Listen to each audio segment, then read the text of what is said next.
Hey guys, this is God Harry. How are you all? Please support to subscribe this channel for watching new interesting stories.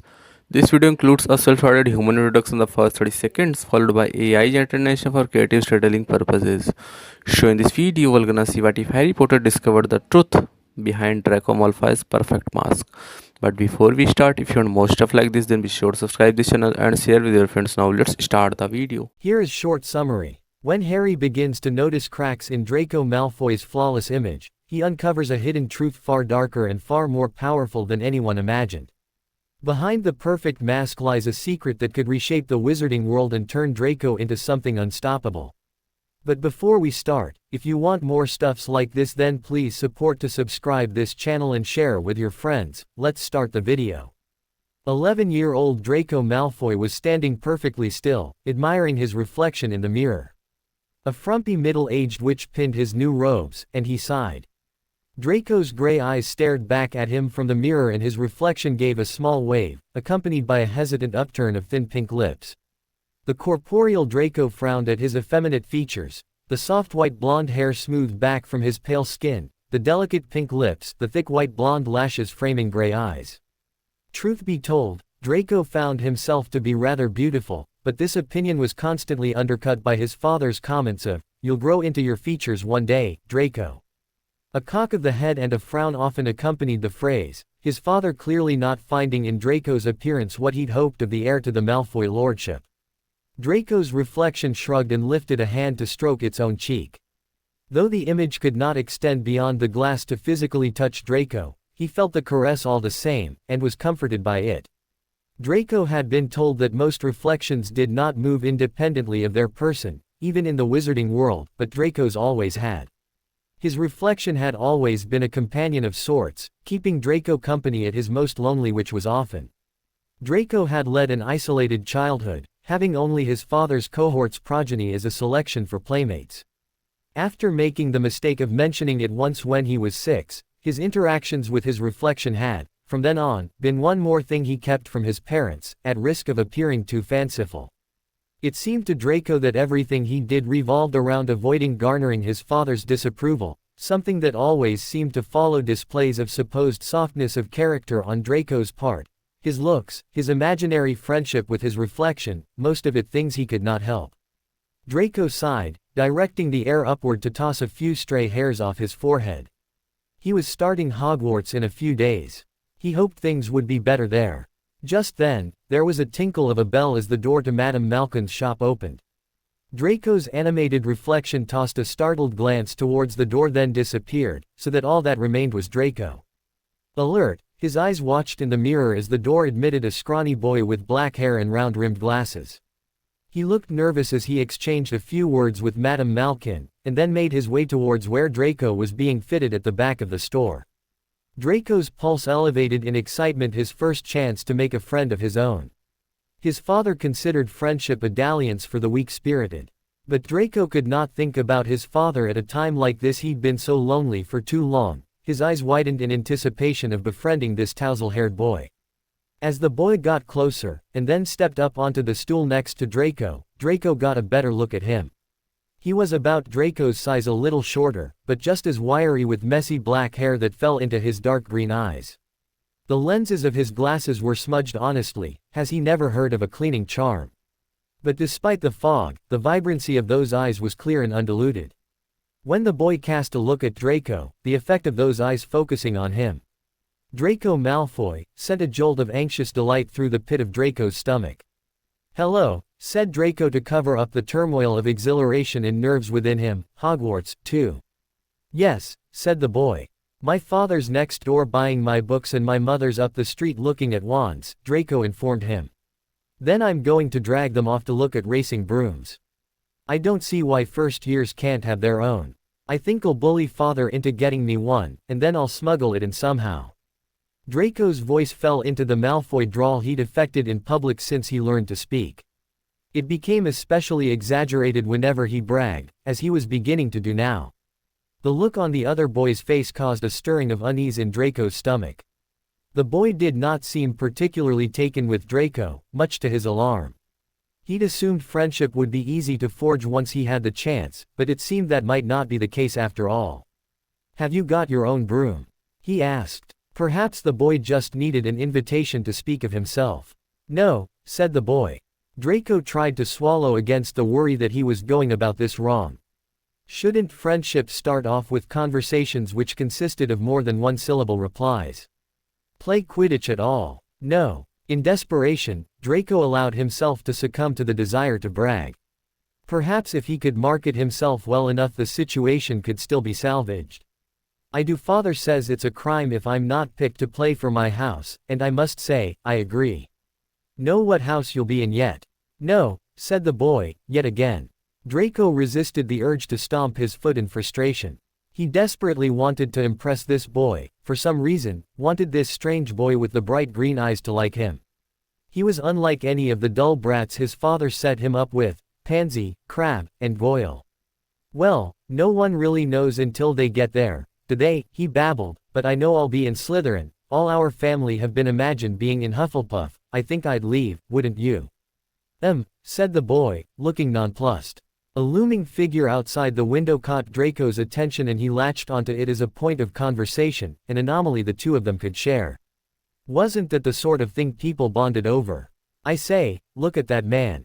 Draco exclaimed, pointing. That's Hagrid, said the boy, and Draco wanted to sigh in relief that he was finally saying more than yes, or no, in response to something he had said. He works at Hogwarts. Oh, I've heard of him, said Draco, eager to continue this thread as long as he could, to prolong their conversation. He's a sort of servant, isn't he? He's the gamekeeper. The boy frowned slightly, and Draco wondered what he could have possibly said wrong. Yes, exactly. I heard he's a sort of savage, lives in a hut on the school grounds and every now and then he gets drunk, tries to do magic, and ends up setting fire to his bed, said Draco, a laugh ready on his tongue for the moment when the other boy would join him in amusement at the peculiarities of some of the more eccentric members of the wizarding world. That moment didn't come. The boy's frown deepened as he said, I think he's brilliant, in a chilly voice. Do you? Draco was aghast. Then comprehension dawned. He had said something wrong, because this boy was for some inexplicable reason with the gamekeeper. Why is he with you? Where are your parents? They're dead, said the boy, bluntly. Oh, sorry, said Draco, too taken aback to remember to sound sincere. But they were our kind, weren't they? They were a witch and wizard, if that's what you mean. I really don't think they should let the other sort in, do you? They're just not the same, they've never been brought up to know our ways. Some of them have never even heard of Hogwarts until they get the letter, imagine, said Draco, well aware that he was shooting off his mouth again. I think they should keep it in the old wizarding families. What's your surname, anyway? He added, suddenly realizing he didn't yet know the boy's name. But that silly old woman in her hideous robes had to go and interrupt before the boy could answer. That's you done, my dear, she said to the boy. Well, I'll see you at Hogwarts I suppose, said Draco, cursing the fact that he had ordered so many robes. Because of that he had to continue getting fitted rather than being able to leave with this boy and walk around Diagon Alley together, buying the rest of their school supplies. Not that the boy seemed very inclined to want to do such a thing with Draco anyway, he admitted to himself, cursing his ineptitude at this whole making friends business. The boy left with a shrug, not meeting Draco's eyes, and Draco was once again alone with his reflection. When the witch pinning his robes accidentally poked him with a pin he squealed much more indignantly than necessary, just to relieve his frustration. A few days later Draco strode down the hallway of the Hogwarts Express, moving as fast as his pubescent legs could carry him toward the compartment everyone was saying was his Harry Potter's. A boy they were all describing as a scrawny little thing to have defeated the Dark Lord, with black hair and glasses. And green eyes, Draco was willing to bet.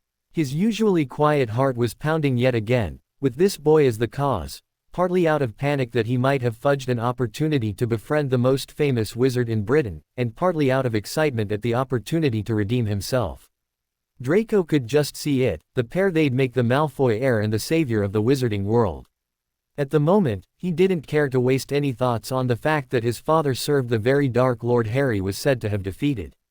His father approved of seldom when it came to Draco. If he was going to be scorned for forging friendships in the first place, Draco didn't think the scorn could increase all that much depending on who the friends were. Draco paused briefly to collect himself and ascertain that Crabbe and Goyle were still following him, and then slid the door of the compartment open. The boy from Madame Malkin's was sitting inside, across from a flame-headed boy in a shabby homemade sweater. He looked up, startled, at Draco's entrance, then his features settled into wariness. "Is it true? They're saying all down the train that Harry Potter's in this compartment."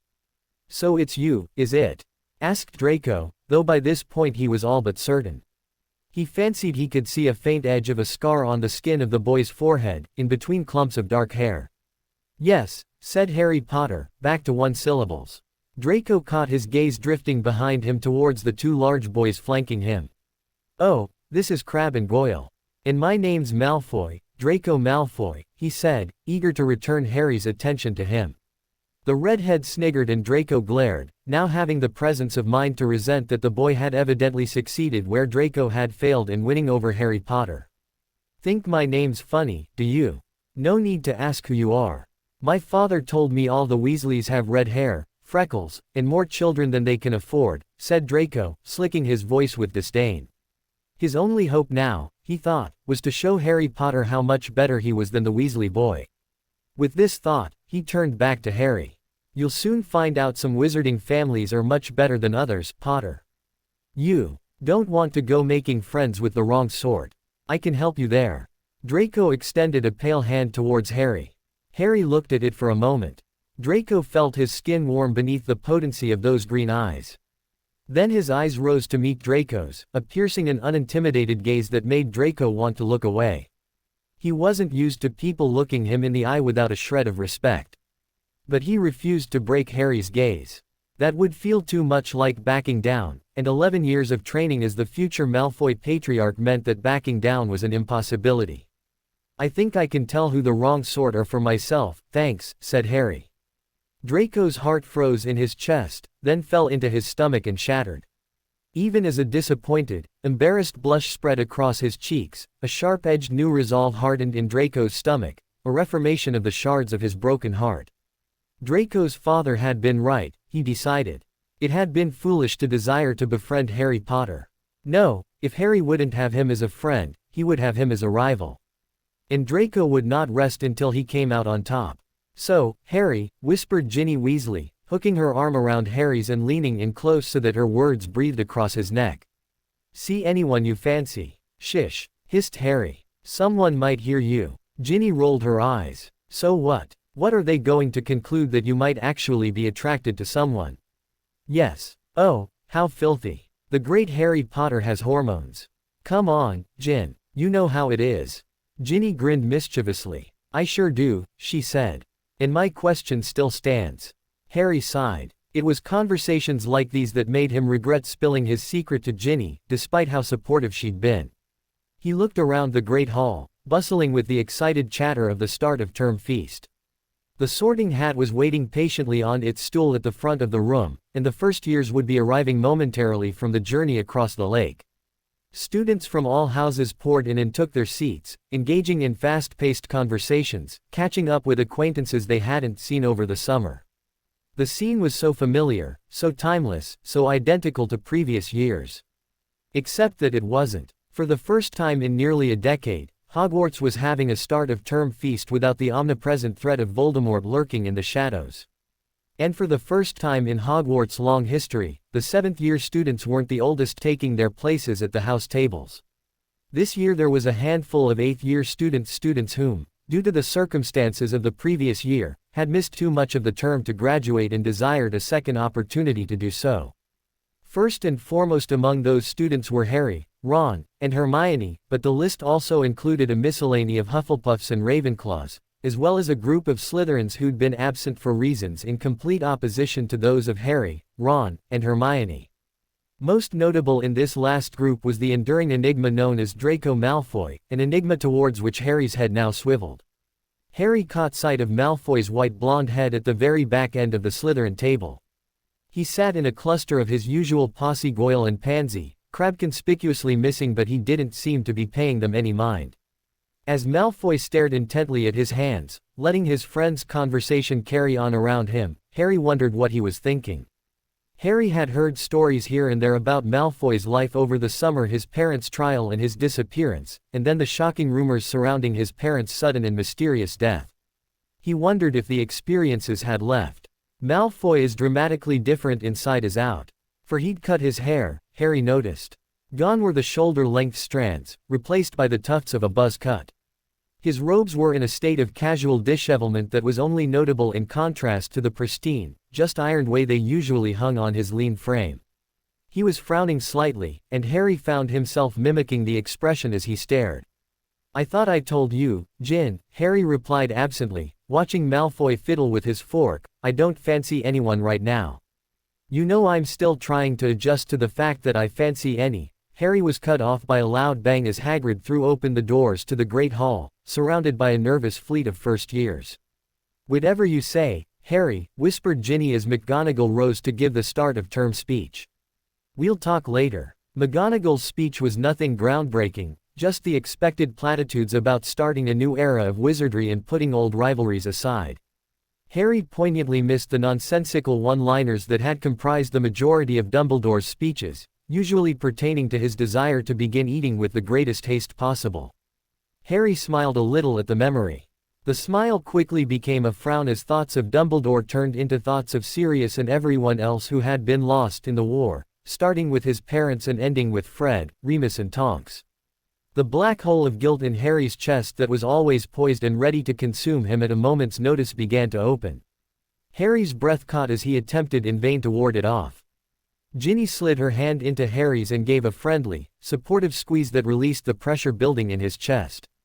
He squeezed back gratefully. It was behavior like this that made people, mostly Ron and Hermione, so unwilling to believe that he and Ginny were no longer dating.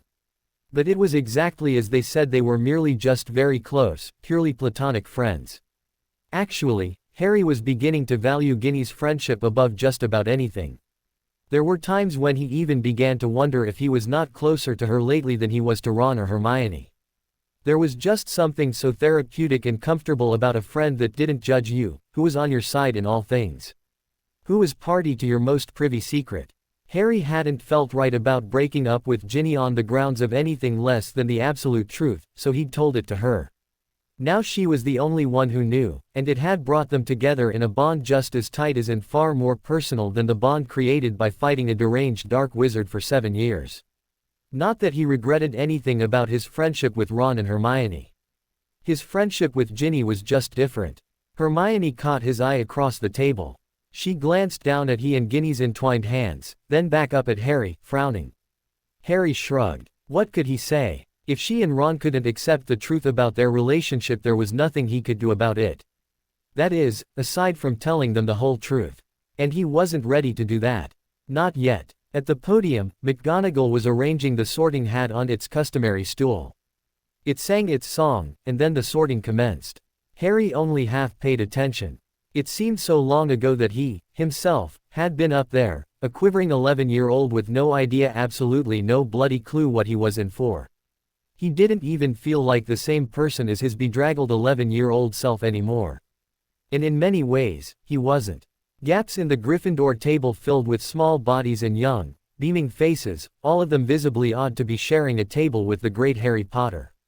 Harry Potter the hero was experiencing a second wind of fame in the wake of his victory against Voldemort, the likes of which he hadn't seen since his earliest days in the wizarding world.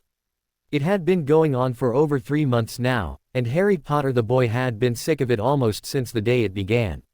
He hoped it would die out soon, once the new crop of young wizards adjusted to the sight of the legendary Harry Potter doing something as mundane as walking the halls of Hogwarts. He was old news to everyone else. His fellow students had never been all that impressed with the flesh and blood version of Harry Potter anyway, and some even less than others. Harry's gaze went again towards the scrap of white blonde hair at Slytherin table visible through the crowd. Malfoy was grudgingly scooting over to make room for some new Slytherins, who looked just as reluctant to be seated next to the infamous Malfoy orphan. Harry shook his head and scrunched his eyes shut. Stop it, he ordered himself. But that was the problem. He couldn't. Ever since he'd pulled the boy from the raging fire as he'd flown for his life from the room of requirement during the last battle, he'd had Draco Malfoy on the brain again. Not a mental state that was all that unusual for Harry, certainly, but it was different this time. This time, it wasn't pure hatred that caused Harry's fascination. This time, he wanted to know what it was that inspired him to risk his own life to save that of his bitterest rival. Draco Malfoy frowned as Pansy prattled on about Merlin only knows what. Her inane chatter had always grated on his nerves, but now he couldn't even find the will to feign interest. He just didn't care. The reflections of the light as it glinted off his silver fork at different angles were much more fascinating. And his thoughts were distracting as well. Between the two, he had no faculties left to pay attention to his so-called friends. Draco lifted his head as McGonagall started talking somewhere towards the front of the room. The Great Hall was an incoherent mess of teenagers, and Draco's eyes swam looking for a familiar sight to anchor his vision to. There the black mop of hair that was Harry Potter. He was situated, as usual, next to a vivid redhead. This time, however, the red hair seemed to belong to the female Weasley rather than her brother Ron, who, best as Draco could figure, Harry must keep around solely for comic relief. The familiar coil of resentment and jealousy tightened in Draco's stomach as he watched Harry and Ginny's coy conversation, but now the coil was as it had been every time he'd thought of Harry since the previous spring, further confused by another element Draco couldn't quite name. It was something like bitter gratitude with a disconcerting hint of longing. Draco sighed inwardly. His feelings towards the boy who lived had never been simple. Last spring had only further complicated matters. Draco's fist clenched around the fork. Why had Potter had to go and be the hero again, and this time for Draco's sake? It wasn't something that Draco could simply ignore or forget. It was impossible to continue hating someone two-dimensionally after he threw something like, "Oh, saving your bloody life" into the mix. If it weren't for Potter, Draco wouldn't be here right now. And he was increasingly resentful of this fact. Although, in a twist of irony, it was because of Potter's very act of heroism that Draco even began wishing he had died in that fire. If he hadn't been saved, he would have been in no position to have an opinion on the matter. There was no way he would have survived without Potter's assistance, yet having his sorry excuse for a life indebted to Harry Potter was galling, leading him to wish he'd died alongside Crabbe. It was a circular train of thought that brought Draco to no new conclusions and interminably drove him mad.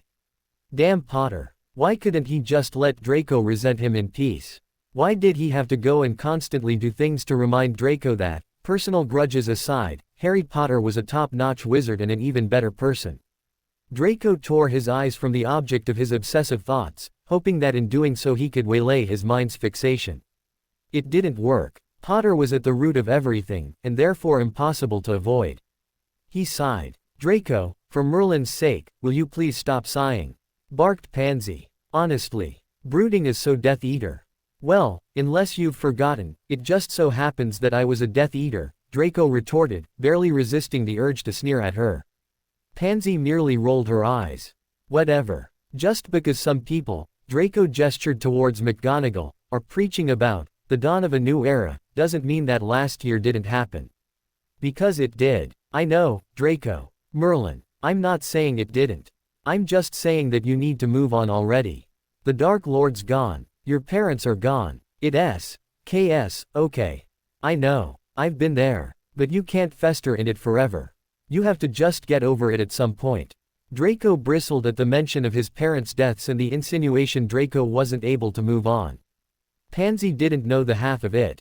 If only it were so simple, he murmured. Pansy gave him a look, but didn't ask him to explain himself.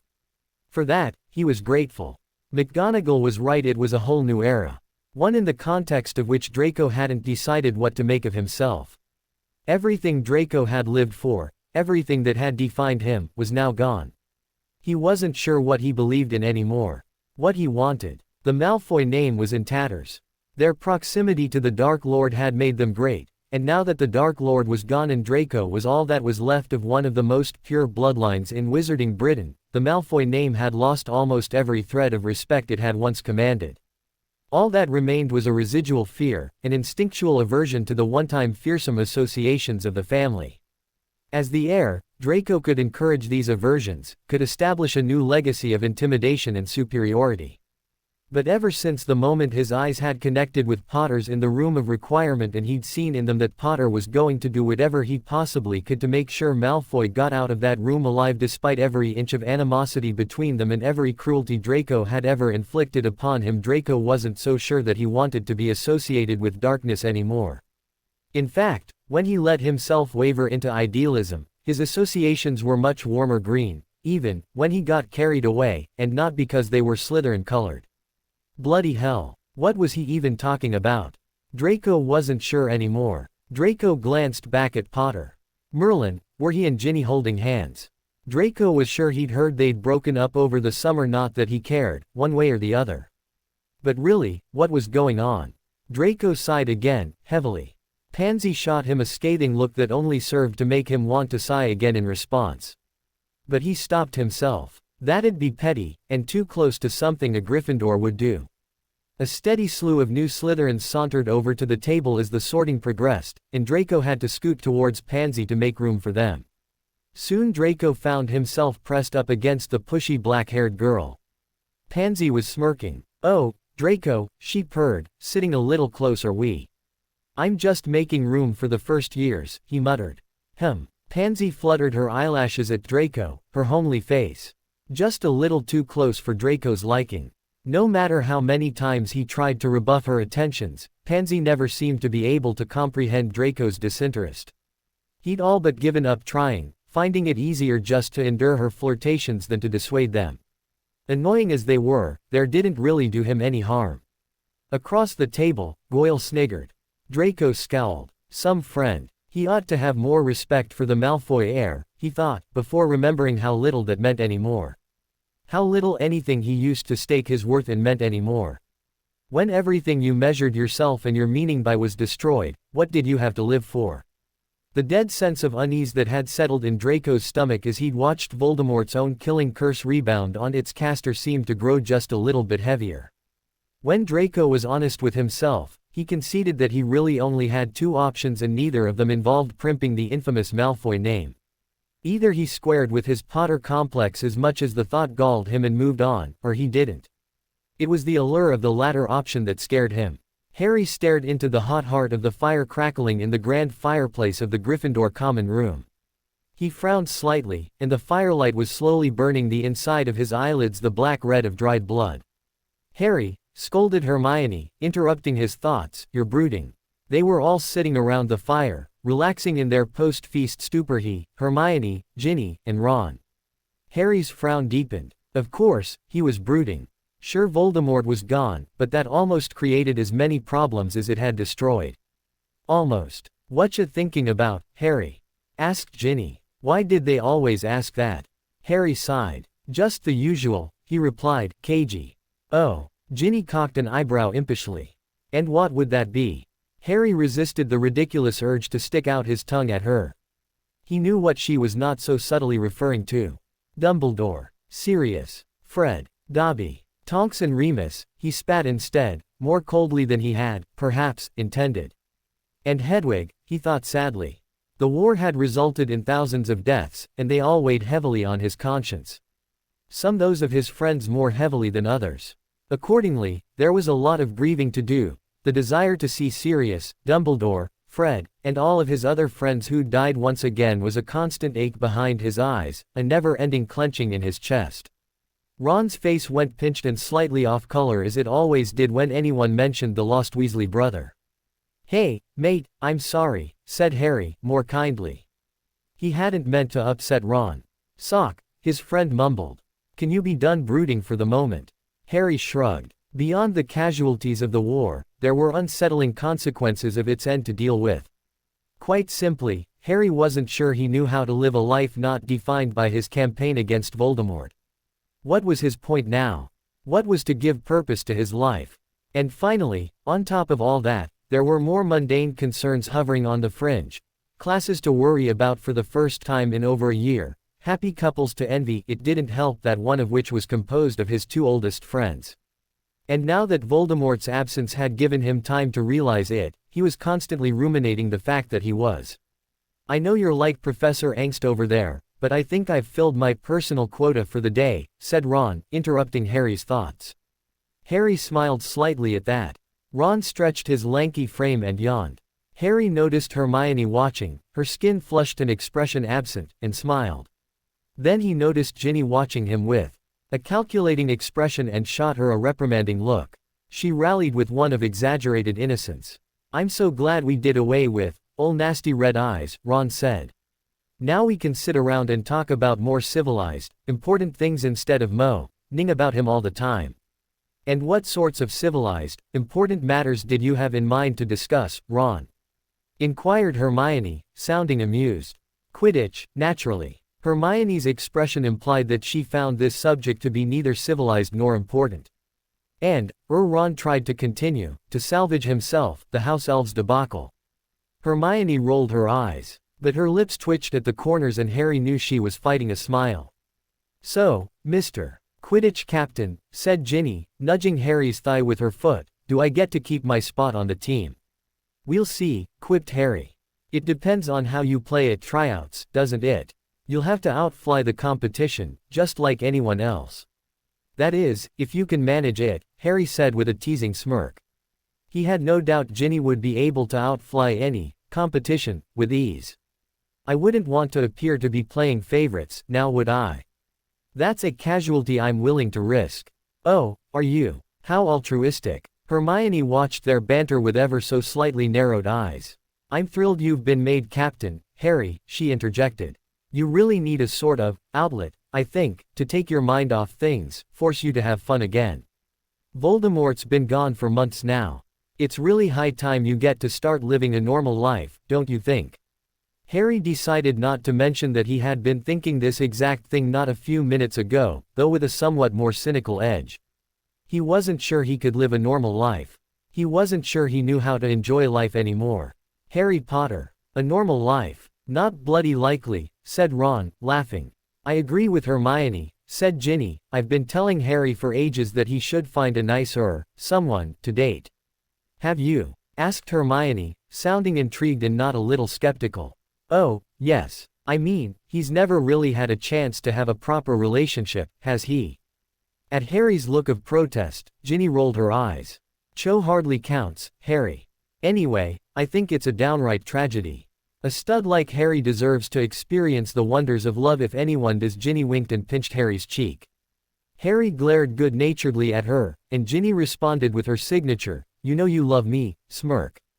"What about you and Harry?" Hermione asked, brows furrowed. "What about us?" Ginny asked, visibly nonplussed.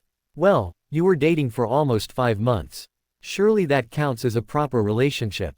"Oh, I suppose you're right," allowed Ginny, sounding for all the world as if she thought otherwise.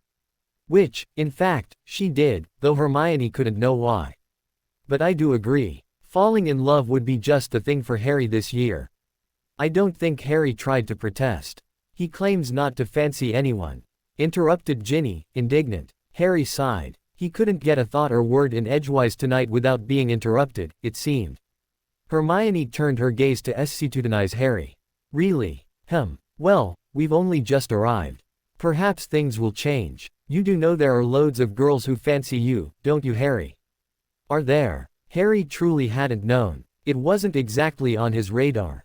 "Well, I suppose I'm just not too interested in them." "You don't even know who they are. How can you know you're not interested?" pressed Hermione. "Well, I suppose it's just that." Ron, who had sat through this conversation with an expression of increasing discomfort plain on his face, finally spoke up, much to Harry's relief. "Are we through discussing the particulars of my best mate's love life yet?" "No," said Hermione and Ginny in unison. "Actually, I agree with Ron," Harry said, finally speaking up for himself. "You really don't need to worry about me. And please, for the love of Merlin, do not try to set me up or anything dodgy like that." Harry cast a glance at Ginny, who smiled serenely. "I'm happy as I am, really. I just want to enjoy my freedom and appreciate life again, you know.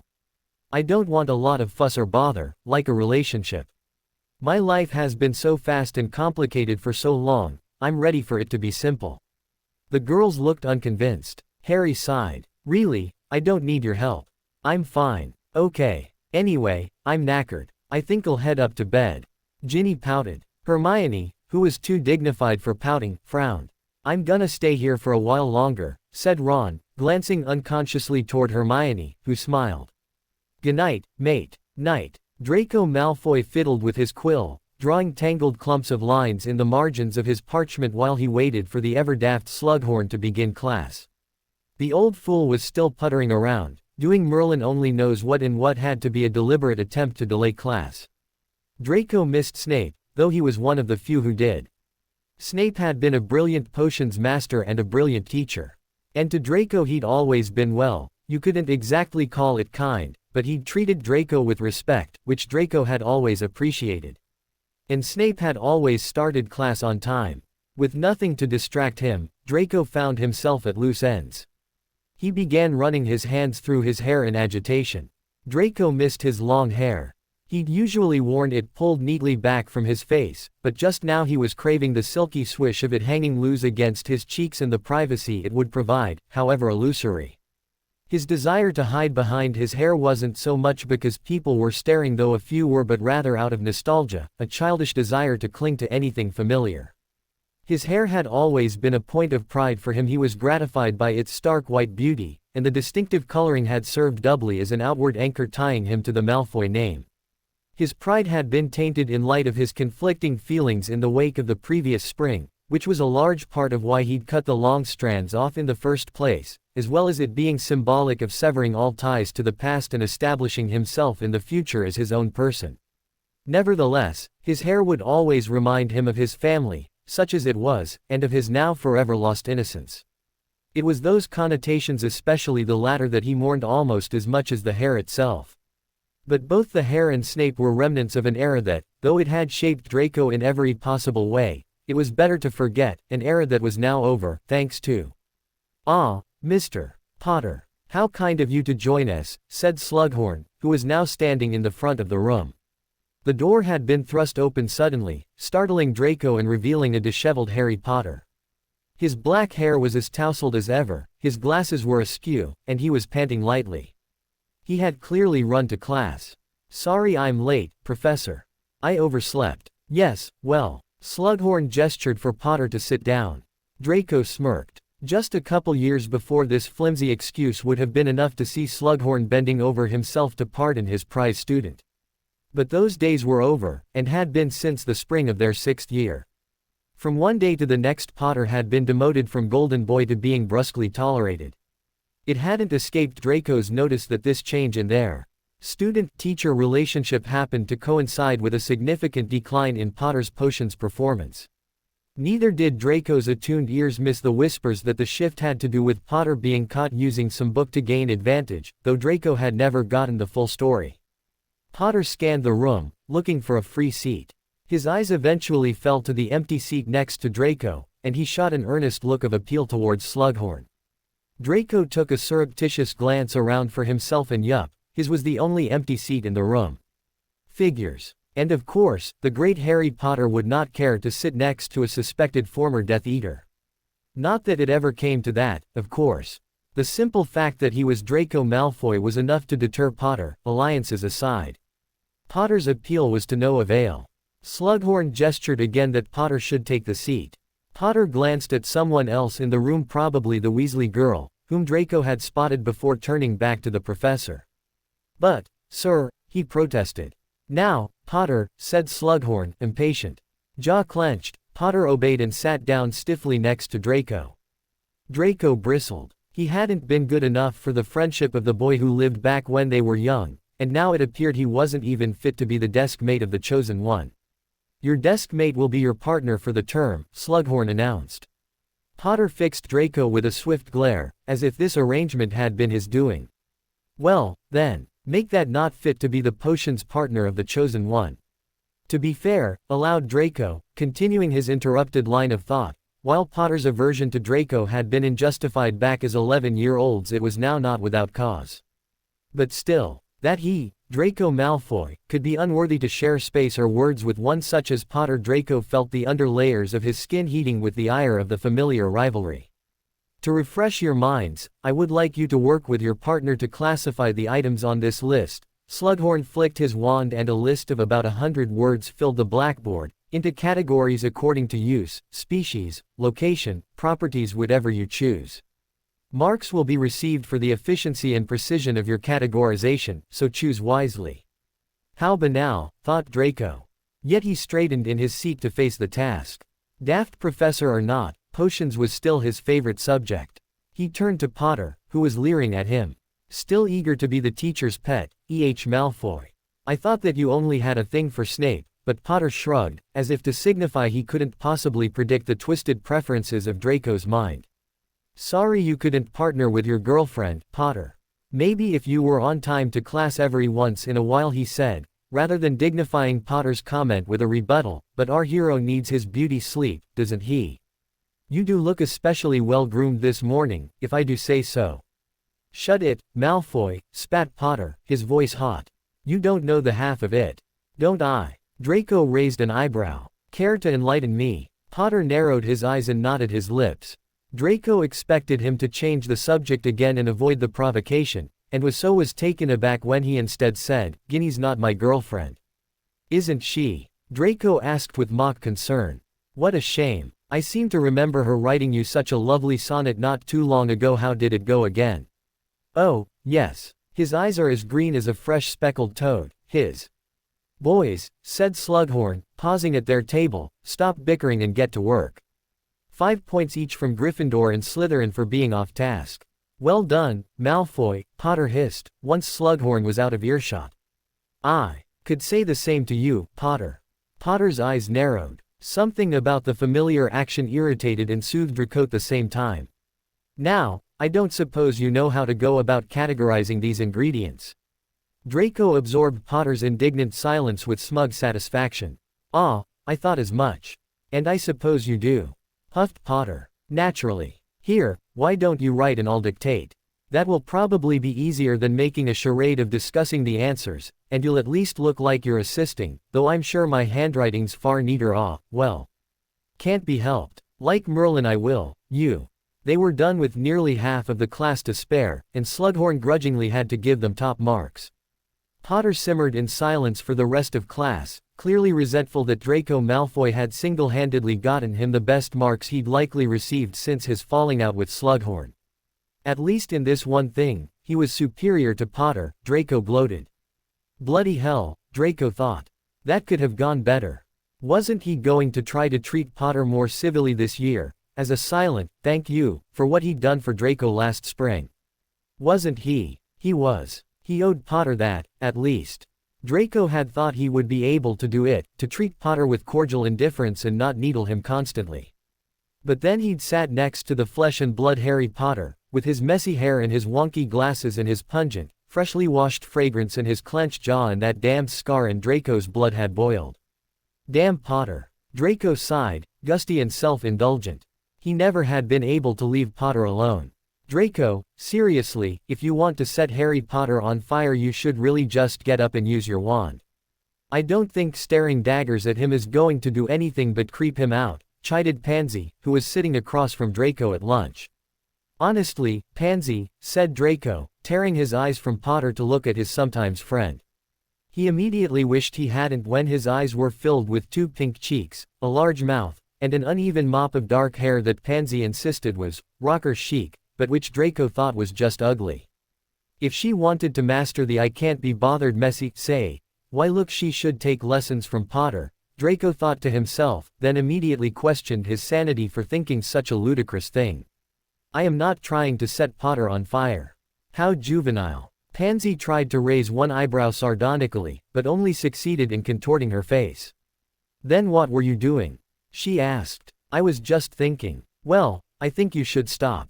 Pansy, just because one thought is plenty enough to get you through the day doesn't mean it's sufficient for the rest of us, Draco snapped. Well, Pansy huffed, looking stung, you don't have to be so rude. Draco felt a pang of guilt. He too often unleashed his pent-up temper on Pansy. It wasn't her fault she was so daft. An apology hung on the tip of his tongue, but he refused to let it out. Instead, he regarded her with cool eyes. Pansy dropped the bite she was taking back onto her plate and stood up. I'm done. You can enjoy your Potter fetish in peace now, she announced, in what was surely intended to be a biting tone. However, Draco was unprovoked. She pouted and stormed off like a petulant child. Draco rolled his eyes. She would be over it by dinner time. He glanced back at Gryffindor table, but the seat his eyes sought out was pushed back from the table, empty. Suddenly, Draco felt hollow and tired. And very alone. Harry surveyed the small crowd collected in front of him. There were a few familiar faces. Ginny winked at him and grinned excitedly, but between the unfamiliar players who'd been new last year and the new crop of Quidditch star wannabes, most of the faces were unfamiliar and feminine. Was it just him, or had more girls than usual shown up today? "All right, everybody," began Harry, calling the assembled group to attention. The action was mostly unnecessary, however, as many of the hopefuls already had their gazes fixed on Harry's legendary face with expressions of rapt fascination. "It's nice to see so much enthusiasm for the house team this year." There was a stifled giggle from a dark-haired girl on Harry's left, and he paused until it was quiet again. "Let's channel that enthusiasm and take the house cup for Gryffindor, shall we?"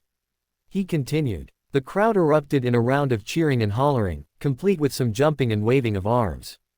"Okay, the way this will work is quite simple, a process of elimination. I will group you into small mock teams, or squads. Each squad will play a short game against another squad. Then I will choose the best players from those two squads to form another squad, who will then play the best players from the other two squads. And so on. Everybody understand?" There was a chorus of nodding. "Good. So, beaters over there, please, and chasers there, and keepers right there," said Harry, pointing to corresponding spots on the pitch.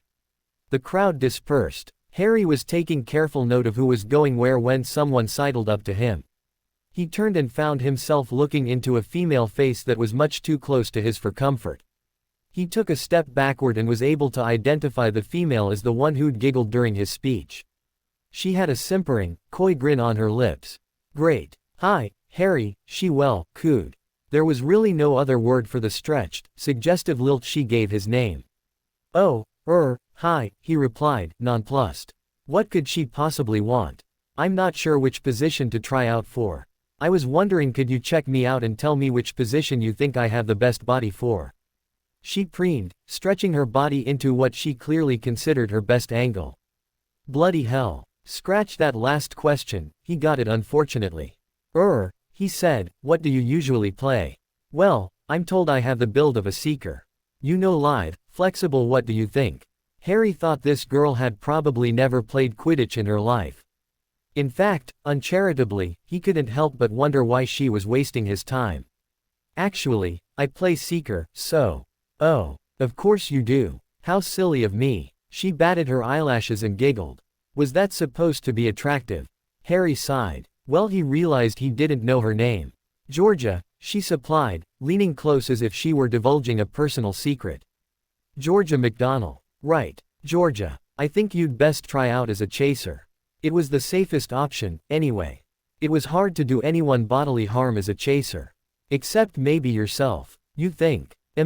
Definitely. Okie dokie, she said brightly. You'll be watching. Yes. It was generally easier to judge flying with one's eyes open, not closed.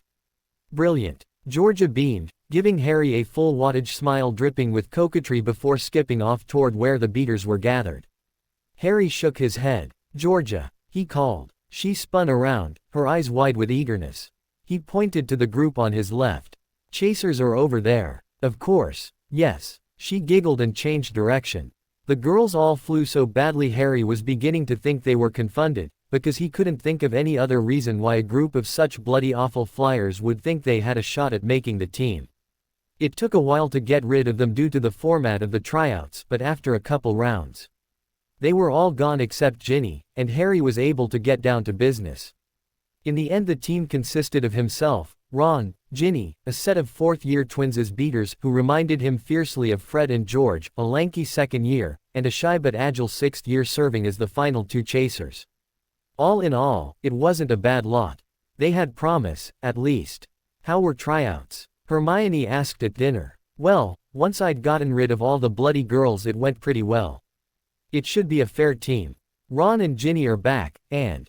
"All the girls," interrupted Hermione. "Yeah, nearly 30 girls showed up, all atrocious flyers." Ron chimed in. Did you see that chit Georgia almost fall off her broom trying to catch the quaffle? Or when she tried to pass it and it fell 20 meters short and dropped to the ground? Ron chortled. Oh, or when she was so busy ogling Harry that the quaffle hit her in the face. Ron dissolved into spasms of laughter. Harry's lips twitched at the memory. I think she fancies you, Harry, said Ginny mischievously, shimmying against him suggestively. Hermione raised an eyebrow at Harry, amusement crinkling at the corner of her eyes and mouth. Ah, shut it, Ron. Harry thrust the prongs of his fork toward his friend. I don't know what they were on about, he whined, turning back to Hermione. They can't have honestly thought they'd make the team. Of course not, Hermione said, laughing. What would you know about it? Harry was beginning to get a bit annoyed, feeling as if his friends were laughing at the girl's behavior at his expense.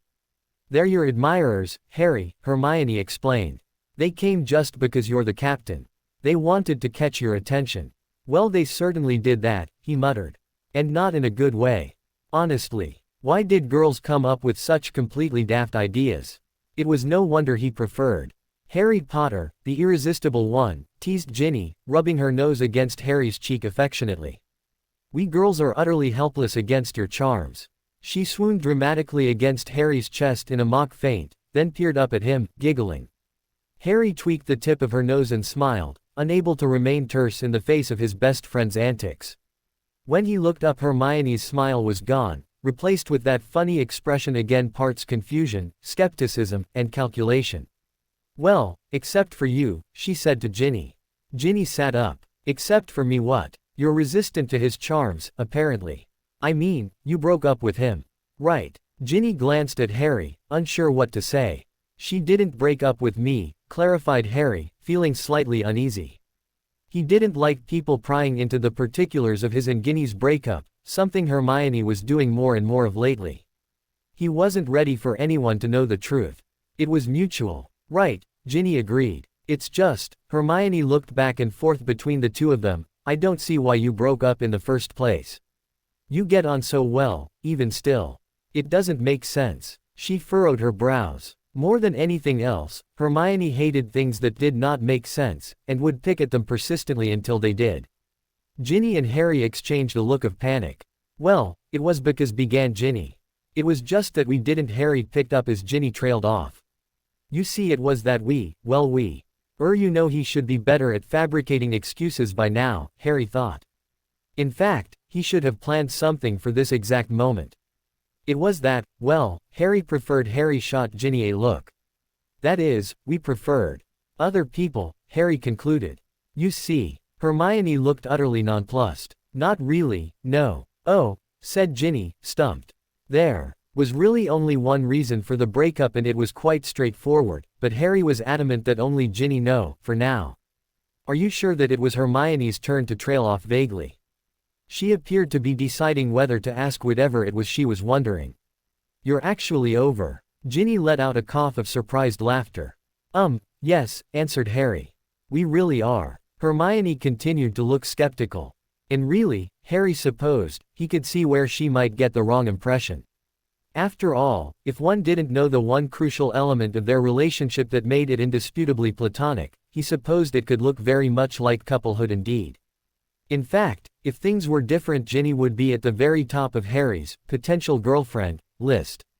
But that's not what he wanted. A girlfriend, that is. They tended to clash with the general principles of being gay. It had been a weird thing for Harry to realize. For a while, he wasn't even convinced it was true. But there were several instances of unintentional daydreaming and ogling that left him little room for doubt. And the more he thought about it, the more okay with it he was. It wasn't exactly as if he could do anything about it anyway. Harry had always been good at accepting situations which were not ideal and making the best of them. It didn't hurt that boys were so attractive. No, Harry was quite content with his orientation. He just didn't think other people would be quite so content with it, which was why he'd made Ginny swear to secrecy. Actually, he'd made her make the unbreakable vow not to tell anyone, which might have been a little bit drastic. Nevertheless, his secret was safe until he decided otherwise. If you say so, Hermione said. Are you sure there isn't any more to it than that? Ginny shot Harry a look that said clearly, tell them. Tell them now. But she couldn't, of course, say any more. Harry ignored her. Yup, was all he said, that's it. We just don't fancy each other like that anymore. Harry doesn't think I'm pretty or vain enough to be his girlfriend, whined Ginny melodramatically. He wanted me to swallow helium so that my voice would sound more high-pitched and frivolous, but I told him, I said, Harry, I'll wear excess makeup for you, and false eyelashes, and I'll even bathe in flowery perfume, but swallowing helium. I have to draw the line somewhere. And he said that if that was the case, then I just wasn't woman enough for him and he would go find himself a real girl. She shrugged and sighed mournfully. He has such high standards. I wonder who could ever hope to be good enough for him. A fairy, perhaps. She added this last bit with an impish smirk for Harry's benefit. Harry scowled and swatted her. She laughed. Hermione was sliding back into amusement as well. Ginny's silly monologue had distracted her, and for the moment, at least, she was placated. Why is Harry's love life suddenly the most fascinating thing we could discuss? Ron complained. It's certainly more fascinating than yours, Ginny quipped. Ron blushed. Like yours is so much more exciting, he shot back. At least I have Hermione. Excuse me, interrupted Hermione in a dangerous, prissy voice. What did you say? She scooted back from the table and stood up in a huff. Oh, Hermie, Ron said, in an entirely different tone of voice, remorseful and slightly panicked, that's not what I meant. You know I love you. He called after her, following her away from the table and out of the great hall. Ginny rolled her eyes. He is so not mature enough to have a girlfriend. Harry laughed. Ron did make a humorously large number of blunders in his relationship. Luckily Hermione was, for whatever reason, just as besotted with him as he was with her and always forgave him. Harry, said Ginny, getting serious again, you have to tell them. Harry's grin disappeared. I know, he sighed heavily. I know. But not yet. When Draco entered the potions classroom a few minutes early, Potter was already there, sitting idly at their shared desk. He was clearly trying to avoid Slughorn's further wrath by overcompensating for his tardiness the previous lesson. Good morning, said Draco, as he slid into his seat. Potter nodded affably, if a little clumsily since his chin was nestled in the palm of his hand, and mumbled, morning. Draco suppressed a sudden smile that welled up from an unfamiliar corner of his chest. So, apparently, Potter wasn't a morning person, he appeared to be still more asleep than awake. His lips sagged in a soporific pout and his eyes were unfocused, like two dark green smudges of oil pastel on a clear ivory canvas, outlined in the thick ink of his eyelashes.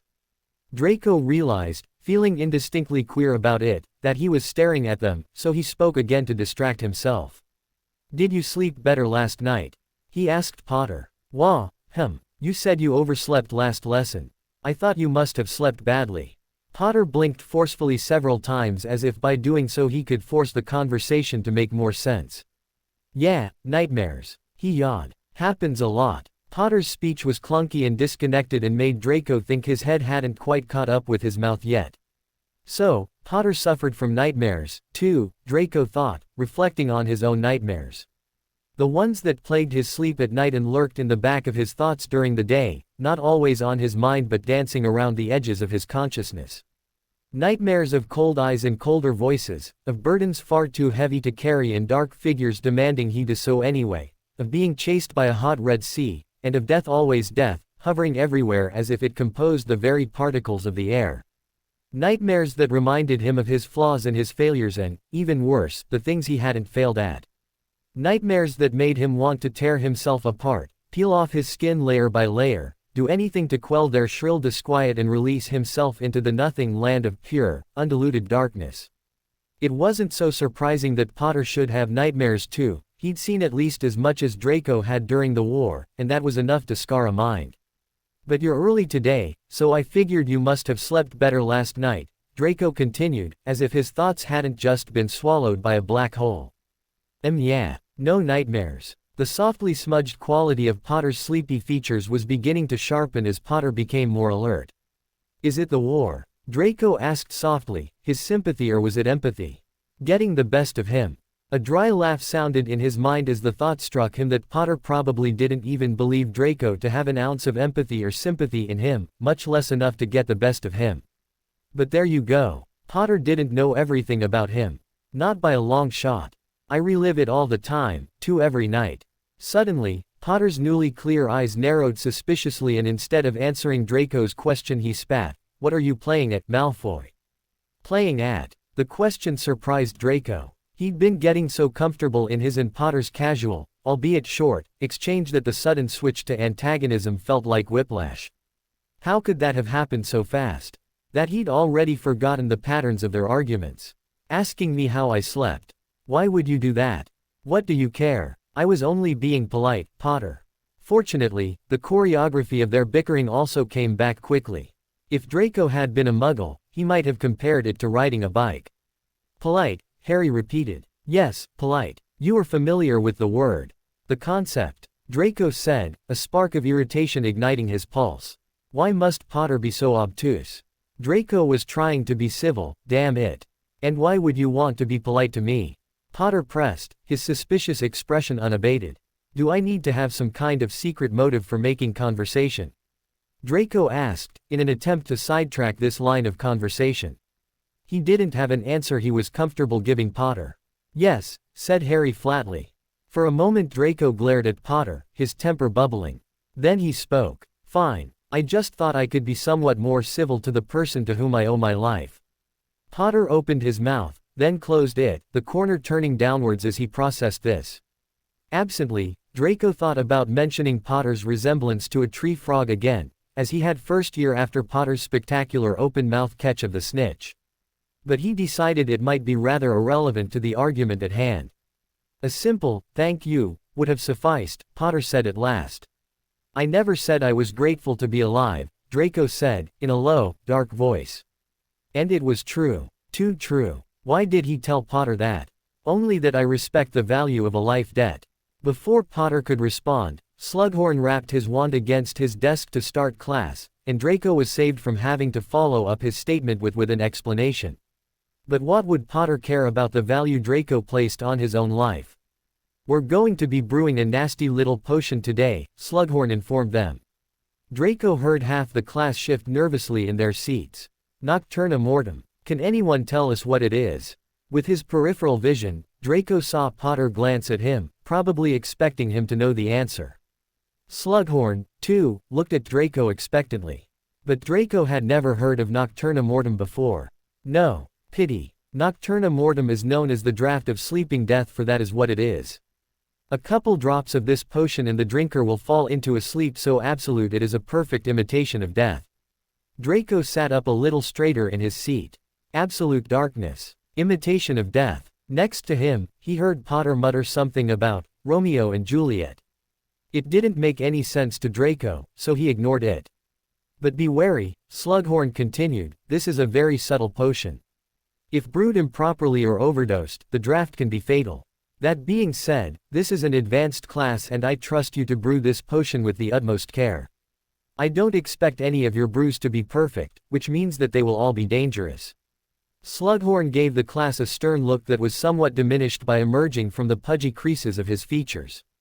Now, get to work. He twitched his wand towards the blackboard and a piece of chalk began writing out the directions in perfectly proportioned print. Draco turned to Potter. Considering your history with potions, Potter, I think it would be best if you left the brewing to someone more qualified, he said, abandoning his efforts at politeness for the moment. Being snarky was so much more fun, anyway, and Potter was the only person who could keep up with his wit, matching him taunt for taunt. We wouldn't want the chosen one to be done away with by a splash of elixir gone bad, now would we? You can read the recipe out loud and fetch ingredients for me. No, we wouldn't. Much better to let it take out the disgraced Malfoy heir, Harry retorted, since there's no further use for him. That is, if you consider being the puppet of more powerful men being of use in the first place. Which, personally, I don't. Draco scowled. Don't go getting your beep in a twist, Malfoy, you have a potion to brew. What shall I fetch for you? Simpered Harry, an overdramatic picture of innocence. Chamomile leaves, roots of asphodel and hellebore, and a boomslang skin, said Malfoy, nostrils flaring. Please, he added, deciding a smidgen of politeness couldn't hurt after all. Fine, said Potter, turning on his heel. I thought we were brewing an elixir of death, not tea, Draco heard him mutter as he headed for the cupboard. Draco turned his attention to the board. Slughorn was right, it was a very tricky potion. And quite Draco searched for the right word, fascinatingly, suitably, satisfyingly powerful. Draco quickly set up the cauldron and arranged the implements they would need. Potter wasn't back yet when he finished, and Draco began to fidget. He stared at the instructions and a sort of idea itched on the surface of his skin. He'd never be able to remember such a complicated potion in enough detail to replicate or study it later. So Draco grabbed his quill and a spare bit of parchment and began copying down the recipe in his elegant, thin cursive. A throat was cleared next to Draco. He dropped his quill, startled as if he'd been caught doing something wrong, and dots of ink splattered across the page. Relax, he told his body, it's only Potter. What are you doing? Asked Potter. Draco's body wasn't relaxing. I'm just copying down notes, he said. Is that really necessary? No. Not for normal class work, at least.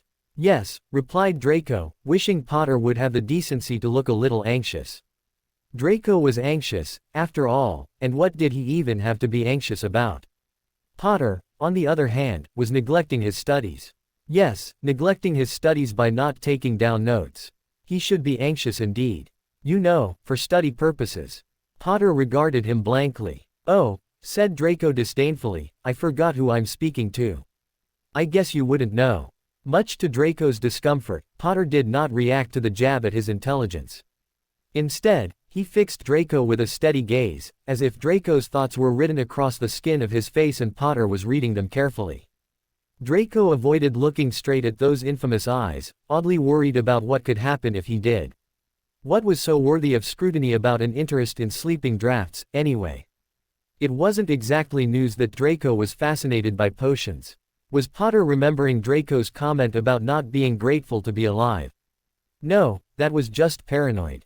Potter wouldn't care. Whatever, said Potter finally, blinking. Was that his first blink since he'd started scrutinizing Draco, or was it just the first one Draco had noticed? Let's just brew this thing, okay. Fine by me, agreed Draco. He set Potter to work slicing the roots of asphodel and hellebore. He, meanwhile, began the more delicate work of peeling the boomslang skin. It was easy to become absorbed in his work and ignore the infuriating boy next to him. That is, until Potter interrupted Draco's concentration with a curse. Shit. Draco turned towards his partner with a quip ready about watching his language. There were ladies present. He could already hear Potter's rejoinder. The only lady here is you, Malfoy, but his words died on his tongue at the sight of Potter's blood.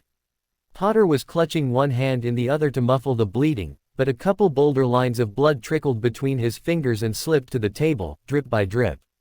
Shit, Potter. What happened? Draco exclaimed, debating inwardly the sudden impulse to lunge forward and assist Potter. The desire was tempered by Draco's vague queasiness and the loud voice in his brain that had begun chanting, he's Harry Potter. Remember him. The annoying prick you wouldn't assist practically under pain of death. Cut myself accident, murmured Potter, exposing the wound to take a closer look. There was a deep cut running from the inside of his thumb all the way across his palm. A wave of lightness swept through Draco's head and he felt like he could float or fall backwards into the air.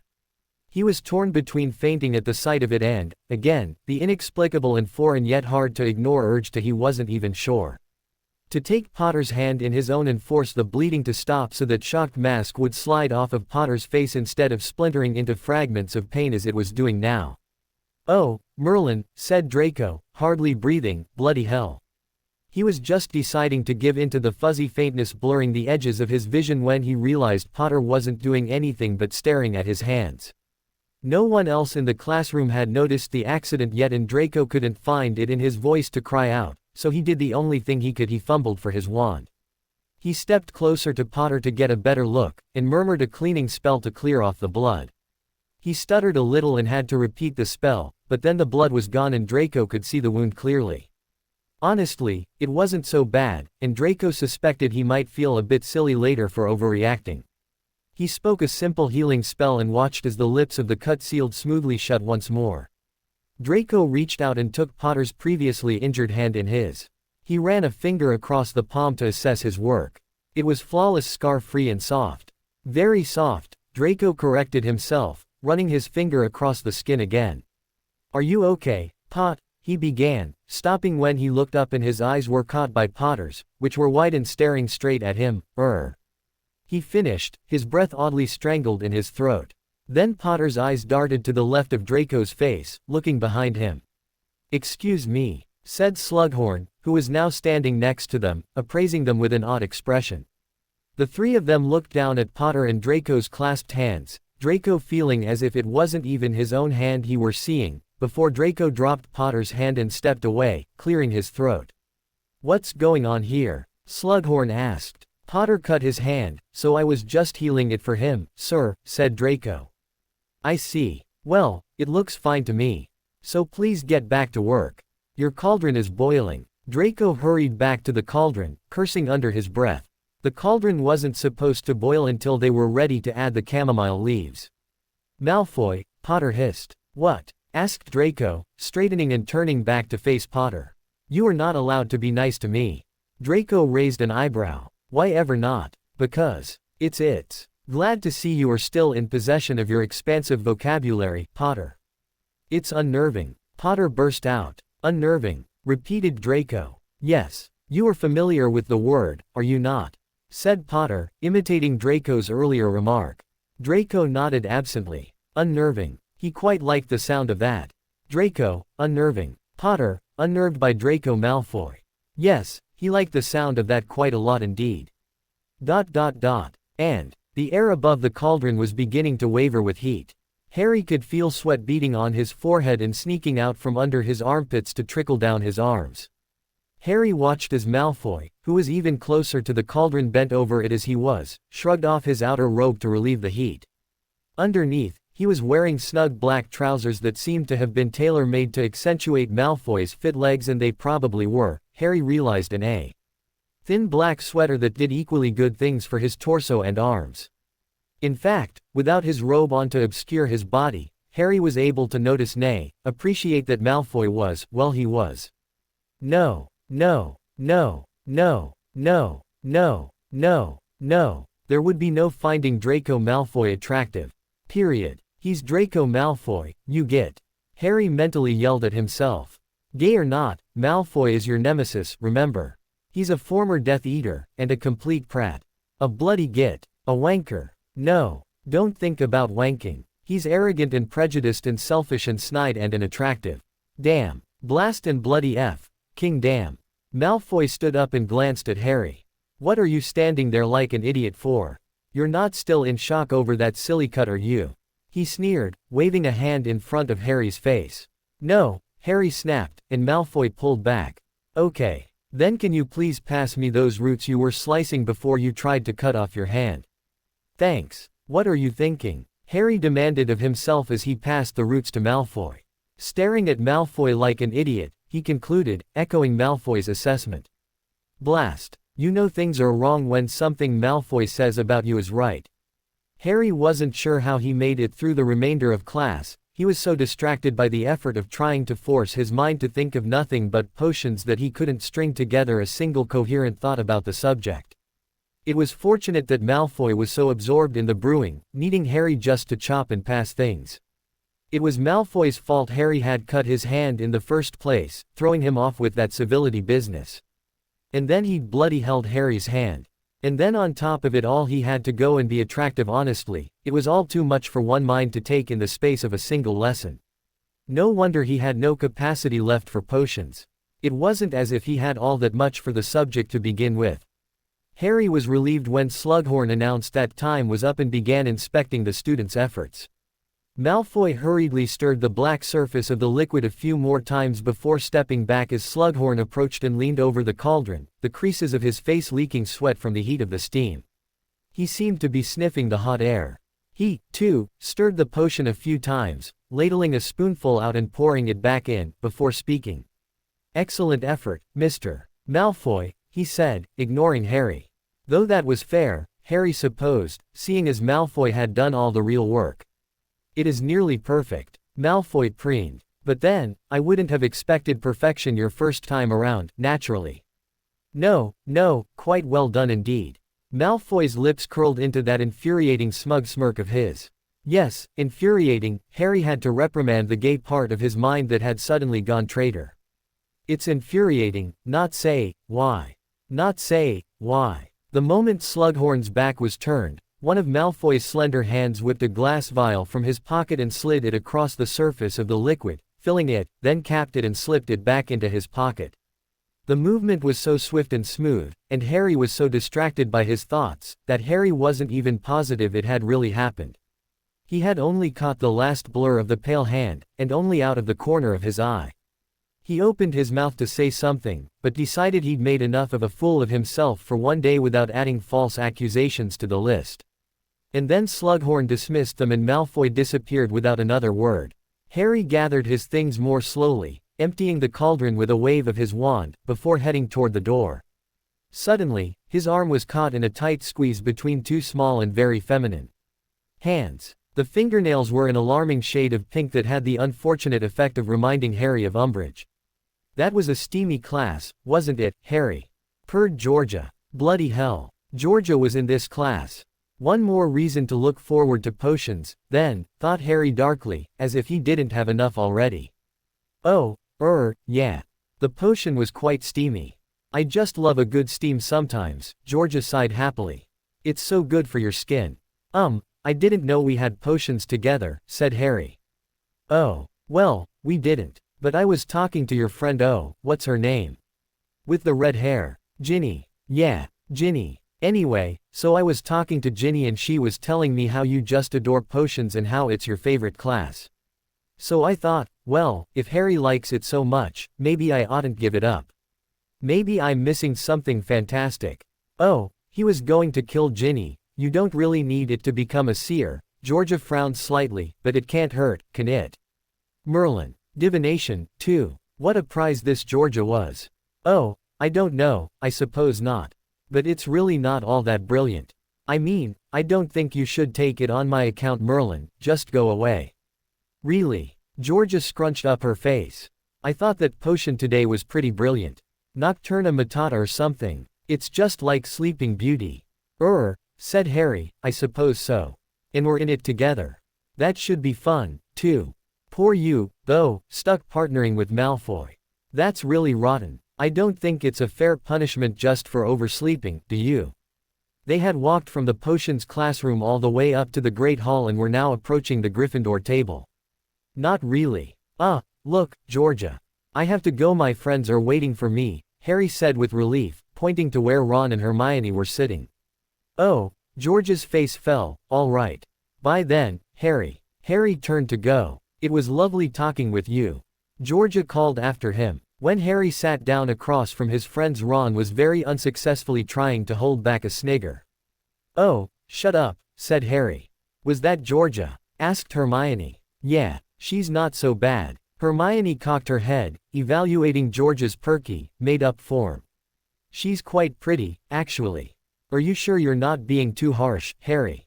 Hermione, exclaimed Ron. She's a nightmare. Honestly. He shuddered dramatically. Well, all right. Trust me, Hermione. Georgia is not my type, added Harry. Not in any way, shape, or form. Okay. Hermione laughed. It's lucky you're nothing like her, said Ron. That would definitely put a damper on things. Except for the pretty part. That you have in common. Only I would argue that you are much prettier than that chit. Hermione blushed and the two of them leaned in for a soft, lingering key, after which they both smiled stupidly into each other's faces. Harry watched from across the table, feeling separated from his best friends by more than a plank of wood. When would he have that? Would he ever? He averted his eyes then, unable to continue watching and desperate to look anywhere but at the magnetic display of love sitting across from him and wrenching his gut. His eyes strayed out of habit across the familiar path to the Slytherin table, where they unexpectedly connected with another pair gray, like irises had been colored in with a soft pencil. He and Malfoy both maintained the eye contact for a moment, just looking, before Malfoy turned his head to answer Pansy, who was all but tugging on his sleeve in her plea for his attention. Harry didn't see how Malfoy put up with her. She was so needy and clingy.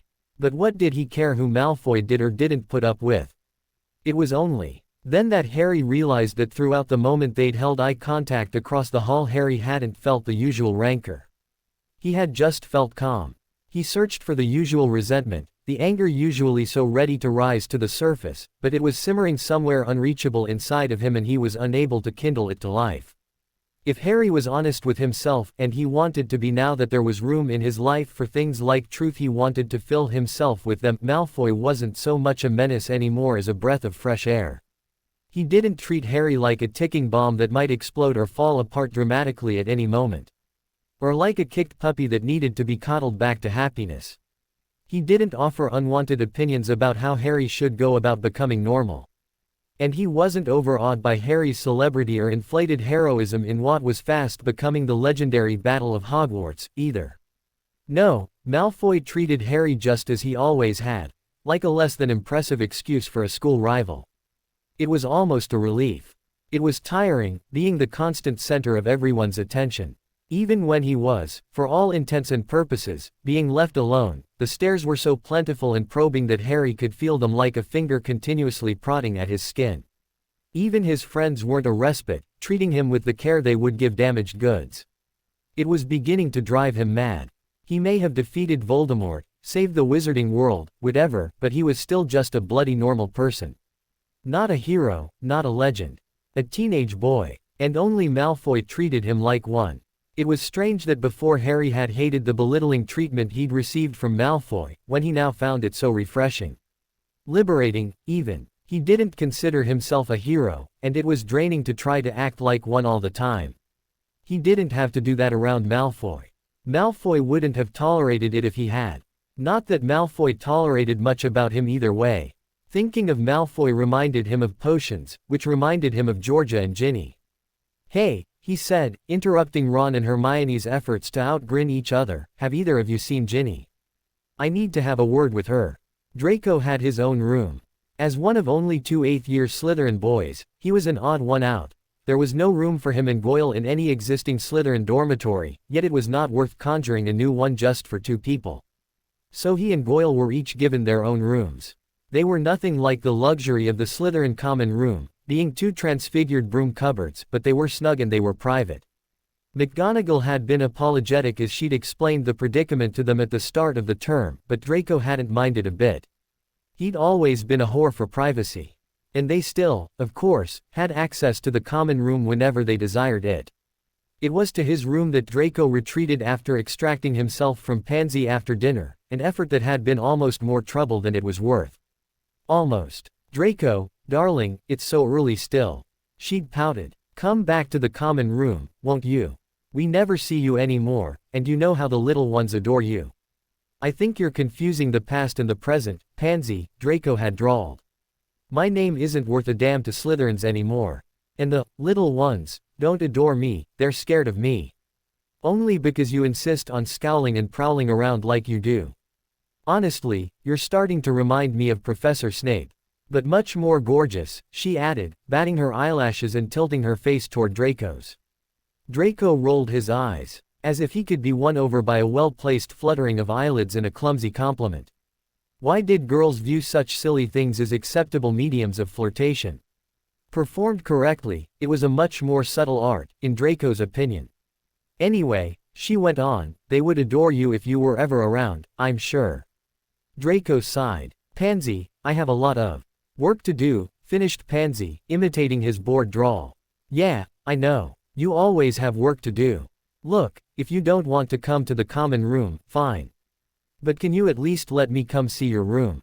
I don't even know where it is, and I'm dying to see it." "I don't think that's such a good idea."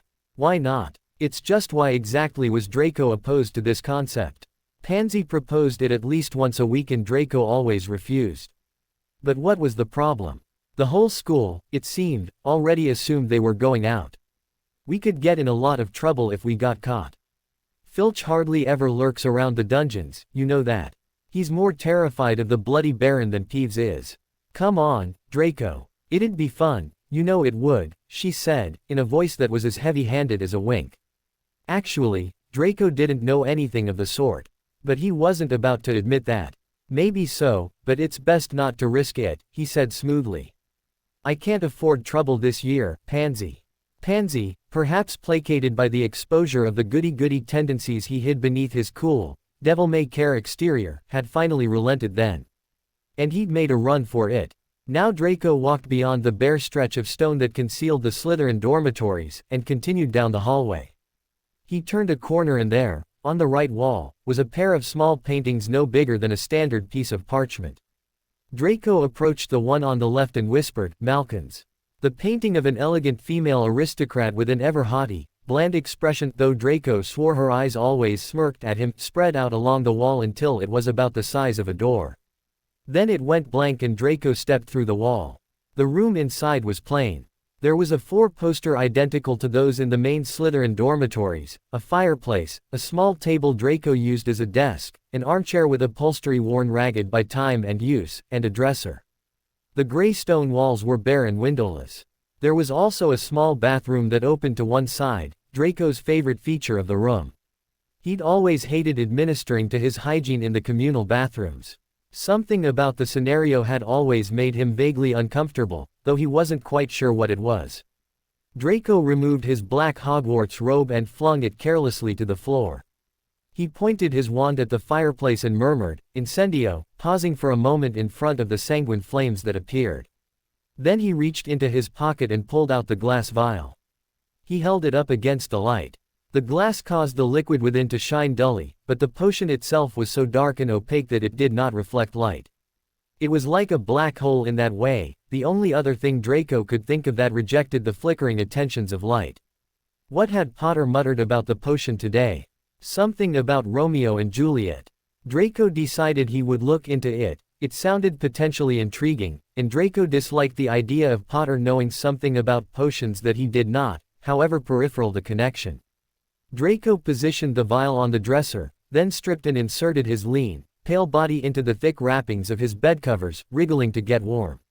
He had a clear view of the vial from his vantage point in bed, and stared at it, transfixed, for a long time before his eyelids began to droop and his head began to swim. He could feel the things of his nightmares gathering in anticipation at the brink between consciousness and unconsciousness, but his body's lust for sleep was too heady to ignore. So he sank deeper into the cocoon of his bed and succumbed. Harry was sitting by the lake, alone, watching the silent ripples of the water as the fingers of the wind teased it. There was an absolute stillness to the silence of the empty lawn, as if the very atoms of the air had ceased to vibrate. Harry slid a palm across the surface of the lake as if to polish a smudged mirror, but only succeeded in disturbing the peace. A knot of consternation tightened in his chest. Why couldn't he smooth out the wrinkles? A voice called out to him then, muffled by the stillness. "Harry." It was familiar. A Weasley voice, Harry was certain. Ron, perhaps. Maybe Ginny, though the voice sounded too masculine. Harry turned, but there was no one. The lawn remained undisturbed by any other signs of life. There was just Harry. An opaque fog had descended. Harry felt as if he were lingering beside a forgotten castle of antiquity, vacant for hundreds of years. "Harry," called the voice again, closer this time. Harry stood up. He could now see a sort of shape approaching him from inside the fog. "Ron?" he asked. The mystery Weasley laughed. "Harry," came his name again. A different voice this time. Older, wiser, and slightly amused. It sounded a lot like Dumbledore, but that couldn't be, could it? "How's it going, Harry?" asked the red-headed imp that was emerging from the fog, which thinned the closer he came to Harry. "Fred," gasped Harry, his mind limping to catch up to his eyes. "Well, don't look so surprised. I might start to think you're not happy to see me. But, I'm glad to see you've returned to Hogwarts, Harry," said the second voice, still disembodied in the fog. A couple seconds later a being in deep blue robes, a long white beard, and half-moon spectacles materialized next to Fred. Dumbledore's eyes twinkled. "It's my home," Harry heard himself say, as if his mind and the rest of his body were separated by a layer of fog. "Where else would I go?" Fred and Dumbledore stood only a few yards away from Harry on the damp grass, glowing gently as if some golden light source pulsed within them in the place of a heart. Harry wanted to go to them, but he was rooted to the spot. "But how are you here?" he asked, bewildered. "Is there anyone else with you?" In answer, yet another voice called his name. A voice dearer to him than those of his lost parents, because he had gotten the chance to know it, rely on it, before it was lost. The sound of it yanked a cord taut between him and the speaker, a cord of anxious elation so eager and desperate it was almost painful. "Sirius," he shouted, his voice ripping from his throat. All at once, he was no longer rooted to the spot. He was running, sprinting through the fog towards the murky shape that was his godfather. "Harry," replied Sirius, "aren't you a sight for sore eyes?" Harry laughed, a loud sort of yell that was more like a sob. Harry passed other figures in the mist: Lupin, Tonks, even Colin Creevey, who snapped a photo of Harry's mad flight, but he couldn't spare them second glances in his desperation to see his godfather. The figures waved as he passed by. "Sirius," he called again in delight as Sirius began to solidify in front of him. He was almost there. "Sirius." Harry launched himself towards his godfather's open arms, but fell sickeningly forward through the fog instead, stumbling. Immediately his sharp anticipation twisted into a wrenching mess of loss and panic. "Sirius," he bellowed. His godfather had slipped backwards into the mist, disappearing as surely as he had behind the veil 3 years ago. He dissolved completely into the fog, as if he'd never been there at all. Harry's heartbeat in his chest was now the only sound to interrupt the ethereal stillness. Fred. Dumbledore. The fog and the lawn and the lake began to fade into blackness around him. Harry spun wildly, looking for one last glimpse of a familiar face. Then the very ground beneath him disappeared and he was plummeting into an abyss of his own despair. Harry woke up gasping erratically, yet unable to pull a thread of air into his lungs.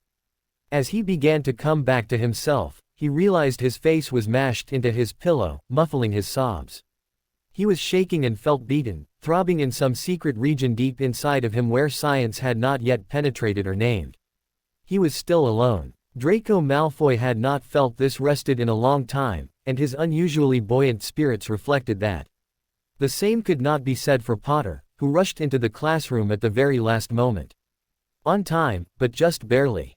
Potter looked awful. His features were haggard, the bags under his eyes seemed to be literally sagging under the weight of his exhaustion and were tinged a shadowy gray-blue like someone had smeared them with pencil lead. His skin was wan and pale and loose on his bones. Draco noticed for the first time how fragile Potter looked, like a balloon with the air let out. He looked like a haunted man, a man aged far beyond his 18 years. Even his hair, that incorrigible hair, seemed weary, hanging limp instead of trying to dance away from his skull at all angles. Why hadn't he noticed this before? Draco wondered. It was as if the bad night's sleep, though nights was probably more accurate, had robbed Potter of his usual facade of good humor and exposed him for what he really was, a broken boy. Draco knew a thing or two about being broken. Slughorn began a lecture on the properties of wormwood, and Potter sat listlessly, not even pretending to listen as he usually did. "Potter," Draco whispered, inclining his head ever so slightly towards Potter to avoid notice by Slughorn. Potter turned to him, eyebrows raised in a silent inquisition of, "What? Are you okay?" Potter breathed in deeply and blinked. "No," he said, letting the air out in a gust, "not really." Draco didn't know which was more disconcerting, the answer or the honesty. The honesty, he decided. The answer had already been evident even before he'd posed the question. The minutes ticked by. "Can anyone tell me what I would get if I combined a powdered root of asphodel with an infusion of wormwood?" prompted Slughorn. "Really? Snape taught us this on the first day." "Literally." No one volunteered to answer. "Anyone? Miss McDonald, can you enlighten us?" Upon examination, Miss McDonald was a small, bouncy-haired Gryffindor who seemed utterly perplexed by hearing her name attached to a teacher's question. Draco turned to see her cheeks flush pink. He also saw Potter glance at the girl and grimace. She said, "A potion." "Oh, Merlin. That didn't even deserve an eye roll." Her partner giggled as if the girl had said something intentionally clever. The girl snuck a glance in Draco's direction, which confused Draco for a moment until he realized she was looking at Potter. Most glances did tend to go towards Potter these days. Unfortunately for her, Potter was looking determinedly toward the front of the classroom, so her gaze collided with Draco's cool stare instead. She looked away. "A sleeping draft so powerful it is known as the draft of living death," said Draco lazily, without raising his hand and before Slughorn could recover from the previous answer. "Correct," said Slughorn. "But I wonder, could you identify what exactly makes this potion different from the one we brewed yesterday, Nocturna?" "Mortem. The effects of the draft are indefinite, revived only by the administration of the antidote, whereas a perfectly brewed Nocturna Mortem will last only proportionally as long as the amount of potion consumed. Precisely, exclaimed Slughorn, his extremities wiggling in evident glee. What you may not know, he said, addressing the class at large, is that there is a poisonous variation of the draft, wherein there are two human components rather than the usual one the aggressor, and one the victim. The aggressor administers half the potion to his intended victim and consumes the other half himself, after adding a single hair from the victim's head.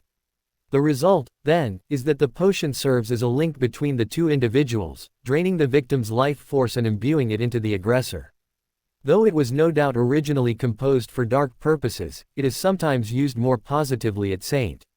Mungo's between a terminal patient and a redeemable one. Both parties consenting, that is. Now, he said, clapping his hands together conclusively, I would like you to brew a draft of living death.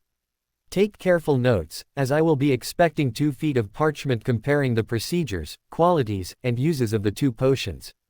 There was a general chorus of sighing and moaning from Draco's classmates before they set to work. Draco was only bothered by the time it would take to pen 2 feet of parchment. The content itself was almost a formality. Other than a bit of research into the poisonous properties of the draft, the rest of the report he could practically write in his sleep. Ironic, that Potter got up to fetch the ingredients of his own accord, so Draco busied himself with setting up the cauldron. He glanced around the classroom and saw McDonald's partner repeat her name sharply several times to get the girl's attention, so preoccupied was she by staring wistfully at Draco followed her gaze. Potter, who was currently bending down to reach the bottom shelf, displaying a backside draped rather elegantly in the black folds of his robes. Draco snorted to himself. Of course. McDonald's staring at you, he said when Potter returned a moment later, dumping the ingredients unceremoniously onto the table. Potter darted a glance toward the girl, then looked quickly back to Draco when he caught her eager gaze, which had followed him from the cupboard back to his desk. Blast, he muttered, color rising faintly in his cheeks. It was the most animated Draco had seen him all morning. You know her, Georgia. Yeah, she tried out for Quidditch, he explained.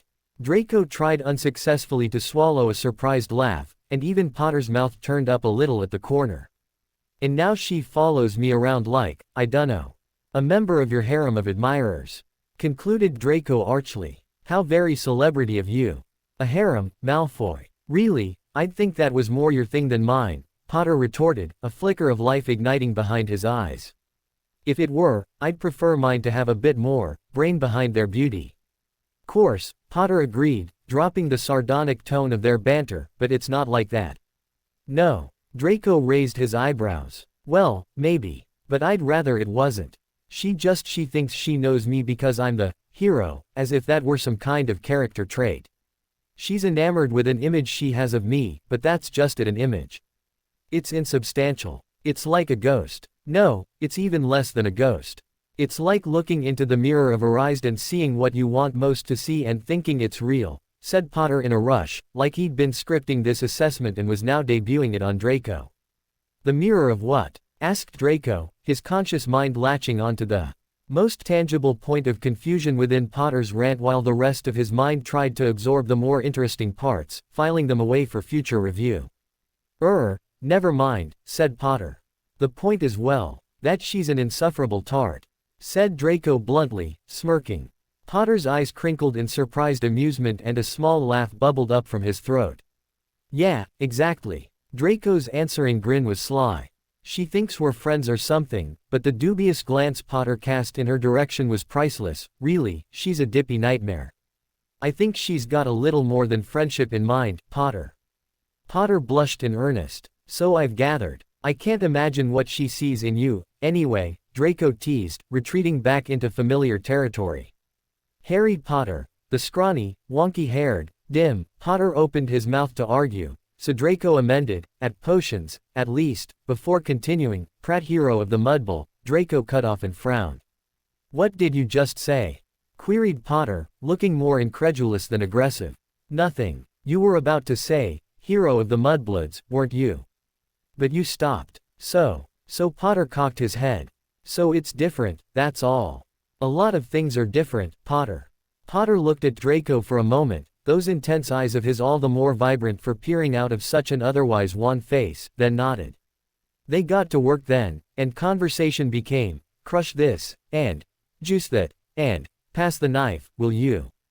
Draco glanced occasionally over at Georgia because it was so amusing to watch her absently stirring the potion and ignoring her partner's increasingly impatient instructions as she stared intently at Potter, as if she could bewitch him simply with the power of her gaze. Draco inclined his head toward Potter and murmured, "She's still watching you," all the while not taking his eyes off Georgia.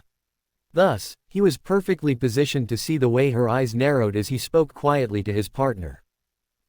She is." Draco nodded. "Bloody hell," Potter sighed. Draco's mind was working quickly.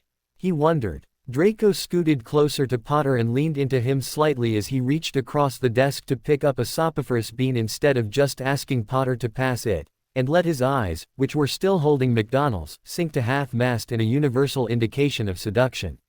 The girl's eyes widened. Draco smirked. "Ah, what are you doing?" asked Potter, the turn of his head toward Draco having the effect of bringing their faces inches apart. "Picking up this bean," said Draco, his voice oddly quiet. "Oh." Potter's eyes locked with Draco's and Draco momentarily forgot he was doing this for McDonald's benefit.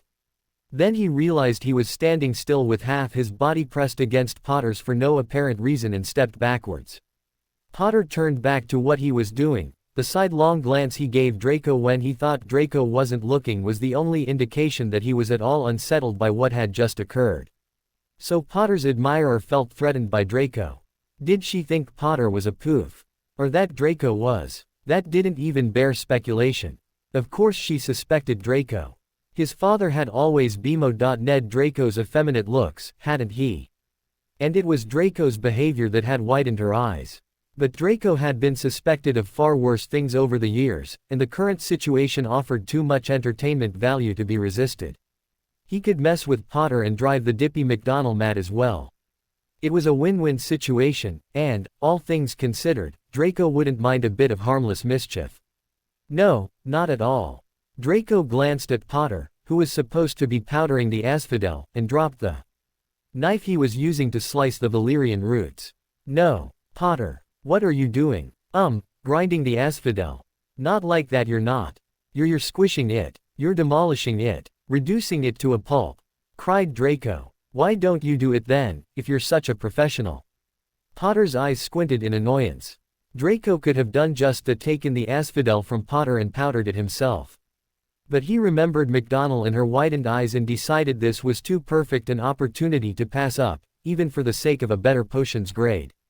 Slughorn already thought Draco was brilliant. It was only Potter who had to worry about a substandard potion, especially as he would undoubtedly be the one blamed for the deficiencies. "Here, Potter," Draco said as he moved to stand behind the other boy, reaching his arms around Potter's thin body to commandeer his hands, "like this." Potter was shorter than Draco, so Draco's chin wound up hovering near the hollow intersection of Potter's neck and shoulder, his words whispered right into Potter's ear. With Potter's hands clasped in his own, Draco moved them like a puppeteer, using them to powder the asphodel correctly. "See." Potter appeared to be frozen, his only answer the slightly disjointed intake and outtake of his breath.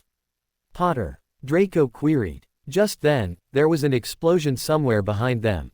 Draco dropped Potter's hands and stepped away, turning towards the sound and expecting the familiar sight of Longbottom's shocked, soot-covered face. Instead, it was McDonald wearing the filthy face mask. Draco was seized with a surprisingly convulsive fit of laughter. Oh, he was brilliant indeed. Bloody brilliant. "Ash," Georgia stated in shock, her face dilated in a comically exaggerated expression of awe. "Not as good for your skin as steam." "You are so daft, Georgia," whined her partner, who was clearly not only at wit's end but had jumped off entirely.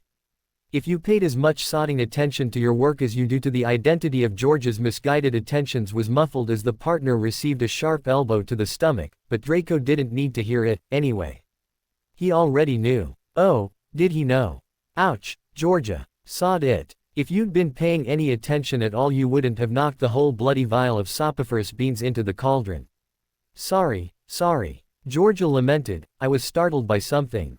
She wailed in self-defense. This sent Draco, who had been beginning to calm down, into a second fit of hysterics. He was pretty sure he knew just what had startled McDonald. The entire potions class, attention was riveted on Georgia and the drama she was currently the epicenter of, but Harry was staring at Malfoy instead, in complete stupefaction. He had never seen the ever-composed Slytherin laugh like this. He wasn't sure he'd ever seen Malfoy laugh, period. What the hell is so funny, Malfoy? She made the potion explode. Malfoy gasped between spasms of laughter. She made the potion explode because she was so bloody busy ogling you. Harry frowned. It's not that funny. Yes it is. Malfoy chortled. She almost pissed herself when I touched you, so she knocked those beans into her potion by accident and it exploded. That's what that was about. You did that on purpose. Cried Harry, indignant. That little around-the-body maneuver of Malfoy's had seriously tampered with his sanity. His body had been almost shivery with the unexpected proximity to what it had independently decided was an attractive male presence, while his mind had been determinedly chanting, "It's Malfoy, it's Malfoy, it's Malfoy," in an effort to keep his body in check. It had been a good thing Malfoy had been moving Harry's hands. Really, because Harry hadn't even been able to think straight in the confusion. Malfoy could only nod, he was so consumed by self-satisfied hilarity. For his part, however, Harry was completely incensed by mortification and couldn't decide whether he wanted to slug Malfoy or kill himself on the spot. He settled for turning coldly away from his hysterical partner and adding the now powdered asphodel to their cauldron. "Ah, come on, Potter. It's at least a little funny, isn't it?" asked Malfoy, who was finally calm enough to straighten up, though he still had a hand pressed to his side. "No, honestly, I thought you had a better sense of humor than this. Did Voldemort shove his wand up your ass before he died or something? You were just saying how dippy she is, I thought you'd find this funny." "Oh, so this was for my benefit, was it?" Harry spun to face Malfoy, who merely raised a single coy eyebrow. "You took advantage of what I told you." Harry blustered. You deceitful, slimy Slytherin." "I prefer cunning," interjected Malfoy, his mouth twitching. "You tricked me into revealing things," Harry accused, not sure he'd actually revealed anything compromising, but feeling distinctly used and exposed nonetheless. "Tricked you, Potter. I hardly needed to bother. You bloody volunteered." Harry scowled. "I don't know what you're so worked up about, anyway," Malfoy continued. "All you said was that McDonald is a daft tart and, let's be honest," he cast a glance at Georgia, who was still dithering and fawning over her aggrieved partner, "I could have worked that much out for myself." "You get," snarled Harry, unable to express his angry embarrassment any more eloquently than that. It wasn't about what he'd said about Georgia. It was that he couldn't help feeling like Malfoy had known exactly what his little stunt would do to Harry, even though, rationally, he knew that wasn't possible. Still, it was horribly vexing and discomfiting to be reduced to such a state by one's rival, even accidentally. "You prat," Malfoy shot back casually.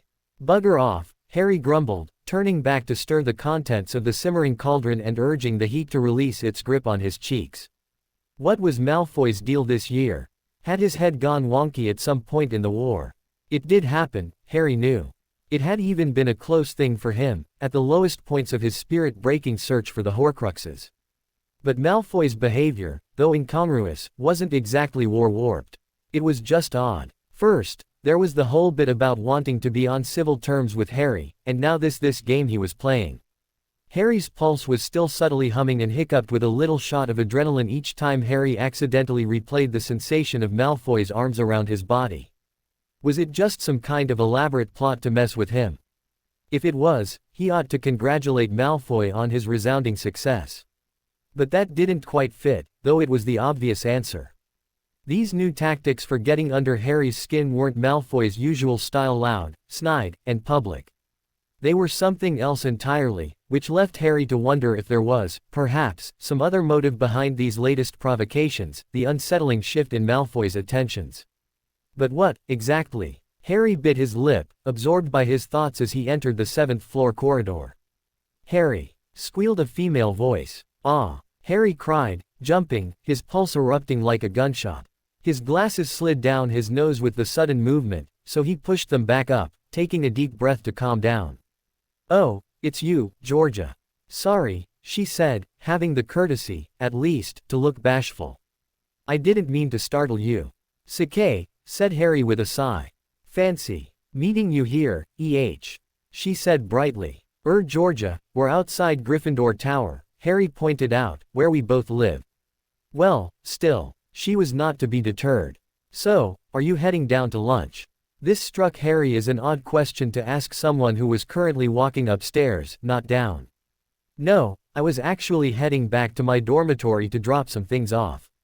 He was meeting Ginny in the library soon and needed to trade his potions things for his transfiguration homework. I'll come with you. I need to get my, gloves.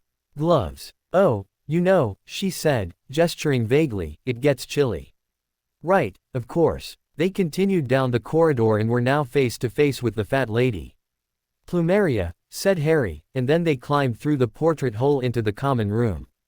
It was quiet, empty save for a crackling fire in the hearth. The rest of their fellow Gryffindors were down in the Great Hall eating lunch. Well, all but one of them. Hermione sat curled up in her favorite armchair in front of the fireplace, reading her Muggle Studies textbook. Her chair faced away from the portrait hole, but in the empty common room she clearly heard the portrait hole open to admit Harry. He was in conversation with Georgia McDonald. Reluctantly, from the slightly pinched tone of his voice. So, he was saying, have you recovered all right from earlier? Hermione smiled to herself in private amusement. She could imagine Harry's cornered expression as if he were standing in front of her, polite interest just barely masking restless discomfort. He was rather awful at making small talk. From what do you mean? Georgia's voice tilted uneasily. The explosion. Oh. Georgia laughed, a vacuous, relieved giggle that would never emerge from Hermione's lips. Of course. Yes, I'm quite all right. Just a bit of a shock, that's all.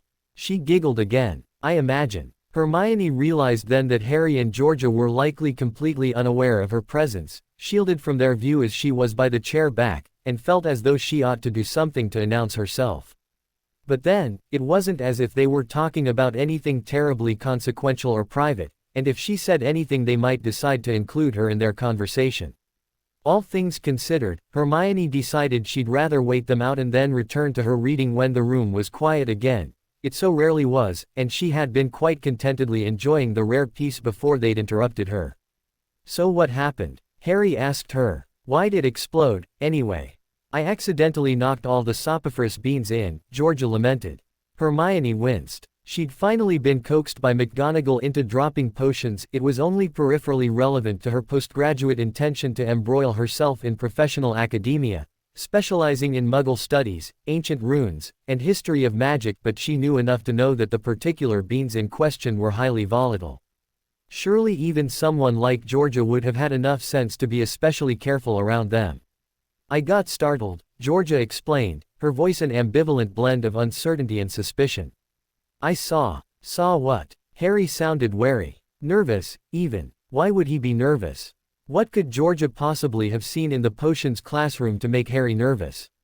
Hermione was beginning to think this conversation was more significant and personal than she'd anticipated, and was well aware that her neglect to announce herself now cast her distinctly into the role of eavesdropper, yet couldn't bring herself to speak up.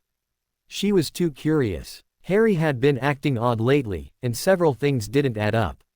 She wasn't sure why she thought anything Georgia said might precipitate answers when Harry hadn't opened up to Hermione or Ron, but she was hoping, somehow, that she might hear something enlightening nonetheless.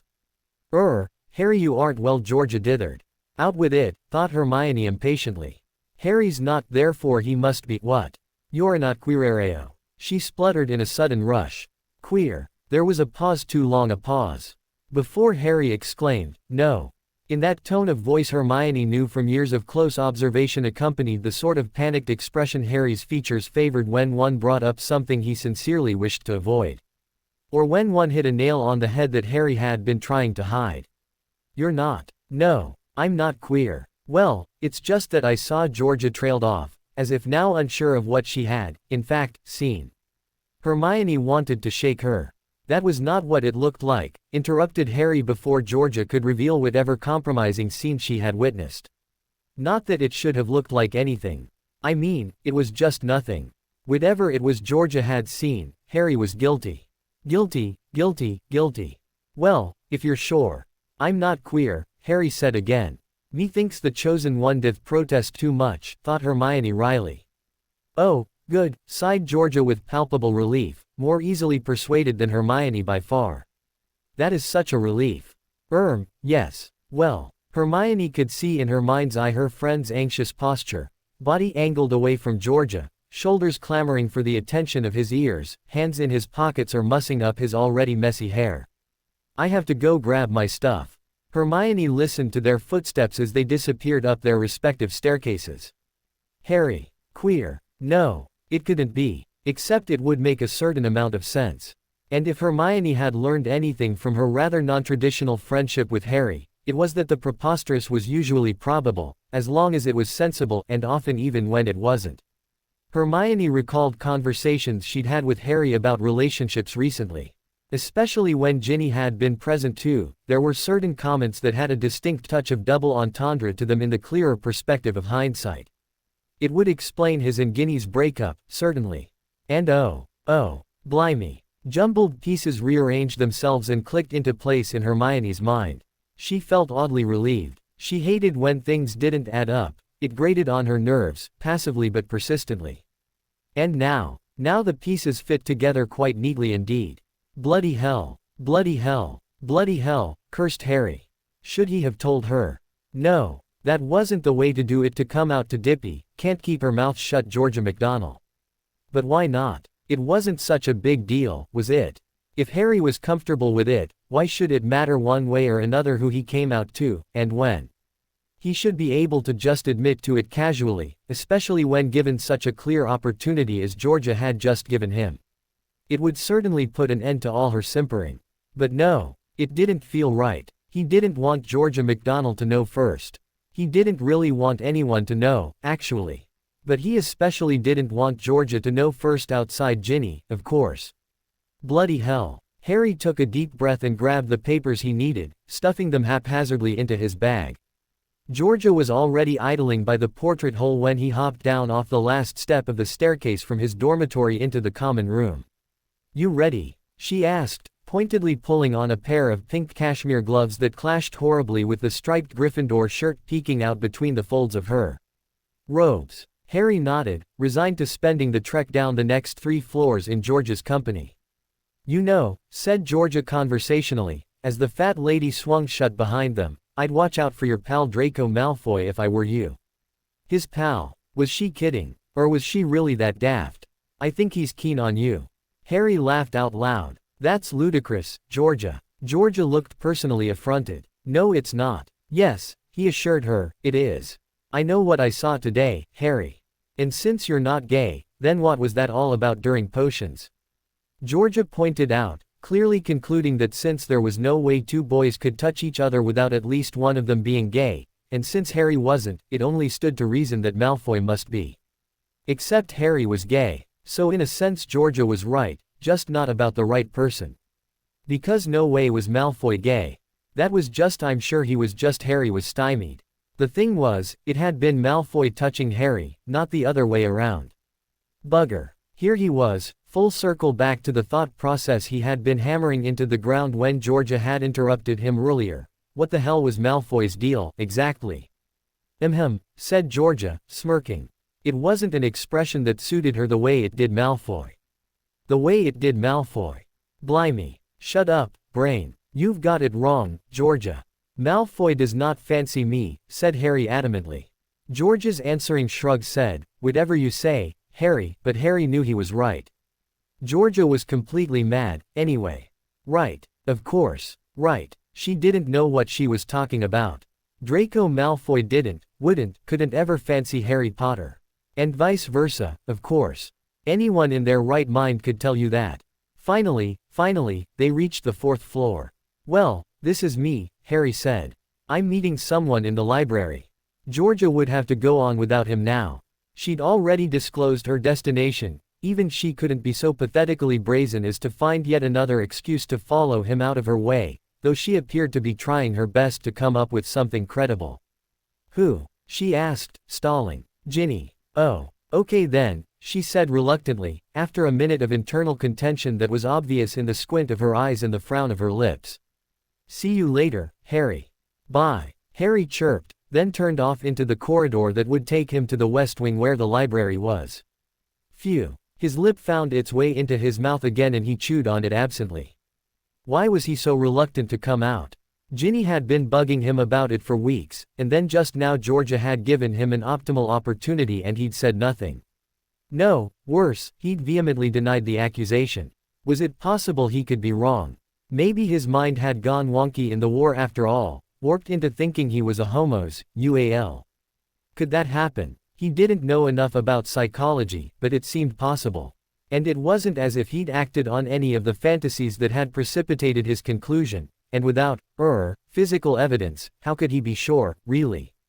It was more like a theory than a fact at this stage. Innocent until proven guilty, right? Harry tried picturing himself snogging Georgia. She was considered attractive, by and large tried to imagine vividly the way her lips would feel against his, how her tongue would feel curled around his, how her hands would feel running through his hair. And nothing. Not so much as a flush of skin. Okay. Well, that didn't necessarily mean anything. Georgia was very annoying and probably not Harry's type of girl at all, though he wasn't exactly sure what would qualify a girl as his type. Maybe he should try a different one. Yes, he would try. Just then something caused Harry to look up, another movement in the quiet corridor. Hey, he instinctively greeted the person walking in the opposite direction.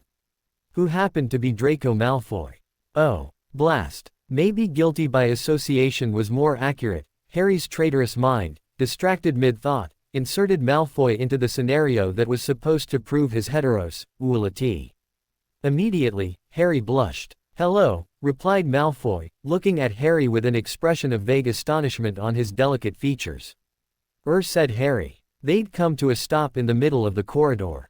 Now that he'd solicited Malfoy's attention, it seemed as though he ought to do something other than duck his head and dash to the library before Malfoy could absorb the anomaly that Harry had so accidentally instigated.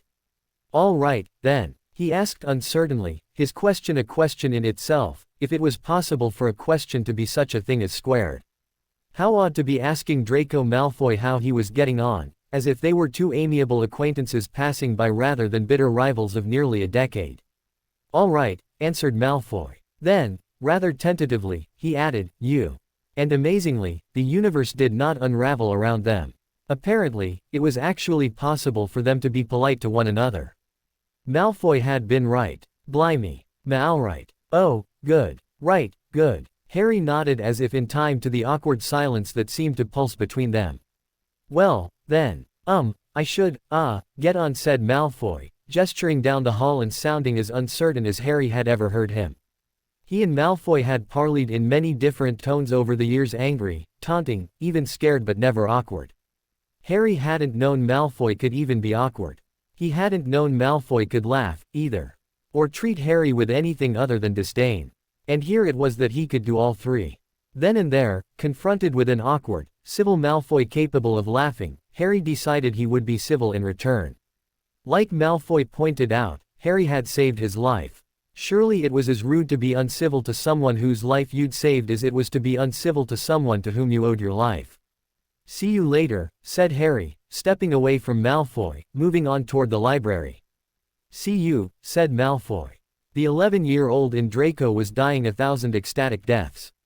His 11-year-old self had been living in anticipation of this moment ever since Potter had refused to take his offer of friendship seriously or shake his vulnerable, still untainted hand.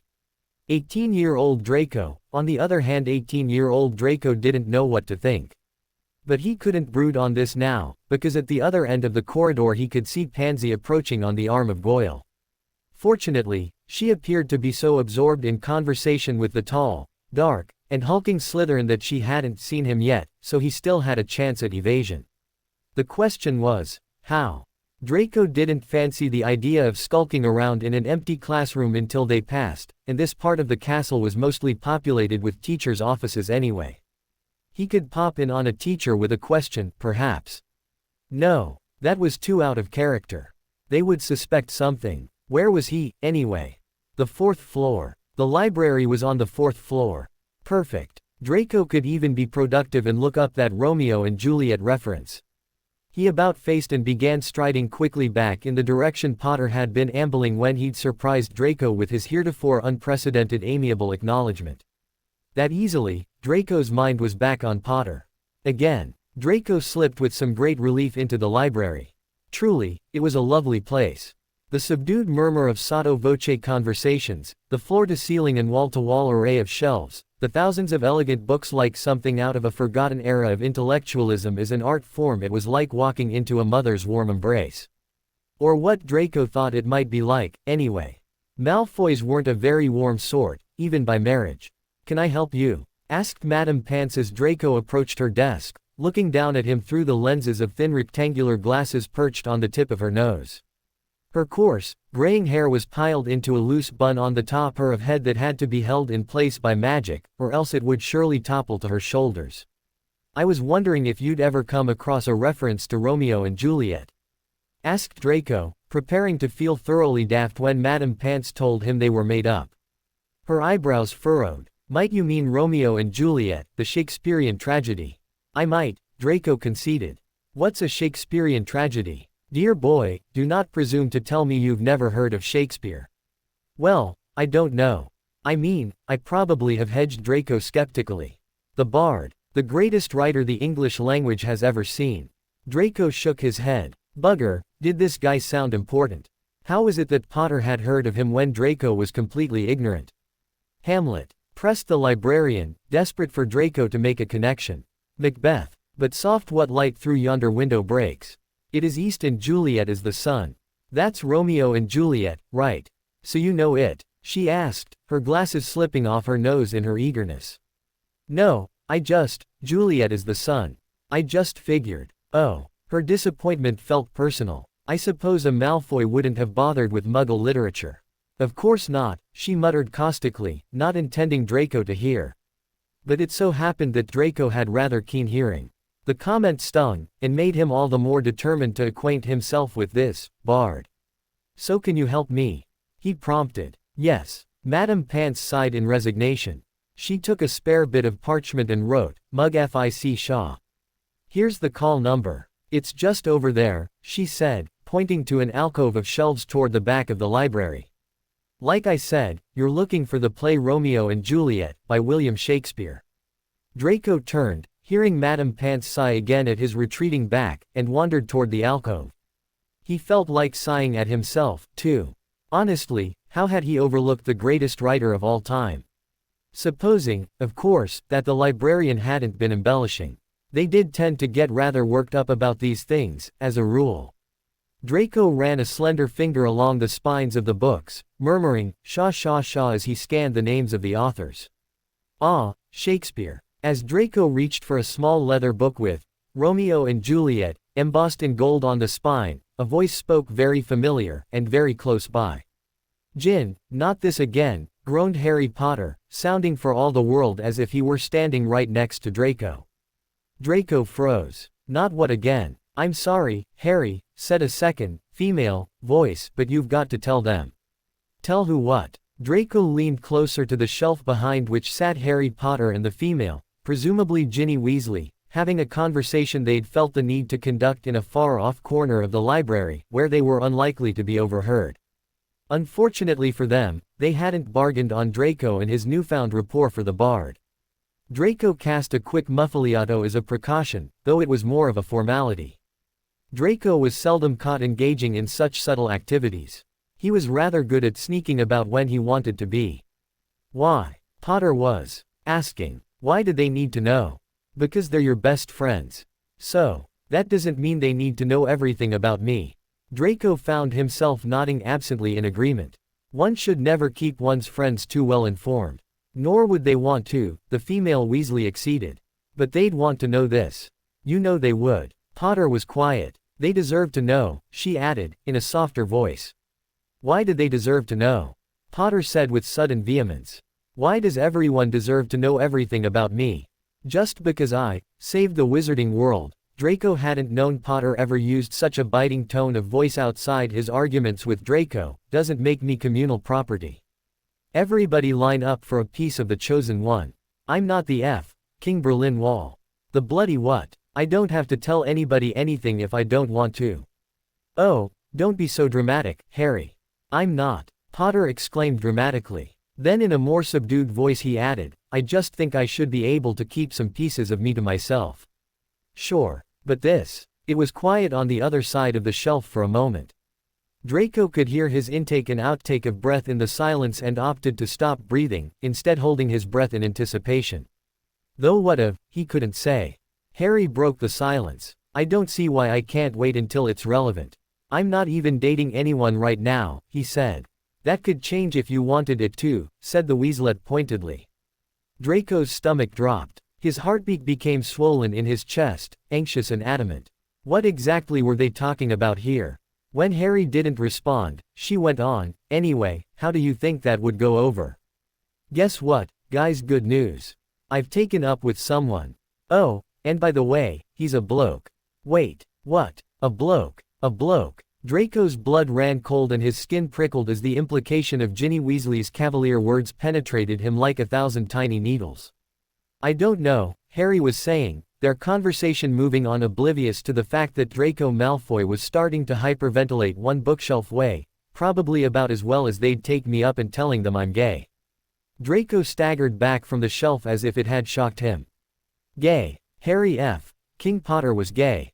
Since when? Draco half gasped, half yelped and was very grateful to his pre-knowing Potter was gay self for having had the foresight to cast the Muffaliato. That was not what he had bargained on hearing when he decided to eavesdrop. Potter and the Weaselet continued talking, but Draco was overcome by a sudden sickening sensation of lightheadedness and began to back away in a sort of stunned daze, clutching the copy of Romeo and Juliet tightly to his chest. He felt like he'd been confounded. Like all his limbs had been asleep and just woken up, buzzing in an agonizing, tingling dissonance. Mr. Malfoy, called Madame Pants as he passed her desk on his way out, are you going to check that out? What? Draco shook his head to clear the ringing in his ears and forced his eyes to focus. The book. Right. Oh, yes. Yes please. He slid the book across the desk and rubbed a hand absently through the soft tufts of his hair as he waited for it to be passed back to him. Catching up on a bit of reading. Draco's innards jumped with a sudden jolt of startled adrenaline and collided unpleasantly with his skin. What? He spun and jumped again. Potter was loitering behind Draco, his bag slung casually over his shoulder and the Weaselet standing by his side. His hair was more tousled than usual, like he'd recently been thoroughly snogged. No Potter and snogging in the same thought. That was too queer. Disturbing. Anyway, it wasn't possible. Draco knew where Potter had just been and what he'd been doing, and it wasn't snogging. Tousled hair was just as easily the product of agitation as snogging, Draco reminded himself. No need for his mind to jump ship into the gutter at such slight provocation. Self-consciously, Draco dropped his hand from where it was still raking through what was left of his own hair. Potter's was longer than his, he noticed. It mingled with his eyelashes and hid the tips of his earlobes, and brushed along the top of his robe. Yup. Draco gulped. Blast. Pull it together, will you? Yes, just indulging in a dalliance with the bard, he elaborated, as if it were something he did on a regular basis, for pleasure. F.K. A dalliance with the bard. For pleasure. The bard was a bloody bloke. Oh, hell. He was going to give Potter ideas. You don't say. The bard. Potter's lips quirked. Not exactly light reading, is it?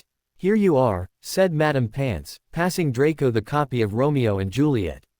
Isn't it? Inquired Draco in what he hoped was a blasé manner. Potter glanced at the cover of the book before Draco could slide a hand protectively across it. Romeo and Juliet. I didn't know you were a romantic, Malfoy, he teased. Draco flushed. I'm not. Really, I just like the, tragedy. Madame Pants had said this was a tragedy, hadn't she? Not a romance. I am most certainly not a romantic. We Slytherins don't have the time or patience for anything so sentimental as romance, he sneered with more conviction than he felt. Unlike you Gryffindors, I imagine. You do seem to be rather fond of such fanciful notions. Fanciful notions. Potter arched an eyebrow. Draco hadn't known he could do that. Does Draco Malfoy not believe in love? I wouldn't really know, said Draco dismissively. Potter's lips pursed thoughtfully. A Slytherin by any other name, quipped the Weaselet. What? Are you not familiar with the play? Queried Potter, gesturing at the book in Draco's hands. I may not have read this particular one. Right. Well, you'll see then. Draco rather doubted it. Weasley to Malfoy translation didn't often come out in coherent English. Okay. Well, enjoy your tragedy, Potter said, before the Weaselet grabbed him by the hand and pulled him toward the door, leaving Draco standing alone, perturbed, and thoroughly flustered in the midst of the library, unknowingly clutching the single most epic romance in the English language to his pounding heart. Draco was striding through dim, damp corridors at an agitated pace. He was moving as quickly as he could without actually breaking into a run, despite the nearly irresistible din of every inch of his body begging him to do so. His very cells tingled unpleasantly with the desperate need to get as far away as possible from the cold presence at his back. The cold presence that was following him in a silent, sinister pursuit. Yet to run from it would be to condemn himself, to admit to his fate. There could be no running. Draco's breaths hitched in his throat and coalesced in frosty clouds when he exhaled. Every corner he swept around seemed to deposit him into a corridor identical to the last, just as deserted, just as bleak. He must be miles underground, he reasoned, could be walking the very tunnel to hell itself, from which there was no escape. There was no way to fight, no way to flee this maze. There was only this endless labyrinth of the dungeon corridors, the bleak panic of the chase. He was just as surely trapped as if he were shackled to a cell wall, the illusion of freedom afforded by his frantic pacing but a cruel mockery compounding his entrapment. You are a Slytherin, he told himself, a Malfoy. This is your element. It tasted like a lie. He was no more at home here than he would be in the arms of the shadow that chased him. In truth, Draco was terrified, just barely hanging on to a semblance of composure. He had been left alone to his fate with this shadow monster, had perhaps even been intentionally locked in with it. There was no one here to save him, no one even to witness his eventual and inevitable end. For Draco had no illusions as to how this would end. He was only managing to stay just out of the shadow's reach. He couldn't stay one step ahead forever. The shadow was getting closer, gaining on him. Draco could feel its clammy breath raising the tiny hairs on the back of his neck. Panic rose in his throat like bile. His legs jerked unnaturally with each step in the effort to keep them from taking him off, sprinting for all his worth away from the shadow, straight into the black arms of his fate. He must keep his cool. Showing weakness was not tolerated. Malfoys were never weak. It was too late, or perhaps there had never been a chance at all, and he snapped. He was running, then running like he never had before, at a speed that was almost like flying. As his feet hit the floor in large, leaping strides, the stale draft of the dungeon corridors became the wavering, hissing heat of flames. The sort of heat that burnished one's skin and turned it shiny with scar tissue. The sort of heat that consumed a soul as soon as a body. Hellfire. It rose in angry columns on either side of him, and he was chased, still the flames racing and snapping behind him, beside him. Draco ran, but they were faster. He hadn't thought death would be this fiery, this passionate. He'd thought it would be a sneaky, slippery thing. A quiet thing one was pulled into in the cover of darkness. The fire was just feet behind him now, he could feel its foremost reaching fingers tugging at his hems. In moments, it would consume him. Of this, he was so certain that he almost stopped running and finally let himself be overtaken, but he couldn't do it. He couldn't relinquish the last thread of control that was the pounding of his feet against the floor and the pounding of his heartbeat against the thin crust of his chest. Now that he was running, there could be no stopping. He would survive, or he would die, and no one could say he hadn't tried. There was a whoosh of air above his head, and then a skin-colored thing was thrust into his face. Draco tried to blink it into clarity through vision that burned red and blistered in the heat. It was a hand, he discerned. A hand that was dangling open-palmed before his eyes, beckoning agitatedly for him to take hold. Come on, begged a desperate voice. Draco lifted his sweaty hand to meet the other. This was a foolish hope, the desperate hope of a hopeless man. A last hope. His hand came just short of the other. Their fingertips brushed, but passed through. I can't, said Draco. Or maybe he just thought it. It's too late. He started to slow. No, it's not. Draco looked up. All he could see against the raging pulse of the flames was a pair of bright green eyes in a pale, black-topped face. Then the other hand made a final, determined thrust downwards and clasped tightly around his, and Draco was yanked upwards. Draco woke up with a jolt, panting and in a cold sweat. He lifted a hand to wipe his clammy hair back from his face, and in so doing realized he was shaking. He took a couple of deep breaths and slid out of bed, pulling his covers with him to shield his BPD body from the cold. He walked to his dresser and picked up the vial, then lit a fire in the hearth and gingerly curled up in the armchair to wait for the shivers and the shaking to subside. "It's just a dream," he told himself. "Just a dream. You have it all the time." He punched the fist that clenched the vial into his lap. It made a muffled thump, the blow cushioned by the thick down of the comforter. It wasn't just a dream. Not all of it. That hand, that desperate hope, that inexplicable yet implacable sudden trust, and those determined green eyes burning in the sea of bloodthirsty flames, that was all real. Damn Harry Potter for saving his life. Damn himself for trusting Potter with his life. Damn Potter for invading Draco's dreams, and damn him for being able to treat Draco as if he were the same Malfoy from before. As if Draco could ever think of Potter the same way again. Tears snuck up from under his eyelids, blurring his vision. He blinked them away in frustration. Potter's job was to make hating him easy for Draco, and heretofore he had been brilliant at it. So why stop now? Why did he have to do something so unwarranted, so unspeakably selfless and good? Something impossible for Draco to ever reciprocate or repay. Didn't he know it would fundamentally change everything that ever followed between them? He'd done something for Draco that Draco's own parents wouldn't have done, that Draco wouldn't have done for himself. But why? Why? Draco wrapped his arms protectively around his stomach. He couldn't take this. Couldn't take owing Potter the life he didn't even want. Couldn't take not knowing what had put that determination in Potter's eyes. Couldn't take not understanding where that implicit, resolute trust had come from. Couldn't take living in a world where the walls of his determined hatred of Potter were crumbling around him. Couldn't take moving in such proximity to Potter in a world where his defenses were down. Those walls were there for a reason, because behind them were 100 secret needs that Draco had to suppress to keep from falling to pieces. Behind them was vulnerability, hurt feelings, yearning, for approval, kinship. For the walls not to have to exist, and in equal measure panic that they should ever come down. Crumbling walls were dangerous, and Draco was already wavering on the tip of a dangerously precarious precipice. Perhaps civility with Potter had been a bad idea. Draco's fingers slid absently across the cool smoothness of the glass vial's surface.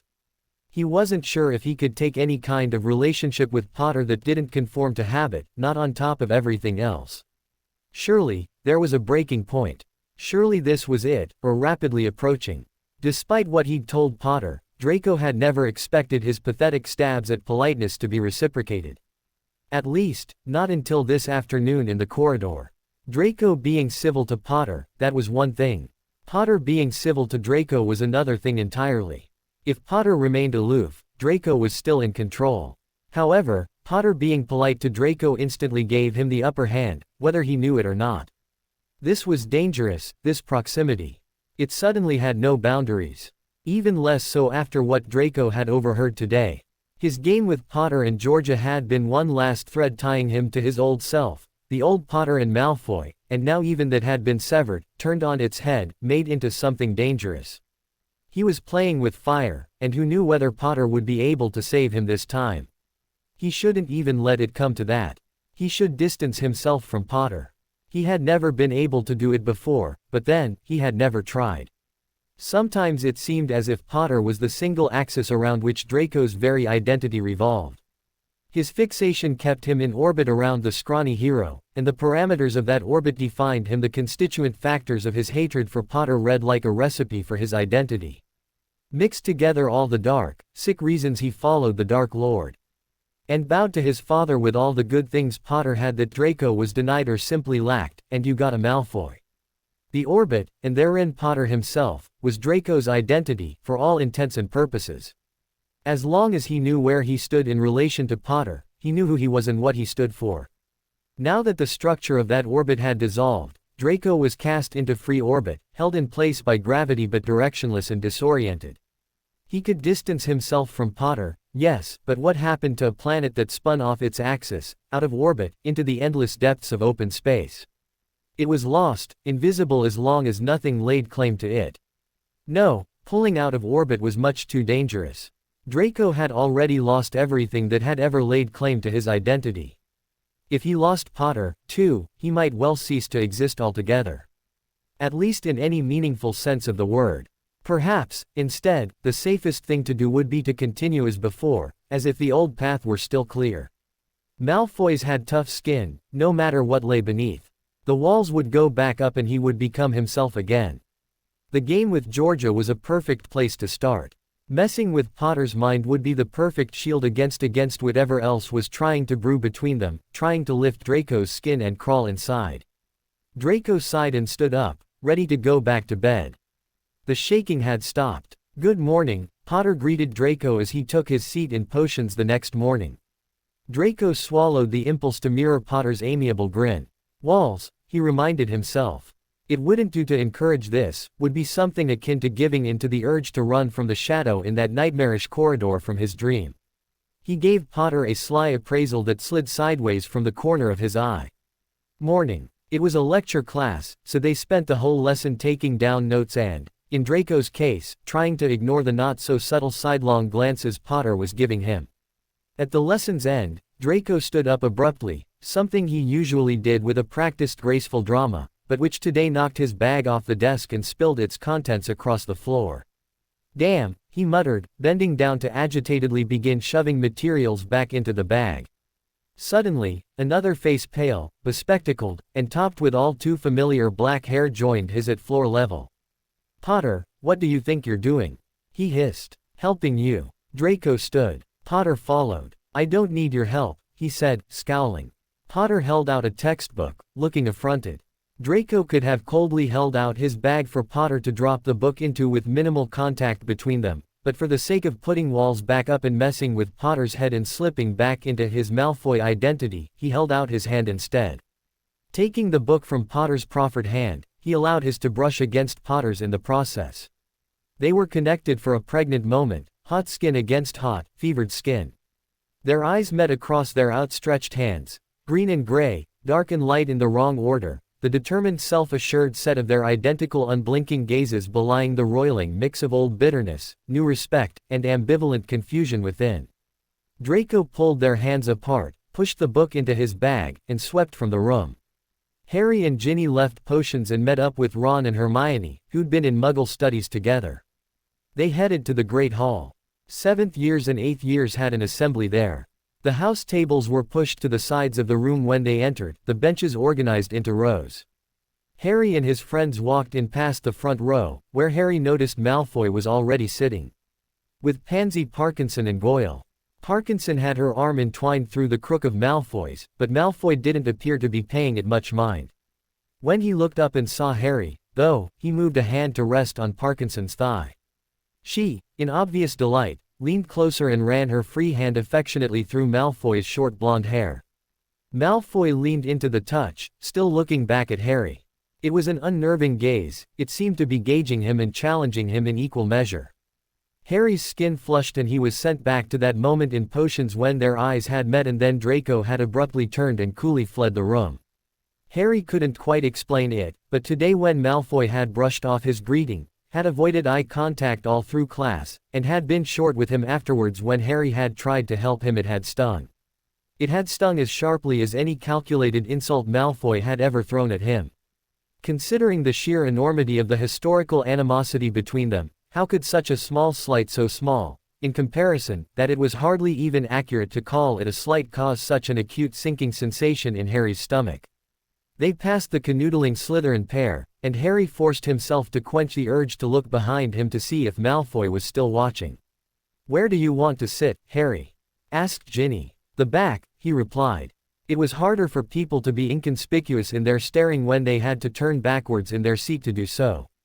They settled in the back row, chatting as they waited for the rest of the students to file in. The shy 6th year whom Harry had chosen for his third chaser Charlie spotted them and took the empty seat at Harry's side. He was a good-looking boy, with light brown hair, freckles, blue eyes, and a surprisingly delightful sense of humor, too, Harry realized, hidden beneath his quiet exterior. At last, everyone was seated and McGonagall took the podium. "Welcome," she said. "This won't take long. I just called you here to remind you that as 7th years and 8th years," she amended, you will be graduating this June, and it will be time to make your way in the world alone for the first time, as adults. We've been talking about your potential career paths for a couple years now, organizing your schedules to fit your intended career or area of continued study, but it is now time to begin considering and pursuing these paths in earnest. Harry's stomach clenched and shifted uneasily. He'd been espousing his desire to become an Auror because it had seemed the obvious thing for him to do, perhaps even the only thing he was good at. Yet ever since he'd defeated Voldemort, uncertainty had been poking larger and larger chinks in his resolution. For the first time since he'd become a wizard, he had the opportunity to live a life free of the constant threat of peril. Was he really going to throw that away? To intentionally throw himself back into the fray of dark forces? He wasn't sure he had it in him to actively pursue the sort of situations Voldemort had forced him into time and time again. He wasn't sure he wanted to. The way he saw it, there were two paths he could take from here, the one paved with the only kind of living he'd ever known as a wizard, and the uncharted normality he didn't. He knew which one he wanted, but was it attainable? Were the two mutually exclusive? It is not too early to start scouting potential employers, even meeting with them, McGonagall informed them. Special privileges to leave campus are granted to those graduating students who wish to conduct interviews for postgraduate work, be it academic or work-related. I encourage you to keep this opportunity in mind in the coming months, and also to consider that your peers at Durmstrang and Beauxbatons will also be seeking employment. It would not go amiss to get a leg up on the competition, as it were. She gave them her signature stern look, softened at the edges by fondness. It gives me great pleasure to see the faces of so many bright witches and wizards here before me. I know Dumbledore would be just as proud of you as I am, were he here. She paused a moment, gathering herself to continue. For Harry, the mention of Dumbledore felt like he was plunging back into the frozen pond after Gryffindor's sword. The air rushed out of his lungs and the lingering images from his latest recurring nightmare rose up from the chilly depths. He took a deep breath. He couldn't lose it, not here. At the podium, McGonagall cleared her throat and continued. It hasn't been an easy road here, for any of you, but here we are nonetheless, and all the stronger for it, I think. I hope you make the most of the opportunities this new era presents you. I have no doubt that all of you are capable of anything you set your minds to, and it is with great anticipation that I wait to see what great things you accomplish in the future. In the meantime, if there is anything I or any of the other professors can do for you, do not hesitate to ask. Through your professors, you have access to many valuable connections, and I strongly encourage you to capitalize on these. I know they will all be more than happy to help you, as will I. She scanned their faces, looking all at once exhausted by the cumulative stress of the past decade and invigorated by the promise she beheld in the crowd before her. That is all, she concluded. You are dismissed. The future. This was the first time it had ever belonged to Harry with any certainty. A year ago it wasn't even a sure thing that Harry would live to have one, much less get to chart it himself. He hadn't imagined that freedom would be this foggy.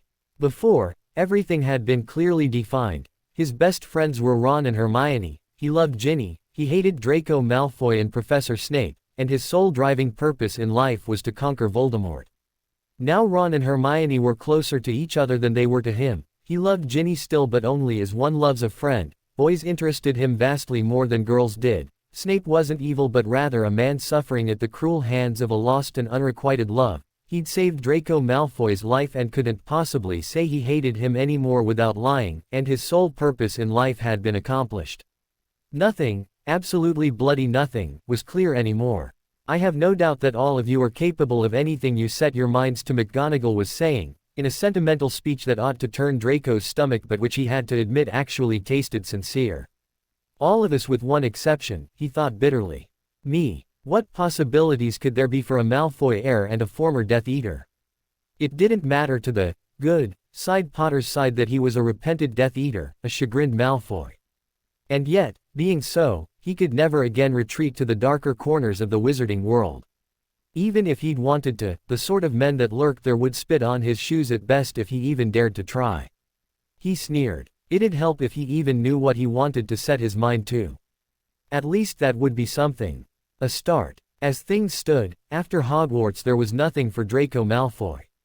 Nothing but a scorned, obsolete name, if it had ever even been worth anything at all. Nothing, not even hope. Draco's fingers clenched around Pansy's thigh, reminding him that his hand still rested there, forgotten from when Potter had walked by looking so content, so integral a part of the happiness and admiration that was offered him so readily.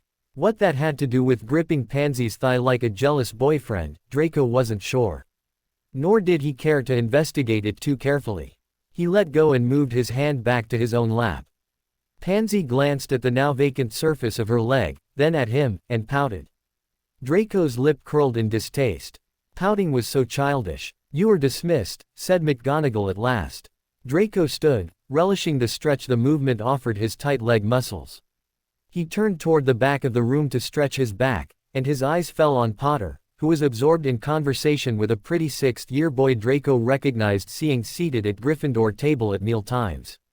Something acidic fizzed out of Draco's heart and burned its way along his bloodstream as he watched, so he forced himself to look away. It didn't help. As he made his way out of the hall and towards the dungeons, a strange, heavy tightness settled in his stomach that had only a little to do with his anxiety over his future. "Harry, I need to talk to you." "Hermione, what about?" "Harry, it's rather private." "Hermione, how private?" "Harry, that depends." "Hermione, on what?" "Harry, on your discretion." "Hermione." From the peculiar expression that clouded Harry's features as he read the note, rather like that after he'd gulped down the polyjuice potion in their second year, Hermione guessed he knew or at least suspected what their meeting would be about. "Hermione, okay. Meet me in the room of requirement, then. After class." "Harry." Hermione tucked the parchment she and Harry had been passing notes on underneath her Transfiguration textbook. It was blank once more. She'd charmed it to erase itself once the recipient had read the contents. The charm came in quite handy when arranging assignations with Ron, actually. Hermione turned her attention back to McGonagall's lecture on transforming one's appearance, or tried to, anyway. She'd already done extensive preparatory reading on the subject and found it tedious to listen to McGonagall repeat the same material. Usually, she would have taken it as an opportunity to reinforce her studying with further note-taking, but today she had other things on her mind. What she really wanted to do right now was talk to Harry. She was fairly certain her hypothesis was correct. She had the same gut feeling about it that she'd had when researching ancient alchemists, basilisks, and werewolves, but she wanted to turn her theory into irrefutable fact. She wanted to hear it from Harry's mouth. It was funny how times changed. Usually the manifestations of her gut feeling meant Harry was soon to be in danger, if he wasn't already. Now it just meant he was having a personal upheaval. Funny that should seem a relief, but taken in the context of Harry's life it most definitely was the lesser of two evils. Hermione pushed her bushy hair back from her face. She'd let it grow longer than usual last year out of neglect. She'd had more pressing concerns than grooming her unruly mane and had found that it was actually somewhat less expansive that way, so she'd left it long. It now reached halfway down her back. However, it was still wont to drift into her face in moments of head-bent concentration or contemplation, such as now. Harry didn't appear to be faring any better than she in terms of lesson-oriented focus, which wasn't all that unusual as he was somewhat less dedicated to absorbing every word that fell from the mouth of a professor than she. And under the circumstances, it made sense for him to be significantly less focused than usual. It did concern Hermione, however, that he not only seemed to be paying no attention to McGonagall, but actually looked a bit queasy. Surely, he couldn't be that nervous about telling her. "Harry, what's wrong? You look sick." "Hermione, it's nothing. Don't worry." "Harry." Hermione shook her head. Something was bothering him. Something, she suspected, even more than coming out to her. Class passed slowly, but at last McGonagall dismissed them and Hermione made her way to the 7th floor.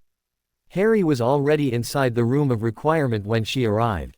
For their purposes, the room was small but cozy, furnished with a couch, 2 armchairs, a small table, and a fireplace. Harry was standing with his back to her, staring into the fire, but turned when she came in. "Hey," he said. "Hello. So what did you want to talk to me about?" he asked, with wary resignation. Hermione took a deep breath. Best just to be out with it. Nothing would be achieved by sidling up to the topic. "Harry," she said carefully, "are you gay?" Harry opened his mouth, and for a moment it appeared like he would try to deny it. Hermione could see his thoughts racing, debates raging, arguments and counter-arguments. Then he deflated a bit, part resignation and part something like relief shining from his eyes. "Yes," he said simply, "I am." "How do you know?" The implied question within the question was so clear he might as well have said it aloud. "Is it that obvious?" "It's not obvious, Harry. In fact, I wouldn't have figured it out at all if it weren't for, well, truth be told, I was eavesdropping. I was in the common room yesterday at lunch," Hermione admitted, abashed, "in the chair by the fire, where you couldn't see me. I overheard you talking to Georgia." But Harry's eyes crinkled in confusion. "I told Georgia that I wasn't queer." "Yes, but that only made it obvious that you are." "Oh," said Harry, sounding as if he didn't exactly follow that logic. Hermione got that a lot. "I know you pretty well after 8 years, Harry. Even if I can't see your face, I can still discern the difference between truth and denial. Sometimes even before you can." Harry let out a heavy breath and glanced about for a place to sit. He walked over to the couch and flopped down on it. Hermione followed and took a seat on one of the armchairs facing him. "Did you tell anyone else?" he asked in a small voice. Hermione was reminded strongly of the Harry she'd met on the train so many years ago, uncertain and shy and in way over his head. "No, of course not, Harry. Not even Ron. Especially not Ron." Hermione knew full well how he would take this development, and she most certainly did not want to be the one to break it to him. She would leave that to Harry, out of pure selfish self-preservation. She did not want Ron's anger to be misdirected toward her. His temper was seldom very picky about accuracy when it wanted release, and even though she knew he would be frightfully apologetic once he came around, she'd rather not put herself through that if it could be avoided. "No, not even Ron," was what she told Harry. He looked like he didn't know whether to be relieved or anxious about this. "But you'll have to tell him soon, you know. You don't want him to find out the harder way." "I don't see how he could, as I'm not seeing anyone for him to catch me snogging or something." Well, that answered her next question. "You're not?" "Nope." "Well, he could still find out by accident somehow. Someone else telling him by accident or something." "Like who?" "You and Ginny are the only ones who know." Hermione was beginning to get frustrated with her friend. "Harry, cut it out. You're just creating excuses not to tell him. But whether it's today or next week or on the eve of your wedding to some bloke. Gay marriage is legal for wizards." He interrupted. "And witches." "Yes. Anyway, as I was saying, whether you tell him tomorrow or in a year, you are going to have to tell him at some point, and the more progressed things are when you tell him. I really recommend not waiting until your wedding. The more upset he's going to be. So why postpone the inevitable? Why not just get it over with? Where's that Gryffindor courage you're so famous for?" she teased, in an effort to lighten the admonitory tone her voice had taken. She did slip into it so easily sometimes.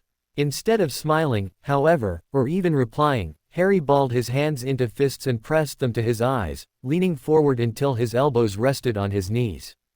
"Harry?" asked Hermione, her voice shifting immediately into concern.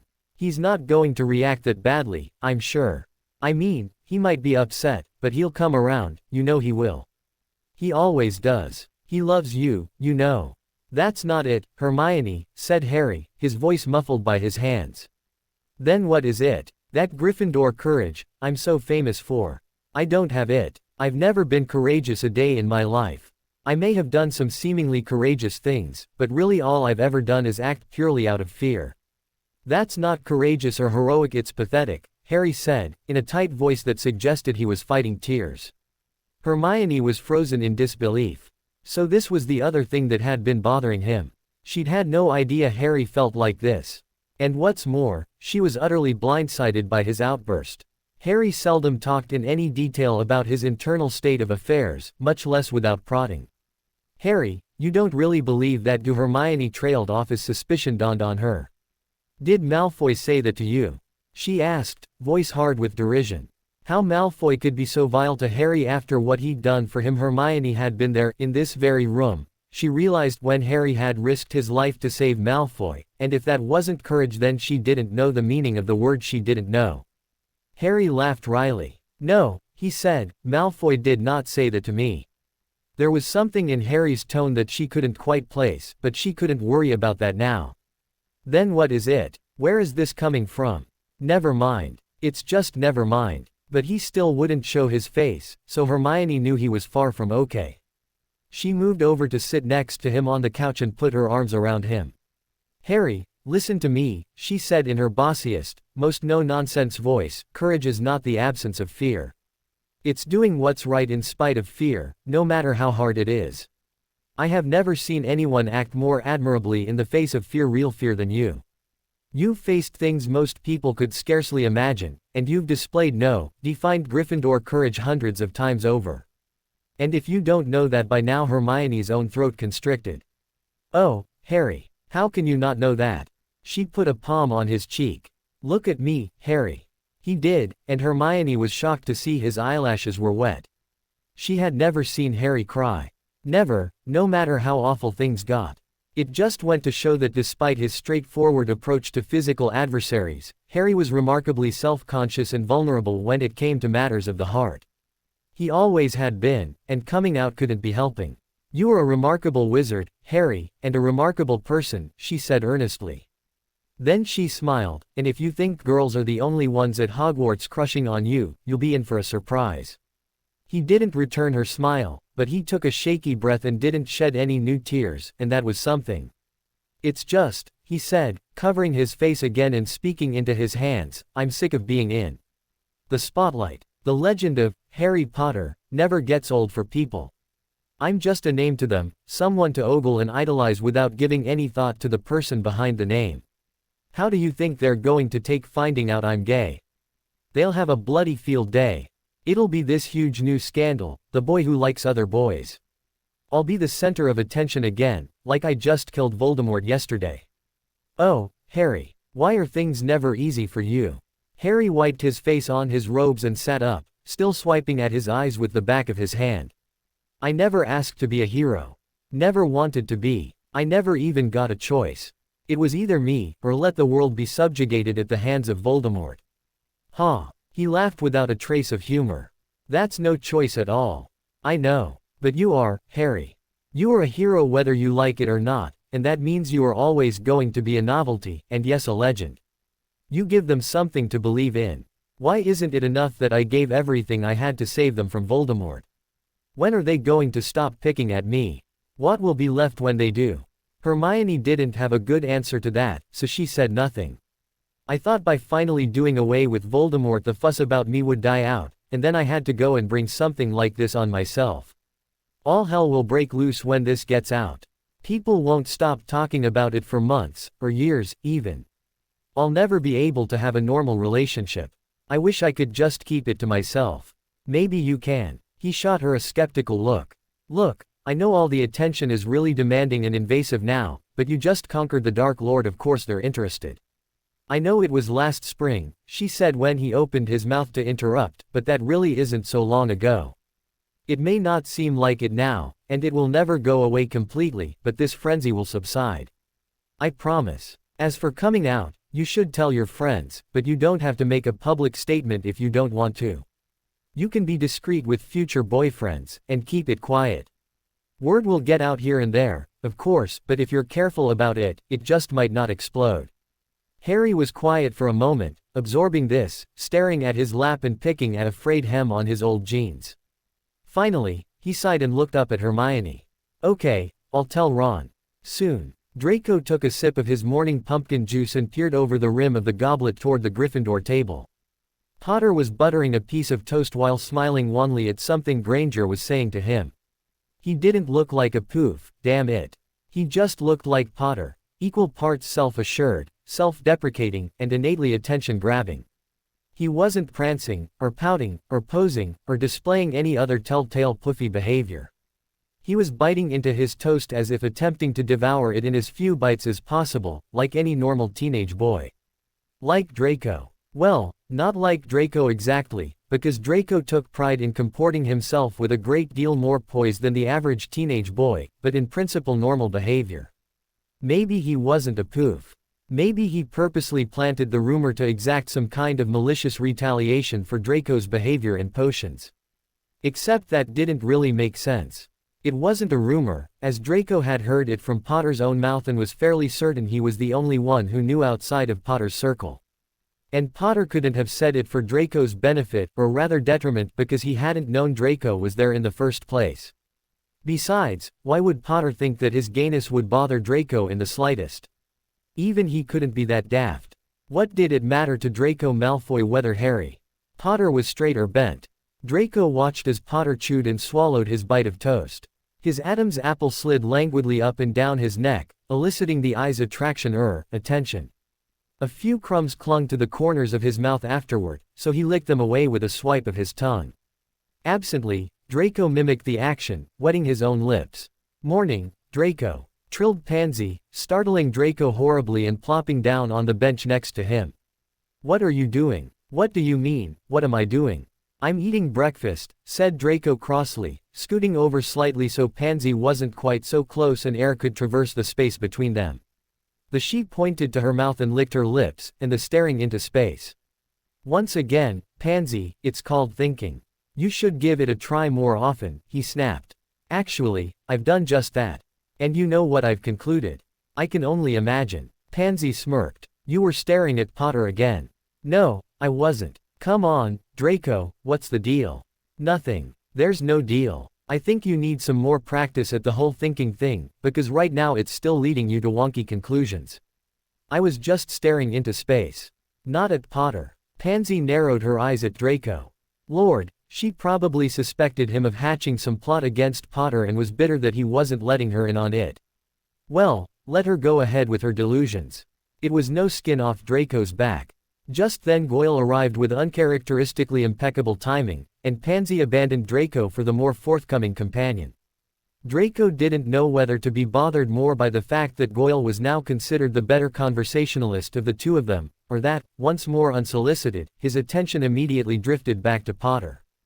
Draco heard his spoon tapping absently against his oatmeal bowl, but paid it no mind. He hadn't had a chance to think about what he'd heard in the library yet. Or perhaps it was more accurate to say he'd been intentionally creating diversions to keep from thinking about it: homework, that bloody nightmare, the assembly, reading that damned romantic play. Even Slughorn had helped him out by subjecting them to a rare class-long lecture that had saved Draco from even having to look at Potter too much less talk to him. Out of sight, out of mind. It was a good policy. But today they would be brewing a new potion. Talking to Potter would be unavoidable. What if he tried to seduce Draco? No, that was almost laughable, the thought of Potter seducing anyone, and the thought that he could successfully do so to Draco. Still, why did Potter have to go all queer all of a sudden? Was it for attention, now that he'd defeated the Dark Lord and didn't have any further attention from that arena, as it were? No, the wise, unbiased part of his mind supplied. Potter and Weasley's whole conversation had been about him wanting to keep it private, to prevent it from garnering any attention at all, even amongst his friends. Potter suddenly glanced over to the Slytherin table, toward Draco, and Draco realized just how long he'd been staring unabashedly at the boy who lived. A flush spread under his skin and he looked down into his congealing oatmeal, feeling vaguely nauseous. "Draco, will you please stop that tapping?" Pansy demanded, swiveling away from Goyle. Draco dropped his spoon with a small clatter and stood up. "No need, I'm just going to go. Class starts soon anyway." Where he would be stuck next to Potter the Poof for almost 2 hours. He strode from the room. "Potter," Draco sneered, "what's the use of being a Gryffindor if you're not even brave enough to lay a hand on your own potion's ingredients?" "They're eyeballs," Potter protested, his facial muscles tight with disgust. "They're frog's eyes. So, they're still sodding eyeballs. Tisk, tisk. Language, Potter. Come on, Malfoy, please don't make me touch them," Potter pleaded. "Do I have to do everything? It's not hard. All I'm asking you to do is pick something up and move it 2 feet and then drop it. Surely even you can manage that." "All you're asking," Potter repeated, his voice raised with indignation. "All you're asking. They're not just something to move. They're bloody eyeballs." "Indeed, I deduced that much for myself. Not to mention that you've pointed it out already 3 times. But not to worry. They're quite sterile, not bloody at all anymore." "Oh, aren't you clever?" Potter rolled his eyes. Draco smirked. "Anyway, it bears repeating, seeing as they're eyeballs." "Eyeballs, Malfoy. They're horrifying." "Don't be such a poof, Potter," Draco taunted snidely, knowing full well before he said it that it would pierce Potter clean through his sore spot. That was, after all, the whole idea. Potter's lips parted in surprise and he recoiled, apprehension seizing his posture, like Draco had pinched him. His eyes widened, and for a moment Draco felt an itching sense of doubt, because Potter looked rather vulnerable with his face like that, not like a hero at all, and Draco wondered whether he had crossed a line. Then Potter drew himself up and his face hardened again and the moment passed. He glared at Draco and retorted, "Well, if you're such a man, why don't you do it?" Draco scowled inwardly. He didn't want to touch the eyes any more than Potter did. They were revolting, but Potter was refusing to be goaded into doing it. "I told you, Potter, I'm not going to do everything myself, and this task is more than easy enough for you to do yourself without completely botching it." Potter crossed his arms over his chest. "I'm not touching them." What was the point of knowing what Draco did if he didn't put it to use? He could probably mold Potter to his will with a single well-placed, well-executed gesture of a certain sort. "You're playing with fire, Draco," warned a voice in the back of his mind. "No, I'm playing with Potter," he snapped back. Draco glanced at Georgia, who was fixated, as usual, on Potter's vicinity. Currently, she was eyeing Draco as if toying with the idea of coming after him for upsetting her precious hero boy. Draco smirked. That would certainly be an interesting encounter. He looked Potter in the eye and licked his lips, deciding to see how Potter fared against his own maneuver. He was gratified to see Potter's eyes drop to his mouth and his arms relax their grip across his chest. Draco's lips quirked wickedly at the corner. He leaned slightly toward Potter. They were already only a foot or so apart, so when Draco spoke next his breath wafted across Potter's face. "Don't be like that, Potter. It's only fair," he said. Not quite a whisper, but only loud enough for Potter to hear. Potter gazed at him for a heartbeat, then stepped away. Cool dungeon air filled his vacated spot. Draco straightened. "Fine," said Potter, pointedly sweeping the eyeballs up in one hand. He grimaced, then fairly threw them into the cauldron. "There," he said, turning back to Draco with a challenge in his eyes. "Happy." "Very," said Draco. But not as happy as he'd planned to be. He'd successfully exploited Potter's ability to charm him into doing what he wanted, so why did victory taste more bitter than sweet? Harry began waking for potions with his nerves pulled taut in anticipation of whatever subtle stunts Malfoy had in store for him, at which provocation they vibrated in an anxious, aroused dissonance. Harry never knew what to expect anymore. 1 minute Malfoy would be this unsettling new mixture of politeness and incomprehensible flirtation, and the next he would be his old self, cold, distant, and sneering. Saturday morning Harry woke with a somewhat soothed peace of mind. Sure, he hadn't slept well again, and was overtired again, and had thus overslept and was running late again, and sure the knowledge that he would soon have to break the news of his ability to Ron wound through his body like a heavy lead wire, weighing him down at all angles, but at least he wouldn't have to see Malfoy today. He had a chance at keeping his wits about him and he'd need them today, because there was Quidditch practice. The last thing the Gryffindor team needed was for Harry's last shreds of coherency to be shot to bits by Draco Malfoy and scattered about the pitch. When Harry made it to the Great Hall, hair still dripping occasionally onto his collar, only a few stragglers were left scattered amongst the tables. He'd almost missed breakfast. Ron was still at the Gryffindor table alone, because Hermione was an early riser, something Ron was most assuredly not. "Hey, Ron," said Harry casually, leaning down to pick up a miraculously still warm roll. "Morning," Ron mumbled. Harry could hear Hermione and Ginny speaking in harmony in his mind. "Now, Harry. It's the perfect opportunity. He's alone and he's subdued. Do it. Now. Say." Harry began. "Yeah. On second thought, now really wasn't a good time." He needed Ron's mind to be on the game during practice, not preoccupied with angry overtures concerning his best friend's ability. Not to mention it would be ideal for he and Harry to be on good terms during practice, otherwise the team's coordination would be a complete mess, which was not something Harry dared expect after he dropped the bomb. Besides, attacking Ron while his defenses were down was cowardly and low, too much like something a Slytherin would do. Telling Ron now would make him a bad captain, a bad friend, and a bad Gryffindor, Harry reasoned. "Just make sure you're on the pitch in 5 minutes, okay? I can't let you slide for being late just because we're mates. Wouldn't look good." Harry tossed his roll into the roll and deftly caught it again, one-handed. "Course," Ron promised blearily. Shaking his head, Harry turned and jogged away from the table toward the entrance hall, taking a bite of his roll as he went. In his haste, and with his mind 3 different places at one part already on the pitch, part rehearsing worst-case scenarios of coming out to Ron, and part still shrouded in the dark cloak of his nightmare, he wasn't paying attention to where he was going and walked straight into another person just inside the entrance hall. A tall, lithe, blonde person. Malfoy's hands caught Harry firmly by his upper arms to steady them both, and then lingered there, feeding a heady dose of heat through Harry's skin and into his bloodstream. They stood, bodies touching, faces only inches apart, and identical expressions of incredulous astonishment frozen across their otherwise dissimilar features, for a long moment, unwilling or unable to move. "Malfoy," Harry said, and it seemed to be some kind of trigger that brought Malfoy back to his senses because he immediately shoved Harry brusquely, so hard that Harry stumbled. "Watch where you're going, Potter," he sneered, then swept away with an audible flap of his black robes. Harry swallowed hard, then forced himself to keep jogging toward the Quidditch pitch as if nothing unusual had happened. And maybe it hadn't. Draco sat in the courtyard at lunchtime, enjoying some of the last warm rays of sun before winter would sink its chill into the very marrow of the Hogwarts grounds.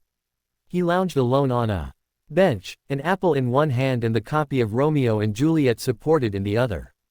"My only love sprung from my only hate," he half-mouthed, half-murmured to himself as the other occupants of the courtyard's lunchtime crowd bustled and chattered around him. "Too early seen, unknown, and known too late. Prodigious birth of love it is to me, that I must love a loathed enemy." Draco tucked his thumb into the crease of the book's spine, then let it shut and nestled it in his lap. He took a bite of the apple. No wonder Potter and Madame Pants had differing perspectives as to the genre of this saga. With all the talk of love, it could hardly be anything but a romance, yet to love one's enemy spelled nothing but sure tragedy. He chewed thoughtfully while his eyes drifted from one group of black-robed students to the next, feeling comfortable amongst the amiable din, yet calmly distanced from it, until his eyes alighted on a quartet of newcomers to the courtyard. Draco stopped chewing. Potter met his gaze across the courtyard. Their eye contact was still and expectant for a moment. Then Draco nodded slightly, acknowledging Potter's presence, and there was no trace of animosity in the language of that gesture. Potter's answering ghost of a smile brushed across his lips as if moved by the same early autumn wind that tugged black strands of his hair across his smooth skin. The exchange made Draco feel uncomfortably and inexplicably warm, so he lifted the book back up in front of his eyes and took another bite of the apple, filling his mouth with the sweet juice. With any luck, something tragic would befall these lovers soon, before it was time for his next class. Harry glared at Malfoy. "You are such a git," he fumed, elbowing his way past the taller boy. "Ouch, Potter," whined Malfoy, who, to Harry's chagrin, followed him to the potion storeroom. "Why can't you just leave her alone?" "Leave who alone?" Malfoy sounded almost convincingly ignorant. "Georgia. Why do you care so much about messing with her with all this touchy-feely shit you've been up to?" "I believe the technical term is flirting," Malfoy said with a smirk. Harry blushed and pulled up short inside the potions closet, swiveling to face Malfoy, who bumped into him due to the abrupt stop. "Watch where you're going, will you?" chided Harry, shoving Malfoy backwards and away. Malfoy smirked. "Again. So now you're flirting with me. What are you, some kind of bender?" Harry shot with more bravado than he felt. Malfoy arched an eyebrow. "Takes one to know one. Or, at least, that's what they say." "Oh what?" Harry blanched. Did Malfoy know? No, he couldn't possibly. There was no way. He was just teasing, needling Harry. It was all a subtle game. Like with the flirting, which, incidentally, was something he'd never bothered Harry with until this year. "I wouldn't know," Harry spluttered. Malfoy rolled his eyes. "Relax, Potter. Relax, I'm not going to tell. Or relax, I'm only joking. Just cut it out, okay? She's starting to get ideas." "You don't say," said Malfoy in a low, slick voice. "Ideas? What sort of ideas might you be referring to?" Malfoy and Harry were standing altogether too close for comfort in the small cupboard. Harry breathed through his nose so he wouldn't have to taste Malfoy's exhalations. Never mind," he mumbled, blushing again and hoping Malfoy couldn't tell. Then he drew himself up and pushed his discomfiture aside. "Just stop messing with her. If you have a bone to pick with me, then pick it with me, damn it." There's no need to go through somebody else to get to me. Malfoy's polished gray eyes bore into Harry's, reflecting nothing in their depths. Has it ever crossed your mind, he finally said in an even, quiet voice, that I am picking it with you? Harry's heart abandoned the safety of his chest and began to pound in his ears. Wah! He started to say, but then Ginny had the ill timing to walk in. They both stared at her. Oh, hello, she said, looking from him to Malfoy and back again. What's going on in here? Harry glanced sidelong at Malfoy. He was staring at the ground, his thin, pale pink lips pursed in a frown. We're just getting our ingredients, said Harry around the constriction of confusion in his throat. Ginny looked at Harry's empty hands. Oh, I see. Of course. Malfoy chose that moment to stride from the cupboard without a parting word or a backward glance. What's his problem? Asked Ginny, eyebrows raised. I have no idea. Malfoy disappeared so quickly after class was over again that Harry would have started suspecting him of possessing a time-turner like Hermione had in third year if he didn't know it was impossible. He grudgingly had to admit that it was probably just the superiority of the blonde's innate grace and propensity to glide and sweep about rather than simply walking like the rest of them. He was shaking his head in utter bewilderment at Malfoy and everything he was and ever had been, and everything he was and wasn't this year in particular, when Ginny materialized at his elbow. Well, at least it wasn't Georgia sneaking up on him, for once. So, she said, how was class? Oh, you know, as good as potions gets. Harry folded up his notes and tucked them between the pages of his potions book. Uh-huh, so how is working with Malfoy? He shot her a look. Going for the subtle approach, are we? He said sarcastically. Why don't you just ask me whatever it is you really want to know? It'll save us both time and wits. Okay, then. Why is Malfoy flirting with you? Ah, so it was like that. Right. To mess with Georgia. To mess with Georgia, Ginny repeated, disbelief causing her tone to go flat. And why would he care about doing that? How should I know? I can't pretend to understand what devious things Draco Malfoy derives pleasure from, or why. Ginny bit her lip. Are you sure it's not you he's trying to mess with? Harry was quiet. No, he bloody well wasn't sure. Malfoy had said a similar thing today in the storeroom just before Ginny had interrupted them, and of course hadn't had the courtesy to bother explaining himself, preferring as usual to leave cryptic comments cryptic.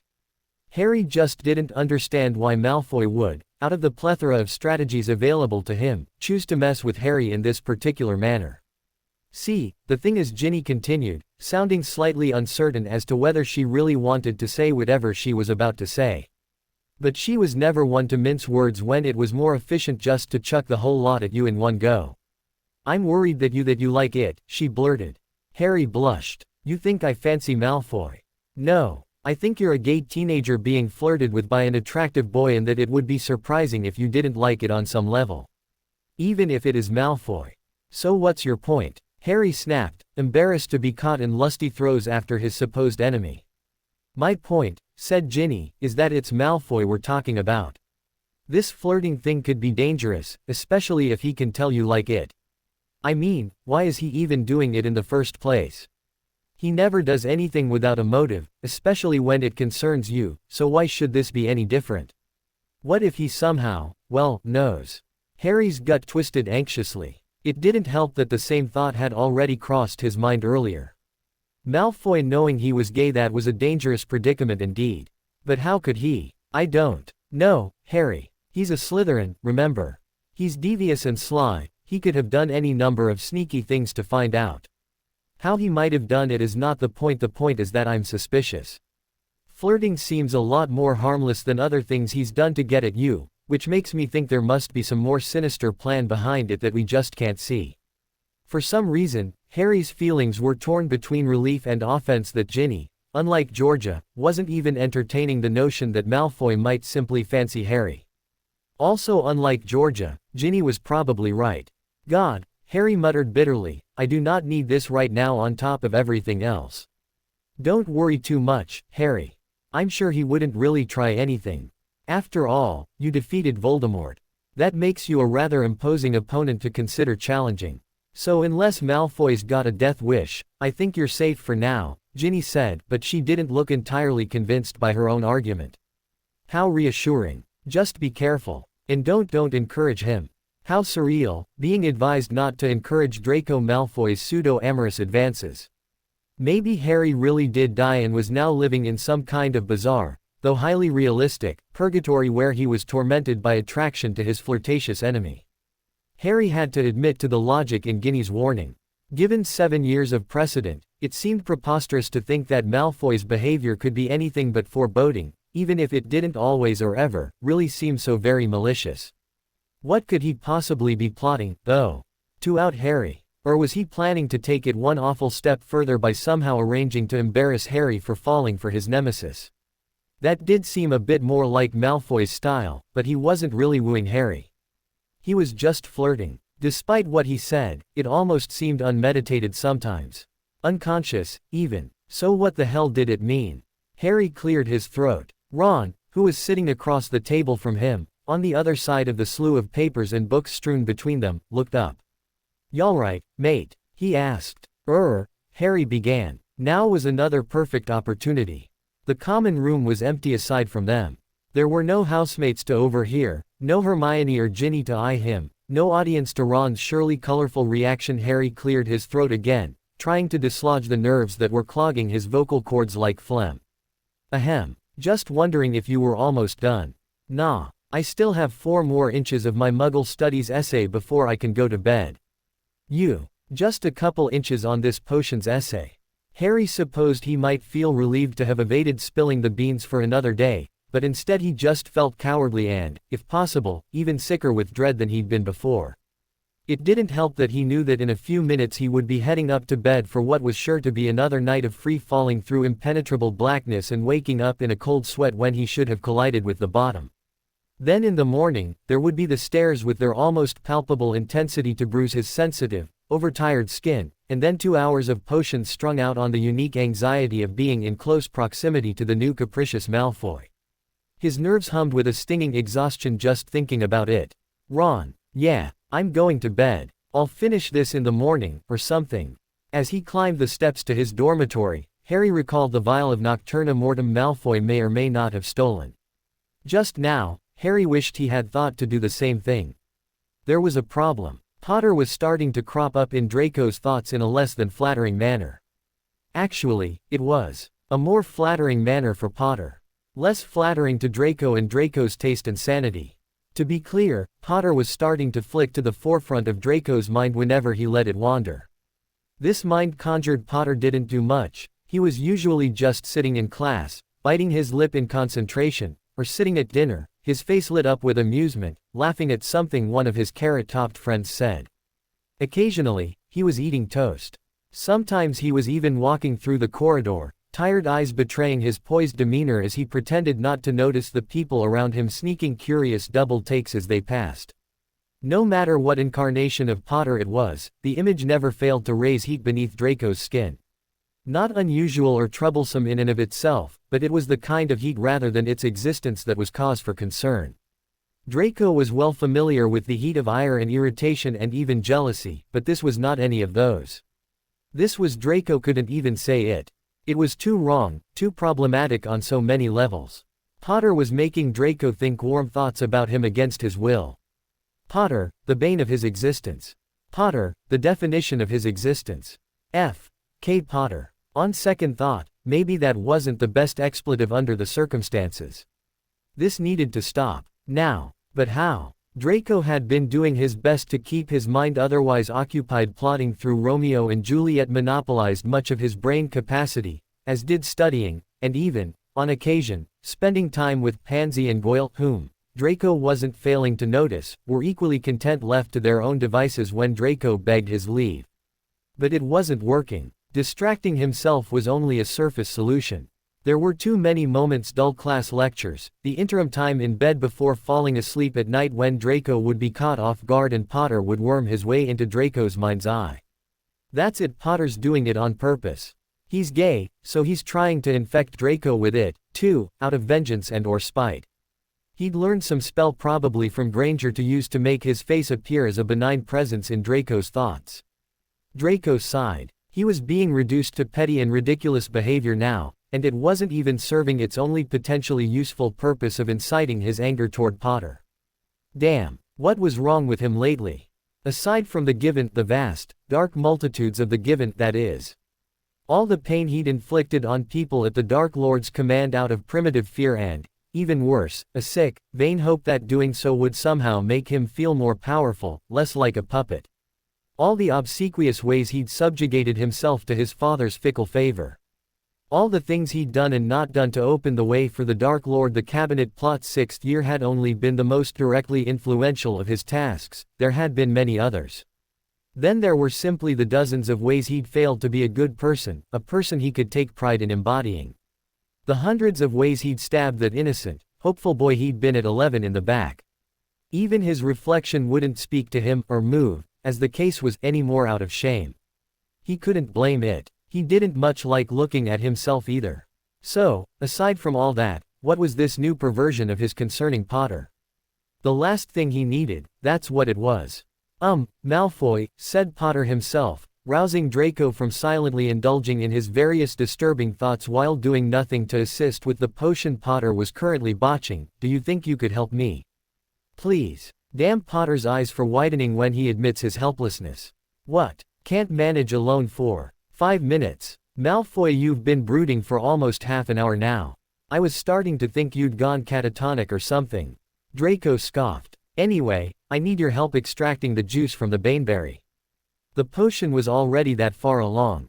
Blimey. Naturally, Draco agreed, tilting his gaze down the slope of his nose toward Potter, whose eyes at his lesser height only reached high enough to be in line with the vicinity of Draco's mouth. Well, we'll need the syringe for this. It lay on the desk between them. They both reached for it, their hands bumped and their fingers overlapped. Their eyes met. Potter blushed. Draco blushed. Potter immediately cast his eyes down to the desk. Sorry, he mumbled, and withdrew his hand. Draco picked up the syringe. All right, you hold it still and I'll stick it with the syringe, Draco dictated. Potter nodded his acquiescence and settled a small baneberry between his fingers on the desk. Draco arranged his hands so as best to control the angle of the syringe, but that put their skin in such proximity. The berry was so damn small that Draco instinctively pulled back and held the syringe at the very tip instead, as far from Potter's dangerous skin as he could get without letting go altogether. It was a clumsy grip, offering little in the way of control, and the extraction would be sloppy, but it was worth it. You could have done that yourself, Draco reprimanded in a voice stiff with discomfiture, as he pulled the syringe from the berry and shot its contents into the cauldron, which hissed. It would have been a mess, said Potter, matching Draco's irritation pitch for pitch, and you know it. Draco's lips tightened, an unpleasant expression that was just this side of a scowl, and refused to look at Potter, who had his hands on his hips. Bastard, Potter muttered, turning away. Take it back, hissed Draco, the friction of his own frustration rubbing against Potter's and igniting. Why should I? Spat Potter. Because I may be a lot of things, but a bastard is not one of them. Potter glared at him for a moment, perhaps reading in the cold set of Draco's features that the expletive was not merely profanity to Draco but a slur against what little honor he had left. Fine. Git. Prick. Draco retorted, what had been frigid irritation towards Potter just seconds ago inexplicably thawed to a mild sort of annoyed amusement. Prat. Potter finished, turning his back on Draco to face the cauldron, but not before Draco caught a glimpse of Potter's angrily furrowed lips and eyebrows relaxing in a way that belied the insult he'd thrown at Draco. Ron Weasley was sitting on a bench in the Quidditch locker room, leaning over to tie his shoe. He sat up when he was done and shook his head vigorously to the right. His right ear was clogged with water from the shower and had made his hearing go all wonky. Harry rounded the corner. Hey, mate. Ron greeted him enthusiastically. Good practice, huh? Yeah, said Harry distractedly, looking toward the floor and scratching the back of his head. Everyone else gone already. Yeah, figures. Let me just get my stuff and then we can go to the Great Hall for dinner. Agreed Harry. Ron went back to the showers to gather his abandoned practice robes and soap, still trying to lurch the water from his ears by jerking his head from side to side. When he came back, Harry was still standing in the same spot, his arms crossed and looking queasy. All right there, mate? Ron asked, concerned. You don't look so good. There was an incongruous pause while Harry continued his examination of the interaction between his shoe and the floor. I'm great, he said in a rush, when he finally looked up and let his arms drop from his chest. Oh, that's good then. Good. Harry repeated incredulously, eyebrows furrowing. Yeah, said Ron, looking at his friend oddly. Good. I was worried you were sick or something. Sick. Yeah, sick. But you said you're great, so can we go to dinner now? Ron turned to go. Ron, wait. Harry's voice sounded oddly strangled. Ron turned back. What now? Can we talk about it as we go or something? I'm bloody starving. And it's your fault, you know. I mean, I'm not complaining, practice was brilliant, but the least you could do is let me get to dinner at a reasonable hour afterward. Honestly, Ron trailed off when he realized Harry's confused expression was gone now, replaced with one that looked torn between laughing at Ron and puking.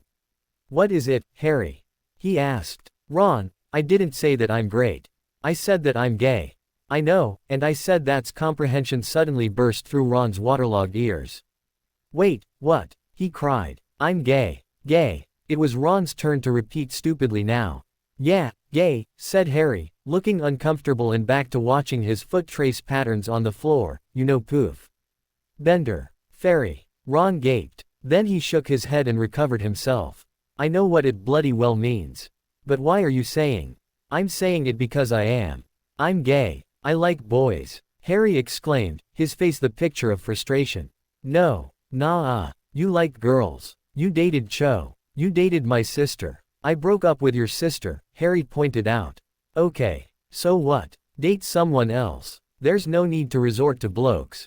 Date Georgia. No. She's daft. Come on, Ron. No, you come on, Harry. You're not gay. Ron yelled, his temper flaring red like his infamous hair. Yes I am. Harry yelled back. Well then don't be. Go back. I can't, you daft idiot. You think I chose this?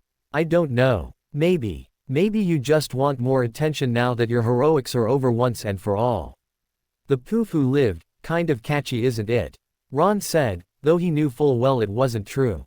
Shame slid in under his angry blush and raised it another degree. Arg, Harry bellowed, balling his fists. You wanker. I knew you would act like this. Like what? Ron challenged hotly. Like an intolerant, unreasonable git. Harry's face was contorted with rage and tears. The tears were what did it. They acted like a needle, puncturing a hole in Ron's fury and letting some of the hot air out. Still, he wasn't about to back down. He glared at his friend. Well, you completely sprung this on me.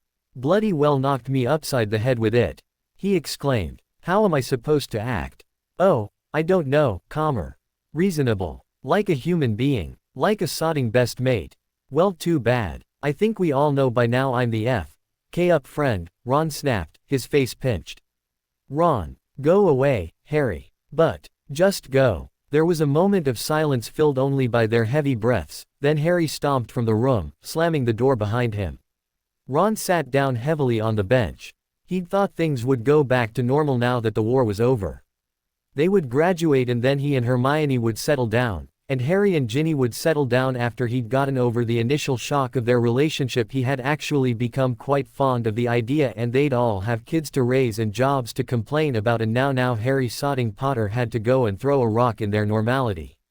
Again, Ron sat back hard and let his head crash against the locker. It hurt. Damn, maybe Hermione could talk him out of it, convince him of how irrational he was being. Or not. What if what Harry said was true? That he couldn't go back. That he didn't have a choice. Was Ron just going to quit being friends with him? Ron sighed. No, he wasn't. He'd stuck it out this long, hadn't he? Harry was his best mate. He'd just have to accept it. Bloody hell. Today you are going to be conducting tests and observations of 2 different potions which you will see in front of you in the table cauldrons at your desks. Your task is to determine which is the poison and which is the antidote, said Slughorn. Finally, something interesting that would test Draco's ingenuity. You might do well to compile a list of distinctions before you begin. Can someone identify one characteristic of a poison for me? Mr. Potter. Draco lowered the hand that had been hovering above the desk back to his lap. He looked at Potter with the rest of the class. The problem, however, was that Potter didn't notice. He was scowling at his parchment and stabbing it with the sharp tip of his quill, causing ink to bleed across the page like the black blood of mortal wounds.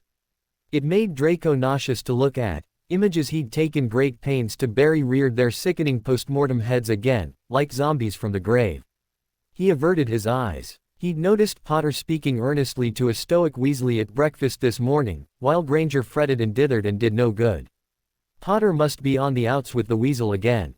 God, but that redhead embodied the cliché, he was so damn moody and unreasonable. Mr. Potter, Slughorn repeated. Potter kept stabbing. Draco kicked him under the table. That got Potter's attention. He paused his piercement of his parchment to glare at Draco. Draco inclined his head subtly toward the front of the room. Comprehension dawned in Potter's eyes, the green going from almost black annoyance to mossy anxiety in a second. Yes. He addressed Slughorn. Slughorn sighed. Never mind, Potter. Mr. Malfoy, if you please. Draco preened. When a catalyst is added to a poison, it will boil, while the antidote would have no reaction. Indeed. However, the catalyst is unique to each poison and will need to be identified before it does any good. And that's the only hint I will give you, he said, winking indulgently. Well, then, that should give you an idea of how to begin. Off to work. God, this is impossible, Pottermo.Ned. How are we ever going to do this? He slumped backwards in his chair. It's not so bad. We need to find the catalyst, right? I mean, that's obvious. So first, we need to identify some properties of the potions. We can start with some basics: color, consistency, acidity, and see what that tells us before we make it any more complicated. Then we can start making hypotheses about what the catalyst is. After that, it's just trial and error, process of elimination, explained Draco, well aware of how Potter was looking at him, eyes wide and clear, lips slightly parted with something akin to awe or admiration. Well, if it's so easy you should have just said so, he said. Draco rolled his eyes. Honestly, it only sounds really complicated. In reality, even you might not be a complete hindrance for once. Gee, I'm flattered, Malfoy. I didn't know you cared, Potter said sarcastically. Some kind of acidic fission exploded in Draco's stomach. I don't, he snapped, an unwarranted overreaction. Right. I was just never mind, muttered Potter, the admiration snuffed out like a suffocated flame. Slughorn passed by then, and paused to give them a wobbly but stern look. Boys, he said, stop bickering and get to work. Now. Draco crossed his eyes in irritation at the professor's expansive retreating back, and heard a snicker to his right. Upon investigation, the snicker had been produced by Potter, whose eyes were crinkled and bright and whose lips were quirked against a grin. Draco's belly filled with a pleasant and unusual warmth, like he'd just taken a sip of hot tea. Here, he said, to diffuse the moment and distract his increasingly warm body, passing Potter one of two pairs of protective goggles that were sitting next to the cauldrons. Put these on. Potter made a face. Poisons can be unpredictable, simmering away as calm as can be and then suddenly hissing and spitting toxic splashes, Draco explained in his haughty professor voice. You have to be careful unless you want poison in the eye. Frankly, I don't care either way, but it might be a shame if the chosen one went blind on us. You wouldn't want to let down your legions of fans, now would you? He added, simpering snidely. Potter put on the glasses, his face scrunched in the facial expression equivalent of sticking out his tongue. No wonder you like potions so much, he said, mostly to himself. Oddly, Draco was more concerned with the way Potter's goggles were hitching on his glasses and sending them both tilting at wonky, precarious angles across his face than he was with discerning the potential slight intended by Potter's comment. Potter was attempting to straighten the mess out, but was only making things worse. Soon his glasses would snap, or the whole lot would simply fall off. Draco sighed. Potter, he said, hands off. You're making yourself look like a wonky, specky prat. Hey, that's not, Potter began, but broke off when Draco lifted his hands to Potter's face and proceeded to adjust the two sets of spectacles on Potter's nose. It had nothing to do with Potter and everything to do with disliking disorder, he reasoned. Even so, he tried to avoid contact with Potter's face itself, grudgingly aware of the disconcerting danger of such contact, but his hands nonetheless brushed against the warm, soft skin of the boy's cheeks. Equal parts aghast and excited, Draco's stomach buzzed. They were so close, too close, but it couldn't be helped, the process mandated proximity, really. How was Draco to straighten Potter's stupid glasses from 2 feet away? Magic didn't even cross his mind. For his part, Potter stood still and watched Draco steadily with eyes that hardly seemed to blink. God, his eyes were green, even diluted through two separate layers of smudged glass. Was it possible for anything non-magical to possess such potent saturation of eye color? If it was true that Potter had inherited his mother's eyes, then Draco couldn't possibly blame Snape for being so hopelessly smitten with her.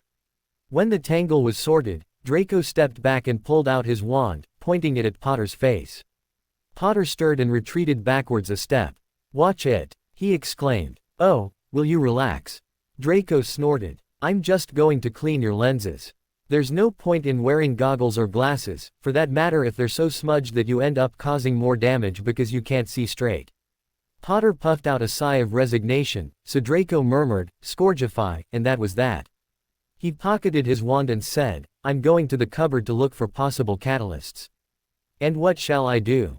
demanded Potter. "Wait, and don't touch anything. I'm not totally useless, you know," said Potter in a quiet, even voice.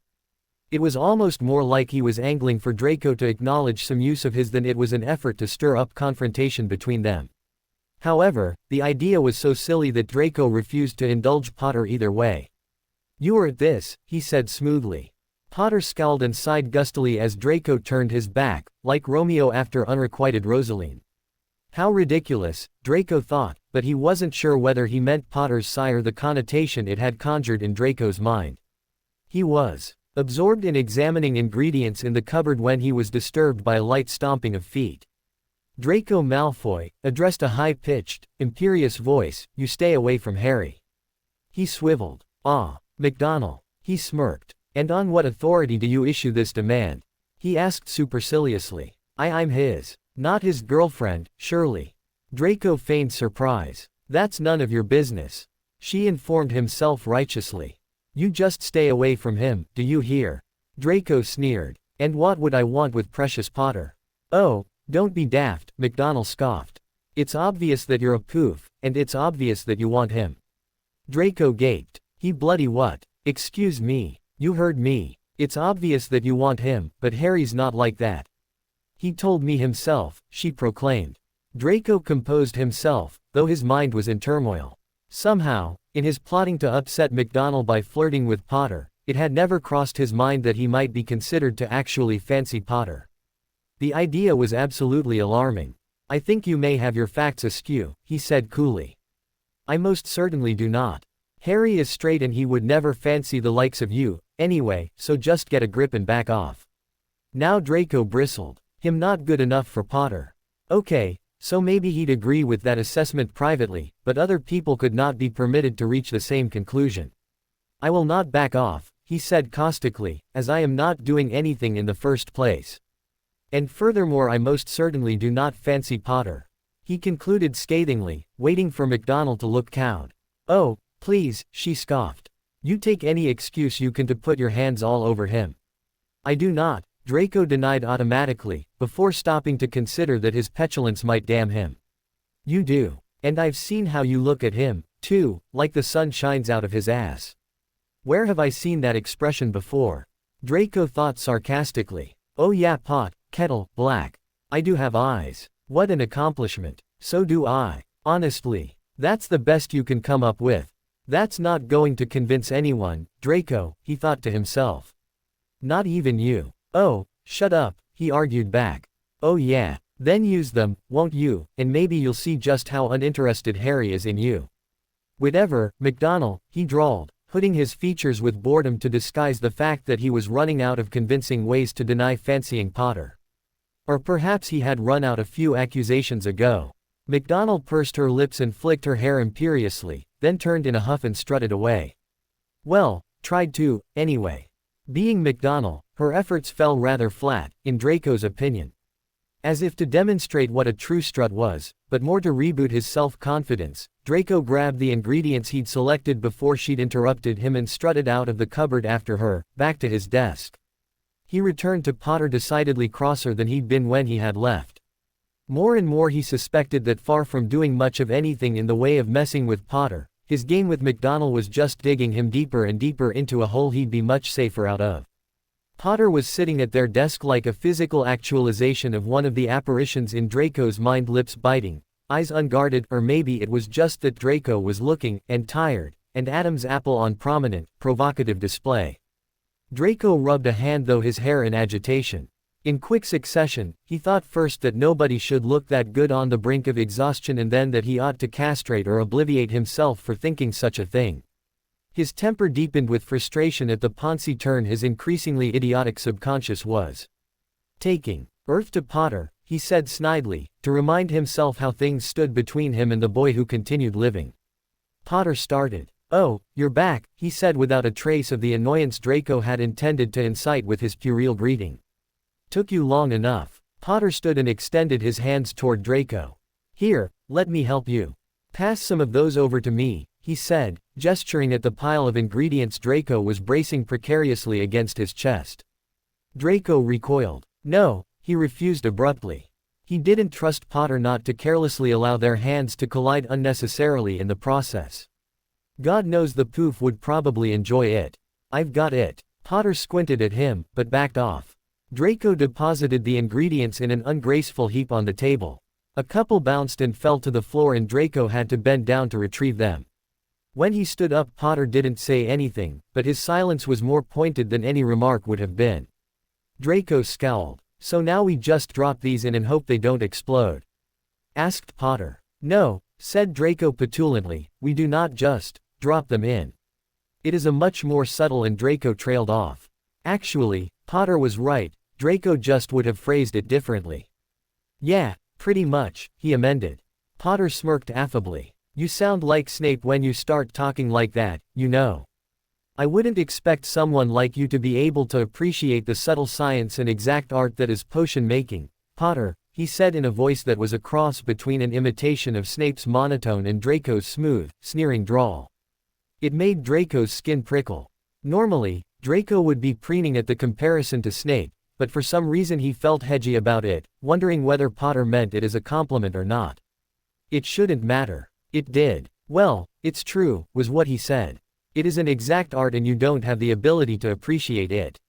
Potter waved a hand dismissively at Draco, like, yeah, but all he said was, "I have the ability to drop things in pots." "A squib has that ability, Potter," Draco retorted. "There's no need to get cocky." Potter raised his eyebrows and looked amused. For some reason Draco blushed, then scowled at himself. "So may I?" he asked. "Get cocky." Draco's tone was as measured as ever, but his pulse hiccuped subtly in his chest for no discernible reason.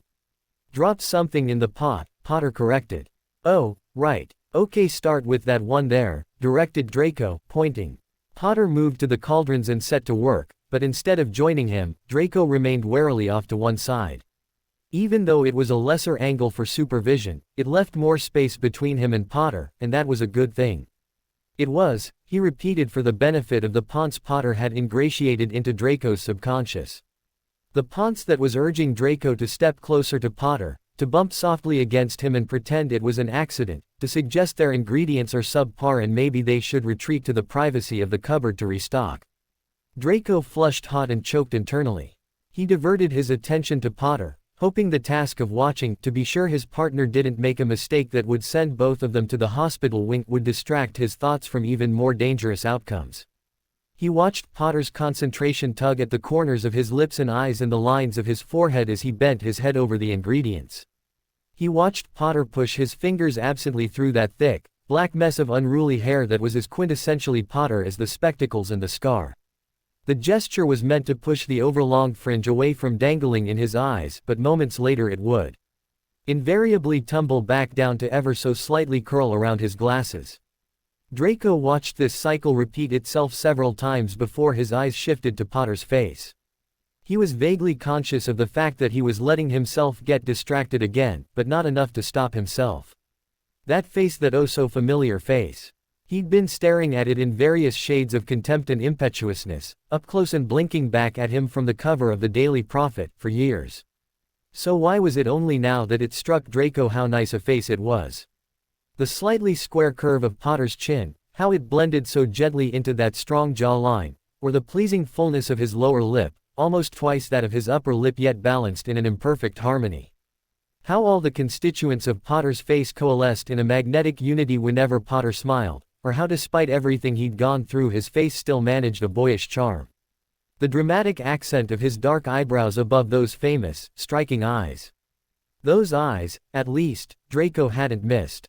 They'd always burned when directed at Draco, burned so they were impossible to ignore. Or maybe they were only impossible for Draco to ignore. What was it about Potter that never failed in arousing him to some height of passion? And why was it that at the same time that he'd started noticing that Potter's famous face was nice, Potter's stares had started causing heat to rise up all over his skin and hum in his lips and seize in his belly? It wasn't a fitting response for someone like Draco to have to someone who galled him like Potter did, not at all.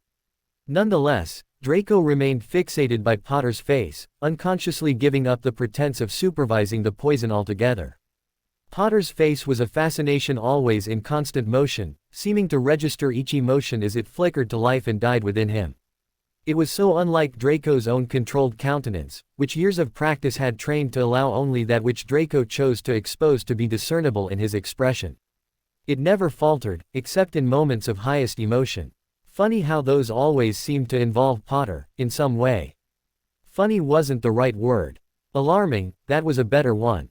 Problematic. Potter's expression narrated the catalyst identification process without Draco needing to look once at the poison in the cauldron. First, wariness as he dropped an ingredient into the poisonous solution, then disappointment when nothing happened, and finally concentration as he chose which ingredient to attempt next. Draco watched the rustle of Potter's robes as they followed the curves and small movements of his agile body.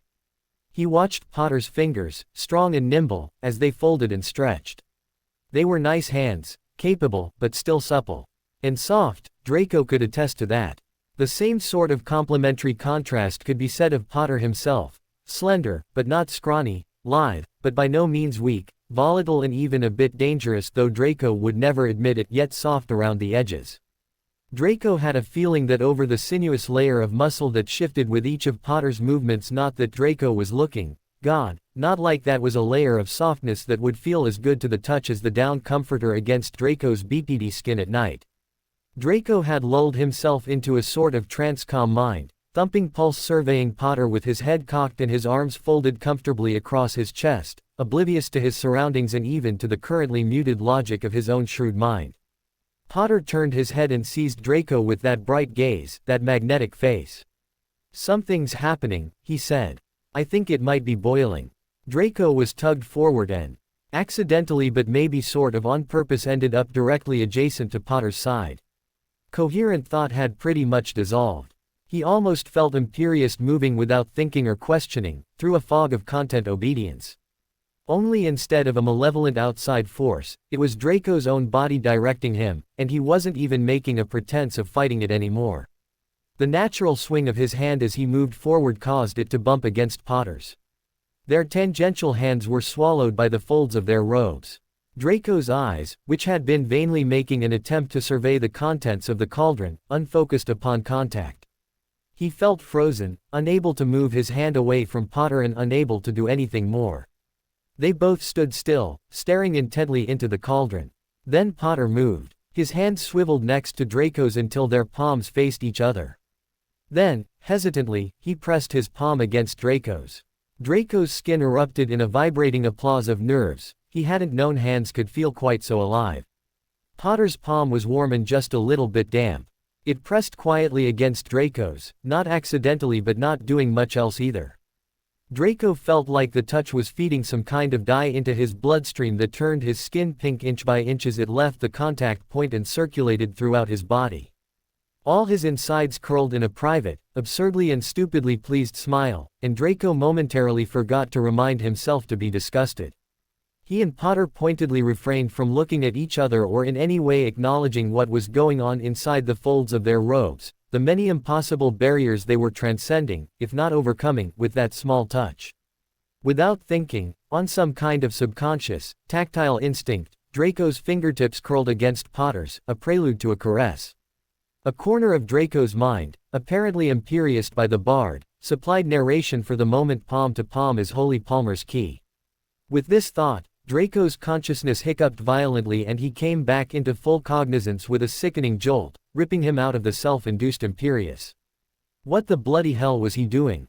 He jerked away from Potter, disjointed and sudden, as if Potter's fingertips had shocked him with supercharged static. His cool countenance shattered as he gaped into Potter's nonplussed face, aghast and disgusted with himself and strangely bereft, all at once.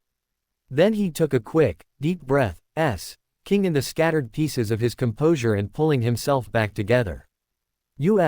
King Fairy, he hissed, embarrassment and panic and a confusion he didn't care to evaluate fusing into a hot, self-righteous anger deflecting from the true source himself and funneled toward Potter. Keep your hands off me. Potter looked like he'd been slapped. He was at a loss for words for a moment, his expression manifesting thorough whiplash, but then his face flushed with what seemed to be a similar cocktail of embarrassment and self-protective indignation, and he whispered acerbically, "You didn't seem to be minding all that much a minute ago." Draco swallowed a snarl because, damn him to hell, Potter was right. "I was paralyzed with disgust, Potter. There's something wrong with you if you mistook that for pleasure." Potter flushed darker, giving any Weasley a run for their money, what money they had, anyway. "Really? You didn't seem so very disgusted all those times when it was you touching me and not the other way around." Draco's pulse thundered irregularly in odd, distracting places in his body, his ears, his belly, his neck, and he felt not unlike he had behind the bookshelf that fateful afternoon. The wary calm between him and Potter was erupting fast.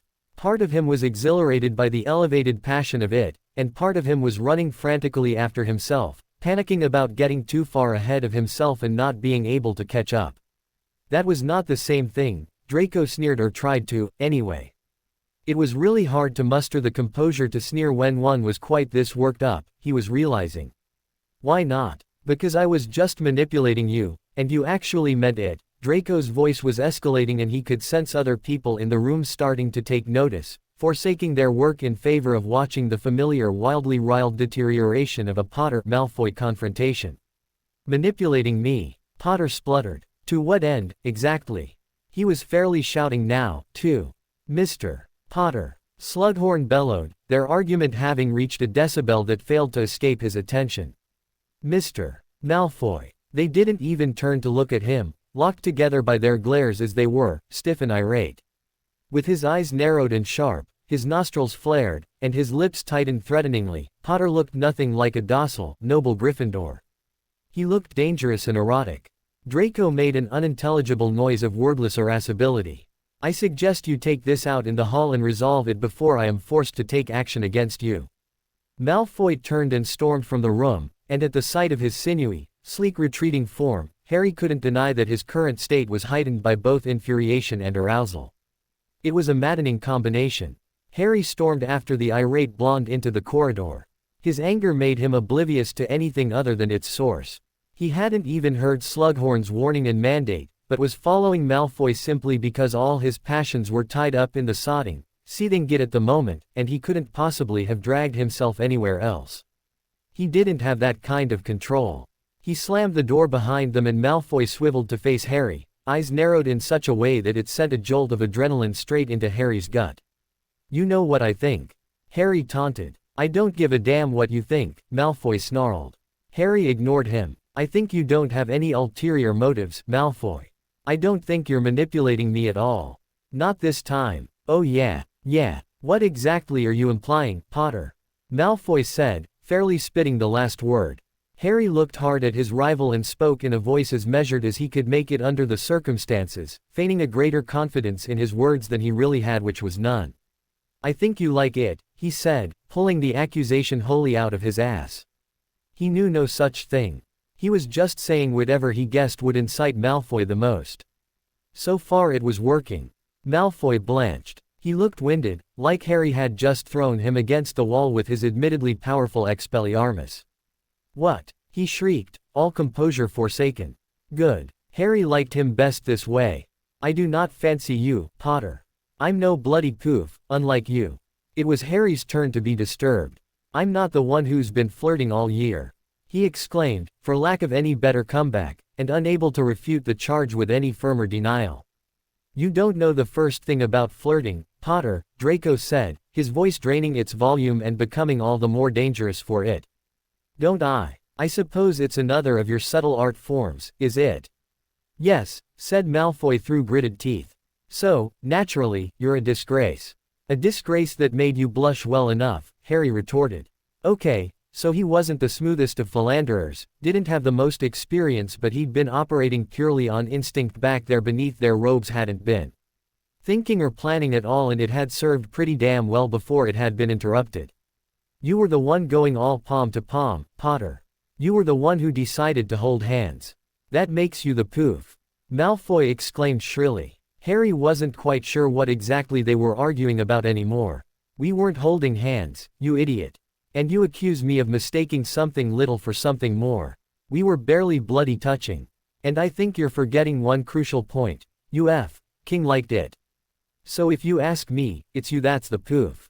I didn't ask you, and I did not bloody King like it. I'm not a sodding poof, you poof. Malfoy yelled. Harry had never seen Malfoy lose his temper so completely, in such a spectacular fashion, before. It was something of a marvel to watch Malfoy's pale skin go splotchy magenta, to watch his gray eyes harden into sharp steel blades glinting where the light hit them, to see his lithe body tighten with infuriation, and to follow the heavy rise and fall of his chest as he panted. That is, until he lunged at Harry. Harry flinched and his eyes closed instinctively, anticipating the blunt pain of the blow that was surely to follow. Malfoy's hands clenched around the neck of Harry's robes and yanked him forward so that their bodies collided. Harry winced. Then Malfoy's hands released Harry's robes and clutched the hair at the base of his neck, and grasped roughly at his cheek. Harry's face jerked forward and he was starting to panic at what Malfoy could possibly be doing to him when something soft collided ungracefully with Harry's mouth. For a second, Harry pushed frantically against Malfoy's body, still struggling under the assumption that he was being attacked, before his mind could catch up with what was happening to his body. In a sense, he was being attacked, but by lips instead of fists. Malfoy was dotting him. This realization battered into Harry like a branch of the Whomping Willow, and he was frozen in a complete, marrow-deep shock. He neither ed back nor made any further movements to push Malfoy away. He simply attempted to force his stuttering mind to process the fact that the soft, arched lips pressed purposefully against his, not moving much but a determined pressure nonetheless, belonged to Draco Malfoy. However, before Harry could even make enough progress to start reacting, Malfoy's hands let go of him for the second time and relocated back to his chest, where they shoved him hard backwards. Harry stumbled, still stupid with shock.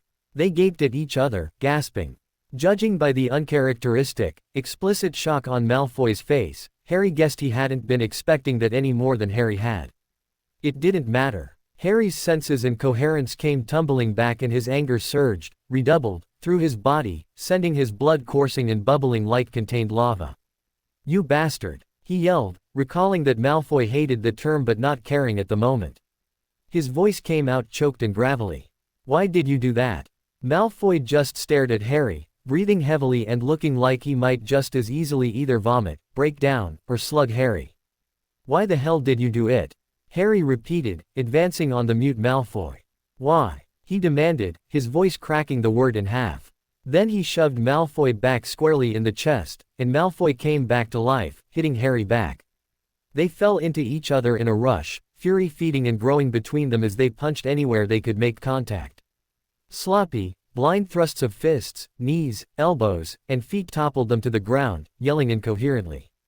Somehow, Harry ended up on top of Malfoy, though he was doing his best to toss Harry aside and climb on top of him for the upper hand. Peripherally, Harry heard the classroom door slam open, and then the next thing he knew the wind was being knocked out of him as he was slammed against the wall.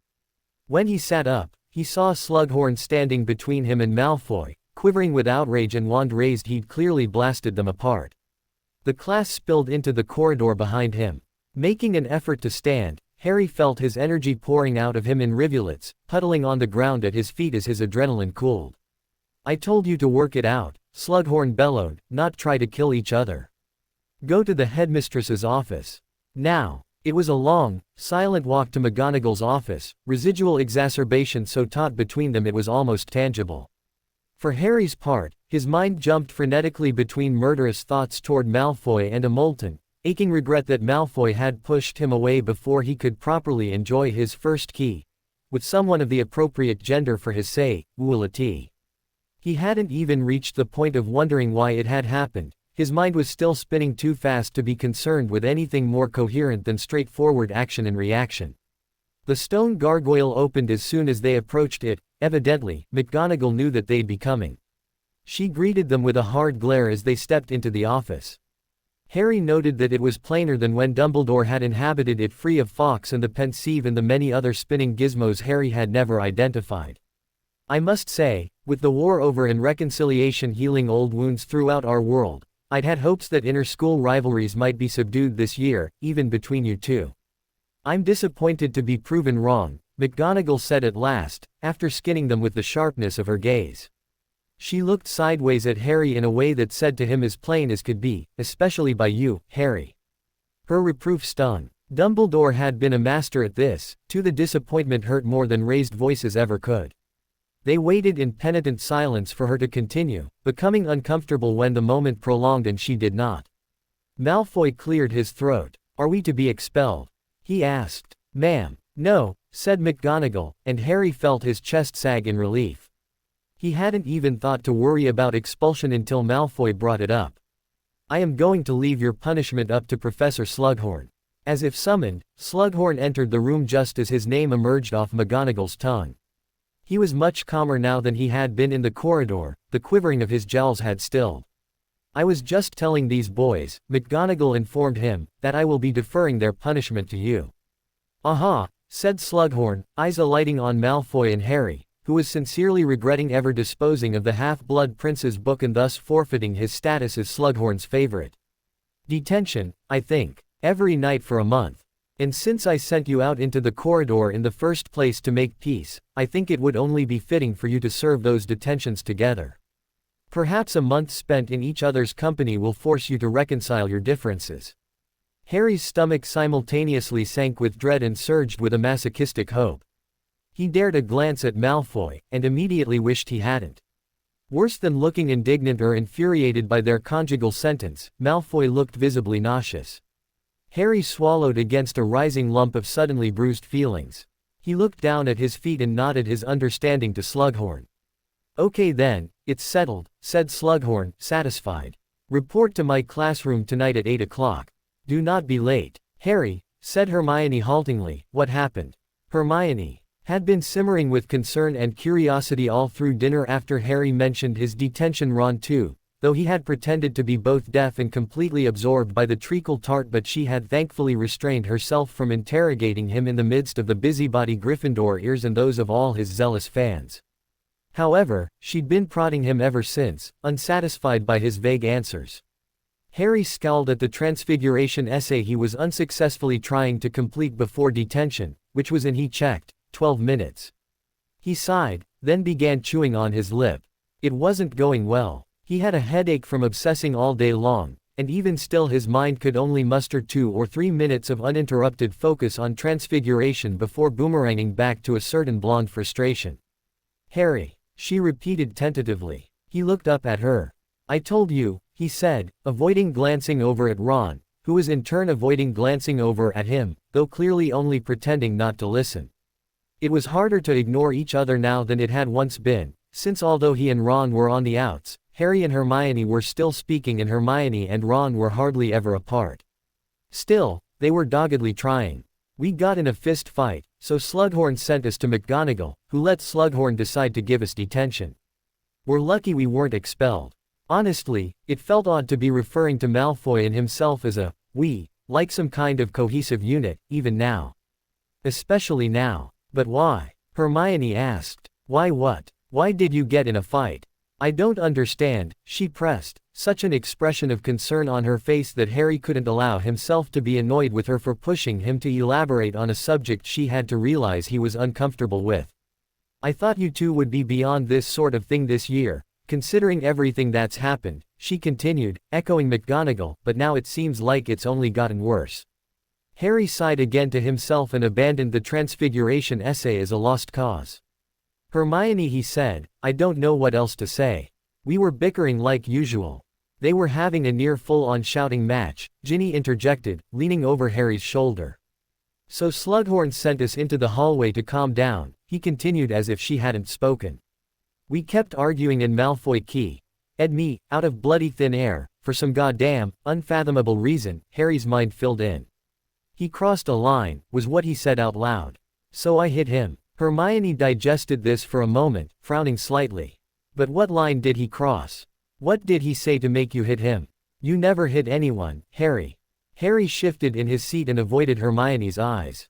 Harry, she said, I just get this feeling that you're not. Harry stood abruptly. Ah, look at the time, he exclaimed, interrupting her. I've really got to go. I can't be late. Hermione gave him a reproving look that said she knew exactly what Harry was doing, but let him go. Harry was almost to the portrait hole, when a hand clasped his shoulder. Harry, said Ginny, climbing out after him, I'll walk with you. Harry cast her a wary glance, but, knowing that she was unlikely to be dissuaded, didn't say anything. They walked in silence for a moment, Ginny contentedly biding her time and Harry on tenterhooks waiting for her to be out with it. So, she said at last, tell me the uncensored version. What? She shot him a come on Harry don't be daft look. The uncensored version of what happened with Malfoy earlier. I'm not buying that nonsense that you fed Hermione. I've been watching you two all term, and I was there today, so I know you're leaving out the juiciest bits. I didn't lie to her, Harry asserted, mostly in an attempt to deter Ginny long enough to postpone this interrogation, rather than to defend his principles. I know, but you didn't give her the full story either, obviously. So come on, out with it. She demanded. Harry was torn. He wanted desperately to rant and vent his obsessions to a sympathetic pair of ears, somebody who would hopefully be able to explain to him what had happened and why. Somebody who could rationalize for him a Malfoy who as him instead of shredding him with cold eyes and sharp sneers. Ginny was the best and only candidate to be that somebody. Yet what had happened felt extremely, excruciatingly private, like exposing it to anyone would be a complete betrayal of himself and even, oddly enough, Malfoy. It was like a secret they shared, confusion and angst-ridden as it was, and Harry somehow didn't feel liable to reveal it without Malfoy's consent. Or at least until he was more sure of why it had happened, what it might mean, and, just as importantly, what he wanted it to mean. Moreover, he wasn't entirely sure he wanted to reveal it yet, Malfoy's permission or not. It was far too raw, too personal and fresh and still smarting. He began. He didn't know what to say. Ginny took his elbow gently, reminding him with that small gesture of their almost wordless companionship. She looked at him expectantly with her brown eyes, warm like honey on brown toast, and he felt reassured in a quiet, abstract way. I can't really talk about it yet, he said. She looked at him for one more moment, then nodded and turned away. It was a mark of their closeness that she understood him well enough to relent in her pushy quest for details. She didn't force her small reserves of patience into action to conquer at least momentarily her consuming curiosity for just anyone. Immeasurably grateful, Harry wound an arm around her waist and hugged her close, letting her resilient, innate Ginny-ness seep into him and cushion him for the 3 hours of detention ahead. At the same moment that he realized he was shaking with nerves, Ginny took his hand and squeezed it. All too soon, they were outside of Slughorn's classroom. Harry would see Malfoy already inside, watching him through the open door with a pinched expression. He looked away when he saw Harry looking back at him. Harry's stomach lurched. You'll be fine, said Ginny at his queasy expression. Did Harry imagine it, or did he see her lips quirk as her eyes darted into the classroom, then back to Harry? Go on, she said, and then gave him a gentle push toward the classroom. When Harry turned to look after her, she was already halfway down the corridor, long hair the color of rouged lips swishing coquettishly across her back. Harry faced the classroom and, steeling himself, walked in. Ah, said Slughorn, looking up from his desk, Mr. Potter. You've arrived just in time. As if to dramatize this point, Slughorn's clock struck 8 o'clock with an authoritative click. I need to fetch something from my office before we begin. Please wait here with Mr. Malfoy, he directed, gesturing toward the empty seat next to the object of Harry's all-consuming obsession for the last 8 hours. Slughorn left, and they were alone. Harry lowered himself gingerly into the seat, expecting Malfoy to spit out some snipe about how sweet it was that he was escorted to detention by his girlfriend. The poison for his retort was already pooling on Harry's tongue, but the comment didn't come. Malfoy was silent. In fact, the only noise to stir the silence between them at all was the clicking tick of the clock marking each stubborn minute. After 3 such minutes, Harry risked a glance at Malfoy. He was sitting stiffly in his seat, staring straight ahead, pointedly acting as if Harry were not there. He was doing such a thorough job that, if it weren't for the clench of Malfoy's jaw betraying some inner tension, Harry was almost made to feel as if he were wearing his invisibility cloak. He hadn't known what to expect of their detention, how Malfoy would treat him, but after the events of the morning, he certainly hadn't expected to be ignored. It bothered him more than any snide comment would have. Far more. Slughorn came back then, raising his eyebrows as he entered the room, clearly surprised to find them waiting so quietly and, by all appearances, benevolently. "All right," he said, setting a bucket down in front of them. "Here you go, seeds harvested by Professor Sprout's second years. Sort them. I'll be in my office. But," he angled his head sternly, "do not make the mistake of thinking I won't know if you're not working. Understand?" Harry nodded, unsure whether he was up to the task of producing words and deciding not to risk it. Presumably, Malfoy did the same, though since he didn't look to see, Harry couldn't be sure because Slughorn left the room. Again, Harry waited for the requisite disdainful remark from Malfoy. "Sorting seeds. This is Squib's work." And again he found himself disturbed and oddly disappointed when it didn't come. But surely, Malfoy couldn't keep up this eerie, wholly detached silence now that they shared a task. He'd have to speak and acknowledge Harry. Neither of them moved for a long moment, not wanting to be the first to do so and not wanting to be responsible for any collision of hands in the process. Finally Malfoy spoke. "You pour out half, and I'll take the rest," he directed in a flat voice. As far as acknowledgments went, the animation was not what Harry could have hoped for. Not even close to the standard he'd come to expect during their history of animosity. There wasn't even a sneered, "Potter," to add any sort of personal touch, as if Harry didn't even matter enough to warrant addressing by name anymore. The hurt was blunt and unexpected. Whatever had been between them, Harry had always thought there'd at least been a thread of respect, a cord of interest that wouldn't allow them to leave each other alone.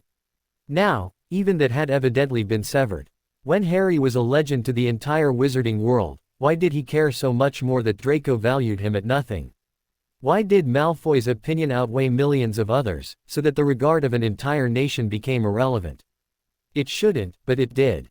Harry had never valued the public's opinion the way others in his position might have, and besides, Malfoy was here and immediate, and that made all the difference. This frigid tolerance, Harry now understood with violent clarity. The expression, "cold shoulder," didn't make any sense, not after what Malfoy had done just hours before. However, sense hardly mattered. When had it ever factored into their relationship? If this was how Malfoy was going to be, there wasn't a lot Harry would bloody well do about it. But it stung. It stung a lot, too much. And it stung even worse because Harry didn't understand why he was letting it sting like this, how he could let it sting like this even after today. If anything, silent treatment from Malfoy ought to be a blessing. So why wasn't it? Why did it feel like the cruelest of slights? Harry gritted his teeth and ordered himself not to cry over Draco Malfoy, at least not until he was out of the blonde's sight. How pathetic that out of all the interchanges they'd exchanged over the years, the only one that reduced Harry to the point of tears was today's combination of spite, the first action between them to approach something nice, and now this determined impassiveness. Harry focused on the ticking of the clock and tried to tie his thoughts to it, the mindless to and fro. They worked in silence for an impossible 3 hours, at which point Slughorn returned to dismiss them. Harry ached from the stiffness and the throbbing numbness he'd forced his mind into to avoid thinking about anything other than the growing piles of seeds before him. Afterward, Malfoy strode coolly out of the room without a word to either of them, and Harry couldn't recall him looking at him once. Draco slammed his door behind him with a snarl and fell heavily backwards against it, letting his head thump into the wood unrestrained. It made a loud crack and hurt dully, but not as much as the last 3 hours, no, the whole sodding day had. A desperate turmoil had been welling inside him all day. The altercation had done nothing to dispel it and was now spilling over in a mad, dramatic rush in the privacy of his chamber. He had been stoic all day, not now. With this thought, he pushed away from the door and strode across his room to his desk with a hot purpose. He snatched up his glass inkwell and spun, throwing it against the wall. It shattered, raining sharp glass shards onto the floor, followed by the dark streaks of ink bleeding down from the site of the wound. It wasn't enough. He growled. He didn't even know he could growl, thought he was more human than that. It wasn't enough either. He balled his fists and yelled wordlessly until he ran out of air, then he swept his arms across the surface of his desk, sending what little clutter there was flying to the floor with a crash. He did the same thing to the surface of his dresser. Then he stood still, panting and feeling as battered as if he had been attacking himself rather than his belongings. Or maybe it was the aching of the bruises Potter's fists had installed on his skin. With sudden trepidation, Draco remembered his vial. He kept it on his dresser. Had he tossed it off with the rest and destroyed it? No, there it was on his nightstand, where he'd set it last night, too tired to get up to put it back. Thank God. Draco sagged into his armchair. Vaguely, he realized his face was damp. Bloody hell, how had he let this happen to himself? How could he have let himself become such a mess? Get so carried away. How could he have let himself key Harry sodding Potter? Of all the stupid things he could have done, slugged Potter first, pulled out his wand, used an unforgivable. This was the absolute worst. This was the unthinkable. That was the problem, wasn't it? He hadn't thought about it, had hardly even realized what he meant to do until he was already doing it. And by then it was too late, even when he came to his senses and shoved Potter away. The shock in Potter's eyes, that was bad. Potter calling him a bastard, that was worse. Potter attacking him, well, that was good, because all the rest paled in comparison to how Cat in the head Draco was for having done such a thing in the first place, and he needed an outlet for his ensuing revulsion and anger and crushing comprehension of just how cat he was. Trust Potter to give it to him. Draco rose, agitated again, and began pacing back and forth in front of the low burning embers in the fireplace. There was an issue. A big issue. A monumental, impossible, inescapable issue. Not that he hadn't tried to escape, that is. He'd been skirting around this issue for months, squinting at it, trying to turn his back on it and make it disappear. If you can't see it, it can't see you, right? Wrong. It was Potter's fault, as usual. Everything traced back to Potter. Draco ought to be used to it by now, he supposed, but there it was. Potter was the issue, and Draco had always been dancing around him, feinting and retreating, not getting too close, never straying too far. And look where it had gotten him. He should have turned his back on Potter and thereby avoided this issue from the beginning years ago on their first train ride to Hogwarts. After all, Malfoys are never turned down, Malfoys vie for no one's attention. It was time to stop being so passive about this, Draco decided. To stop making excuses. To stop acting like it might take care of itself, just go away quietly. It was time to take action. What exactly would you call your little hallway stunt, exactly, if not action? Asked Draco's daft inner voice. Draco told it to shut up. It was time to invite Pansy to visit his room. The next day was Saturday, so there were no lessons. Draco spent the day in his room, ostensibly studying but not having much success. In the evening, Slughorn owled him to cancel detention for the night just this once, he emphasized, because he felt ill. All day, Draco had done his best to distract his thoughts of Potter with more suitable thoughts. He replayed his interactions with Pansy, her overtures of flirtation and his compliant reciprocations. He searched for warmth in the memory of every touch, the sense of comfort derived from sharing surfaces of skin with another human being. He justified the low tally of such instances he was able to recall by affirming that his heart had never been in it, not really. But that could change. At dinner, he let Pansy sit too close to him instead of shifting pointedly away.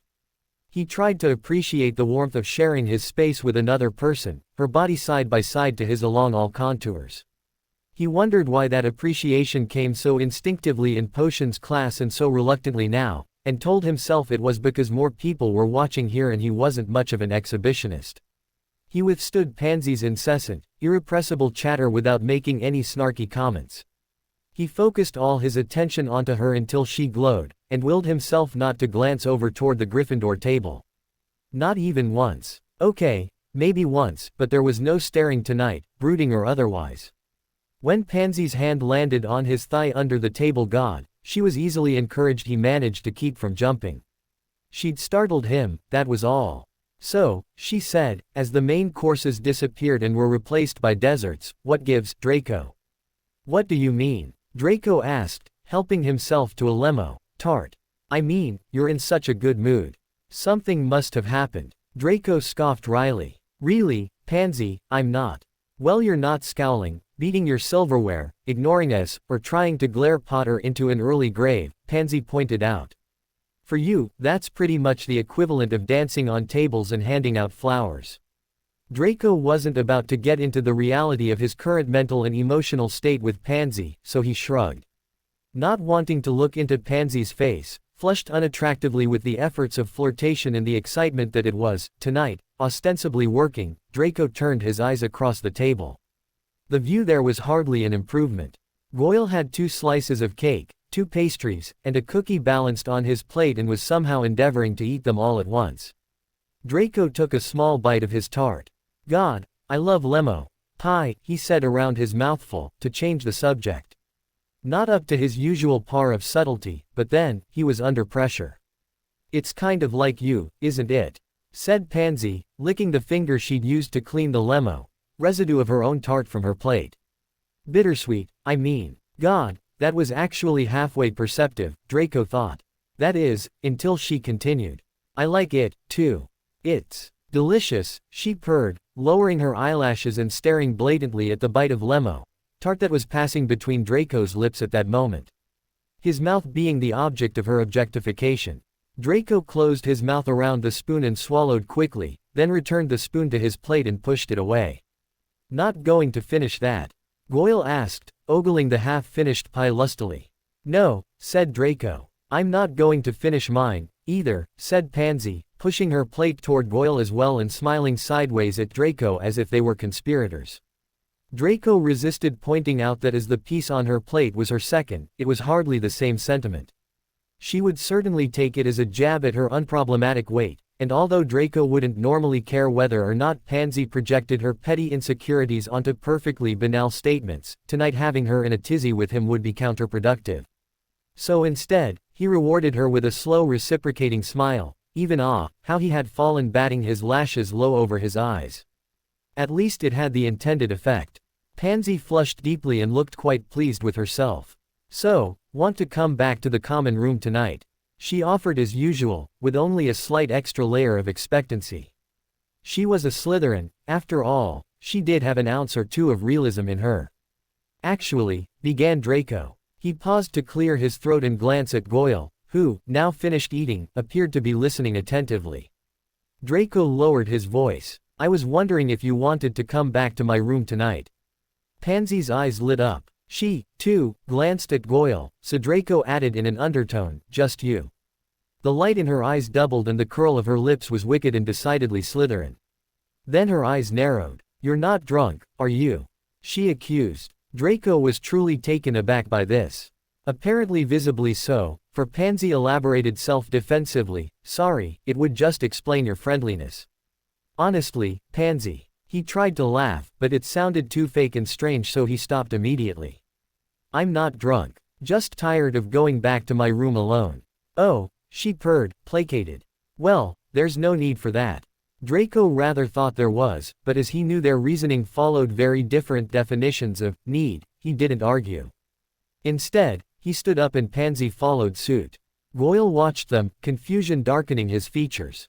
Draco didn't doubt he understood what their joint departure implied. He knew Goyle wasn't quite that thick, but rather suspected Goyle was recalling several conversations they'd had in which Draco had expressed exasperation with Pansy's not-to-be-deterred attentions. We're just going to check out a book from the library, Pansy offered as cover. Draco rolled his eyes. That was unnecessary, he told Pansy as they exited the hall. He knows where we're going. Yeah, well, protested Pansy, anyone could have been listening. You said you couldn't afford trouble this year. I was only watching out for you, Draco, she simpered. That had been a convenient excuse rather than a legitimate concern. Draco didn't think there was really any rule against having female company in his room, especially as he was in 8th year and living in already rampantly exceptional circumstances. He didn't mention this to Pansy, though. It certainly wouldn't hurt to have her being discreet. Malkins, he requested of the aristocratic lady when they reached the stretch of wall where her portrait hung. Malkins. Pansy repeated as she followed him inside. That's a weird password. Did you choose it? Draco hummed silently in the back of his throat in discomfort. Yes, after all, you know how I love handmade clothing, and her robes are simply the best, he lied. Actually, he did adore Madame Malkin's wares and handiwork, it just wasn't the reason behind his password choice.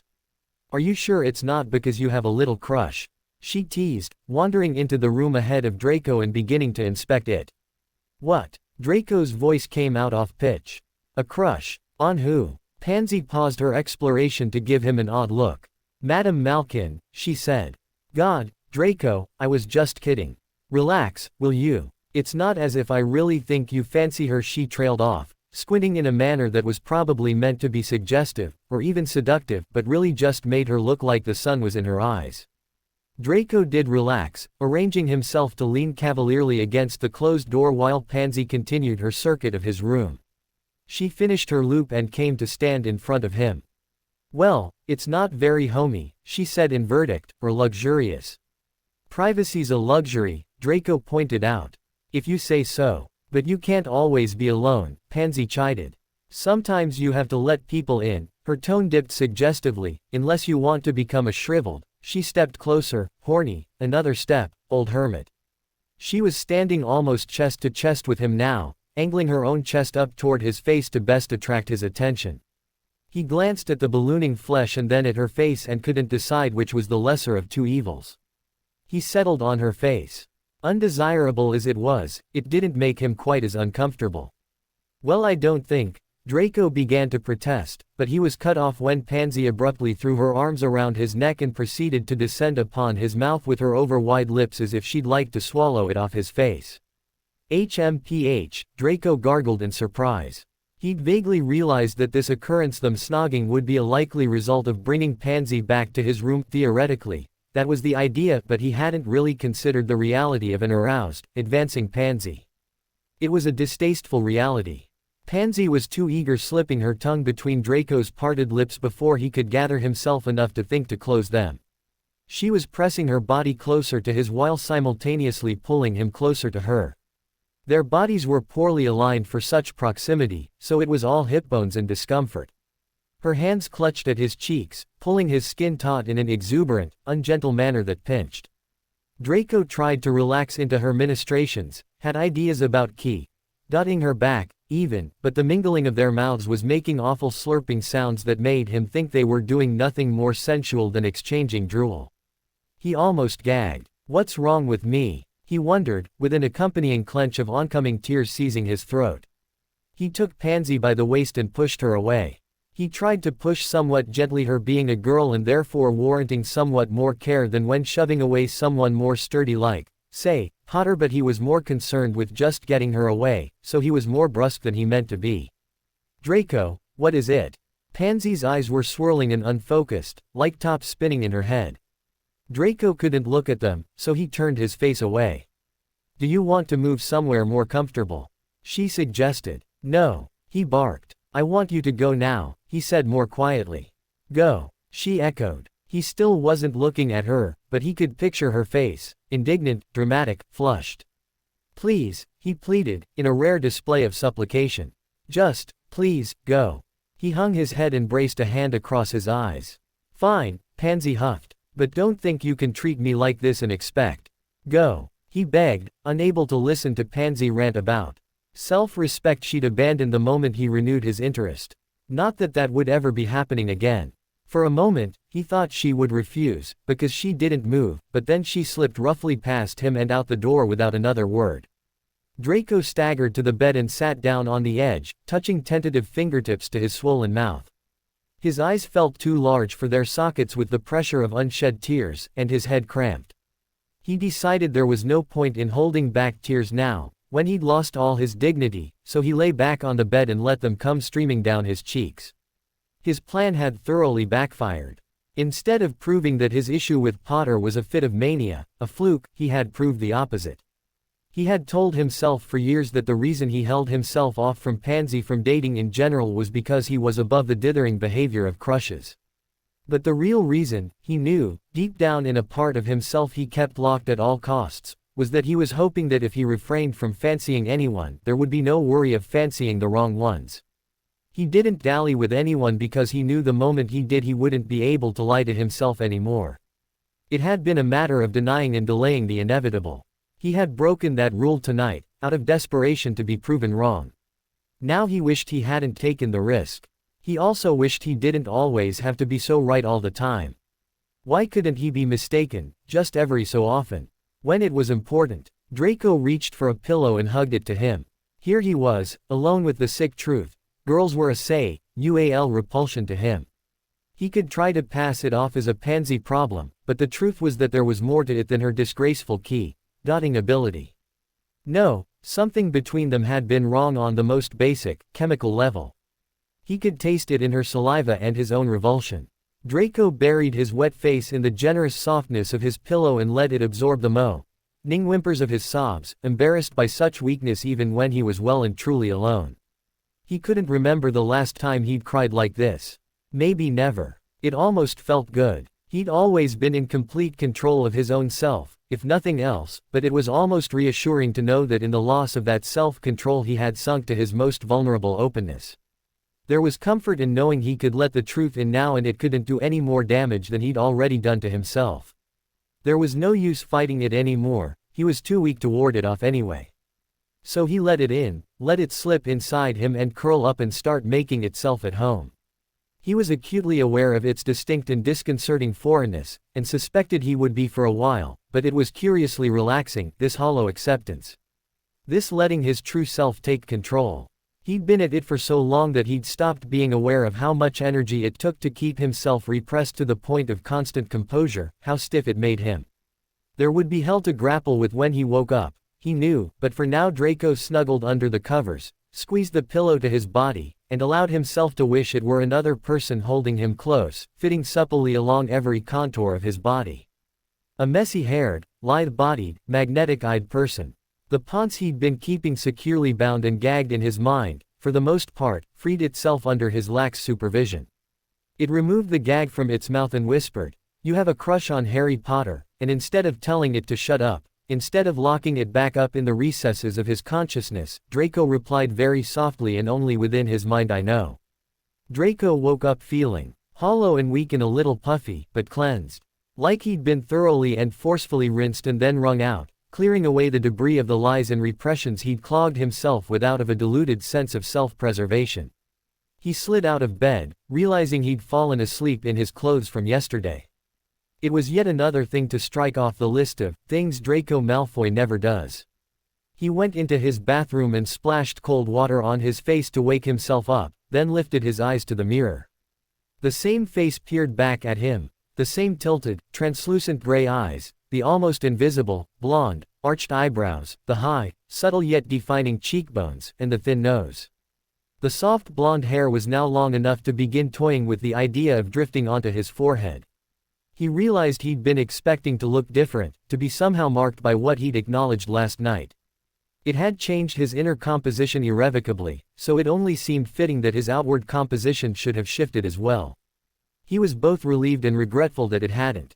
He didn't want people to be able to give him a once-over and know, but it had been such an impossible, heart-rending thing to acknowledge, such a monumental personal upheaval, that he felt the outside world should have felt the change, too, on some level.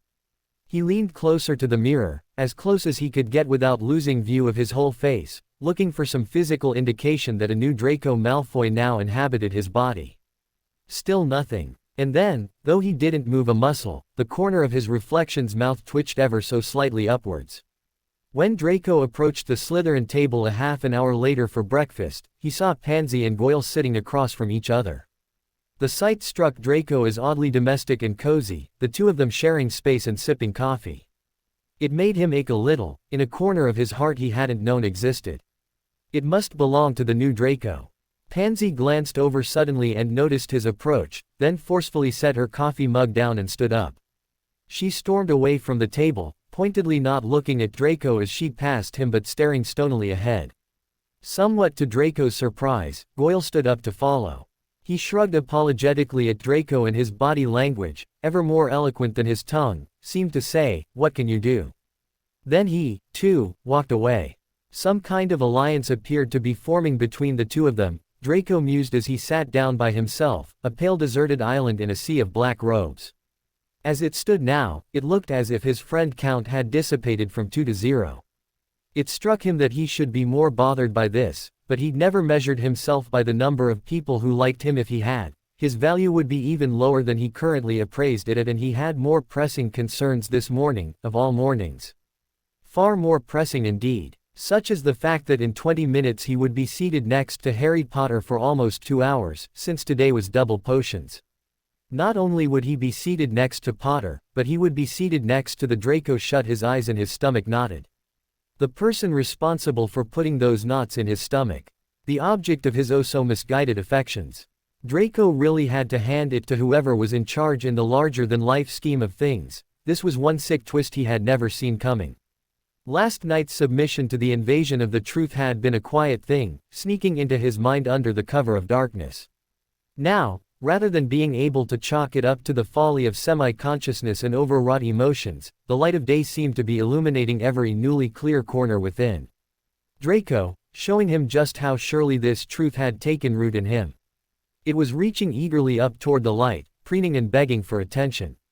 He would not be able to ignore Potter today. As if thoughts were magnets, Draco turned his eyes toward the Gryffindor table. Potter's mop of hair was just visible over the edge of the Daily Prophet, which he appeared to be using as a screen to hide behind rather than a vehicle of news as it was intended. Draco was equal parts disappointed to be thwarted in his effort to get his first view of Potter since the acknowledgement, as he was referring to it now, not quite as willing to define it fully conscious as he had been half asleep, relieved to avoid what was sure to be a disconcertingly evocative reaction to Potter's familiar though not any less striking for it face, and anxiety that that reaction would now be doomed to take place in person. Draco's own owl deposited the Daily Prophet on his plate then. Potter's face blinked up at him from the front page. The headline announced the Ministry's desire to name their new wing after the Wizarding World's poster child. Seeing the miniature Potter fidget in the frame, it was a posed photo, presumably from some victory photo shoot or another, gripped Draco with a fresh wave of panic. What was he thinking, nursing a crush on Potter? It was ludicrous. Potter was, well, he was Harry Potter, the darling of the Wizarding World. And Draco was a Malfoy, the scourge of the Wizarding World. Gay or not, Potter would never consider Draco that way. The fact that even a tiny bit of him held a flame of hope for this possibility proved how barmy Draco's mind had gone around the edges.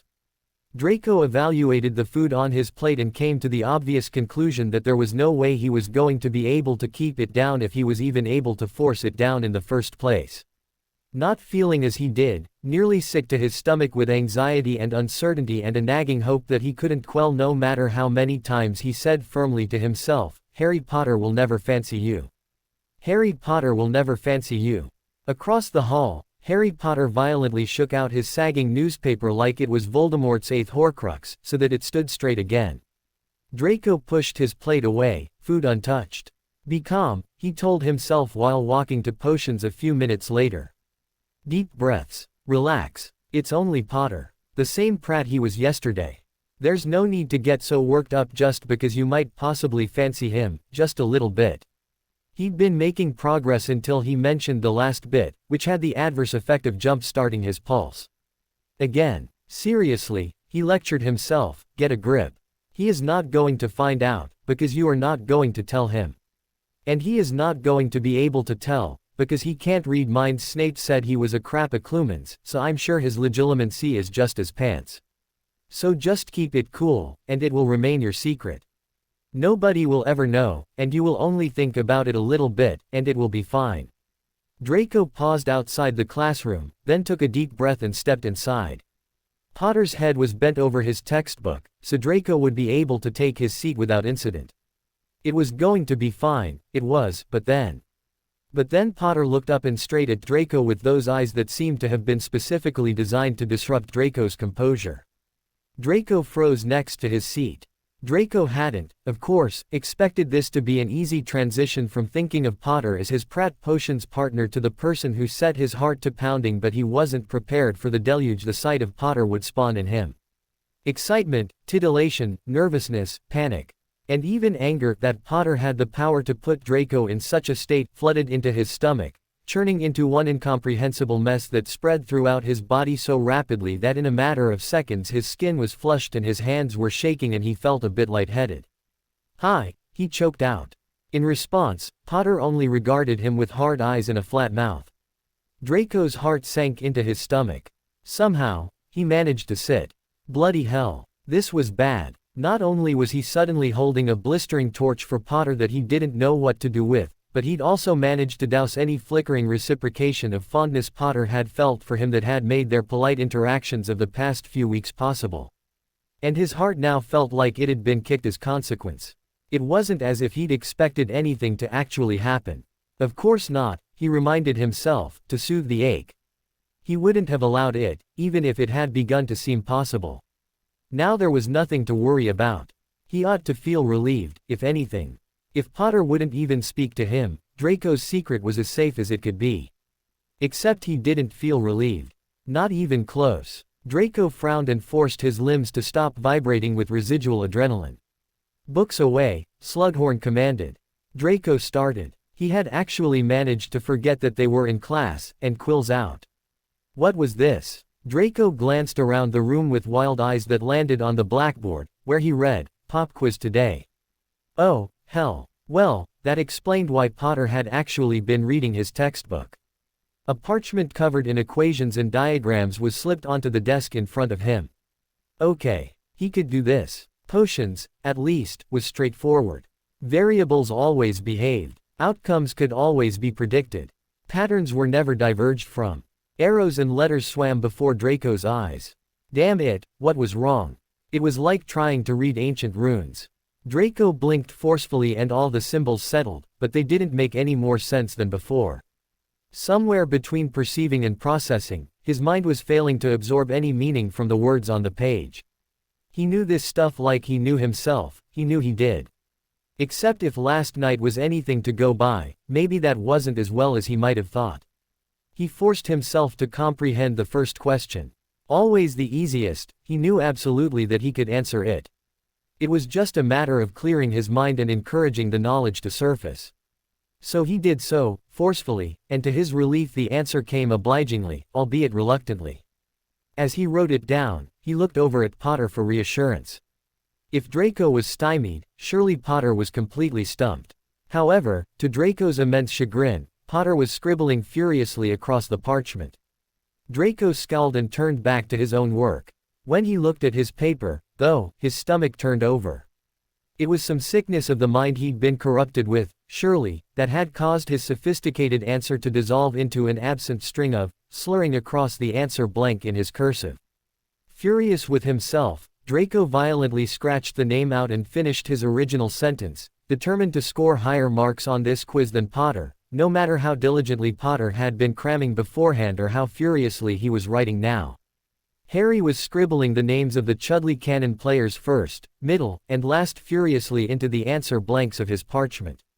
When those ran out, he started filling out the quiz with fragments of Shakespeare, the Lord's Prayer, and Draco Malfoy's name, over and over and over. Wait, what? No. Strike that last bit out. Damn. Harry scribbled across the few repetitions of the blonde's name until the letters were black and scarred and indecipherable. It didn't matter that Harry would fail this quiz with flagging colors. What mattered was Malfoy not seeing how flustered his presence his entire existence was making Harry. And that meant writing, because Harry was flustered. And because he didn't know this stuff from ancient runes, that meant writing nonsense. It didn't matter, though, because Malfoy couldn't know the difference unless he was reading over his shoulder. Which he wasn't, because he was surely too preoccupied filling out his own quiz and with the right answers, too, the git. Harry looked over to glower at Malfoy at the injustice of this. His quill stalled when he saw Malfoy, instead of leisurely scripting his way to top marks, staring blankly at his parchment, not even holding his quill. What was going on? Malfoy would never wittingly allow himself to fail at potions, not even to mess with Harry. Time. Slughorn called out, then acioed their quizzes. You may go now, that is all for the day.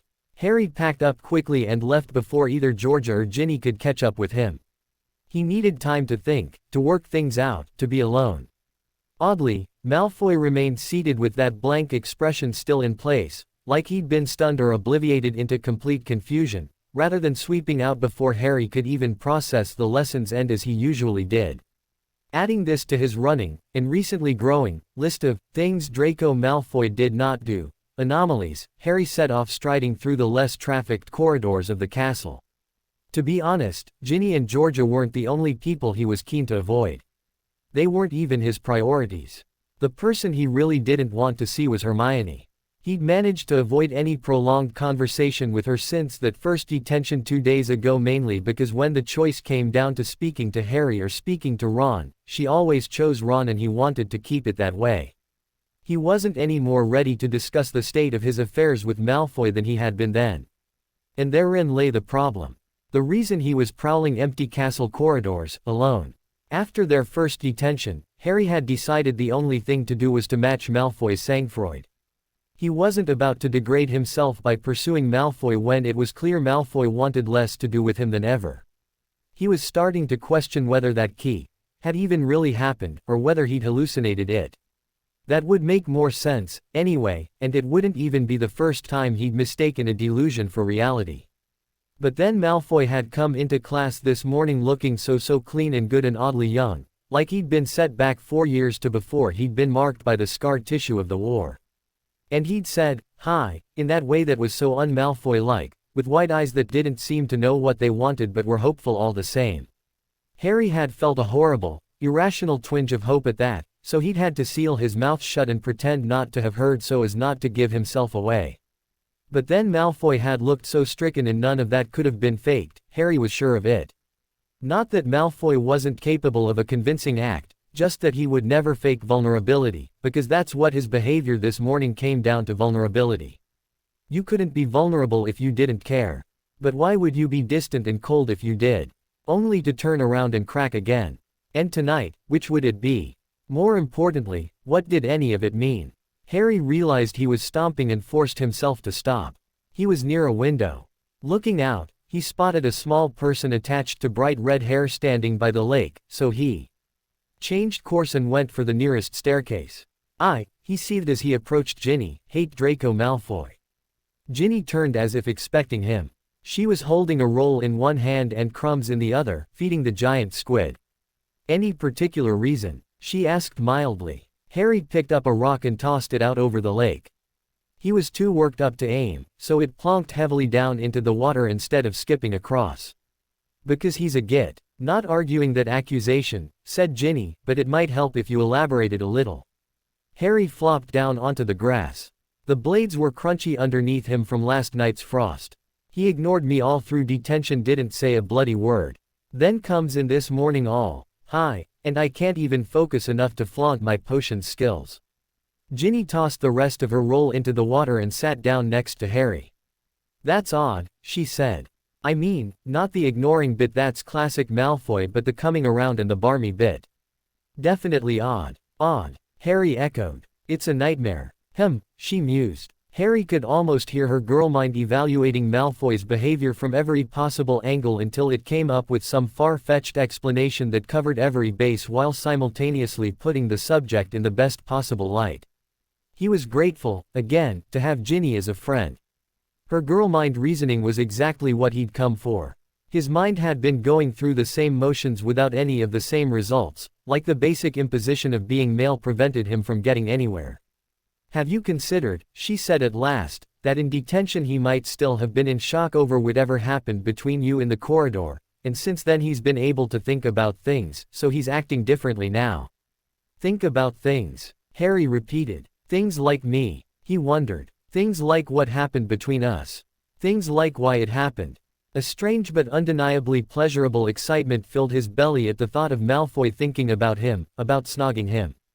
And what conclusions could he have drawn that would make him act so differently? He asked. "Well, I don't know, do I?" said Ginny. "It depends on what happened between you in the first place." "It sure does," thought Harry.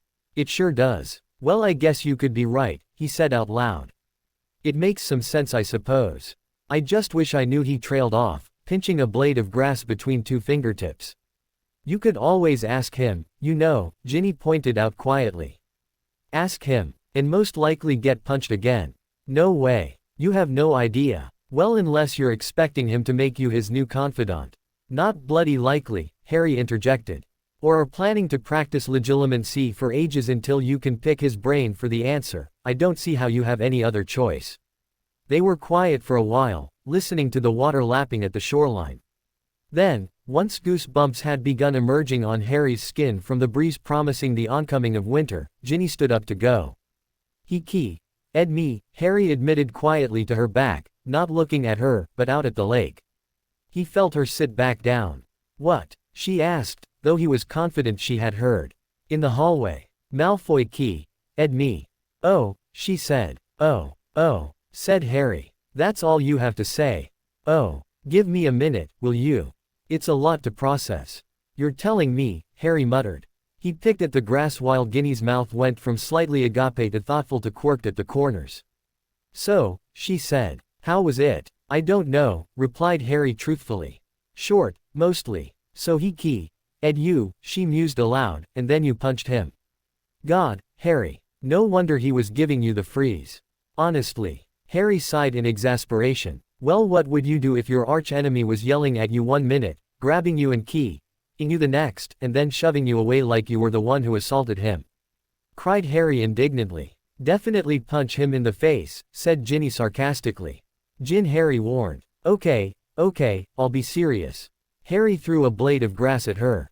Look, I'm not saying you weren't right to be upset, but it sounds like Malfoy is even more confused than you are. Harry was about to rebut this when Ginny interrupted him by speaking again. Is Malfoy gay? She asked suddenly. Harry gaped at her. I don't know, he exclaimed. Why would I know? He's not exactly going to confess his secrets to me, is he? He's been flirting with you all term, Ginny pointed out, and he's you. Are you honestly telling me you haven't considered the possibility? Well, yeah, said Harry. Malfoy, gay? No way. He's just been playing games with me, to mess with my head. So I suppose ing you was all part of his nefarious plan. Harry recalled how stunned Malfoy had looked when they broke apart, like he hadn't even known what he'd been doing. Well, it's probably, he protested. I'm sure it's just. Ginny's smirk was very self-satisfied. You're the one who said he was up to something in the first place. He accused. True, but that was before I knew he you. This changes things. How so? Well, I hardly think he's plotting against you anymore, she said. In fact, I think it's far more likely that what? Harry prodded. Well, he might fancy you, Ginny finished, only somewhat sheepishly, and he can't deal with it, so he's lashing out at you. Harry's mouth dropped open again. Come on, he said, almost desperately. That's mental. Why? Because it's Malfoy. So, he can't fancy me. Can't he? It certainly seems like he can. The theory's compatible with the evidence, anyway. Why do you think you two could never leave each other alone? Because we loathe each other. Maybe, she shrugged. Maybe not. What are you saying, that we've secretly been in love with each other all these years? No, I'm just saying that hate and love are two sides of the same coin. What's that supposed to mean? That you've always reacted strongly to each other, and that you don't exactly hate each other anymore. Harry was far from convinced that Malfoy fancied him, but he did have to concede that this last statement, at least, was true. He didn't hate Malfoy anymore, not by a long shot, and Malfoy appeared to have similarly thought when it came to Harry. Where this left them, he wasn't sure. So what now? He asked, after a moment. What now? Ginny repeated. Well, I suppose giving him a chance might be a good place to start. Harry looked at her skeptically. He wasn't distant this morning, was he? That's a step in the right direction, she pointed out. But in what direction? Harry mused, largely to himself. Ginny answered him anyway. I don't know. But don't even try to tell me you don't want to find out. She was right, of course. He did. Draco was early again, had already been fidgeting in his seat for 5 minutes when Potter arrived just barely on time.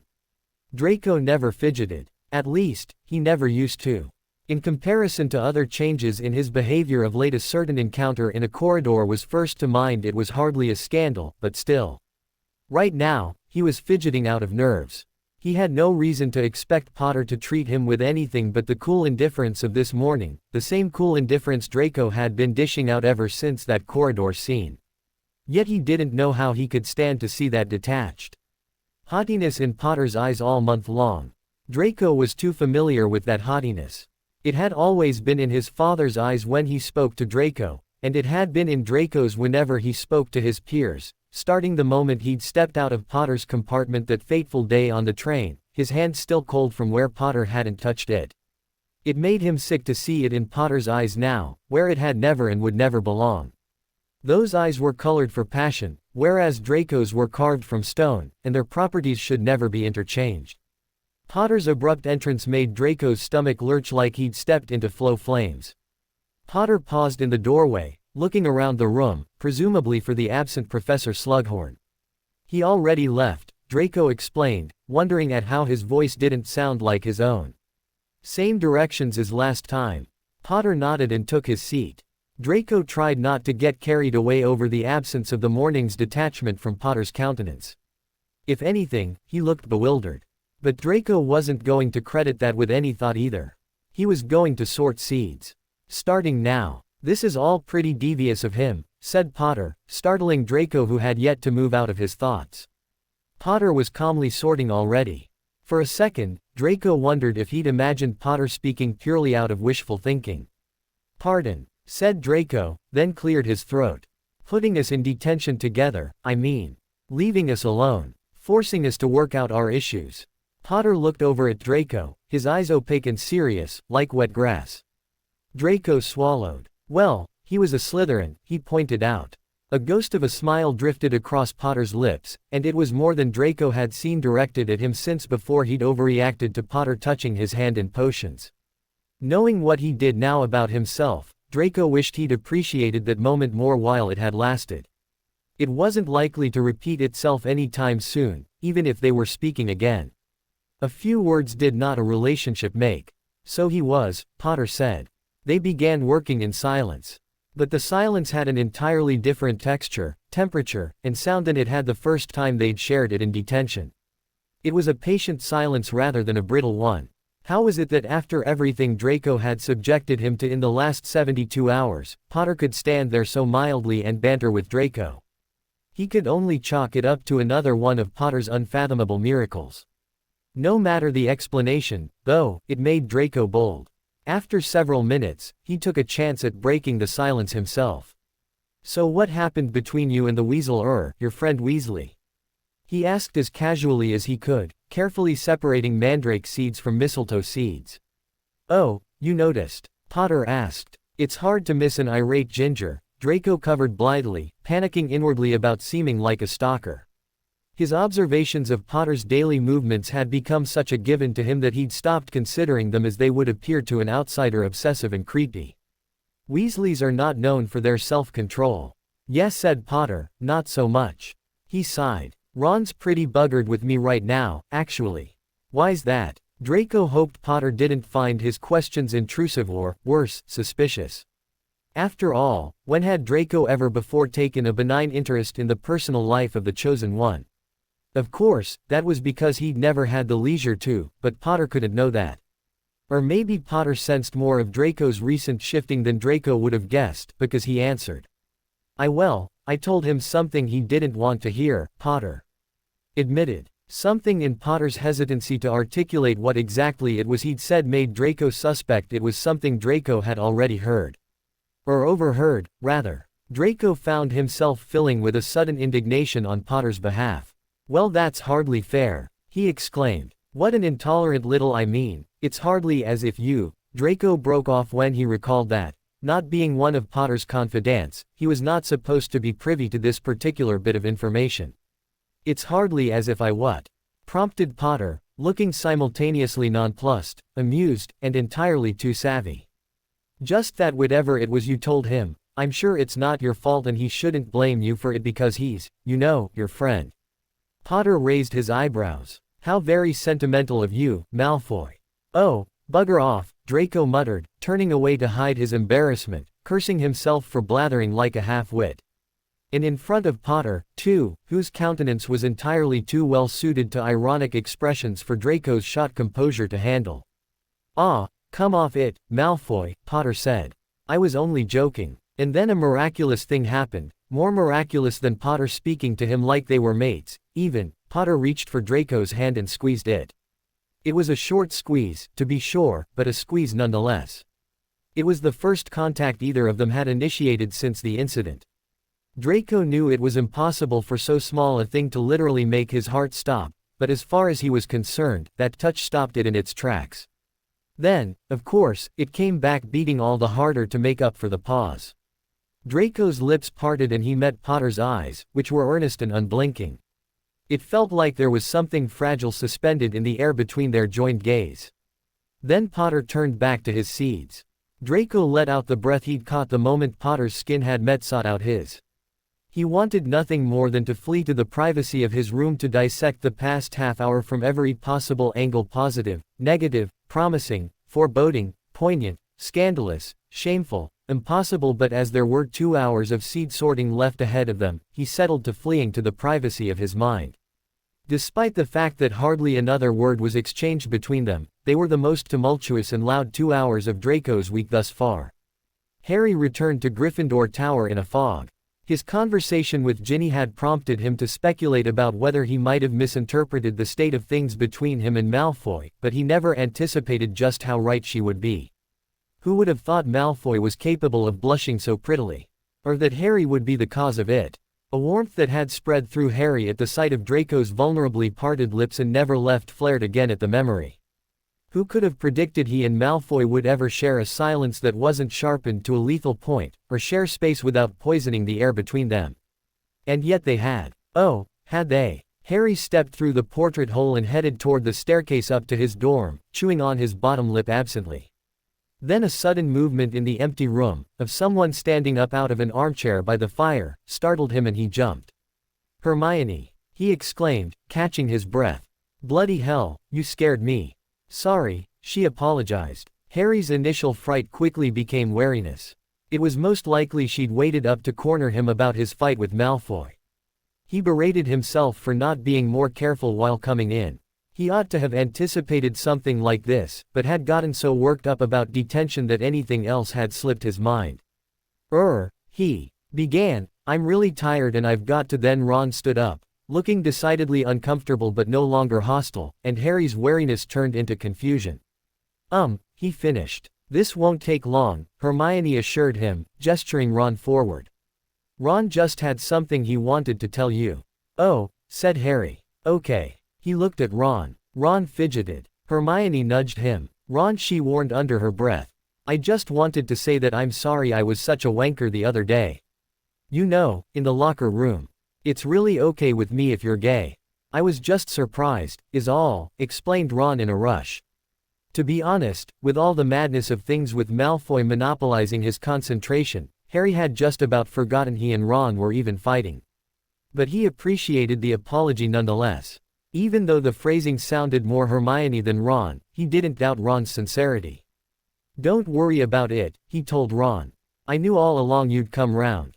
You always do." Ron looked relieved. "Thanks, mate." Hermione, satisfied, pulled Ron in for a quick key, then bid them goodnight and disappeared up the girls' staircase.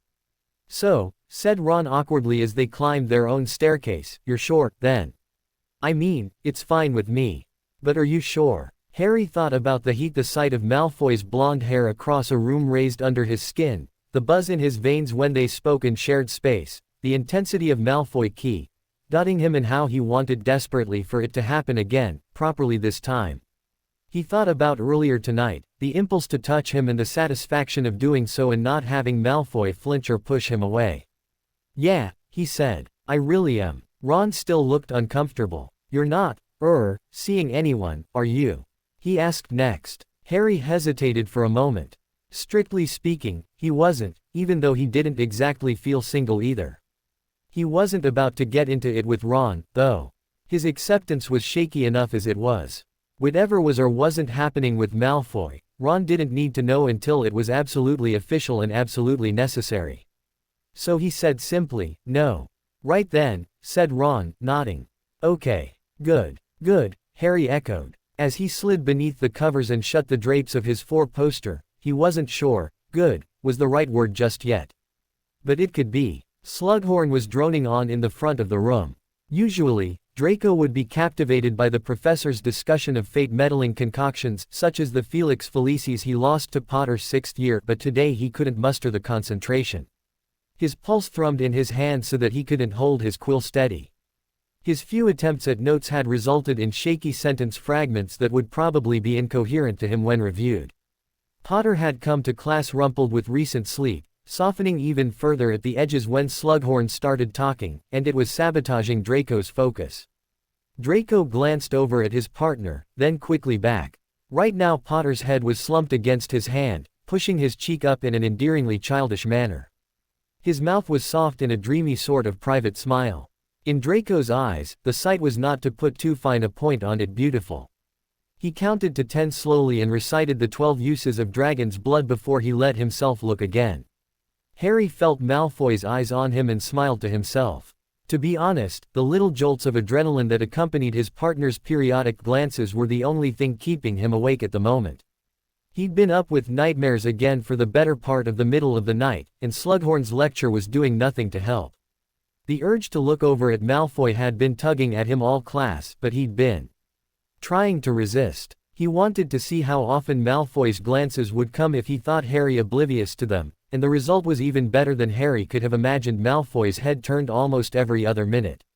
Unless Harry was imagining it, there was a great power in wishful thinking, after all, and Harry was already drowsy, the perfect condition for daydreaming.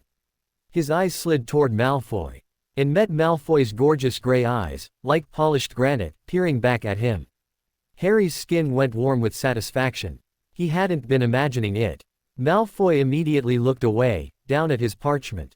But after a moment his head came back up and he met Harry's eyes again. This time neither of them looked away. They held their gaze steadily and wonderingly, without a trace of aggression. Harry felt slightly winded. He hadn't thought a mere meeting of eyes could feel so intimate. He forgot he was in class, surrounded by his classmates. They weren't paying attention anyway, as most of them were asleep or soon to be. He wondered what Malfoy was seeing in his eyes. What he was thinking. What he was feeling. He wished he could ask. After a minute, Malfoy blushed and bent his head toward his parchment. He didn't look up again, though Harry had every sense on overdrive in anticipation of it for the rest of the lesson. The lingering memory of the connection made Harry warm all over. Its absence made him feel strangely lonely. He yearned for its revival. The seeds were finally through being sorted. Tonight they were to organize the potions cupboard. Sans magic, Slughorn specified sternly, before retreating to his office. If Harry had spared any thought for it, he might have wondered why Slughorn spent so little time supervising students in detention for fighting, but his thoughts were too preoccupied with the hours of privacy allowed by the professor's neglect to wonder at it. He kneeled down next to Malfoy on the floor of the potions cupboard. They were starting from the bottom to work their way to the top.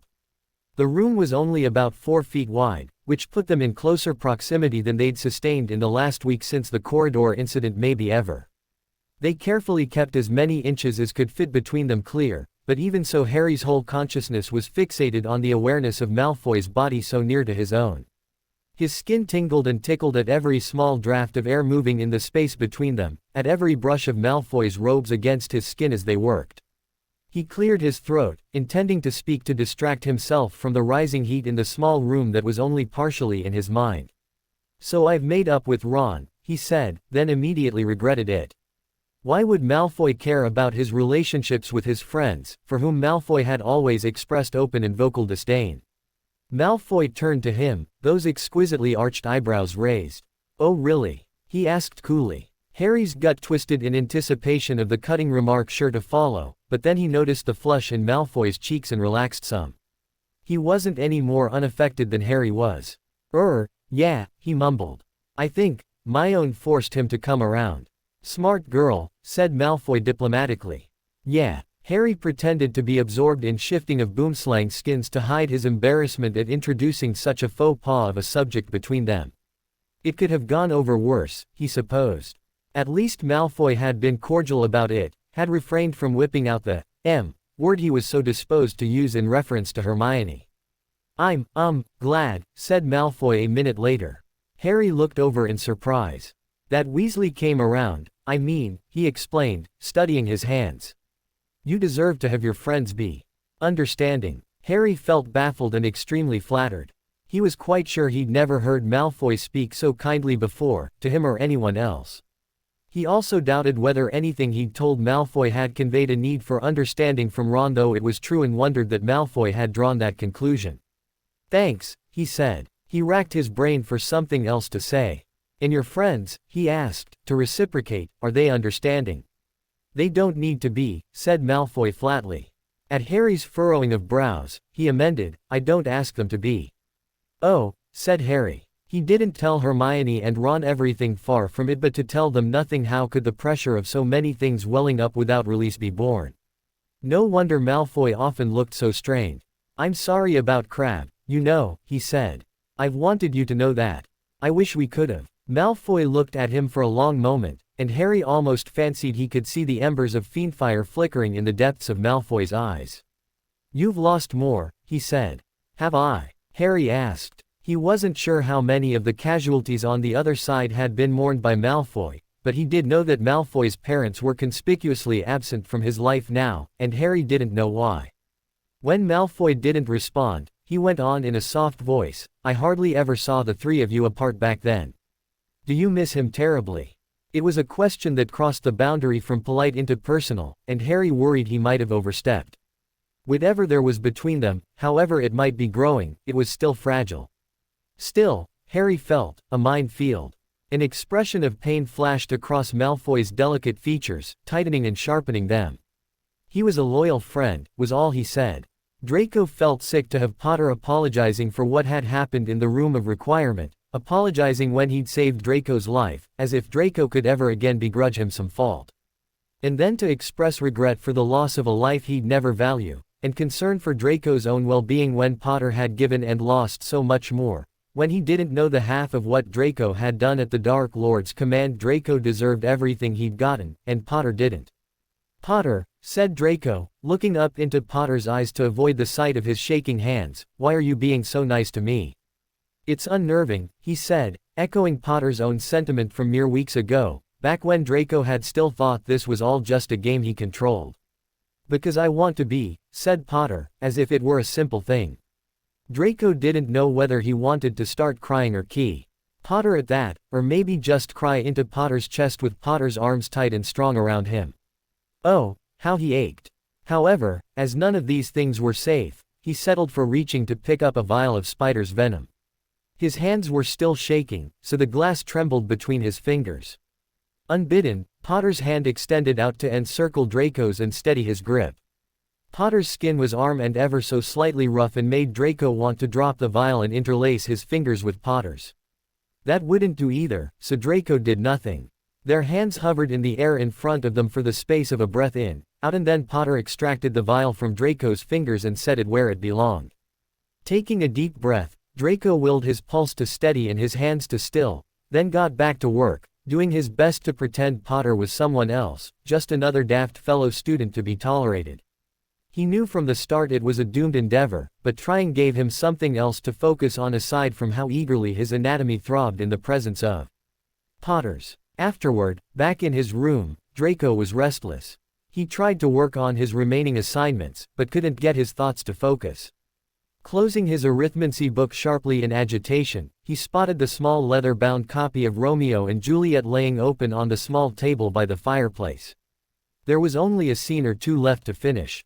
He thought this might better hold his attention. He found their tale of love poignant, though he felt their affection to be somewhat more superficial than he dreamt of for himself, and the bard's words exquisite. They had a way of lodging in his mind or his heart, or somewhere in between, he wasn't sure, and rising to fit almost any situation which in some way stirred him. Palm to palm is Holy Palmer's key. He pushed memory aside and focused on the words. When Romeo hassled the apothecary, begging for the dram of poison, such soon speeding gear, as will disperse itself through all the veins, that the life-weary taker may fall dead, Draco's stomach spun with unease. He understood now Potter's muttering during the lecture on Nocturna Mortem. He couldn't help his eyes from settling upon that very vial now on his dresser, shining mutedly in the flickering light of the fireplace, so like Romero's own draft. Life-weary taker, that was apt. Yet Romeo pursued death to be joined in death. Draco would to isolate himself from life to make room for his own life rendered no good for others or even himself. Malfoys were nothing if not pragmatically selfish. He was a sort of black hole of an existence, luring in and extinguishing all nearby light. A void of regrets and guilt that cast a pallor on any society he entered. He had nothing further to expect from life, no right to expect or accept anything offered to him, if it even were. Why he had even bothered coming back to Hogwarts, he could only explain to his benefit as being to tie up loose ends and find closure, but the truth of it was that he was above all else a coward and was merely formulating excuses not to let go so soon, reasons to postpone the inevitable end. He pressed on through the last scene and closed the book with wet cheeks. At least Romeo had had love to fight for, love to live and die for. Draco hadn't that same sweet comfort and inspiration. His only responsibility to love was to spare it his black stain. It was one of those moments in life when things seem to rise and connect out of pure serendipity that the evening after Draco finished reading Romeo and Juliet was the evening Potter chanced to bring it up. "I was wondering," he said, as if it had just occurred to him, "whether you ever finished reading that book I saw you checking out a couple of weeks ago." They were back in the cupboard, standing now to sort the middle shelves. "Which one?" asked Draco, frivolously seeking the pleasure of knowing Potter remembered their meetings in as great detail as Draco did, and at the same time attempting to act as if he either read so many books or encountered so many heroes that it was hard to distinguish any one incident, thereby making Draco appear both more scholarly and more sought after than he truly was.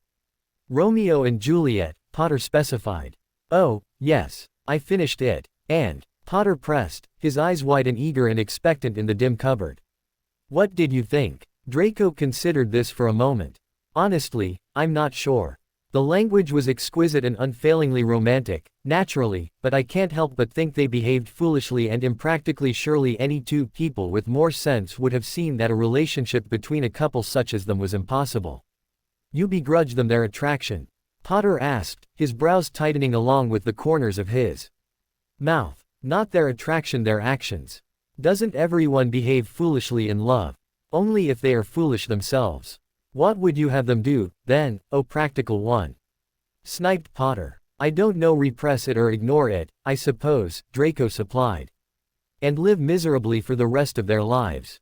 "It would hardly be the rest of their lives," Draco scoffed.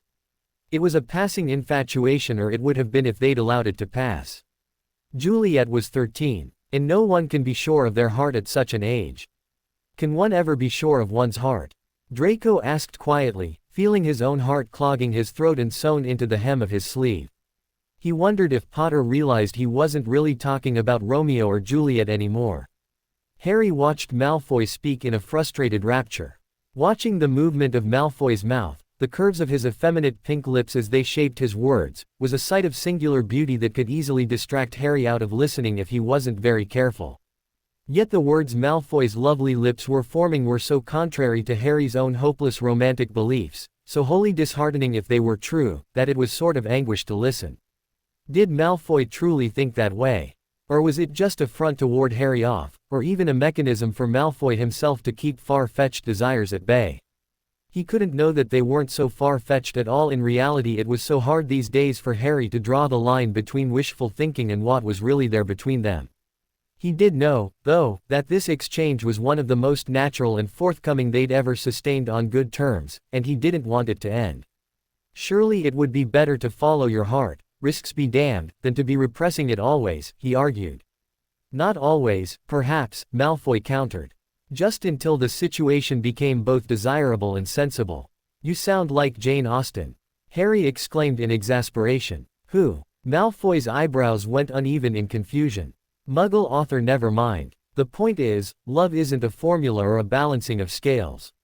What role can sense have in it?" Harry wasn't quite sure why exactly he was getting so worked up over this, he just knew that for some reason it seemed imperative to get through to Malfoy. "It has everything to do with it.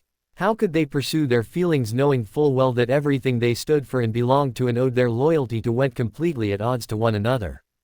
Malfoy's voice had a strained edge of pleading to it that prodded plaintively at Harry's heart, and he began to wonder if and when they had stopped talking about Romeo and Juliet. "It's always about loyalty with you," Harry cried. Then he thought carefully for a moment before continuing. "A person's past isn't all they are. It doesn't define their future. What if there are more important things than names and alliances? More powerful things?" "Oh, don't tell me you're one of those. Love conquers all, people," said Malfoy. His voice broke midway through the sentence, betraying his attempt at blasé. "Yes, I am," said Harry, quietly. He locked his eyes with Malfoy's. "I'm living proof that it's true." Malfoy's lips parted wordlessly and Harry thought he'd had the last word until Malfoy said softly, "I think it's possible that some people can't be saved, even by, as you say, the most powerful brand of magic. After all, Romeo and Juliet died together," Harry said, and that was the last word. They didn't speak again that night, not even to bid goodnight as they had taken to doing. It was as if they were spent, had used up all their words. Or perhaps that the words they'd used were so big there wasn't room for any more. Georgia caught up with Harry as he left potions a couple days later. He'd spent the whole lesson pretending to listen to Malfoy's mini lectures on the subtleties of potion brewing while wondering what it would be like to key Malfoy really key him, that is. He imagined that Malfoy's lips would be perfectly smooth and soft and supple, equally able to key him more gently and roughly than anyone else. He was therefore not in the mood to shoot the breeze with Georgia McDonald. He was in the mood to sneak into the prefect's bathroom and encourage the advances of this dream Malfoy his mind had so obligingly conjured. "Harry," said Georgia breathlessly as she fell into step with him. "How are you? I feel like we haven't spoken in ages." "M'alright," Harry muttered. Then, to be polite, he asked, "You?" "Oh, just completely buggered," she exclaimed. "I have this horrible divinations exam next week. We have to predict the future in crystal, that is, crystal balls. Accurately, of course. Top marks only if it comes true. I don't know what I'm going to do." "Oh, wow," said Harry by way of sympathy. "Sounds stressful." "Sounds bollocks," he muttered in his thoughts. "Oh, it is," she assured him. "You have no idea. Well, anyway, sorry to be going so soon when we've only just begun to catch up, but I've got to be off to the library, you know." "But of course," Harry said seriously, nodding. "Study hard." "Will I ever?" Georgia vowed. By then, Harry made his way to the Great Hall for lunch and found Ron, Hermione, and Ginny already there. He sat down next to Ginny, dotting her cheek, then turned to face Ron and Hermione. "Hello," he greeted them. "All right, Harry?" queried Ron. "I've only just escaped Georgia," he said. "I need some pumpkin juice, fast." Ron passed him a goblet. As Harry drank deeply from it, Ginny leaned into his ear. "Learn lots in potions today," she whispered. "Like how many creases a certain on has in his lower lip." She pulled away and grinned wickedly. Harry blushed furiously. Hermione appraised them keenly. "I will never understand you two," she said. "Won't stop you from trying, anyhow," said Ginny around a mouthful of biscuit. Ron looked at Harry sheepishly. "What's a matter, Ron?" Harry asked. "I'm sorry I ever suggested you date Georgia," he said. "I didn't realize how not your type she is, even for a girl." Harry laughed. "No worries, mate," he told Ron. "You know," said Hermione, looking thoughtful, "that 6th year on your team, the really sweet, pretty one." "Charlie," Harry supplied. "The chaser. That's the one. I've heard loads of girls complaining about how he won't flirt with them." "Oh," said Harry noncommittally, not seeing what this had to do with him, or with anything. It wasn't like Hermione to talk idly of gossip. "He seems to like you," she stated. "So," Harry said, then, as comprehension sunk in. Ron groaned. "What?" she said defensively. "He's really nice, and cute, too. Don't you want Harry to be happy?" "Well, sure I do. But I think he can pick out his own blokes well enough without your help." Harry shot Ron a grateful look, and as Hermione opened her mouth to take offense at Ron's comment, he broke in. "Look, Hermione," he said. "I appreciate you looking out for me, but Charlie's really not my type, and I'd rather sort this out for myself if it's all the same to you." "I don't know if you can," she protested. "You're so picky. What is your type, exactly?" "Oh, I dunno, fit, I suppose. And clever." Hermione rolled her eyes. "Well, that narrows it down. Come on, surely there's someone you fancy right now. Anyone at all. Ginny nudged Harry in the ribs and smirked, and Harry blushed again. Not really, well, sort of. Really? Pressed Hermione, piqued. She leaned forward, eyebrows raised. Who? I thought you weren't seeing anyone, said Ron, sounding affronted. I'm not, Harry hastened to assure him. It's just a crush, silly really, in fact I'd really rather not say just now, if you don't mind. Hermione regarded him skeptically. You'll tell us if something happens, though, won't you? She cajoled. Of course. Harry vowed enthusiastically, but he wasn't so sure. Being gay was one thing, fancying or even dating, if it ever came to that, Draco Malfoy was another entirely. He wasn't sure if his friends, even supportive Hermione, could handle it. He was sure they would never understand it, in any case. He couldn't even understand it himself, so how could he expect them to? Yet for whatever reason, he had the strangest and strongest feeling that it was only a matter of time and timing between he and Malfoy. So, said Ginny conspiratorially as they got up and left the hall together a few minutes later, how many creases does Malfoy have in his lower lip? I don't know, Harry lied. Honestly, Ginny, I do have other things on my mind than snogging Malfoy senseless. He rolled his eyes. Ginny only smirked. Oh really? The curl of her lips seemed to say. The answer was this, 5 deeper ones in the middle and countless smaller ones on either side, all the way up to the corners of his mouth, where the crease deepened every time he frowned, smirked, or as he was starting to do occasionally around Harry smiled. Tonight they were to brew a draught of aging potion for Slughorn to use in class with his third years. He left them a parchment with the instructions on it, then promptly left, with his usual admonishment about knowing whether or not they were working even if he wasn't in the room. Harry was beginning to doubt whether that was true, and was sure Malfoy did as well, yet they both continued to put in the hours without complaint.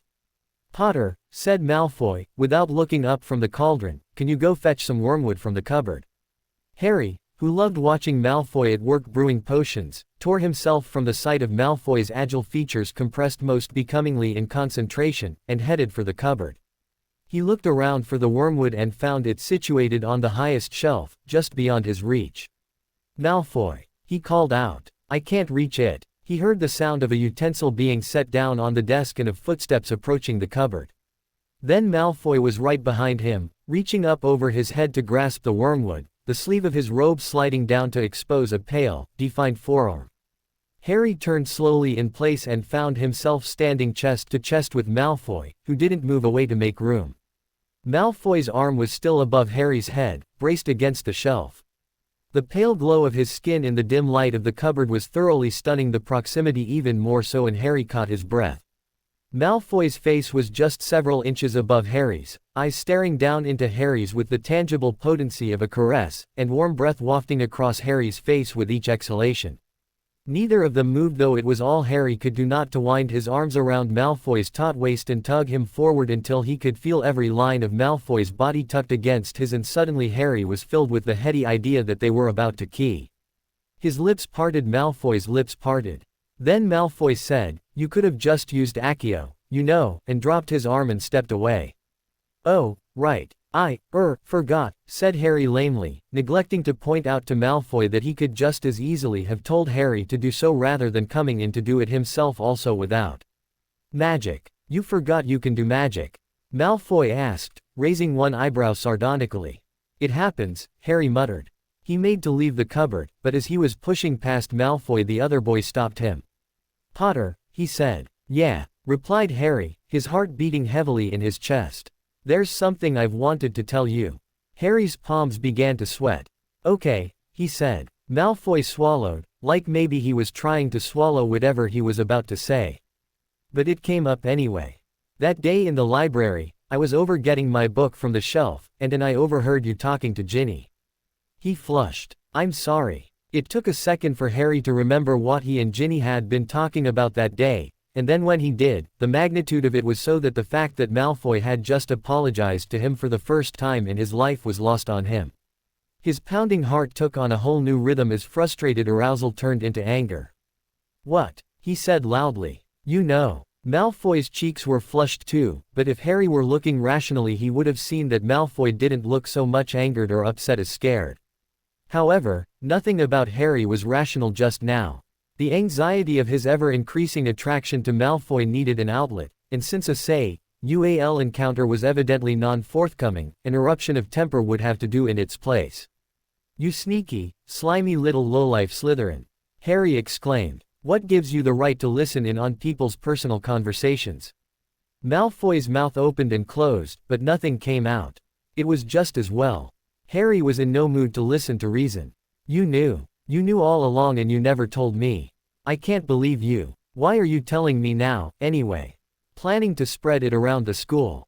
Or maybe you're thinking bigger, selling it to Rita Skeeter. Even she's probably not too keen on you anymore, but for money and a scoop I imagine she'll talk to anyone."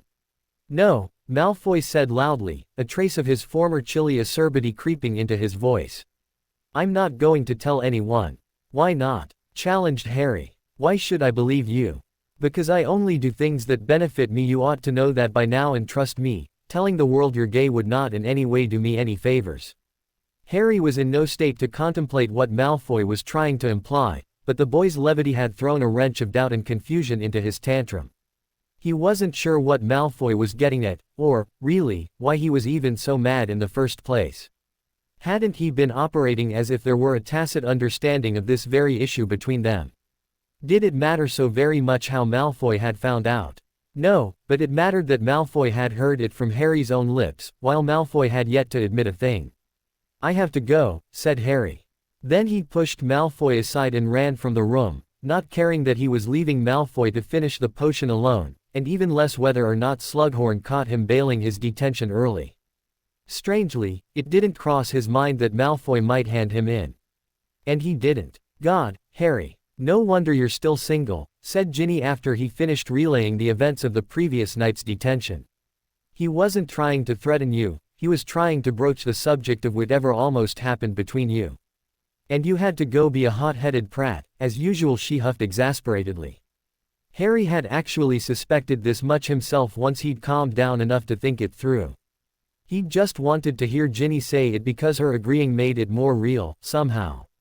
"Oh," said Harry. "Harry," Ginny sighed, "this is getting ridiculous. You need to just talk to him about this already." Harry shot her a look of panic. "Or, don't talk to him, whatever you prefer." She smirked. Harry stuck out his tongue. "Either way, just do something already.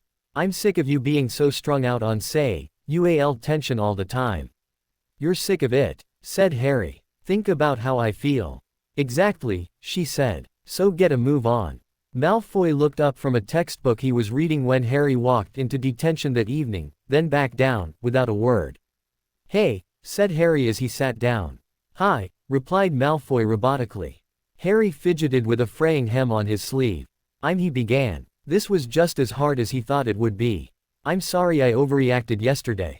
He didn't know how Malfoy would react to his apology, and braced himself for the worst. For a minute, Malfoy continued to stare at the open book in front of him. Then he spoke. "It's understandable." "It is?" Harry questioned, surprised. "Why should you expect any better of me?" Malfoy asked. "Both the things you accused me of are things I've done before." "But not anymore," said Harry, partly a statement but mostly a question. "No," Malfoy agreed. "Not anymore." So what's our assignment tonight?" asked Harry, not so subtly changing the subject. Malfoy shrugged. "Nothing. I don't know. He hasn't shown up." "Really?" said Harry. "That's odd." Malfoy nodded and stared rather absently at the same page he'd been ostensibly reading ever since Harry had arrived. "You know," he said, in a voice Harry hadn't heard him use before, but which sounded familiar nonetheless for some reason Harry couldn't quite name, "if my father were here, he'd probably tell me I was going soft for not using this against you." Harry identified the familiarity in Malfoy's voice. It was the same tone Ron or Hermione or Ginny used when they were discussing something private, something between close friends. That Malfoy was speaking thus now, and to Harry. There were so many things Harry could think of to say in response to Malfoy's statement, the most pressing, perhaps, being, "So why aren't you?" Instead, he brought up something he'd been wondering about for a while now. "Why isn't he?" he asked quietly. "Here, I mean. What happened to him?" Malfoy looked at Harry, his eyes flat and his expression bleak. "You really want to know?" he asked. Harry hesitated, then nodded. Malfoy waited for a moment, seeming to gather himself. My parents survived the battle, he said. You know that much. They went back to the manor afterwards. I went away. I couldn't go back, not yet. Too many memories. He looked at Harry as if for approval that this vagueness was acceptable. It was. Harry had many such memories himself and understood. He didn't plan to set foot in Grimmauld Place anytime soon. He inclined his head and Malfoy continued. We all thought that with the Dark Lord gone and his followers dispersed, our time being meddled with and manipulated by his influence was over. We were fools. It wasn't. Another Death Eater, I don't know which one. If I did, I'd have gone after them, believe me, went around the bend. He decided that if the Dark Lord had died, his Death Eaters had a duty to do so as well, so he set out to fulfill that duty for us. He showed up at the manor. Malfoy broke off. But Harry didn't need him to finish. Harry felt like he was choking. He could too clearly picture the green light, Malfoy coming home to find his parents sprawled lifeless and abandoned on some floor, the parlor, perhaps. Or maybe they hadn't even made it that far, the entrance hall. That's awful, he croaked. He wanted to reach over and touch Malfoy, to offer reassurance, but Malfoy looked so stiff that he didn't quite dare. They shared silence for a long while. Harry listened to the clock tick and his heart beat.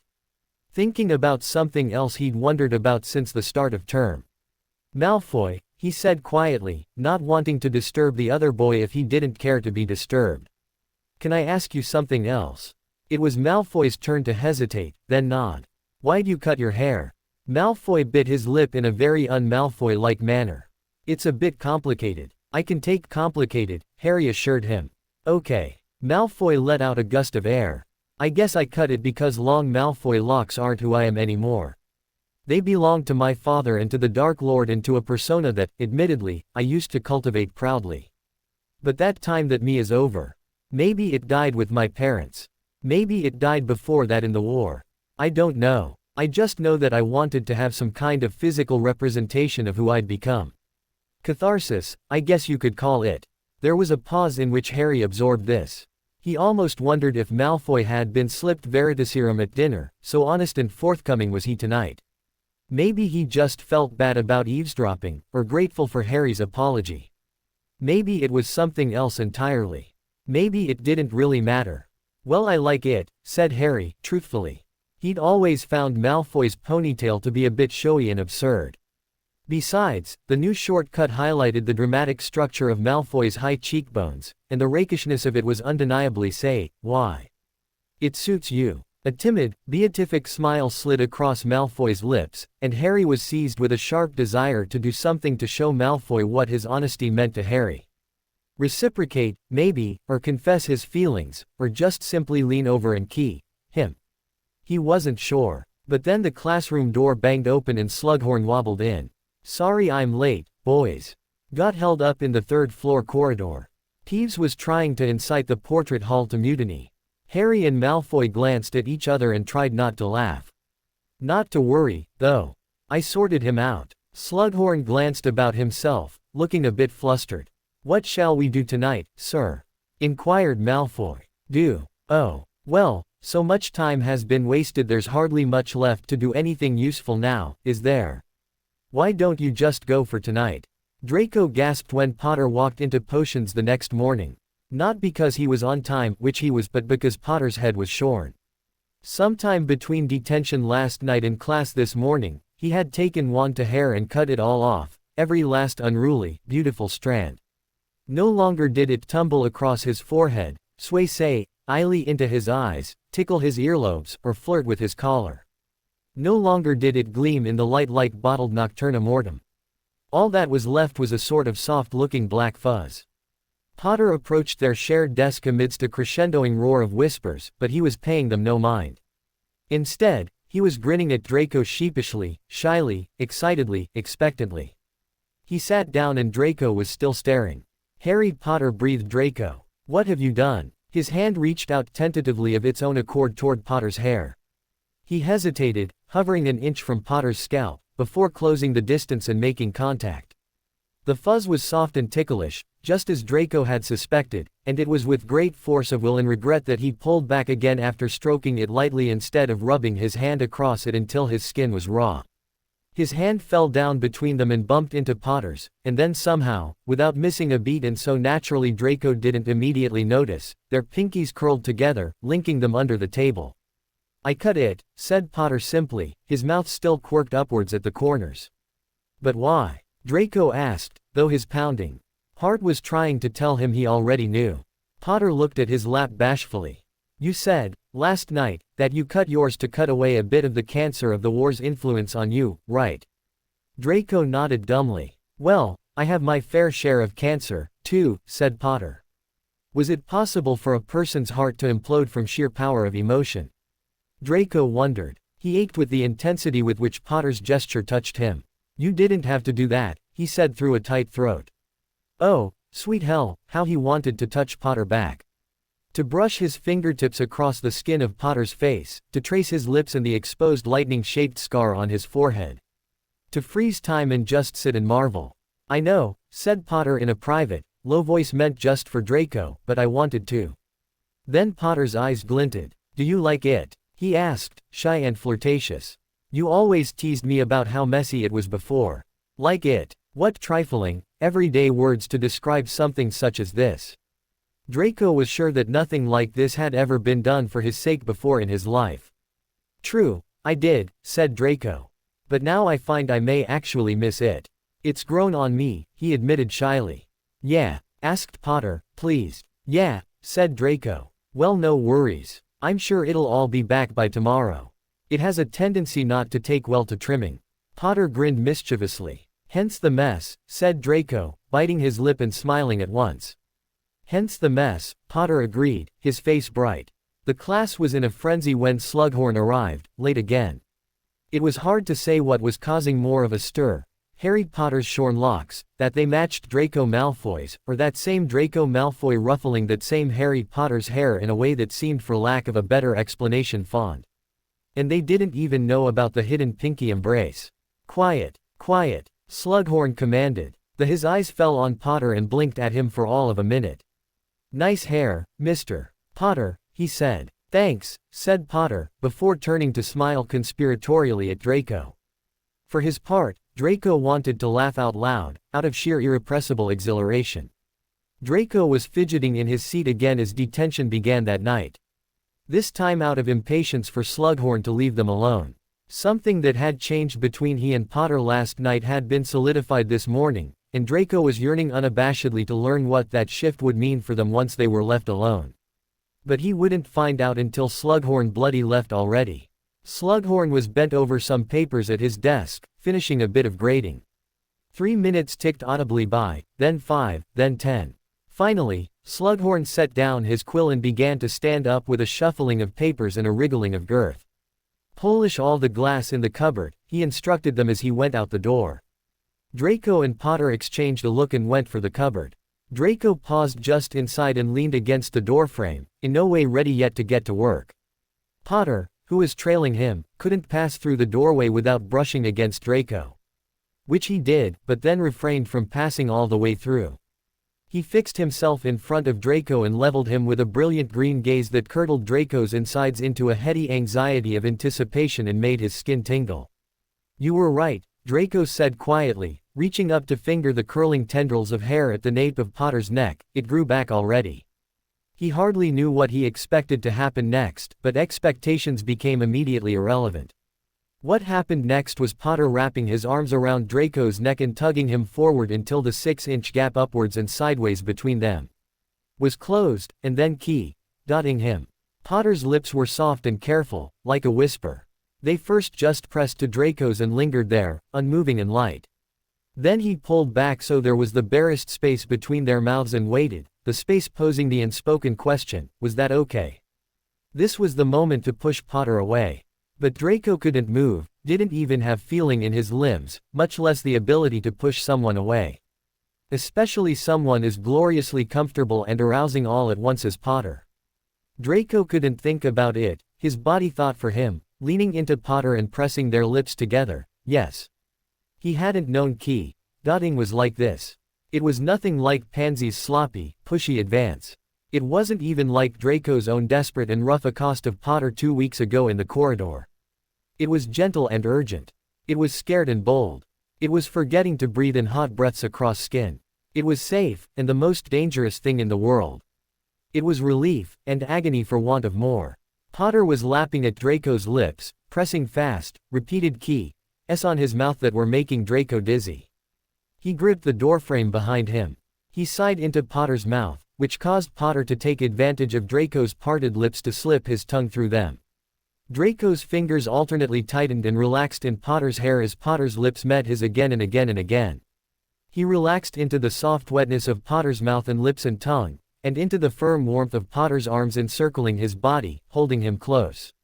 He could do this forever and be so content, he decided, licking an king and sliding his mouth against, with, and within Potter's. Potter broke their mouths apart and began pressing soft keys on Draco's cheeks that made him well with sweetness so poignant it was almost sad, the wetness from Potter's lips drying on Draco's face like tears. Then Draco had to have the heavenly pleasure of Potter's mouth on his again, so he caught Potter's lips in a long close-mouthed kiss. Too soon Potter pulled their mouths apart again. "Po!" Draco gasped as Potter pressed his lips to the underside of Draco's neck, opening his mouth and pressing his tongue to the hot skin. Potter he mo.ned, tipping his head backwards against the doorframe and exposing his throat. Potter cupped the nape of Draco's neck and one side of his face in his hands and proceeded to kiss all the salty beginnings of sweat from Draco's skin as Draco clutched at Potter's robes and puffed warm pants of breath into Potter's hair.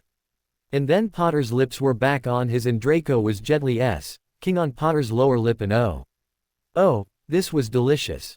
"Thus from my lips, by thine my sin is purged," supplied the bard, on cue. But instead of enhancing the moment, the words reverberated around Draco's mind with the dissonance of clashed cymbals.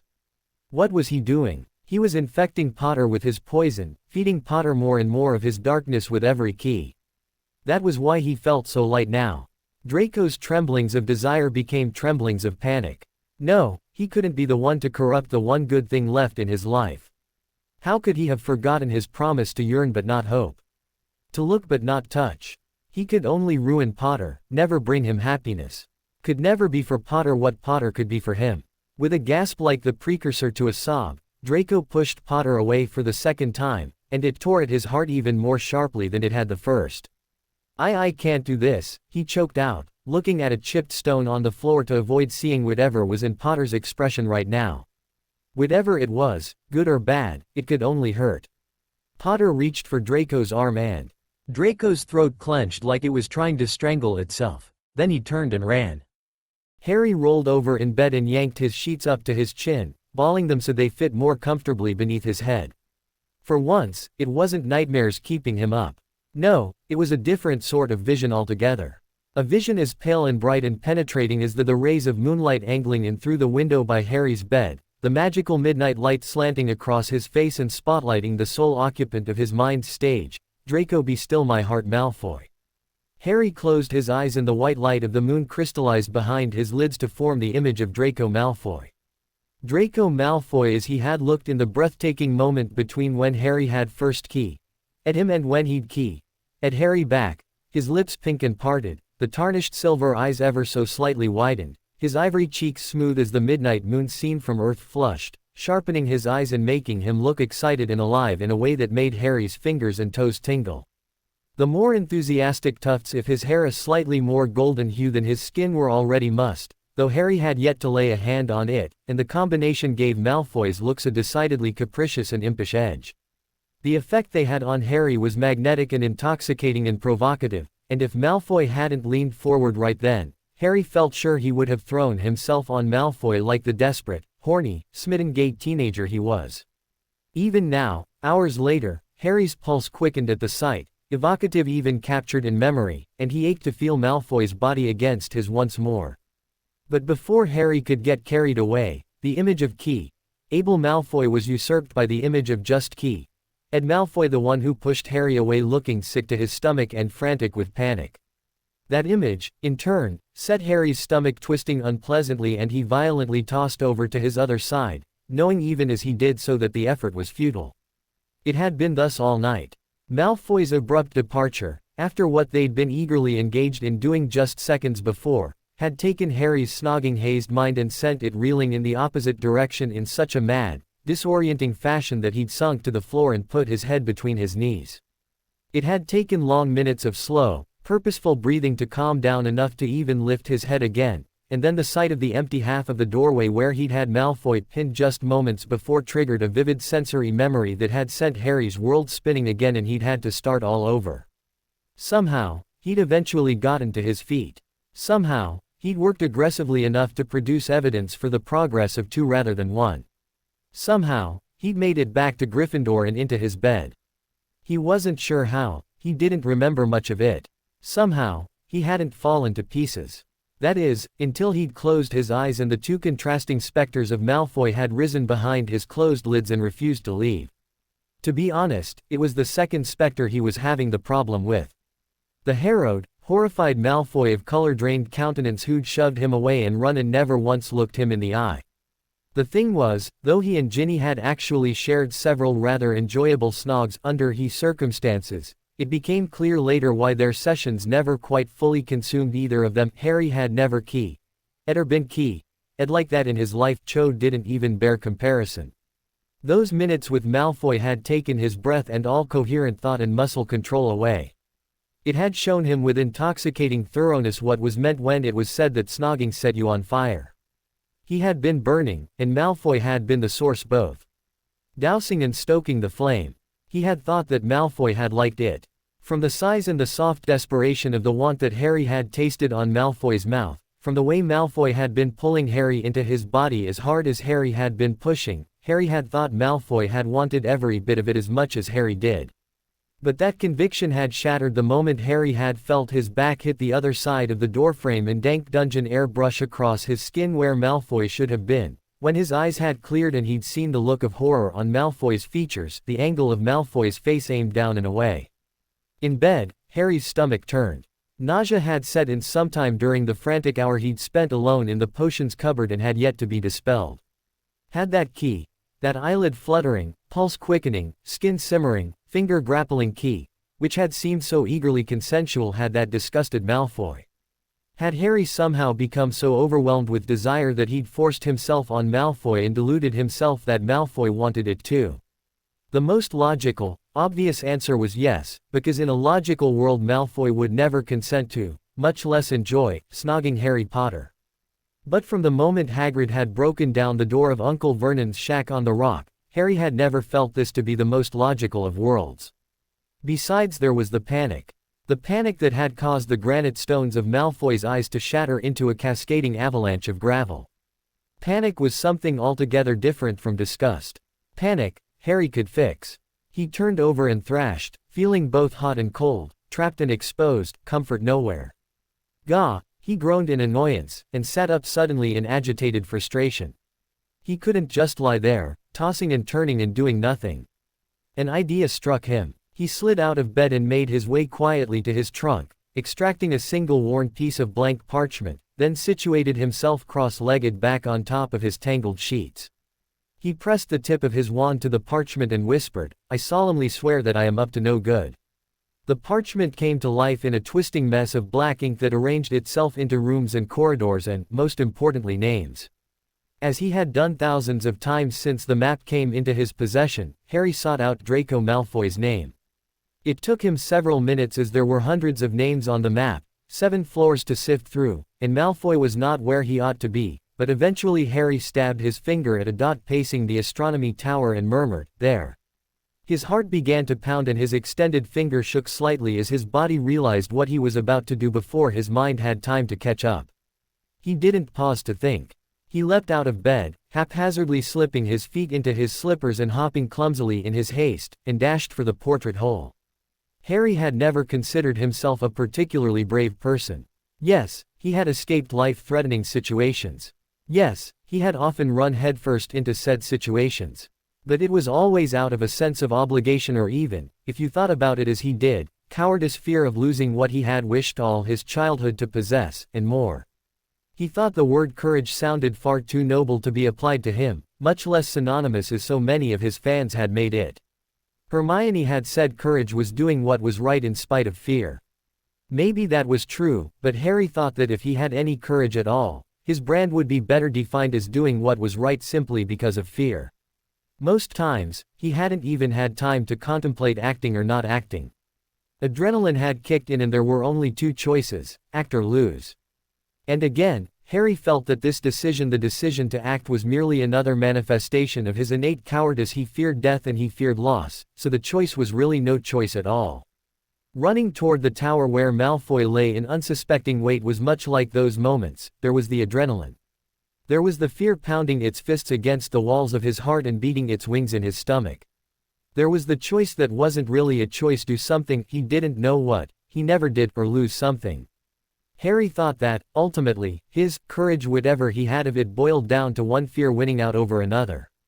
This time, instead of his fear of losing his life, in the broad, all-encompassing, as well as literal sense, to Voldemort winning out over his fear of Voldemort himself, it was his fear of losing whatever he'd so briefly glimpsed in the potions cupboard winning out over his fear of being bluntly and crushingly rejected by Malfoy. So it was that Harry broke into the stairwell leading up to the astronomy tower, lungs heaving from the running and the apprehension, pulse audible in his ears and beating like a second heart in his belly, and coherent thought left behind somewhere around the portrait hole, limping to catch up. His plan extended as far as charging up the staircase and out onto the plateau of the tower's top, but something stopped him the level below, before his feet ever touched the last flight of stairs. Instead, he found himself hiding, though with the cloak there was no real need, in a very similar manner to the way he had the night Dumbledore had died, while Malfoy's presence again commanded the space above him. Perhaps the distinct parallel ought to have struck him as sinister, and it did, to an extent, but there was a part of him that felt there was a certain congruity to it. It set him to wondering whether, offered a second stab at the scenario, things might play out rather better this time around. Malfoy was pacing. He looked almost as nervous and strung out as the last time Harry had observed him here, and Harry realized despite Malfoy's new candidness with Harry, he was still moderating his true emotions as much as ever, just allowing a little more to slip through the protective shell of his countenance around Harry alone. This realization gave Harry the confidence to mount the last few stairs and emerge into the caustic breeze of the tower. It was nearly halfway through October now, and the wind was sharpening like a blade put to the grind, exacerbated further by the tower's height. Harry did not yet reveal himself. He just stood still and silent, hoping as the wind nipped at his cloak that it might cool down the heat of confusion coalescing on the surface of his skin. Doubt, determination, fear, excitement, hope, desire. The fabric of the cloak made a quiet flapping noise as a particularly strong tendril of wind tugged at it. Malfoy's pacing came to a stop and he turned so that his eyes stared disconcertingly straight at the spot where Harry stood invisible. Harry met Malfoy's gaze steadily for a long moment in which Malfoy did not look away, though he mustn't know himself to be making eye contact with anything more corporeal than air. Then, carefully, Harry let the cloak slip from his shoulders to the ground. Malfoy let out a gasp that was like a breath extracted by the wind, and fell back against the stone armaments. "Potter," he stated, eyes wide, as though they couldn't reconcile their interpretation with reality.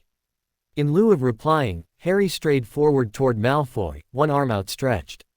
Malfoy stood frozen, pressed against the wall, looking cornered and torn between relief and panic. Harry paused in front of him, feeling the precariousness of their balance, then tipped the scales, touching his outstretched fingers to Malfoy's arm.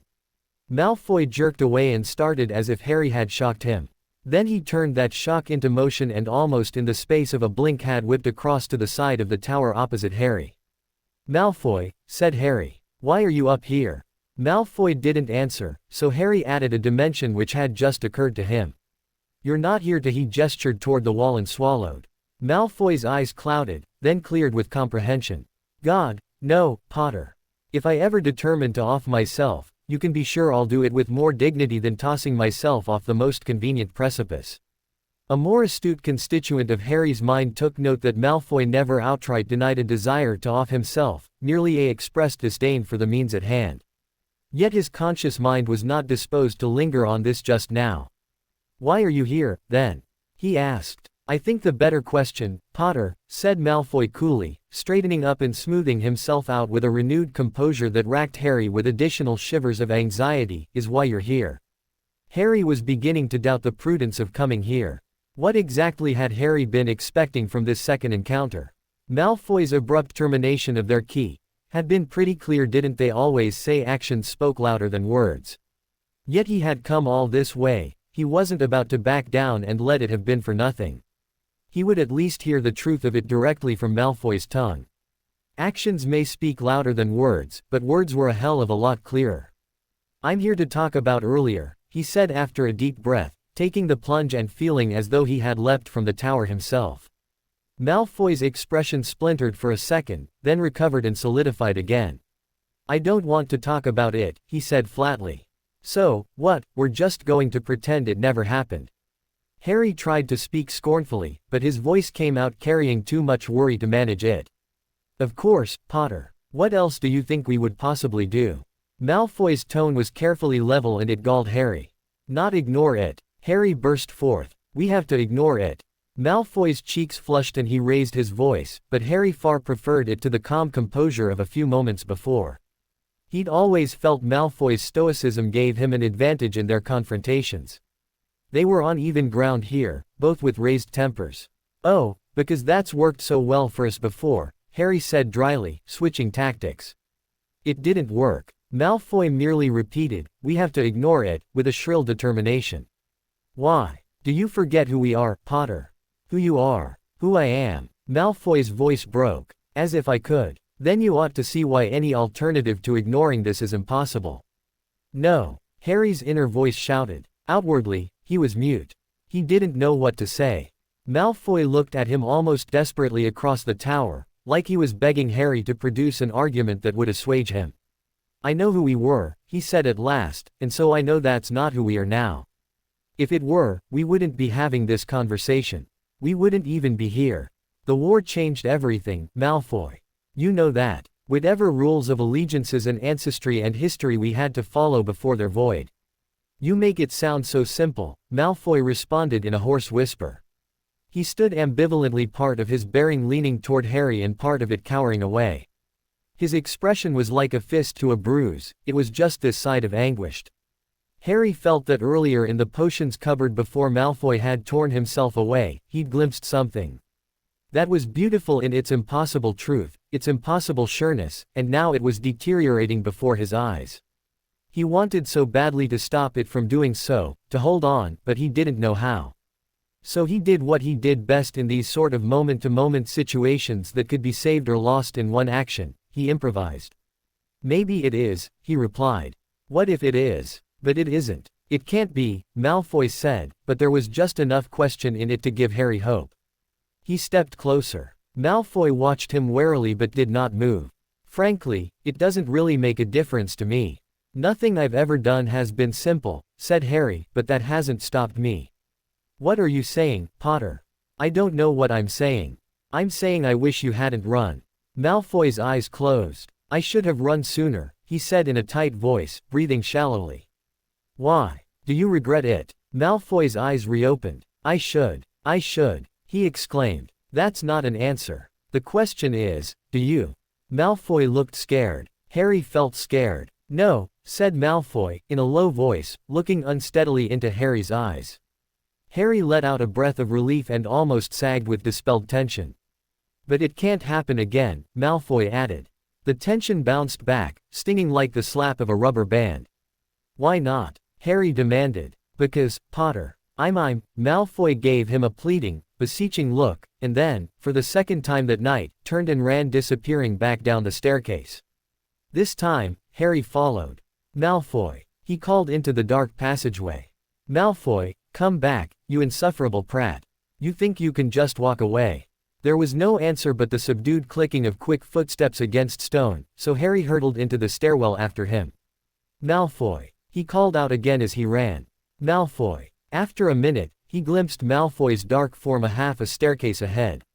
The other boy was undoubtedly quicker, he could easily outrun Harry if he chose to. Please, said Harry, his quiet voice clear in the empty stillness of the stairwell. His heart was lodged in his throat, leaking into his voice and making the timbre rough and sincere. Draco, please. The name slipped off his tongue and dissolved into the dark between them, clinging to and weighing down every particle of air so that it pulled the space between them taut. Malfoy stopped abruptly and Harry's momentum caused them to collide. He reached out to grip Malfoy by the shoulders to steady himself, then used the grip as leverage to push Malfoy somewhat roughly up against the stone wall. Malfoy's mouth opened in surprise. You said, he stuttered. I know what I said Harry. Draco. Harry could feel like unsteady rise and fall of Malfoy's Dracos, if it were to be allowed diaphragm against his chest. Then, without any further warning, without any awkward preamble, they were dotting again. Draco pulled Harry to him with a half-elated, half-anguished noise that sounded like a cry, and his hands flew up to clutch recklessly at Harry's face, fingers twisting into his hair and tugging. They ed fiercely, frantically, turbulently, insatiably. They pressed into each other's mouths like that union was the epicenter of their entire beings. Like their identities were composed of the taste of the other's tongue, the friction of the skin of the other's lips against theirs, the pressure of the other's body giving theirs purpose and shape. They only sporadically separated for frantic breaths pants, really, and in no time Harry was overcome with the most wild, inebriated lightheadedness he'd ever experienced. In response, he only grappled at Draco's body for the tightest grip, one hand ending up curled into the valley between Draco's back and ass, and the other cupping the nape of Draco's neck for the best angle. He pressed into Draco's mouth so hard it almost hurt, yet somehow it still wasn't enough. Harry, said Draco during a broken pause for breath between bruising in that voice that was both reverential and bereft. Harry. Draco. Harry mumbled against Draco's lips or maybe directly into his mouth. He wasn't sure, but he felt the word vibrate and knew it had been said. Harry, Draco repeated. Can't, get enough now. Need more. Again and, longer again. I sigh across Harry's lips as Harry pulled back to listen. I can't stop another because Harry just couldn't resist, thinking about it. The words should have filled Harry with an irrepressible fizzy glee, but they were too choked by regret. They sounded too much like an apology. So don't stop, he said, massaging the skin under Draco's left ear with his thumb. Draco's grip on Harry's waist was confused, pulling him in as hard as it was pushing him away. I have to, Draco pleaded. Not on my account, said Harry. But that's exactly Draco began, but Harry cut him off with another hoping to distract him out of whatever line of argument he was trying to construct. Draco Ned softly, as much out of frustration as pleasure. Harry pulled back when he thought of something rational to say. It took a while. Everything that's happened, he said, and you're still fighting me. When does it stop? Malfoy exhaled deeply and his eyes shut again and his head tipped forward until their foreheads bumped. It could be now, Harry said quietly, into Malfoy's ear. We could stop fighting now and it could be like this instead. Please, let it be now. Harry felt Draco's shaky inhalation as his chest expanded and contracted against Harry's. Draco didn't answer, but he planted a small on the skin just below Harry's ear. Harry shivered. Now is all I can promise, Draco whispered after a moment. It wasn't a declaration of love nor even a true shadow of a commitment, but Draco's words, blowing across Harry's skin and lifting the small hairs on Harry's neck, felt like reconcile. And Harry felt victorious. Draco's first thought upon waking the next morning was that he had had extremely vivid dreams. Not bad ones, thank God, but vivid ones nonetheless. Dreams where Harry Potter pursued him to deserted stairwells in the dead of night and snogged him within an inch of his life, until Draco was reduced to a whimpering, boneless puddle of lust. Dreams where Harry was a master of persuasion, the rival of any lower-tier Slytherin, and coaxed ill-fated promises from Draco's vulnerable heart. His second thought was along the lines of, oh my God. I called him Harry Potter. Harry Potter. He tried it out loud. Harry. It didn't feel as strange in his mouth as ought to. Perhaps because he'd said it in the dream, which was actually further confirmation that it had, in fact, just been a dream. He never would have called Harry Potter by anything other than his surname in real life. Right. He took a deep breath to soothe his constricting chest. Draco's third thought brought him to his lips, which were gently pulsing as if they held a small heartbeat trapped between them. He lifted his fingers to them. They felt a little swollen. That was unusual. In fact, the only other time they'd ever felt like this was after Pansy. His fourth thought was loud and firm, a realization, it hadn't been a dream. Draco sat straight up in bed, his fingertips still pressed to his mouth as the night's events came rushing back. Running from Harry in the potions cupboard. Pacing his room. Not being able to sleep. contemplating the assistance of Nocturna Mortem, deciding to clear his head on the astronomy tower instead. Getting nowhere. Harry finding him. Harry chasing him. Key. Dotting Harry. Succumbing. Draco's eyes felt too swollen for his head, his heart too swollen for his chest. They'd snogged until Draco's lips were almost numb, though he doubted he'd ever become numb to the sensation of Harry's lips caressing and abusing his. They'd snogged like they'd never get another chance, like it had been now or never. And in a way it had been, for what was it that he had said to Harry? He'd said, "Now is all I can promise." What was, now, anyway? What had he thought to mean by that? It was so vague, it said nothing. Surely the only reason it had slipped past his lips was because he hadn't been thinking Harry had seen to that. How long did, now, last? Where did one now end and another begin? Was now over? Was this now? If it was, Draco was wasting it dithering in bed. He knew the only solution was to see Harry and speak to him, but even though he knew it, he resisted it. Harry didn't know or care what was good for him, and his enthusiastic carelessness in that regard made it all too easy for Draco to forget, too, when he was with him. And therein lied the danger. Despite knowing it was entirely imprudent, Draco so wanted to forget again.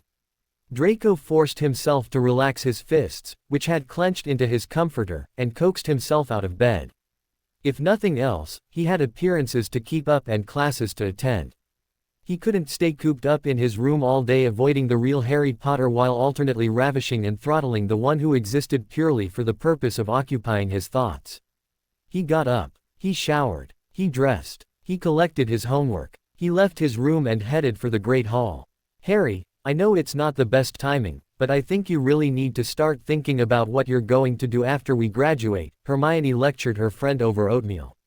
"McGonagall is being patient with you, but it just isn't practical to think you can postpone this decision indefinitely. You can't graduate without a plan. You just can't. Have you given any thought to shadowing an Auror for a day? McGonagall said we can be excused from lessons for interviews and things, and then at least you'd know what it'd be like." Hermione peered at Harry expectantly. To her dismay, she realized he hadn't been paying a whit of attention to her and was in fact staring bemusedly into the space over her left shoulder. A turn of her head told her there was nothing unusual there this morning, just Slytherin table, as always. "Harry," she said sharply. With what appeared to be some great effort, he refocused his eyes and turned them on Hermione, trying and failing to suppress a smile that spilled out between his lips like sunlight between clouds. That smile had nothing to do with her, that much was clear. The question was, what was Harry smiling about? Smiles from him were so rare lately. "You haven't heard a word I've said, have you?" she asked. "Wah?" he asked absently, his thoughts evidently taking more time to focus than his eyes. "Oh, no." Hermione sighed. "Not that it was that important," she said. "I was only attempting to discuss your future." "Sorry," Harry apologized sheepishly. Because Hermione knew he was sincere, and because he was her best friend, and most importantly because her curiosity far outweighed her annoyance, Hermione forgave him immediately. "It can wait," she allowed. Harry's lips quirked in gratitude as his eyes started to drift over her shoulder again. "So," she said, reining him back in again, "to what do we owe your relaxed spirits this morning?" "What do you mean?" "Judging by the insipid smile you can't try hard enough to keep off your face, I'd say you're much more content than I've seen you in a long while." "Oh, well, I just had a really good night, I guess." Hermione raised an eyebrow. "Did Ron pilfer Winky's butterbeer store again?" "No, nothing like that." "What, then? Did you just sleep well or something?" That in itself would be a miracle. Hermione doubted whether Harry had had a single peaceful night's sleep since the war. "Well, I didn't sleep very much, but yeah, I slept well." "No nightmares?" she asked in amazement, relieved for her friend if it were true. "Nope. My dreams were far more well, they weren't nightmarish in the least," he reported, his lips twitching playfully and his eyes sliding over her shoulder. "That's good," she said, turning in her seat to follow Harry's gaze. But all she could see was Draco Malfoy, looking tired and slightly skittish as he drank his coffee. What was Harry seeing that she wasn't? Draco had managed to avoid looking at Harry all throughout breakfast. It had been an effort of constant resistance. Harry's presence tugged at him like a magnet, but his fear of what he would see and how he would feel gave him the determination to manage it. The truth was that he didn't feel remotely ready to face Harry. To face Harry he needed to be composed and level-headed and sure of himself. As it was, he was still a mess of desires conflicting with reason and conscience. To face Harry he needed the strength born of objectivity, not this vulnerability that bared itself raw to be influenced by Harry's ill-conceived and impractical albeit seductive arguments.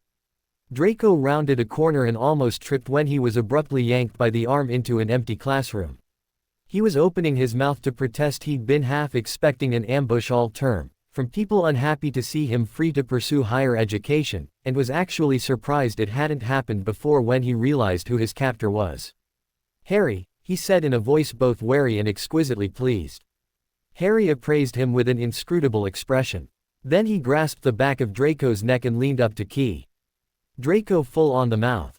Draco's lips parted in surprise, but just as his body was subduing his mind and preparing to take advantage of the situation and key Harry back, Harry pulled away. Still not speaking, Harry smiled softly. "What was that?" Draco whispered. "That was good morning." "Good morning," Draco repeated. "Good morning," Harry agreed. His arms still rested loosely around Draco's shoulders and his eyes peered up at Draco far more brightly and lucidly than they usually did this time of day. Harry rose on his toes again to repeat his greeting and Draco's body shouted for him to comply, but his mind had regained control and wasn't about to let him snog its power away again. It wanted a say, to give approval before any sensual pursuits recommenced. "Harry," he said. Harry paused a few inches from Draco's mouth so that Draco felt the word, yes, blow across his lips when Harry spoke it, making it very hard for Draco to maintain the determination to speak rather than close the tiny gap between their mouths and where exactly. Draco cleared his throat. "Where do we stand?" Harry fell back onto his heels. "Here," he said obtusely. Draco rolled his eyes. "Not literally," he drawled. "How then?" "I mean this," Draco said, gesturing, too scared to articulate what he meant. Somehow the words, "you and me snogging each other senseless like we've been dying for this for years," would not take form on his tongue. "I know," said Harry. "Here. We stand here." Draco simply looked at him. "You said you only wanted, now, right?" Harry said, throwing Draco's for all practical purposes meaningless words back at him. "Well, this is now." "So it is," said Draco. Forget that he'd been the first one to suggest it. Was that what Harry really wanted just now? Nothing more. Harry peered up at him expectantly. "And what exactly does, now, entail?" Draco asked, with a certain reluctance. "Do we have to have a definition?" Harry countered. "Can't it just be about seizing the moment?" Draco tried to ignore the curve of Harry's upper lip that made not key, dotting him an effort of constant resistance and instead tried to rationalize the implications of seizing the moment. In theory, he was in favor of the moment. The moment promised heated breaths and grasping and plenty of lips and hips and hands. However, a moment sounded awfully short. And although when he was alone with his relentlessly practical mind he knew a relationship with Harry was entirely out of the question, standing here with Harry he found himself aching at the idea of their connection being restricted to a series of moments, however delirious. Harry's eyes and mouth and Draco's heart and pulse and nerves allied themselves to win out over Draco's mind. "Okay," he said at last. "Okay. Before Draco could react, Harry pressed a quick key to his lips, said, "See you in class," and then slipped out the door. Georgia was not paying attention to her potions partner, who was alternating between lecturing her on participation and academic entrepreneurship and begging her for the love of God to do something to help. Unfortunately for her, Georgia was busy. Busy watching Harry Potter. Georgia laughed to herself as she watched the pretty Slytherin boy tease Harry flirtatiously. He was so delusional. As if Harry, of all Gryffindors, would ever consent to date a Slytherin. Besides, Harry didn't lean that way. She had made sure of that, he had said so. That being so, it was so noble of him to smile back at his partner like that. He was surely trying to protect the Slytherin's feelings. Never mind that no Slytherin, especially not that Slytherin, deserved protection. That was the sort of person Harry was. It was why Georgia loved him. However, that no longer mattered. Theirs was a love doomed to be cut off at the stem before it reached full bloom. Georgia took a moment to sigh. That was why she was able to find the Slytherin's advances merely amusing rather than intolerable. After all, she had told him in no uncertain terms to back off. Georgia, cried her partner. What? She whined. Slughorn shot them a look, and Harry glanced their way. Georgia smiled at him and waved coquettishly. Please, begged her partner on the cusp between exasperation and desperation. She was a dramatic one, Georgia thought. Always carrying on so. Potions wasn't exactly life and death, was it? Now divinations, on the other hand, please, can you just pull the petals off this flower? Not bothering to ask what specimen exactly she was deflowering, fine, Georgia agreed. She was an expert at depetaling flowers, after all. She practically wrote the apothegm, he loves me not. Or she got more use out of it than the original writer, anyway. Of that much she was sure. Her partner heaved a sigh of relief and wiped a couple errant droplets of sweat off her brow when the class finished without anything boiling over or blowing up. Georgia saw Harry leaving the classroom on the heels of his partner and lunged for her bag. Great lesson, she exclaimed hastily to her partner. I'm really sorry, but I've got to run now, something important to tell someone, so do you think you could tidy up pretty please? You understand, right? Her partner opened her mouth. Oh, great, gushed Georgia. You are too fab. Then she rushed out of the classroom after Harry. Most of the class was still putting their things away back in the classroom, so the corridor was virtually empty. Georgia spotted Harry, and the Slytherin Malfoy was his name, she remembered, at the other end of the corridor. They were standing about 2 feet apart and not facing each other directly, but there didn't otherwise seem to be any tension between them. Georgia reflected that it was a good thing that Malfoy had gotten his lust for Harry back under control, as his raging passions were certainly to blame for his attack on Harry in the corridor a couple weeks ago. They fell silent as Georgia approached them. Harry, she greeted brightly. Oh, was he fit? Georgia, was Harry's response. McDonald. The Slytherin's voice was not unpleasant, but much like his unarguably good looks, it had a sophistication which seemed to dangle tauntingly downward from somewhere just beyond Georgia's reach, and she couldn't forgive him for it. Malfoy, she acknowledged with a curt nod. The three of them stood looking at one another. I need to speak to you for a moment, she told Harry. Alone. He and Malfoy exchanged a look. For some reason, Malfoy appeared reluctant to cede Harry's company to Georgia. Even odder was that Harry seemed equally reluctant. It's rather urgent, she added. Harry seemed to sigh inwardly. All right, he granted. Georgia blushed as Malfoy glanced coolly between them, the unsettling beauty of his gaze lingering on Harry, then slipped away. You know, Georgia mused, I reckon he's not quite over you just yet. You think? Harry asked, sounding markedly less anxious about the idea than he had the first time she'd mentioned it. In fact, he almost sounded amused, though Georgia couldn't fathom why. Yeah, anyway, she said, pulling him into a nearby alcove. Much better. Now we can have some privacy. For what, exactly? Don't look so worried. I just need to warn you about something. You're planning to warn me about something urgent and you want me to not worry. Harry asked, but he no longer looked so concerned. Georgia waved a hand at him dismissively and went on. Here's the thing. Remember that divination exam I told you about, with the crystal ball reading? Yes. Well, I did it last night and, you're not going to like this. But you're going to tell me anyway. Well, yeah, you should know. Okay then, let's have it. It's about you. I figured as much. And your love life. My love life. The anxiety crept back into Harry's expression. What do you know about my love life? Not as much as I'd like, Georgia thought to herself. Nothing, she swore. Well, nothing specific. Just that the next person you fall in love with bears the stain and shadow of the Grim. You're not serious. Georgia bristled. I'm completely serious. You really ought to be careful, Harry. I hate to be the one to tell you this, but your love will come at great cost to the lucky or rather, unlucky recipient. Sinister things will befall them. Sinister things, he echoed. Yes, their fate is shrouded in darkness. She exclaimed. Then she went on in a more serious tone, which is why, I'm afraid, things aren't going to work out between us. Harry's mouth fell open. Oh, please don't be upset, Harry. I hope you understand. I just can't risk things becoming too heavy and suffering the sinister things of the Grim. He supplied. Yes, she said gravely. I understand completely, he assured her. Oh, do you? She exclaimed with relief. I'm so glad. I could never stand to think I'd hurt you. Don't worry about me, he said. Only think of what's best for yourself. You're right, honestly, it's safer for you to stay away from me. Georgia nearly swooned. Harry was so selfless. Oh, she sighed. Oh, I am so relieved you understand. You can't know how worried I've been, but Harry, she added, promise me you'll be careful. If it's not me, it'll be someone else. Damn them whoever they are, she added to herself. But I've made my choice. Even Harry isn't worth throwing my life away for. Death is only romantic in novels. I'll be alright. I've dealt with the grim before, Harry reassured her. Thank you for the warning, Georgia. I should go now, though. I have to. He gestured vaguely toward the open corridor. See you round. But, she began as he walked away, finishing to herself, it's not you been threatened.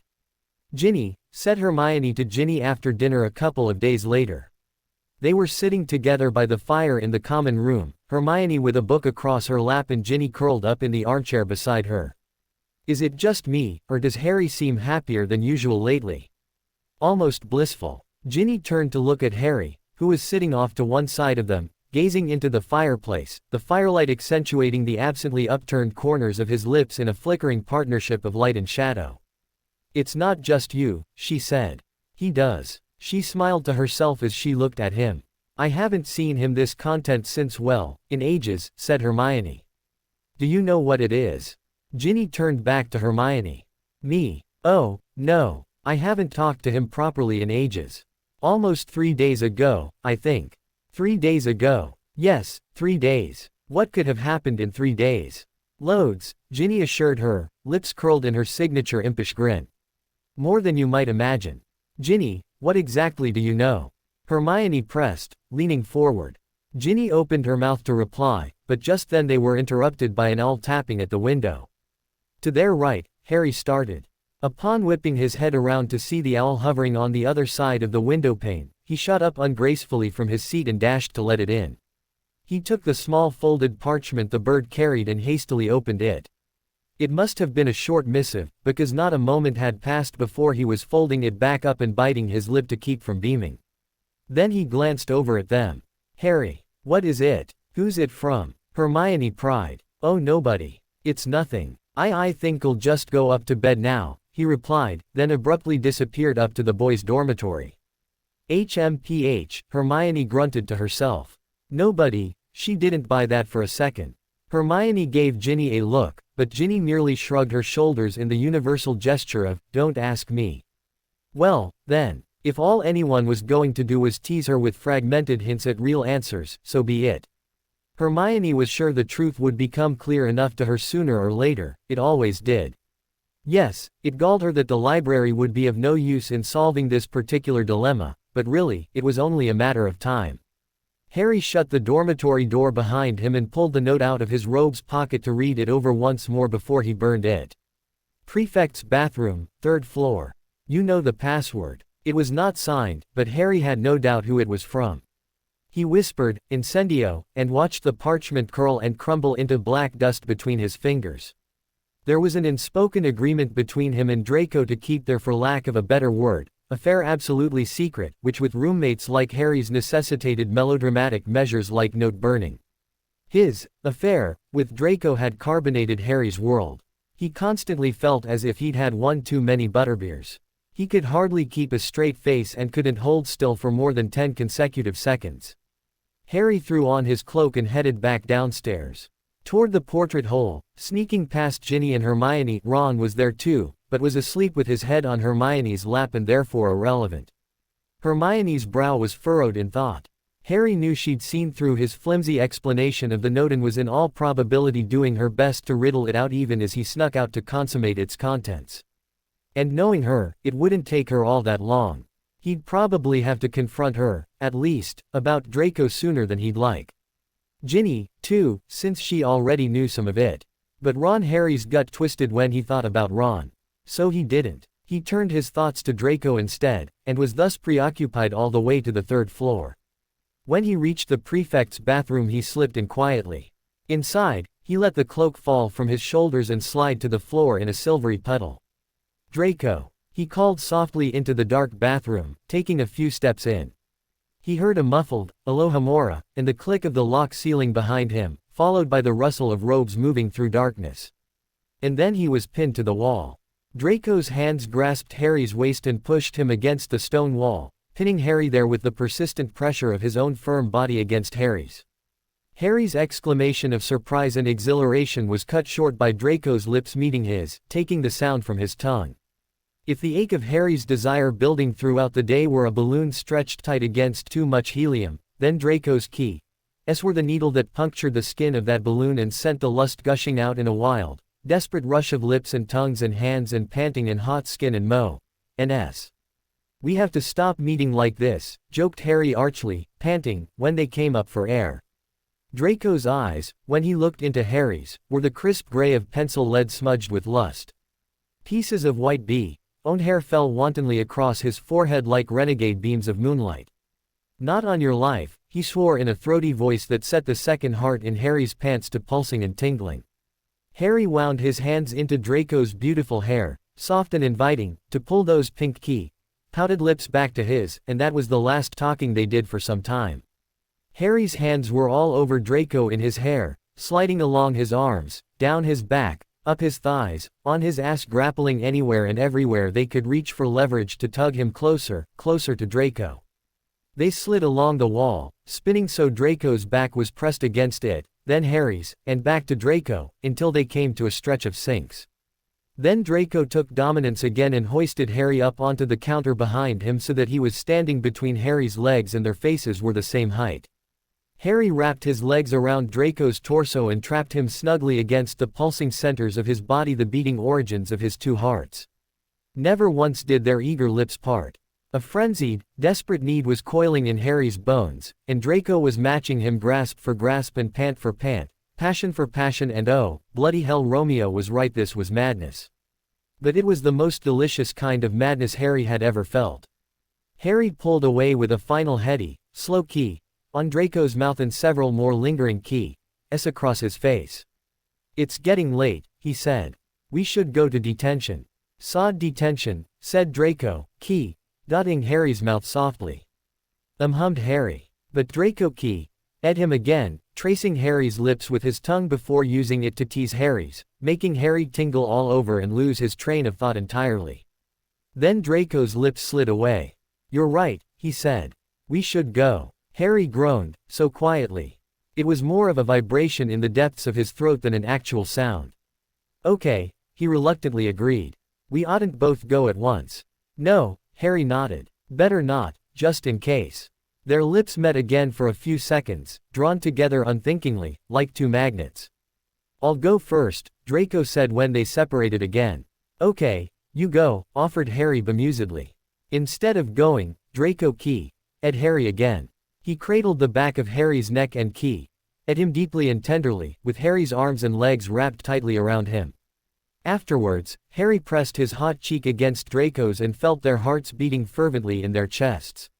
Finally Draco stirred, pressing lips wet from dotting to Harry's temple, then disentangling himself and stepping away. The shadows emphasized the post-snog flushed vitality of his countenance, and Harry ached at the beauty of it, and the pride and awe in knowing he had put that flush there. Draco didn't say a word as he left, but the expression in his eyes was all the goodbye Harry needed. When he was gone, Harry leaned back against the mirror behind him, taking deep breaths to slow his lascivious heartbeat. It had been like this for the past 2 days, the tension of suppressed longing building between them all day, together and apart, then erupting in brief clandestine meetings scheduled by note or covert whisper in class.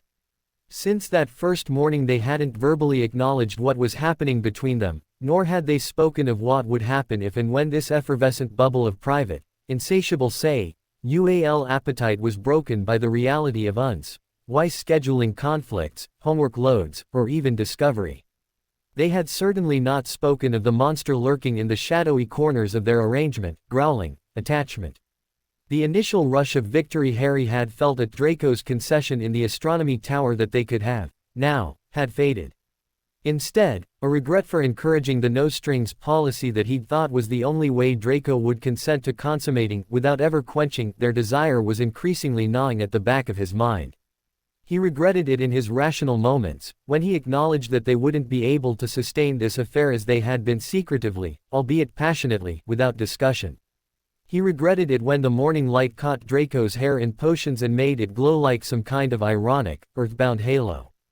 He regretted it when something he said sparked that unexpected, stunning smile that was one of Draco's best-kept secrets.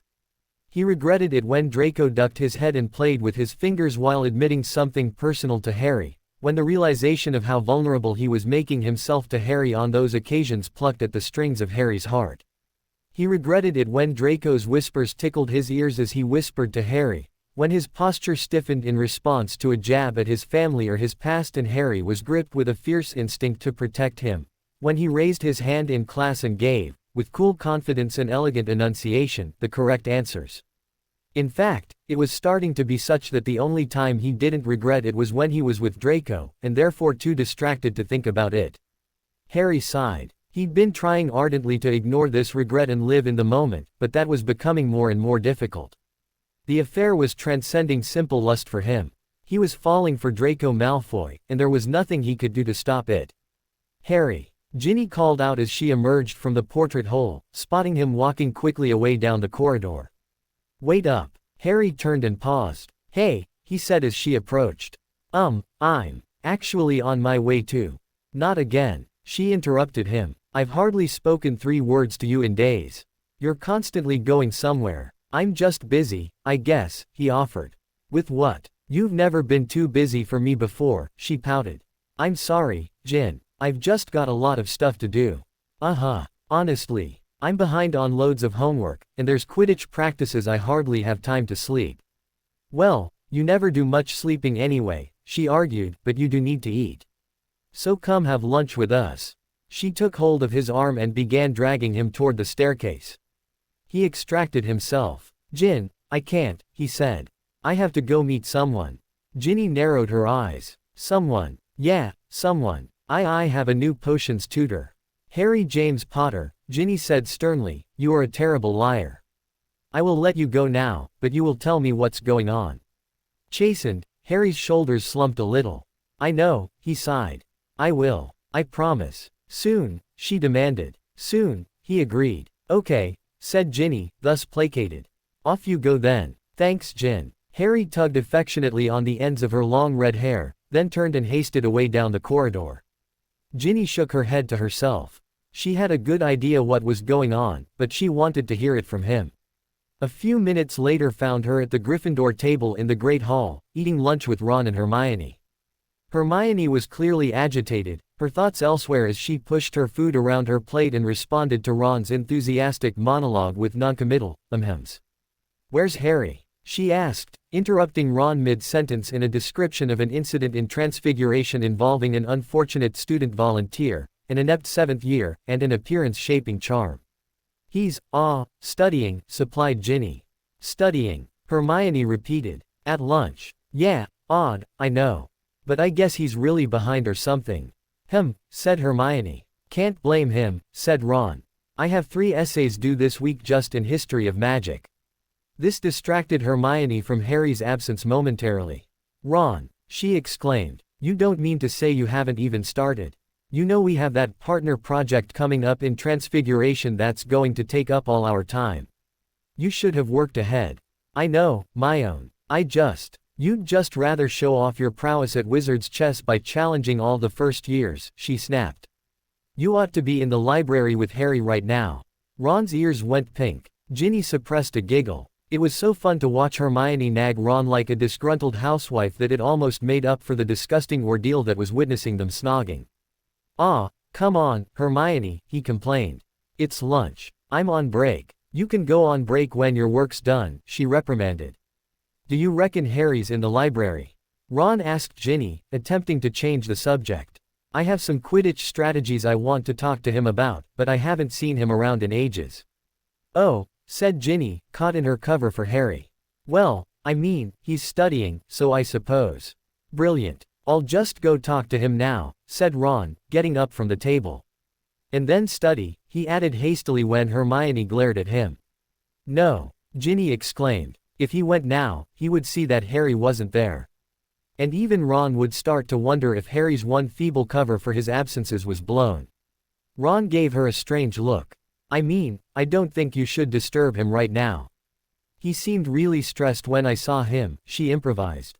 Thank goodness Ron was such a noble friend. Her appeal to Harry's mental health had him sitting right back down.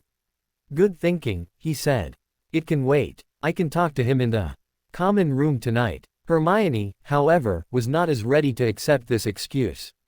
Not for the first time, Ginny felt Hermione's keen, sagacious gaze peering at her, trying to extract the truth. Ginny was a good liar, but she knew her limits. She wouldn't be able to hold up much longer under Hermione's scrutiny, even knowing so little as she did. And she didn't want to betray Harry. So, she said, standing. I should go. Class soon. But you've hardly eaten anything, protested Ron, as ever incapable of fathoming how anyone could leave the table without first polishing off half of everything within arm's reach. I'm not that hungry, Ginny claimed. Then, realizing abruptness and speed were her only chance at unimpeded escape, said, well, see you later, cheers. And quickly stepped away from the table and toward the door. Phew, she said under her breath. Unless this secret of Harry's was spilled soon, she would have to start avoiding Hermione and Ron too. And with Harry so preoccupied, that would leave her quite lonely indeed. She hoped for her sake that Harry fessed up sooner rather than later. Come on, whispered Harry from beneath the invisibility cloak, tugging on Draco's sleeve. Madam Pants has gone out. Nobody's around. Draco looked up from the textbook open on the table in front of him and gave the room a quick scan with his shrewd gray eyes. They crinkled at the edges when he confirmed Harry's statement. He grinned wickedly at the seat where Harry was invisibly keeping him company and stood up, hooking his hand around the crook of Harry's elbow and pulling Harry up with him. They stood close, knees, hips, and torsos touching through the material of the cloak. Ascertaining that they were still alone, Harry opened the cloak and pulled Draco inside. Draco's fingers snaked in between Harry's, chilly at first but rapidly warming. They hustled over to a secluded alcove and Harry pushed Draco firmly up against one of the shelves. Draco pressed himself up against Harry, the contours of their bodies curving tenderly together, and lowered his face down to Harry's so that their foreheads were touching. Harry's pulse was racing and his skin buzzed in anticipation. The cloak trapped their heat, swirling it around them in an intimate cocoon. Draco's breath wafted across Harry's face in a warm wash of air. The owned boy's expression was soft and serious, his eyes curling up in Harry's. The public distance between them had melted in a matter of seconds, disintegrating into no more than 1,000,000 particles of air that were swept away like nothing. Now there was nothing but breathing and skin and Harry and Draco in proximity, oh, perilous and heady proximity. Ron heard a swish of fabric, loud in the silent library, and looked up. He was so easily and eagerly distracted from studying that a noise as quiet as that was ample enough to snatch his attention, which was why Hermione was forcing him to study in these damned secluded corners of the library in the first place. There was nothing to look at here, he'd protested. But of course that was her point. Unlike her, he failed to be distracted by rows and rows of books. There was nothing else for him to do but the work he'd been neglecting. He cursed his thoughtlessness in admitting to being so behind. Under Hermione's direction, he now actually had to catch up. Now, however, a distraction had emerged. Thus intrigued, he strained his ears, listening for further movement. There was nothing for a minute and so, disappointed, he started to turn back to his work. But then another sound emerged from the still depths of library, a subdued murmuring. And it sounded nearby. In fact, it sounded like it was coming from the other side of the wall of shelves in front of him. Ron stood up carefully, trying not to make any noise that might alert the clandestine speakers to his presence and tiptoed over to the corner where his side of the shelves turned back on itself towards the other side. As he listened, the murmuring stopped, and for a panicked second Ron feared he'd been heard. He froze. Then he heard the unmistakable even to his undiscerning ears soft slurping sounds of key-ing. From what he could tell, as a blind listener, the couple was rather keen on one another. Keen, indeed. Ron couldn't stop himself from leaning further around the corner to get a look at who it was. The alcove was empty. It was also now quiet again. Confused, Ron blinked several times and shook his head, wondering if the hours of isolated studying had caused him to start imagining things. But then he heard a distinct, though quiet, sound of lips parting, and a sigh. There was someone there, which could only mean, it was Harry. It had to be. Who else could snog invisibly? Harry, sharing his invisibility cloak. That's who. A hot blush surged up from Ron's neck and turned his cheeks a smoldering shade of red that clashed with the orange red of his bright hair. For a moment he was paralyzed with the sheer embarrassment of having walked in on his best friend mid-snog, even if he couldn't actually see anything. Then he came to and reeled backwards, dashing back toward his table and forgetting in his haste to be cautious about noise. Had Harry seen him? He hoped not, praying he'd been right about the enthusiasm of the snog that Harry had been too otherwise occupied to have noticed his best friend lurking behind bookshelves. And if he had been seen, well, Ron could apologize later. It was an honest mistake, really. But who in bloody hell had Harry been snogging? Pausing on the way back to his table, Ron noticed that there was only one other occupied table in the library. Presumably occupied, anyway. The occupant's things were present, but not the occupant themselves. As to the identity of the occupant, Ron felt sure it would be Harry's secret suitor. He tread quietly over to the table, seeing Hermione's disapproving glare in his mind all the while but unable to quell his curiosity. Ron scowled upon finding the things on the table to be entirely unrevealing. There were a few textbooks and a parchment filled with a half-finished assignment, regrettably unsigned. Unless he was willing to scan every bloke's handwriting for a match, these artifacts would get him nowhere. Ron was just about to turn back to his table in defeat. He'd so wanted to be the one to solve a mystery, for once, when something else caught his eye. The author of the essay had left their quill laying across the parchment, an insignificant thing in itself, but the type of quill it was made it noteworthy. Most Hogwarts students used standard-issue gray feathered quills harvested from the school's owls that they could buy from their heads of houses and replace throughout the year. This quill, however, was longer, more elegant of plume, and black as a starless night. Ron went back to his table in triumph. There could only be one quill as extraordinary as that in the school, he was sure. And he was going to find out who it belonged to. Draco Malfoy knew how to key. His hand was entwined in Harry's hair, the other wrapped possessively around Harry's waist. Harry couldn't even think coherently about what their mouths were doing. All he could do was cling to Draco and let the sensations surge through him as Draco's lips pressed and prodded in Kept Harry's in a seductive dance between gentle and desperate with lust. Draco pulled away and sighed against Harry's aroused mouth. The unconscious action tugged on Harry's heart. He was just leaning up to reward Draco with another key, for being so unintentionally and heartbreakingly sweet when a sudden sound startled him. He whipped his head towards the direction of the noise and found himself staring into the shocked and blushing face of Ron Weasley. They both froze at exactly the same moment, staring straight at one another so directly that for a moment he forgot Ron couldn't actually see him. Harry hardly dared breathe, and he could feel from the tense brace of Draco's body against his that Draco wasn't doing much breathing either. Then Ron turned and disappeared around the shelves. Harry's eyebrows furrowed. Even if Ron had heard them, he couldn't possibly have figured out who he was seeing.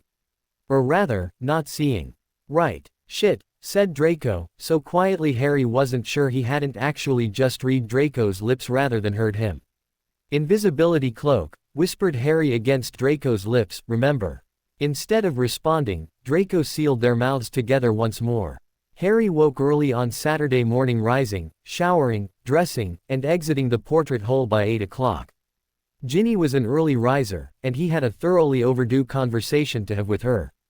At this hour, they were ensured privacy, even in the Great Hall. As he suspected, she was already sitting at Gryffindor table when he entered the hall, reading a witch-lit novel over a plate of French toast. There was a smattering of other students scattered throughout the hall, mostly at Hufflepuff table, where they made a lifestyle out being bright-eyed and bushy-tailed, but it was mostly deserted. Just a sec, she said as Harry sat down opposite her. Lemme just finish this page. Harry helped himself to a couple slices of French toast and poured himself some coffee. After a minute, Ginny bookmarked her page and set her book to the side. So, she said, taking a sip of her own coffee and surveying Harry with big brown eyes. So said Harry. Ginny raised her eyebrows expectantly.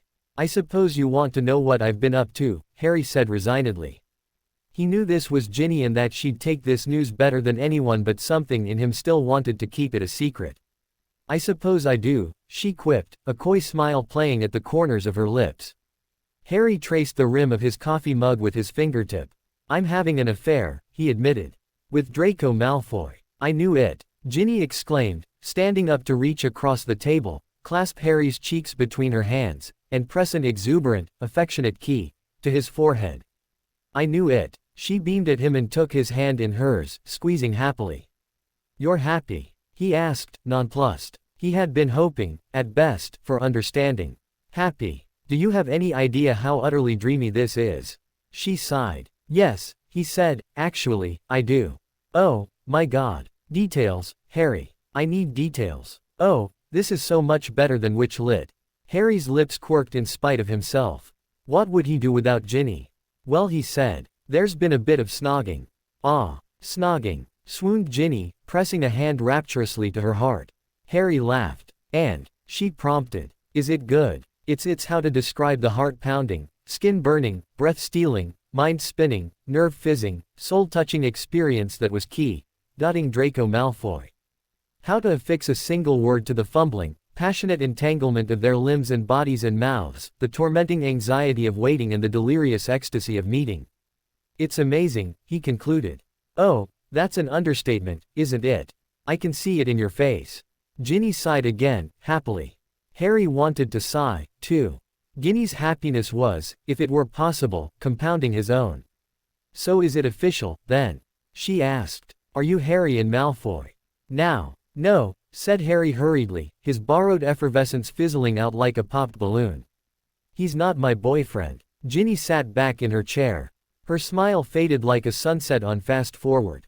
No, she asked. No, I mean, we're just sort of going with the flow.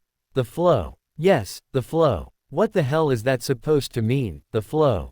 You know, not really. We're just enjoying the pleasure of each other's, or company, without bringing emotions and stuff into it, he explained. Casual, like. Harry cringed inwardly as he said it. Somehow hearing out loud made it seem idiotic, and the look on Ginny's face was making him feel self-conscious. What? Ginny asked, as if this were the stupidest thing she'd ever heard. What's wrong? I thought you were happy about this, Harry deflected. I was, she said, until now.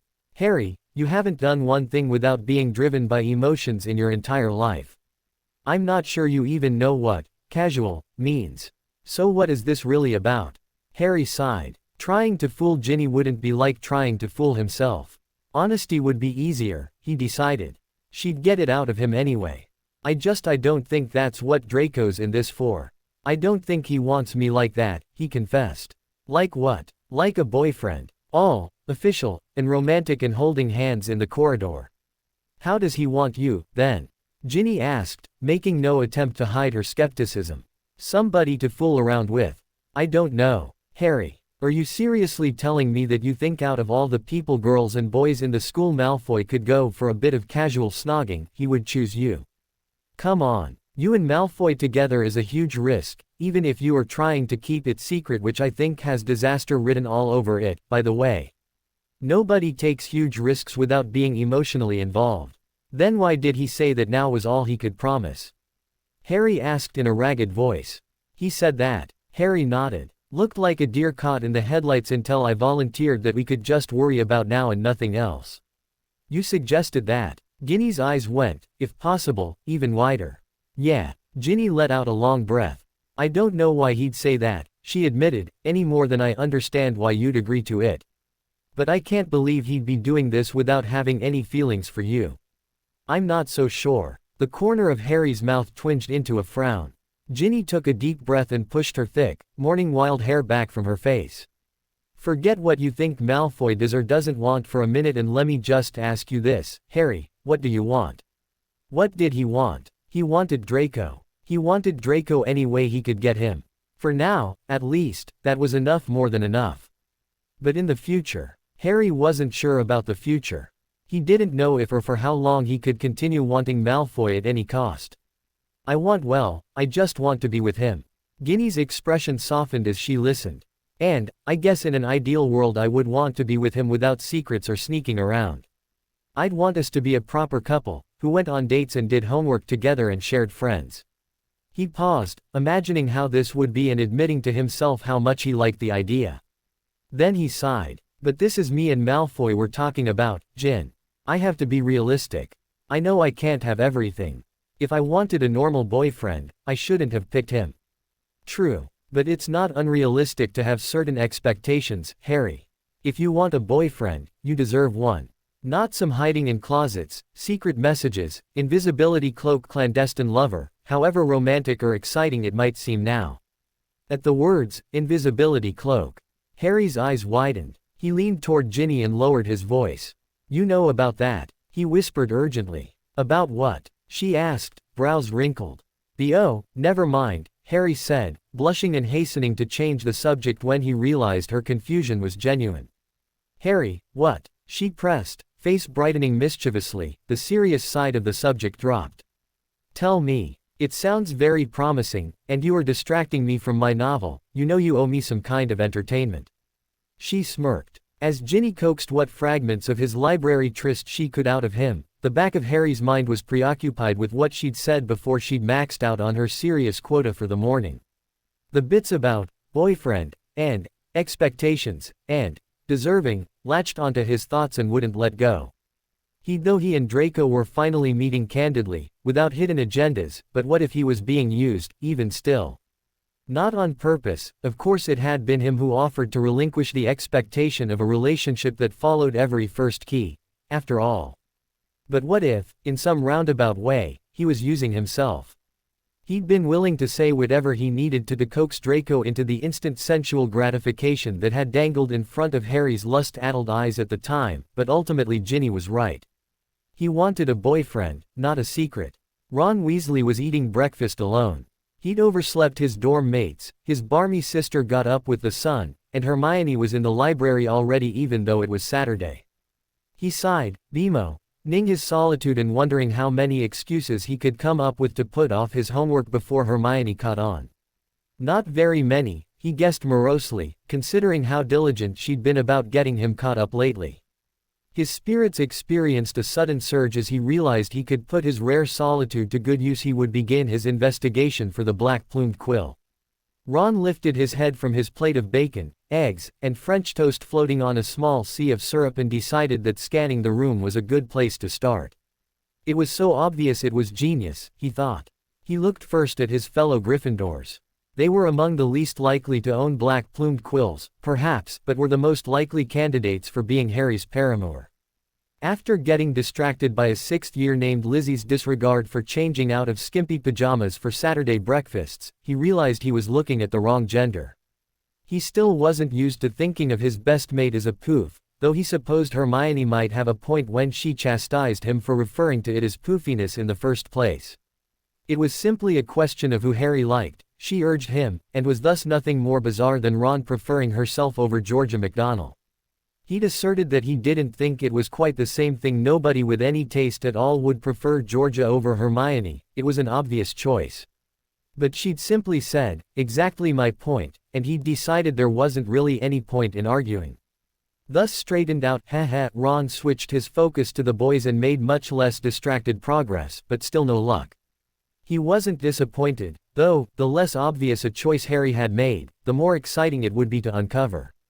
He turned next to the Ravenclaws, thinking they'd be likely candidates for having library kinks. Even with Hermione, Ron drew the line at snogging with books too weird. Apparently Harry didn't have the same qualms. Again, no sign of the elegant midnight plume. Same for Hufflepuff, though Ron really hadn't expected to find anything there hairy with a Hufflepuff.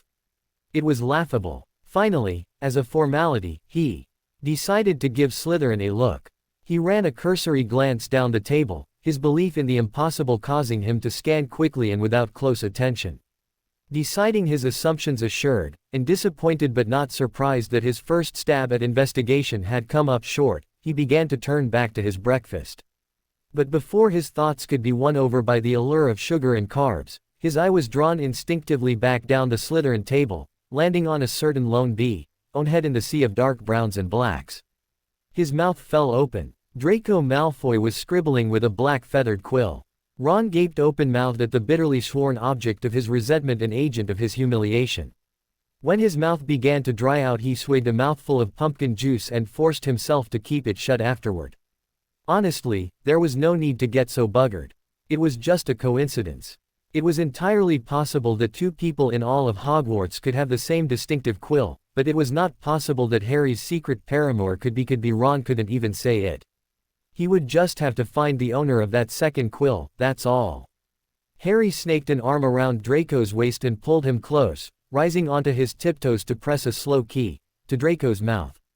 When Harry's lips met his, it was like something inside Draco sighed in sheer relief. Like something tight and restricting loosened and slipped away so that he felt as if every molecule in his body had been drugged asleep and then woken up all at once. Somehow, Harry had this power. His key seemed to pull the stains of darkness, bleakness, and regret from Draco's very cells so that Draco began to feel pure and light-hearted in a way he hadn't since he was an optimistic 11-year-old being soothed by his reflection in Madame Malkin's mirror. But where that darkness went, Draco could not be sure. He was trying to ignore the nagging of his conscience that as he was being unburdened of his black stains, Harry was being poisoned by them, but it was getting harder and harder to do. He'd never deluded himself into thinking he was good for Harry. He knew full well the opposite was true, but he had deluded himself into thinking that he could ignore it and enjoy Harry anyway. He couldn't. He felt as though he were taking advantage of Harry, exploiting him somehow. Pleasure this acute had to be selfish, and it was. Harry didn't know how stained Draco really was, and if he did well, Draco was certain that Harry never would have followed him to the astronomy tower, nor ever even key at him in the first place. Draco knew he didn't and never would deserve Harry. Harry ought to know it too, but he didn't, and so every key to Draco felt stolen on false credit. They were the single most exquisite thing in Draco's life, but afterward they settled on Draco's conscience like bruises, like drops of poison. And yet he kept coming back for more. He knew what he needed to do. He needed to end this. For Harry's own good he needed to end this. And to make sure there would never be a relapse, could never even be a chance of one, he needed to say whatever it would take to get Harry to let go. No matter how much it would make Draco sick to say it, he needed to say anything he could to poison even the memories Harry had of their time together so that he would never once look back. He needed to, but he couldn't. It was Harry's fault, Draco was reminded as Harry pulled out of their key to blink up into Draco's face. It was Harry's fault, because when Harry key at him like he did and looked at him like that, skin flushed, lips pouty from their key, eyes luminescent and soft but acutely focused on Draco, just Draco. Draco felt like the only boy in the world. And it was all too easy for Draco's closet romantic to emerge, singing ballads and waxing poetic and sounding awfully like that damned bard. Okay, it was possible that Draco might have gone back to Madame Pants. And it was possible that she had asked him how he'd liked the play and that he'd in a moment of whim confessed that he had. And it was possible that she had sent him away with a proud bibliophiliac sigh and a copy of Shakespeare's complete sonnets. And it was possible that those sonnets may have fueled a growing warmth in Draco's chest fixated on a certain boy hero. All that was possible. That didn't mean it was commendable. It was Harry's fault, because he was Harry Bleeding Potter, and if Draco were honest with himself, it wasn't Harry he would have to convince to let go, it was himself. They were in a broom cupboard Draco had charmed to be more spacious, in an all but abandoned corridor in the divination wing where only Trelawney and her disciples wandered. The scent of wood and recent magic and something else fresh and vaguely sweet he thought must be Harry's shampoo filled Draco's nostrils. Draco could feel the rough surface of the cupboard's unpolished inside wall solidly supporting his back, but without Harry's arms holding him so snugly he was sure he would have slipped to the floor. Harry's lips had slid away from Draco's, across Draco's cheek and over to his ear and were now king gently on Draco's earlobe, something that a week ago Draco would have said sounded barmy and fetish-like and even unpleasant, but which he now knew was capable of sending bone-melting sparks down his spine so that he fairly sagged in Harry's firm arms. A small vibrated in his chest. Draco lifted a hand to grasp Harry's face and forcibly turned it back to his so that he could key the deplorably tousle-haired Gryffindor properly long and open-mouthed until he felt Harry's grip tighten on Draco's robes and his breath quicken in his chest. Draco pulled back and leaned his head against the wall, eyes closed and lips curled in a satisfied sort of soft smirk, simply taking a moment to revel in the moment he, Draco Malfoy, nestled in a cupboard with Harry born to Snog Potter. When Draco opened his eyes, he found himself looking into a face that was far too solemn for his liking. Harry's skin was flushed and his lips were red, but his eyes were angled downward and the skin between his brows was wrinkled. He looked nervous. It made Draco want to capture Harry's lips with his again to key away the expression that was deflating Draco's buoyancy and making his conscience kick in early. Instead, Draco found himself staring at Harry with a sense of unease squirming its way into his happiness and no idea what to say. "Have you?" Harry began, eyes still downcast and voice uncertain. "Have you told anyone about us?" Finally he raised his eyes to Draco's and immediately Draco wished he hadn't, because they were a mixture of wariness and a deprecating hope that made the unease twinge in Draco's stomach. "No," he said abruptly, his voice sharper than he intended with a sudden stirring of panic. "Of course not." He waited for Harry to say something more, but he didn't. He merely cast his eyes back down and flattened the line of his sealed lips. Stomach clenching, Draco added, "Have you?" Harry didn't move. "Have you?" Draco repeated, too loud and forceful for the small cupboard. Harry bit his lip as if trying to hold something in, then the words, "I told Ginny," tumbled out. His eyes flicked upward to Draco's face and went stricken at what it evidently saw there and he added, "Just her." Draco's pulse was fluttering, and not in a good way. He felt slightly winded, as if Harry had struck him with a fist rather than a string of words. "Why?" he choked out, not quite fathoming his own panic. "Why would you tell?" "Because she already knew something was going on between us, with your flirting and potions and our fight and all. Ginny, she's keener than I know you think she is.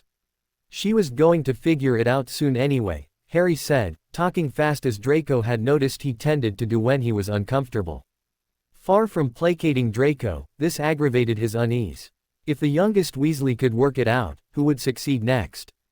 "Besides, she's my best friend," Harry continued with an almost tangible fondness. This, too, only compounded Draco's mounting stress. Something worryingly similar to jealousy constricted in the vicinity of his heart. "She was the first one to know about me being well," he cleared his throat, "you know. I tell her everything." "That's all very well, Potter," Draco snapped with an anger that was the only translation of anxiety he'd learned to express, "until she tells half the school." "She wouldn't," Harry asserted. "How do you know?" Draco asked, his voice strained. "Because I trust her." Harry looked directly into Draco's eyes, his features set determinedly. Draco looked back wordlessly for a moment in which it felt as though neither of them even breathed. Harry was the first to speak, and Draco fancied he could actually feel his words piercing the invisible membrane of the moment their gaze had wrapped them in. "Anyway," he said, "I don't see why it matters. It doesn't change anything between us." Draco shook his head. "It changes everything," he said quietly. Harry's expression wavered toward uncertainty again. It was his turn to ask, "Why? What do you want from this?" Draco asked before he could think better of it. "Because if it's still just about now, then anyone finding out will put an end to it. I swear, it's like you forget who you are sometimes. As soon as people get wind that Harry Potter has a thing with Draco Malfoy, whether they believe it's more than just a rumor or not, do you really think we'll be able to carry on like this anymore? The minute other people know, everything we say to each other will be watched and gossiped about, and this will immediately become serious with or without our consent. Is that what you want?" Draco hadn't meant to say so much, but once he'd started the words had kept spilling out with an earnestness he couldn't control. Harry's eyes probed into Draco's as if they were looking for the answer there. Draco listened to the sound of his heart pounding, which was the loudest thing he could hear in the silence following his outburst. He hardly knew which he feared more, Harry saying yes, or Harry saying no. Draco's pulse seemed to increase in decibel with each heartbeat, and by the time Harry spoke it seemed to Draco to be measuring the passing of time in the cupboard as audibly as the ticking of a clock. "Aye, Harry began, stepping forward to the edge of some unknown cliff before retreating again without jumping. In the next pause Draco's heart beat so heavily it was more of a dull ache than a pulse. Then Harry swallowed, and in so doing seemed to swallow whatever it was he was struggling to say. "I don't know," he finished. Draco's heart sank. The masochist in him had pinned its life on the hope that Harry would say something else. If it came down to going public or breaking it off, which would you rather?" Draco asked, his heart in his throat. Unconsciously, he reached out and tightened his fingers around a handful of Harry's robes. Harry opened his mouth, then shut it again. Try as he might, Draco couldn't read his eyes. They were layered and impenetrable. Which would you rather? Harry countered. This was it. This was the moment for Draco to speak, when he needed to finally say what he should have said from the start, what he shouldn't have had to say if he hadn't thought his practiced stoicism invincible and let things become so advanced in the first place. Draco's clenched stomach churned and he felt like if he opened his mouth he might be sick instead of speaking. His grip on Harry's robes tightened. He tried to swallow against the cramping of his throat around his heart. It shouldn't be there anyway.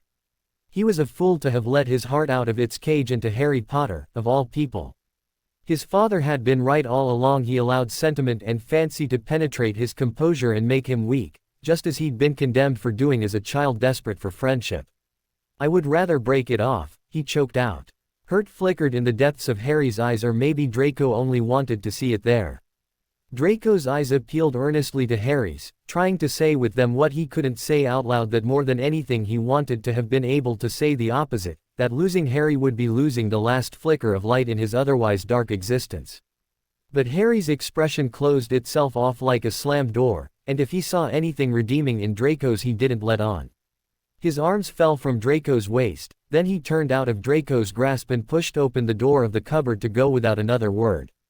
Draco's throat clenched tighter as Harry left, as though were a cord tied around it which Harry held that was constricting. The farther away Harry pulled it, until breathing seemed a strangled effort and Draco realized he was crying. Harry, Draco whispered hoarsely once it was too late. The door of the cupboard didn't close properly behind Harry and continued to creak and sway in the draft and after he'd gone. 5 minutes ago Harry had been dotting him as if his lips bore the elixir of life, and now he was gone. How had it all gone to shit so quickly? Draco sank to the floor of the cupboard and buried his face in his hands and tried to remember what it was like to be impenetrable and composed. He tried for a long time, but the best he could do was force his tears to stop. There would be no restoring the patented Malfoy stoicism until he forgot the name Harry Potter, and he knew full well that would never happen. At least this way Harry could forget the name Draco Malfoy, as selfishly and bitterly as Draco wished he wouldn't want to. Appropriately timed, the friar's warning to Romeo rang in Draco's ears: these violent delights have violent ends. In the end, it was no more than Draco deserved. He'd never dared to expect Harry to care for Draco the way Draco did him. According to the guidelines Draco himself had agreed to, what happened between them had always been confined to moments, and who would fight for something as trivial and transient as that? Ron was sulking. The rest of the weekend had passed and he hadn't made any progress in finding the student who was wandering around Hogwarts with the second black quill. He'd kept his eyes open the rest of Saturday, but as Hermione had kept him all but chained to a desk in the library, he hadn't exactly been able to snoop with the freedom he'd have liked. Sundays as a rule found most Gryffindors spending time lounging together in the common room. So since Ron knew he wouldn't have been able to sneak out without being interrogated, he'd spent the time continuing his campaign to single-handedly defeat the entire first-year class in Wizard's chess. Monday morning had seen him waking up in foul Monday morning spirits and no new ideas. He'd kept alert and on the lookout during his classes, but there were no black feathered quills to be seen except Draco Malfoy's, which he'd glowered at all through. Arithmancy, taunting him as it swooped elegantly along Malfoy's parchment. To be honest, he was stumped. He never had been any good at snooping around. In the days of their various encounters with Voldemort, he had always been better at tagging along and providing moral support than actually being much help uncovering Voldemort's plots. Now it was Tuesday evening, and he wasn't any closer to the identity of the quill owner than he had been Saturday morning. On top of it all, it was raining. Most of the house was cooped up the common room together, filling the air with the sighs of rainy day discontent. Ron was no exception. Ron glanced over at Hermione, whose nose was as ever tucked between the pages of a book. He could ask her for help and have the whole mystery solved in a day, he knew. But he was constantly going to her for help with anything involving extended thought processes, and frankly, it got a bit degrading after a while. He wanted to solve something for himself, for once. Then afterwards he could tell her about it and impress her with his bot of cleverness. Yes, that was an excellent plan.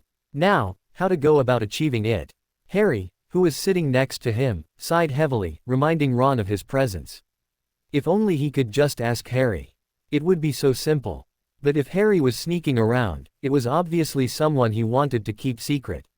Why, though? Were they embarrassing somehow? Maybe they were a Hufflepuff after all. That would certainly be embarrassing. Or maybe the problem is that they were a girl and Harry was embarrassed to have made a mistake about being gay. It was beside the point, though, really, because he couldn't ask Harry. Well, he lamented, he would just have to resign himself to continuing his surveillance of his fellow students until he thought of a better plan. Maybe the quill owner just hadn't felt like using it the last few days. Harry sighed again. Ron glanced at his friend and sighed too, in commiseration. Hermione looked up. "What's gotten into you two lately?" she said with some exasperation, setting the ancient, heavy book she'd been reading down in her lap. She looked back and forth between Ron and Harry's identical aggrieved expressions. "Harry's been brooding all weekend, and Ron, I haven't seen you this glum since the Chudley Cannons lost the cup last year." "What's the matter?" "Ha ha," said Ron by way of reply. Harry didn't even bother looking up. "Honestly," she said, "what's wrong with you two?" "Ron, why me?" he whined. He was an awful liar. Distracting Hermione from her own question was his only chance at evading an answer. "Why don't you ask what's the matter with Harry?" "Because I know he won't tell me until he's ready," Hermione said matter-of-factly, as if Harry weren't sitting 2 feet from her. And indeed, from all the reaction she was getting out of him, he may as well have been in another wing of the castle entirely. "What makes you think I will?" Ron said childishly. He was stumped and out of sorts and in no mood for the heart-to-heart Hermione didn't realize was uncalled for. She looked at him sternly. "Bugger," he muttered. Hermione pursed her lips. "Nothing's wrong," he griped. "Ronald, really?" he protested. "It's probably just the weather. We were supposed to have Quidditch today and instead I'm stuck doing homework. Again. It's a tragedy." Hermione rolled her eyes and gave him a suspicious look, but didn't ask any more questions. Before turning back to her book, however, she fixed Harry with a probing gaze that would have made Ron uncomfortable. Harry didn't even seem to notice. Nearly a week had passed since Harry had left Draco in the cupboard. When he'd left, it had only been to seek some space to sort out the turmoil Draco's response had sent his emotions into. He hadn't meant it to be a gesture of termination between them, but that's what it had ended up being. He had hardly even spoken to Draco since last Saturday, much less met him in any dark corners or abandoned corridors. He hadn't done much sleeping or eating, either, or much of anything that didn't involve spinning incoherent webs of thought around Draco Malfoy. He missed him. Damn him to hell, but he missed Draco King Malfoy. Harry didn't want to miss him. He wanted to be angry. Angry that Draco had hurt him.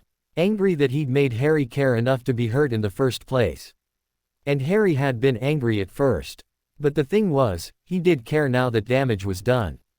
And that caring made it much easier to miss Draco than be angry with him. He knew he had had solid, legitimate reasons for walking out of the cupboard. Despite what he'd said to get Draco to snog him at first, Ginny had reminded him that he didn't just want to be someone's secret. He wanted to be someone's boyfriend.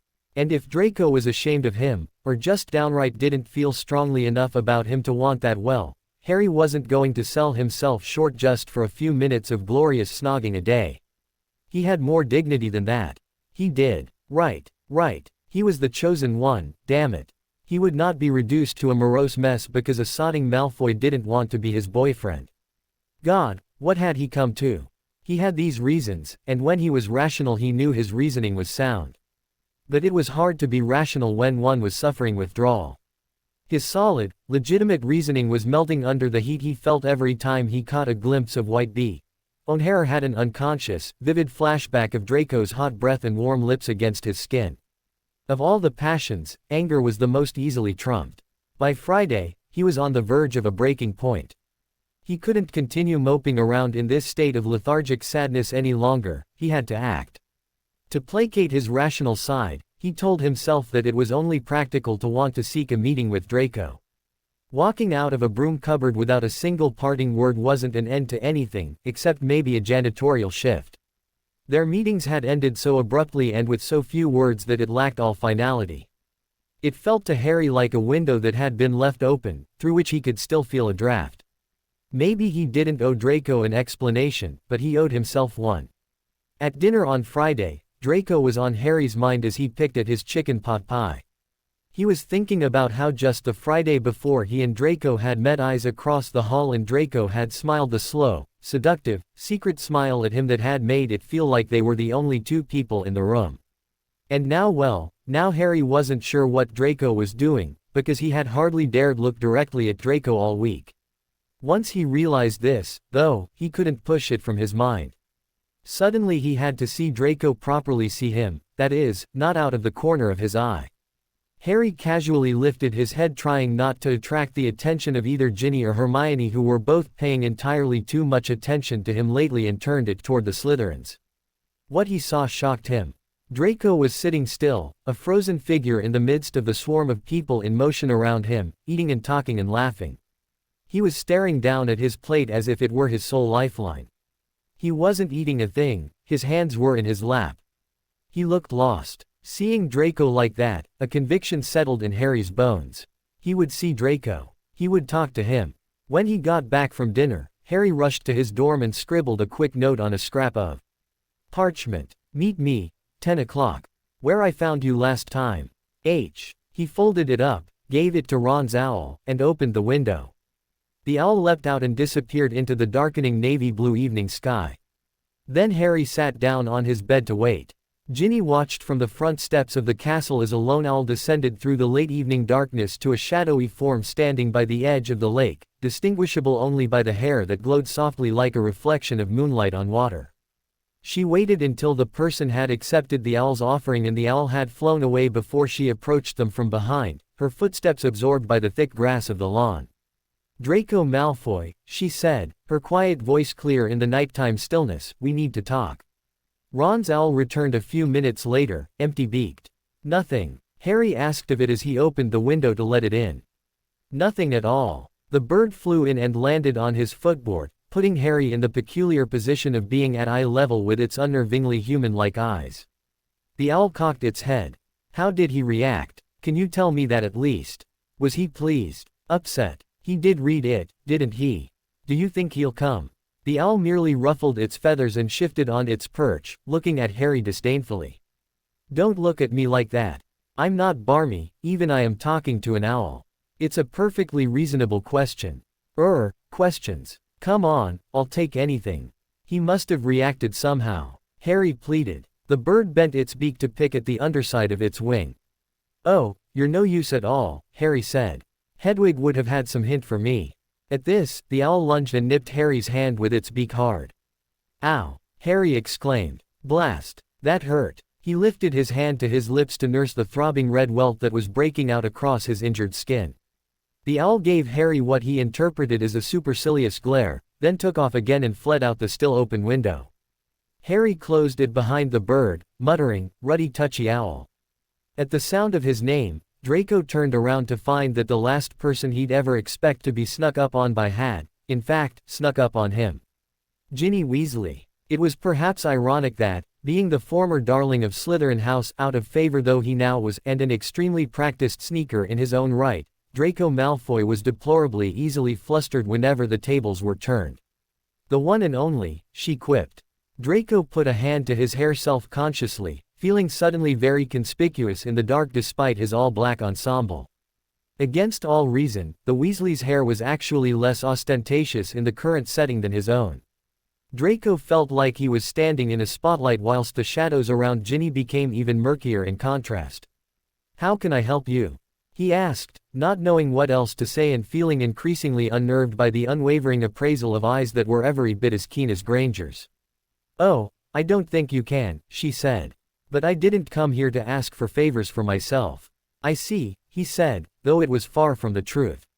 He was having trouble processing the pairing of the concepts, Weasley, and covert encounter. It was clear that Ginny Weasley had little in common with her older brother. "Perhaps we could move somewhere a bit more concealed," he suggested. Ginny nodded and indicated a stand of trees a little ways down the shoreline. They came to a stop in the shadow of an ancient oak and Ginny turned to face him, her face expression brazen. "I don't care to linger in dark corners of the grounds with you all night, Malfoy," she said. "So I'll get straight to the point. I assume you've heard that I am, aware of your situation with my best friend." She waited for him to nod faintly before she continued. Therefore you may have concluded that I have, naturally, formed certain opinions on the matter. Oh, so it was one of these meetings, Draco realized, perhaps later than he ought to have. Rivulets of discomfort began to trickle into his stomach, but he schooled his expression to remain impassive. What may surprise you, however, is what those opinions are, exactly. Draco cleared his throat. It doesn't matter what they are, he said coolly. As it is a matter that exists solely between me and Harry and does not in any way include you. I beg to differ. Anything concerning Harry's happiness includes me. That's how friendship works. Of course, you probably don't know that, so I'll cut you some slack for the oversight. Just this once. This Ginny Weasley was sharp-tongued, Draco had to concede. Entirely too sharp-tongued. Conversing with a Weasley even at this unusual hour should not require Draco to be so on edge. Let's have it then. What does Ginny Weasley, former flame and lifelong devotee to the Chosen One, have to say to me? Ginny glowered at him. Harry is under the impression that you do not care for him, she stated. But, despite what a massive prat you're being right now, I disagree with him. Harry's too caught up in his own feelings and insecurities to think rationally about what's been going on between you two. Luckily he has you to think for him, Draco interjected, for the sake of feeling like he had some semblance of sway left in the conversation, but his mouth was dry as he said it. Ginny silenced him with a disdainful look. Draco crossed his arms over his chest. Lucky he does, she continued. Because unlike Harry I have not forgotten what being a Malfoy means about your actions. Which is to say that you have been trained never to act lightly or on whims. You only take great risks at the chance of even greater rewards. So despite what you've led Harry to believe, I know that you are not without feelings for him, probably bloody strong ones, at that. Draco opened his mouth to deny it, to inform her that she was a Weasley in Gryffindor and had no idea what she was talking about, to put her back in her place. But before the words could take form on his tongue, she held up a hand. No, I'm not finished, she admonished. I know that Malfoys make careful decisions, she restated, and I know that they are cowards. Draco's arms tightened around himself and he told himself it was due to the chill of the night air. But I also know that you are not the Malfoy your father was. So what I've come to tell you is this, don't you dare be a coward. Ginny fixed him with one last long, stern glare. And with that, she turned on her heels and made her way back up towards the castle. Draco made no move to stop her. He had nothing to say for himself. Instead, he remained in the shadow of the old oak tree for some time, feeling goosebumps rise on his arms and fingering a small scrap of parchment in the pocket of his robe. By 9:45 Harry still hadn't received a reply. He didn't know what to think, whether that meant, yes or no, or no comment. He didn't know if Malfoy would show up ready to reconcile or ready to reject him with a coldness usually reserved for dungeons and hateful potions professors. Or if he would show up at all. Nonetheless, at 10:10 Harry wrapped himself in his invisibility cloak and made his way to the astronomy tower. He paused at the top of the steps, gathering himself before taking a deep breath and stepping out onto the exposed platform at the top of the tower. It was empty. He looked at his watch. It was 10:01. 1 minute could hardly be considered late, he allowed. 1 minute didn't mean someone wasn't coming. He leaned against the wall to wait. At 10:08 he began to pace. At 10:11 he wondered what the threshold was between late and rejection.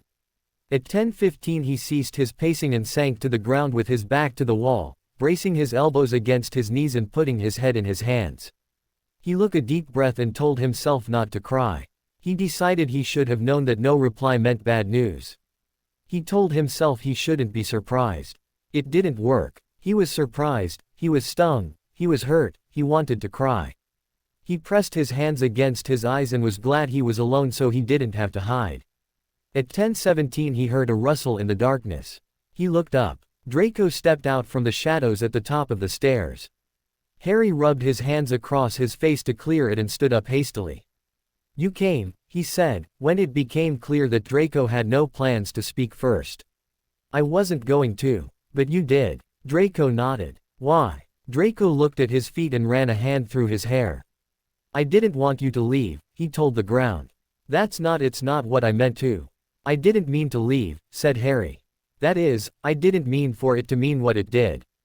I didn't want to leave you, as he gestured awkwardly. I just needed to clear my head and you're not very conducive to clear thoughts. Draco gave a dry laugh. I could say the same to you. You could. Harry cursed his voice for sounding so vulnerable. Draco looked up then, and for the first time that night looked Harry in the eyes. He took a step toward Harry. I don't want to give you up, he said, his voice ragged. Harry swallowed around something thick clogging his throat, maybe his heart. Then why did you say what you did? Draco's steps faltered and his eyes fell to the stones beneath their feet once more. He trailed off. Then he took a deep breath that Harry both heard and saw as Draco's chest rose and fell. I was scared, he confessed. Of what? Of the choice between giving you up and losing you. What would make you think those are your only two choices? Harry's heart had retreated back to its proper position in his chest and was now beating heavily as if gasping for air. Draco shook his head with a rueful half-smile on his lips, as if in response to some comment only he had heard. I guess I'm not used to having a choice at all when it comes to you, he said. Harry watched Draco in a semi-anguished, hopeful, mute commotion. He wanted to tell Draco that he wasn't sure what he meant but that as far as Harry was concerned there was only one choice, but he couldn't speak. He wanted to go to Draco and wrap his arms around him and press his face into Draco's neck, but he couldn't move. Draco moved forward with a graceful sort of mesmerized purpose until he was standing right in front of Harry, an inch of unspoken words and unvoiced concerns between them. His eyes searched Harry's, then dipped down to his lips, which tingled under Draco's gaze as if under the barest touch of a fingertip. Harry found his voice. Draco, I. Draco lifted a hand to cover Harry's mouth. No, don't say anything, he whispered. Please. This is hard enough as it is. Harry looked into Draco's eyes, cast into shadow as the moon moved behind the tower without blinking. Then he nodded. Draco removed his hand, and he replaced it with his mouth. If he'd been capable of thinking about it just then, Harry might have been ashamed that the first touch of Draco's lips against his after a week without evoked a small whimper from his throat. As it was, the whimper was supplanted by Harry curling his fingers into the hair at the nape of Draco's neck and opening his mouth against Draco's, then forgotten altogether when the action pulled an echoing noise. From Draco. Draco wrapped his arms around Harry's waist and pulled him close, dotting him deeply and leisurely as if nothing else in the world could be thought of or taken care of until he'd at Harry as thoroughly as possible, making sure he felt it all the way to his toes.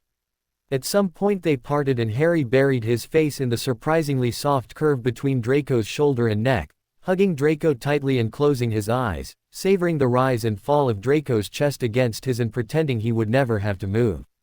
Almost 2 weeks had passed since Ron first caught Harry mid-invisible snog and picked up on the clue of the black feathered quill, and in that time all he'd managed to do was receive a cocked eyebrow from Malfoy when he was caught scowling at the Slytherin's quill, countless odd looks from classmates he'd been covertly ogling in the name of his investigation, and a sharp reprimand from McGonagall for having been paying more attention to his speculations than to her lecture. In short, he'd gotten nowhere. And truth be told, he was starting to give up. He'd made no progress, and all he'd gotten for his troubles was embarrassment and frustration. And for what? Harry would tell him eventually, either for a laugh over a ridiculous fling or, if it was more serious, whenever he was ready. He would. Ron was his best mate.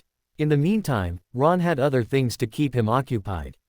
Like classes. And his girlfriend. And telling Harry how the Ravenclaw captain had planted Nancy Boy, an ingenious product of Weasley's wizard wheezes that turned the consumer into a raging flamer, into the Hufflepuff Seeker's morning pumpkin juice.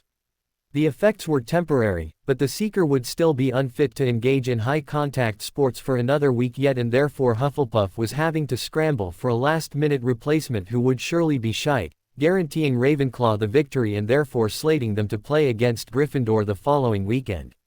It was this that he was headed to do right now. Ginny had tipped him off that she'd last seen Harry studying in the library, so to the library he was going. Ron stepped into the library with a sigh. He'd spent far too much time here for his liking recently. These were the last weeks of decent weather they'd have until spring, and he didn't want to spend them cooped up with a bunch of dodgy old books. Such was the price of dating a prize student, he decided as he scanned the room. But one of Hermione's smiles was worth every minute he spent studying for the sake of her peace of mind. He spotted Harry working alone at a table toward the back and began to head towards him. But before he could take more than a couple of steps, Harry was waylaid by someone else. Someone else of tall stature and blonde hair and bloody hell Malfoy. Indignation always on a low simmer where Malfoy was concerned rose to boil. How dare Malfoy approach Harry? Ron drew himself up with the blustering umbrage born of long suffering and bitterness and began advancing on the table, angry words frothing on his tongue. He was going to tell Malfoy to sod off, he was. He was going to. Suddenly, and in full view of Ron's anger-sharpened eyes, Harry broke into a grin, beaming up at the slimy git known as Draco Malfoy.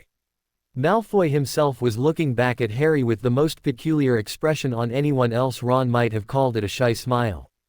As Ron watched, dumbstruck, Harry blushed and looked down at his hands, then back up at Malfoy, nodding in response to something Malfoy said. Malfoy looked pleased. In that instant, Ron felt like he'd been struck by lightning.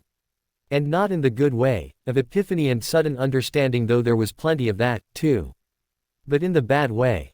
Black spots sprung up across his vision and there was a rush of heat to his nervous system that seared and burned and coursed through his body. There was no second black quill. The investigation was over, but Ron felt no sense of victory, only the sick clench of the glaringly and disturbingly obvious. Goddammit, he was going to kill Malfoy. Ron stormed over to Harry's table in a haze of rage and confusion. Draco Malfoy. How could he? Ron wasn't even clear which he was referring to. He wasn't at all sure who he was more incensed with, Harry or Malfoy, and at the moment, he didn't care. When he reached the table, Ron grabbed Malfoy by the shoulder and spun him around. You bastard! He fumed, feeling as if a tea kettle were screeching in his brain. Malfoy stared at him in an agape horror that did nothing to allay Ron's fury as it might have done under different circumstances. Ron, said Harry, standing up and reaching over to place a restraining hand on Ron's arm. Ron shrugged him off without looking at him, all his focus fixated on Malfoy. You sodding ass. You complete, massive prick. You utter, despicable, slimy wanker. You, Ron's eyes narrowed. You manipulative faggot. The temperature of Malfoy's expression seemed to drop several degrees with each insult Ron unleashed on him, such that his infallible composure was restored by the time Ron finished. As much as I enjoy being regaled with your colorful yet rather limited vocabulary, Weasley, he said coldly, to what do I owe this honor? You know exactly, to what you owe this honor, you vile piece of scum. How dare you disgrace Harry with your company? How dare you presume to think you deserve Harry's attention? How dare you? Malfoy's expression hit absolute zero at this, and he stared at Ron with a pinched, icy sang-froid that suggested any further attempts to provoke him would be about as fruitful as throwing darts at a ghost. That didn't mean Ron wasn't going to try. Well, Ron demanded, what do you have to say for yourself? Huh. He glared at Malfoy with a hot defiance radiating from his cheeks to the tips of his fittingly flame-colored hair. When Malfoy didn't deign to respond, Ron raised his voice to say, answer me, you snake. Answer me. When that too failed to elicit a response, Ron lunged forward and shoved Malfoy square in the chest. Malfoy staggered back and caught himself against the edge of the table. Ron, Harry said sharply from beside him. Ron had actually managed to forget Harry was there, but was reminded as Harry took hold of Ron's upper arm in a grip so tight it was painful. Calm down. No, I will not bloody well calm down. Ron cried. I can't believe you let him. Ron was going to say, I can't believe you let him seduce you, but before he could finish, Harry's other hand was clamped across his mouth and he was being steered roughly out of the library and away from his target. Get off me, he demanded, struggling in vain against his friend's rigid hold. Let me go. Then, just as suddenly as he'd been seized, he was let go and sent careening into the corridor outside the library. Are you mental? Harry demanded angrily. Am I mental? Am I mental? You can't go around starting fights in the library. Harry exclaimed. Have you lost your mind? No, I haven't lost my bloody mind, Ron growled. Of the two of us, I'm the only one who's not shagging. Harry lunged forward and again clamped his hand over Ron's mouth. Shut up, he swore under his breath. What are thinking going around shouting that? Ron wrestled his mouth free of Harry's hand. Maybe you should have thought of that before you decided to get off with him, he hissed. He pulled roughly away from Harry's grip and took 2 steps away. They glowered at each other, faces flushed with resentment.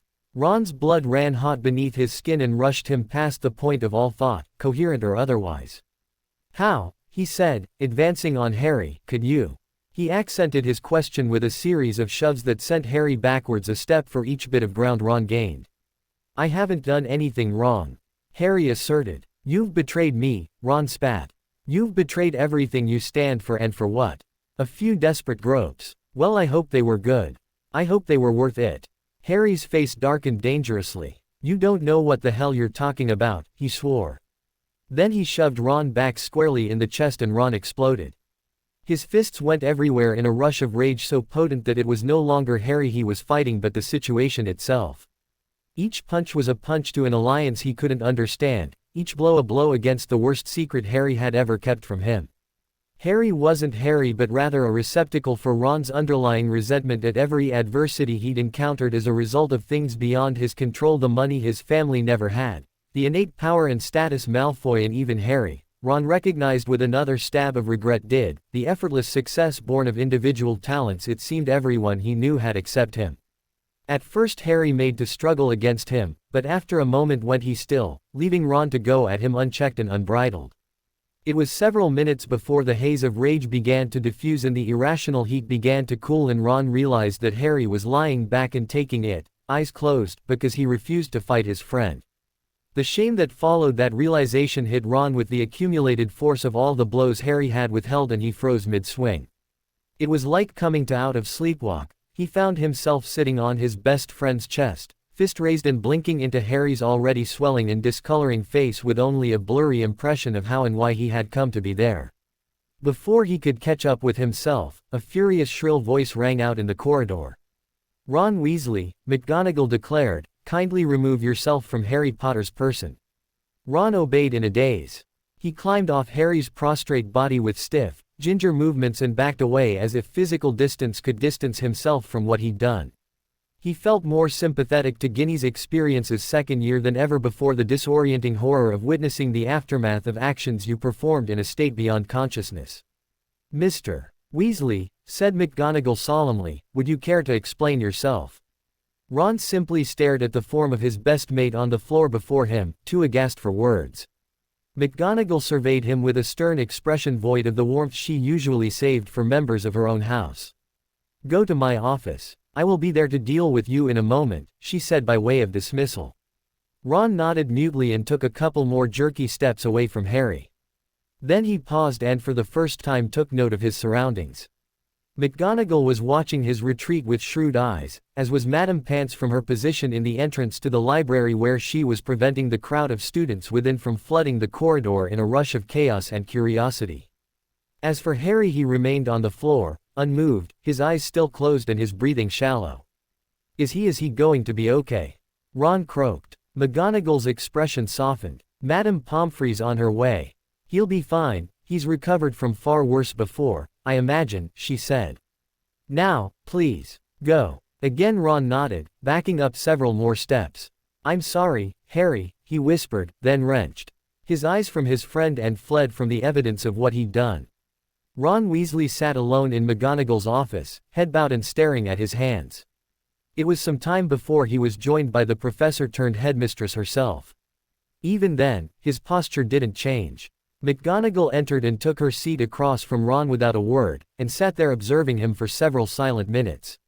Usually, such silence would have had Ron squirming in his seat.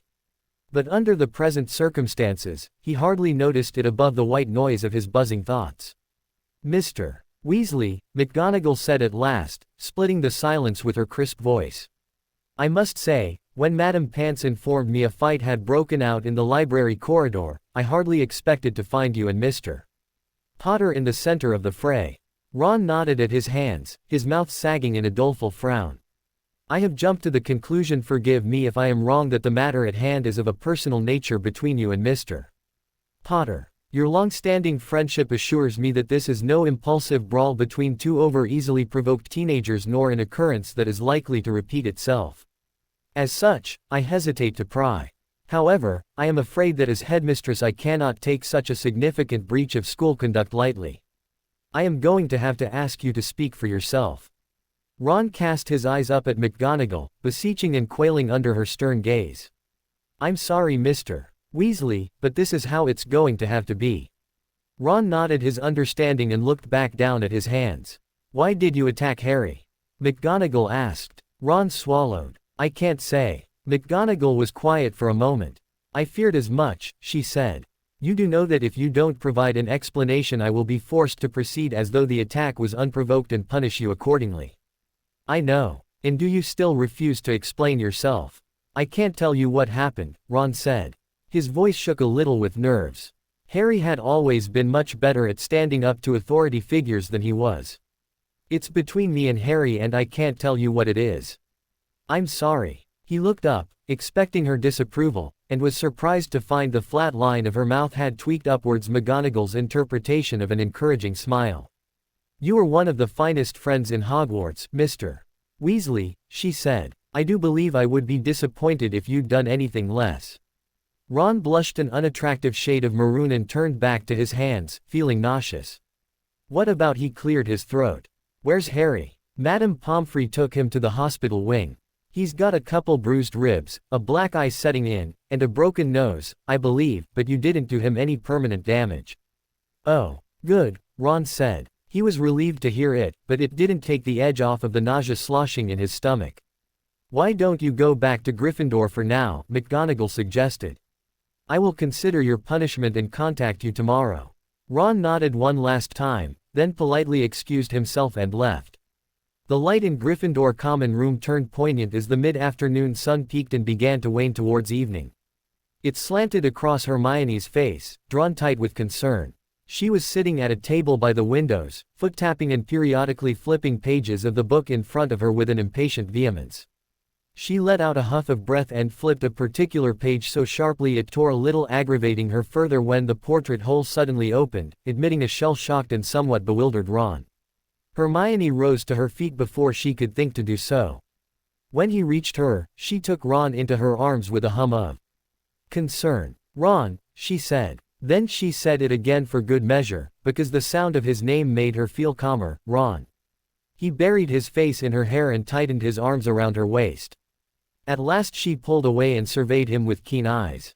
A slight bruise was developing along his cheekbone and he was nursing a fat lip, but the most striking outward evidence of his recent altercation was the sag of his shoulders and the solemnity in his eyes. She asked the inevitable question. What happened? Charlie came back from the library earlier looking like he'd just seen Fluffy, and he said that you'd beaten up Harry. Is that true? Hermione's chin wobbled in harmony with her voice. Ron sagged into a chair and buried his face in his hands. Hermione sat down next to him and smoothed her fingers through his hair. Is it true? She asked again. Ron, you can tell me if it is. You can always tell me. It's true, he said into his hands. Hermione felt each beat of her pulse tap against the skin of her temples. She'd known already, really. Wild eyes were a harbinger of truth, almost incapable of deceit, and Charlie's eyes had been as wild as any she'd ever seen. Romance aside, Charlie cared about Harry in his quiet, unobtrusive way and was alarmed to see him hurt by his best friend, of all people. She could sympathize. She was glad she hadn't been there herself. But she also knew, with a certainty that came of having loved him in many capacities for almost 8 years, that Ron wouldn't have hurt Harry without powerful provocation. Ron, she said, taking his cheek in her hand, turning his face towards her, look at me. He did. He looked at her with blue eyes sad and scared like early winter rain. Why? Why did you do it? Ron took a deep breath, as if the very ground beneath him were in turmoil and could be steadied if he inhaled with enough purpose. The other day, when you had me confined to the library, I caught Harry snogging someone, he said. You did? Who? Hermione interrupted. I didn't know. I couldn't actually see them. Hermione could tell Ron wanted to get back to his story, but she wasn't one to take details for granted. How do you know it was Harry then? Who else could snog invisibly? Oh, of course. All right, carry on. So, I caught Harry snogging someone, but I didn't know who it was. I thought I'd try to work it out for myself, so I did a bit of snooping, and I found, well, anyway. That's not important. The important thing is, you found out who it was. Hermione was being consumed by the onset of the infuriating sensation of having a word on the tip of her tongue, but instead of a word it was rather that her mind was teetering on the edge of an explanation she couldn't quite reach. She needed Ron to push her over that edge. Ron's voice fell to a whisper and he seemed afraid of what would happen as a consequence of saying his next words too loudly. "Harry, he's with Malfoy," he confessed, with the desperation to be proven wrong of a man who knows it can't happen. With that, the edge disappeared and Hermione fell headfirst into comprehension. Her mind was cleared by the wind that blew through it as she fell, and she found herself wanting to smile with the sheer relief of converting mystery into knowledge. "Oh," she said, stretching the vowel out as long as her exhalation. "Oh." Ron gulped. "Oh," he repeated. "At a time like this, that's all you can say, oh. It makes a certain amount of sense." "Sense," he repeated, his voice cracking as he began to get worked up again. "It doesn't make any bloody sense at all. Ron, I'm sorry, that's not what I meant. I don't understand it any more than you do. It doesn't make any rational sense at all. I only meant that, when you consider how he and Ginny have been acting like they have some kind of secret, and how he wasn't interested in Charlie, and how he kept staring at Slytherin table, well, that all makes a strange sort of sense now." Ron deflated again. So Hermione was still trying to piece together the whole story. "You figured this out just now, in the library?" He nodded. "And then you attacked Harry?" She asked carefully, not quite seeing the transition. "I didn't mean to," he said in an earnest undertone. "I was angry. I wanted to attack Malfoy. I wanted to kill him, if I could. But Harry got in my way and stopped me and took me outside and I don't know what happened. It was like my anger got turned inside out and I didn't even know what I was doing anymore. And then it was like I woke up, or something, and there was Harry beneath me, and I realized what I'd done, and oh, God, Hermione. Why'd I always F.K. up? Ned. It can't have been that bad a fight," she said, hoping to reassure him. "You're hardly hurt." "I'm not," he said bitterly. "But Harry, he wouldn't fight me back." His voice broke. "The noble git wouldn't fight me back." "Oh," Ron, Hermione murmured, lifting a hand to his cheek and gently stroking her thumb along the bruise there. He swatted her hand away and grimaced. "Please." The word was simple and BPD and uncharacteristic of Ron. He took her hand in his to apologize for brushing it away. "Please, I need to be alone. It's too I can't." Hermione swallowed. Her throat was tight and it hurt to do. She nodded. "Okay," she said. "I'm gonna go up to my dorm," he said. Hermione watched him stand. His face was jaded and strained, the face of several days' stress rather than several hours. Her heart constricted to see him tormented by such remorse yet such unshakable bitterness at once. He wanted to be the friend he thought Harry deserved, but he couldn't be anyone but himself, prone to impulse and passion, quick to act and slow to process or forgive. She knew how his falling outs with Harry plagued him, how he longed to atone for a moment's indiscretion but didn't know how. And this was more severe than most. She hesitated a moment as he stepped away toward the staircase, then abruptly stood and caught him by the arm. "He's in the hospital wing?"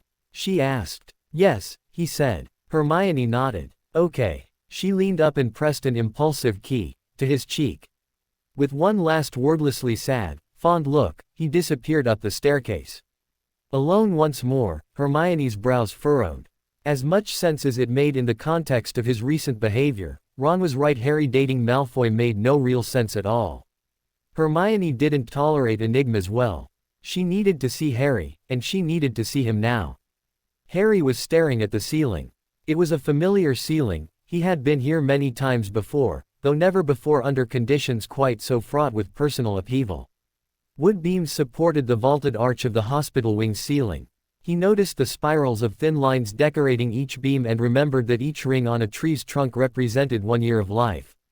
He began counting rings. 55 on one, 72 on another. The rings pulled Harry as far forward and backward into time as stars in the night sky.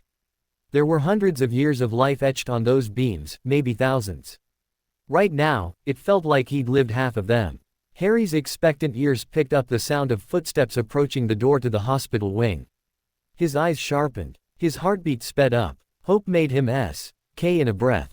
Maybe it was. Madame Pomfrey bustled into the room. "Well, Mr. Potter, good news. A little murtlap essence and a few healing pastes and a good night's rest, and you'll be right as rain." She informed him with the excess cheer that became habit for those who made a career out of breaking unwanted news to people. She began smearing a thick yellow paste across the tender bruises on Harry's face, then with an arms up, she pulled off his shirt and set to work on his abdomen. The paste sunk into his skin with the uncomfortable pressure of a finger pushing against his bruises, then washed a cool wave of relief over the ache. "If you ask me," she muttered, "they should have brought Mr. Weasley down here as well for some calming draught, but of course they never do they? Open up. Has anyone come to see me?" Harry garbled as Madame Pomfrey forced a shot of bittersweet liquid, presumably the murtlap essence, down his throat. "No, dear," she said, with a sympathetic pursing of her lips. "Not yet." Harry gulped down the liquid. Oh. He tried not to let his disappointment show. He didn't want hordes of classmates showing up to fawn over their poor injured hero, but one visitor he wouldn't mind. One particular visitor he would gladly see. "Perhaps your friends are waiting for you to get settled in," Madame Pomfrey suggested. "Yeah," Harry agreed vacantly. She made a clucking noise and appraised him maternally as she tucked him into roomy hospital robes. "Come now, pluck up. It's not so bad. I've certainly had you in here with worse. I remember when you were just a boy and you were in here after a Quidditch match, a rogue bludger, I think it was. Made quite a mess of you, I'll tell you that. At least you don't need to take a goblet of Skelligro this time, huh?" Harry stared at her skeptically. As far as bright sides went, it was rather dim. "You get some rest now, you hear? I'll be back to check on you later." She left. There'd been no Quidditch matches recently, nor any particularly dangerous creatures faced in Hagrid's Care of Magical Creatures class, so Harry was alone in the hospital wing. He sank back into his pillows and sighed. He'd known Ron wasn't going to take he and Draco's relationship well, but the unforeseen element of surprise had made it twice as bad. Harry had hoped to break it to him gently, well, as gently as he could, perhaps starting with subtle suggestions and working his way towards straightforward honesty. Instead, Ron had found out for himself. Harry had no idea how, and Ron had outdone himself with the sheer magnitude of his eruption. Harry didn't blame Ron for being upset. He didn't even blame Ron for attacking him. What troubled Harry was the precedent the method of Ron's finding out would set for his future acceptance. If Harry had had time to prepare him, to cushion the blow, Ron might have been able to come to terms with it more easily. As it was explosive and sudden and smacking of betrayal, he wondered if Ron ever would. He doubted Ron would even deign to talk to him any time soon, much less consent to hear reason. Harry didn't want it to come down to a choice between mollifying Ron or enjoying Draco, but he feared it would, at least in Ron's eyes. Draco. Where was he? Harry grew more anxious each minute Draco's blonde head failed to emerge through the hospital door. He needed Draco to come and tell him it was all right, that Ron's rage hadn't spooked him or scared him off. Draco didn't even need to say anything, if he would only just come. If Harry could only just see him, that would be enough. A second pattering of footsteps approached the door, a different rhythm from Madame Pomfrey's, and sent Harry's senses back onto alert. The small spike of adrenaline that accompanied them calmed, however, when a petite figure topped in bushy brown hair stepped tentatively into the room. "Hermione," he said. He struggled to sit up and winced when the movement jostled his bruised ribs. She took a seat next to his bed. She opened her mouth, shut it, thought, then opened it again. "How are you feeling?" she asked. "All right," he said. She said nothing, just fiddled with her fingers in her lap, biting her lip. "And you?" he asked, to relieve some of the anxiety her quiet was causing him. "Oh, fine," she said. There was another pause. Harry shrank into his sheets a little and wished he were alone again. "I talked to Ron," she admitted at last. Harry grimaced. "He told me about what happened." "All of it?" "Yes, all of it." Harry let out a long breath. Oh, Hermione agreed. Harry squirmed under his covers and smoothed them out with his hands. "So he said. Is it true then?" she asked. "You're seeing Malfoy." Harry bit his lip, then nodded. Hermione fixed him with her wise brown eyes. I'm not sure what to say, Harry. I want you to be happy, I honestly do." She ducked her head. Harry waited for the but. It didn't take long. But did it have to be Draco Malfoy?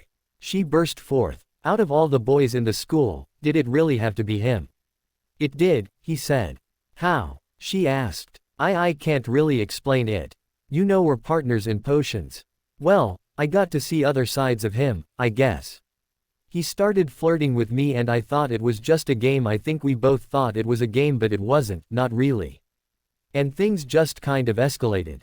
Hermione, I think I might Harry cut off and blushed fiercely. I think I might really like him, he finished. Hermione looked thoroughly disconcerted. I just don't understand, she said. Me neither, said Harry. His cheeks were hot, but he was absurdly tempted to giggle. I don't trust him, Harry. I'll believe you if you say he's different, but 8 years of animosity, that's hard to overrule. I know. I just want what's best for you. I know. How can you be sure Malfoy's good for you? I can't. Then how can you risk it?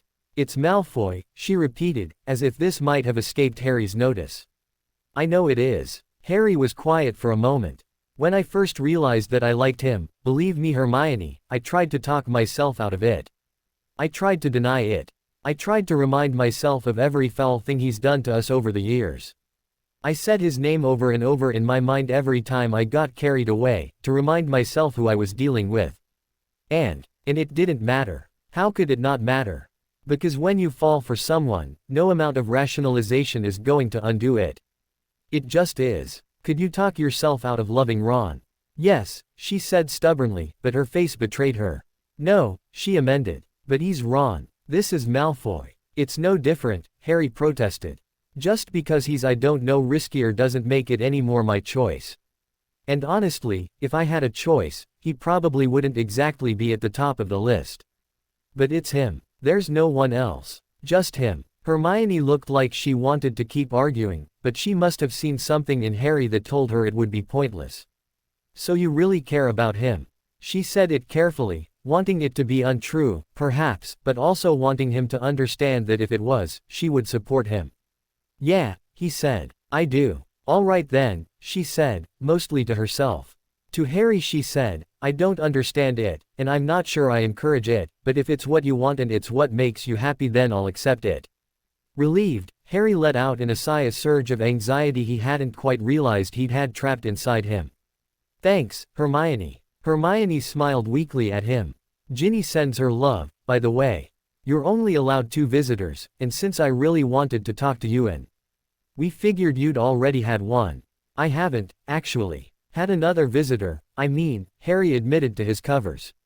You haven't. No, you're the first. Oh, she said quietly. I'm sure he'll come, Harry.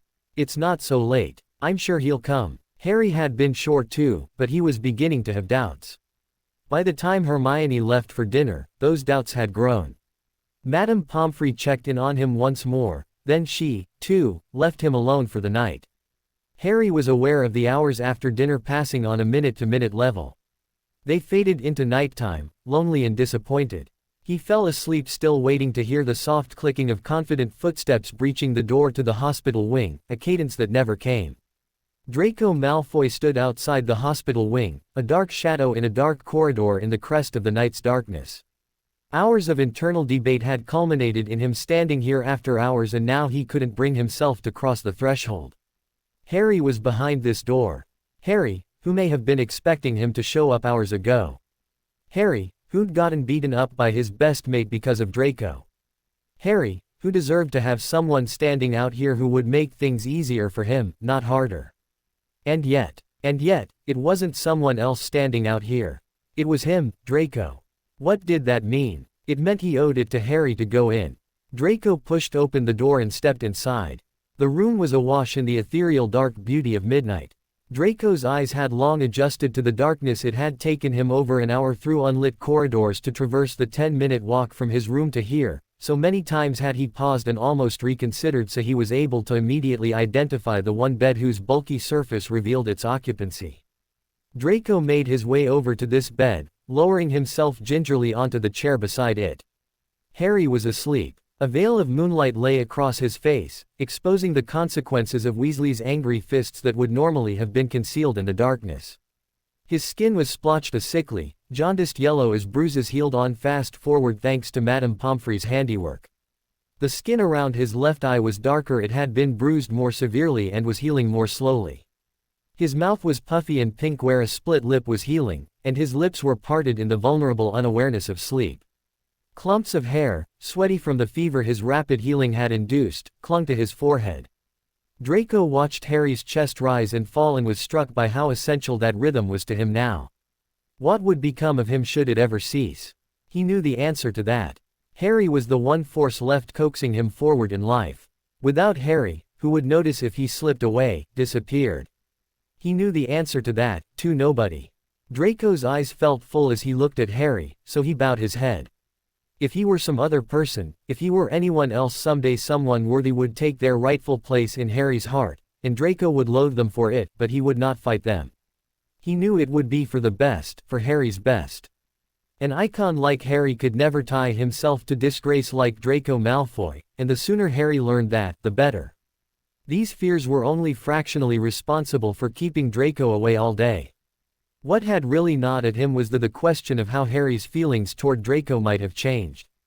After what had happened today, surely Harry must finally see how bad Draco was for him. Draco didn't know how this had managed to escape Harry before, but there was no way it could have still now. And once he knew well, no sane person would willingly subject themselves to that. Not even for the sake of love, and certainly not for Draco's sorry offering. To be honest, the real reason Draco had put off this visit until the middle of the night was that he was scared of what he would see in Harry's face the next time Harry looked at him. He knew that the best thing for Harry, the inevitable thing, would be to once again look upon Draco with the rancor and disaffection of their adolescence, yet that day had become Draco's greatest dread. He feared today's incident might have expedited its arrival. Harry's hand hung over the edge of the bed. Draco saw his fingers twitch, then relax. A breathy murmur followed. The word itself was unintelligible, but Harry obligingly repeated himself as if he knew Draco was straining his ears for the sound not 1 foot away. The second time, the single word that emerged, sleep slurred, from Harry's lips was unmistakable. But then, there were very few words Draco was quite as attuned to as his own name.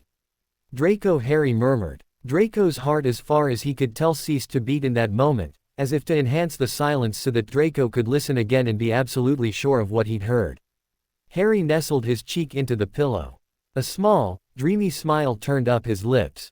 Draco, he sighed again. Draco's heart dissolved into 1,000 tears of ecstasy and melancholy that trickled out into his body and saturated his soul.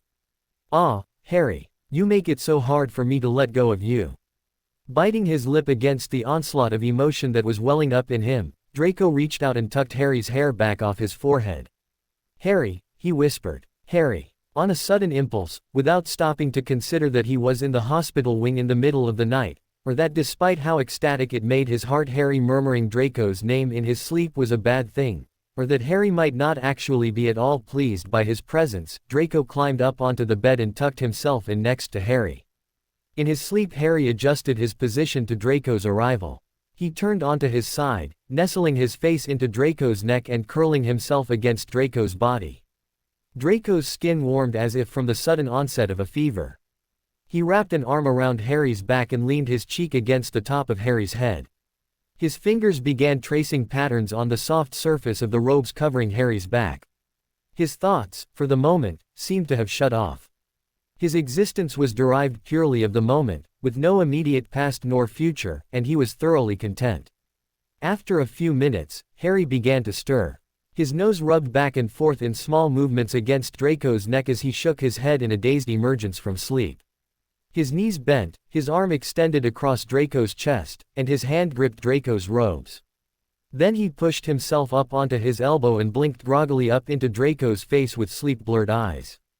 Draco? He inquired. His eyes were squinting, whether to peer through the dark or because he couldn't see without his glasses, Draco wasn't sure.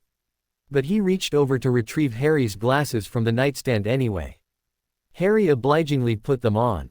Yes, it's me, Draco said softly. You came. Harry was still blinking the confusion of recent sleep from his mind. He didn't look mad, though. He looked uncertain and maybe even pleased.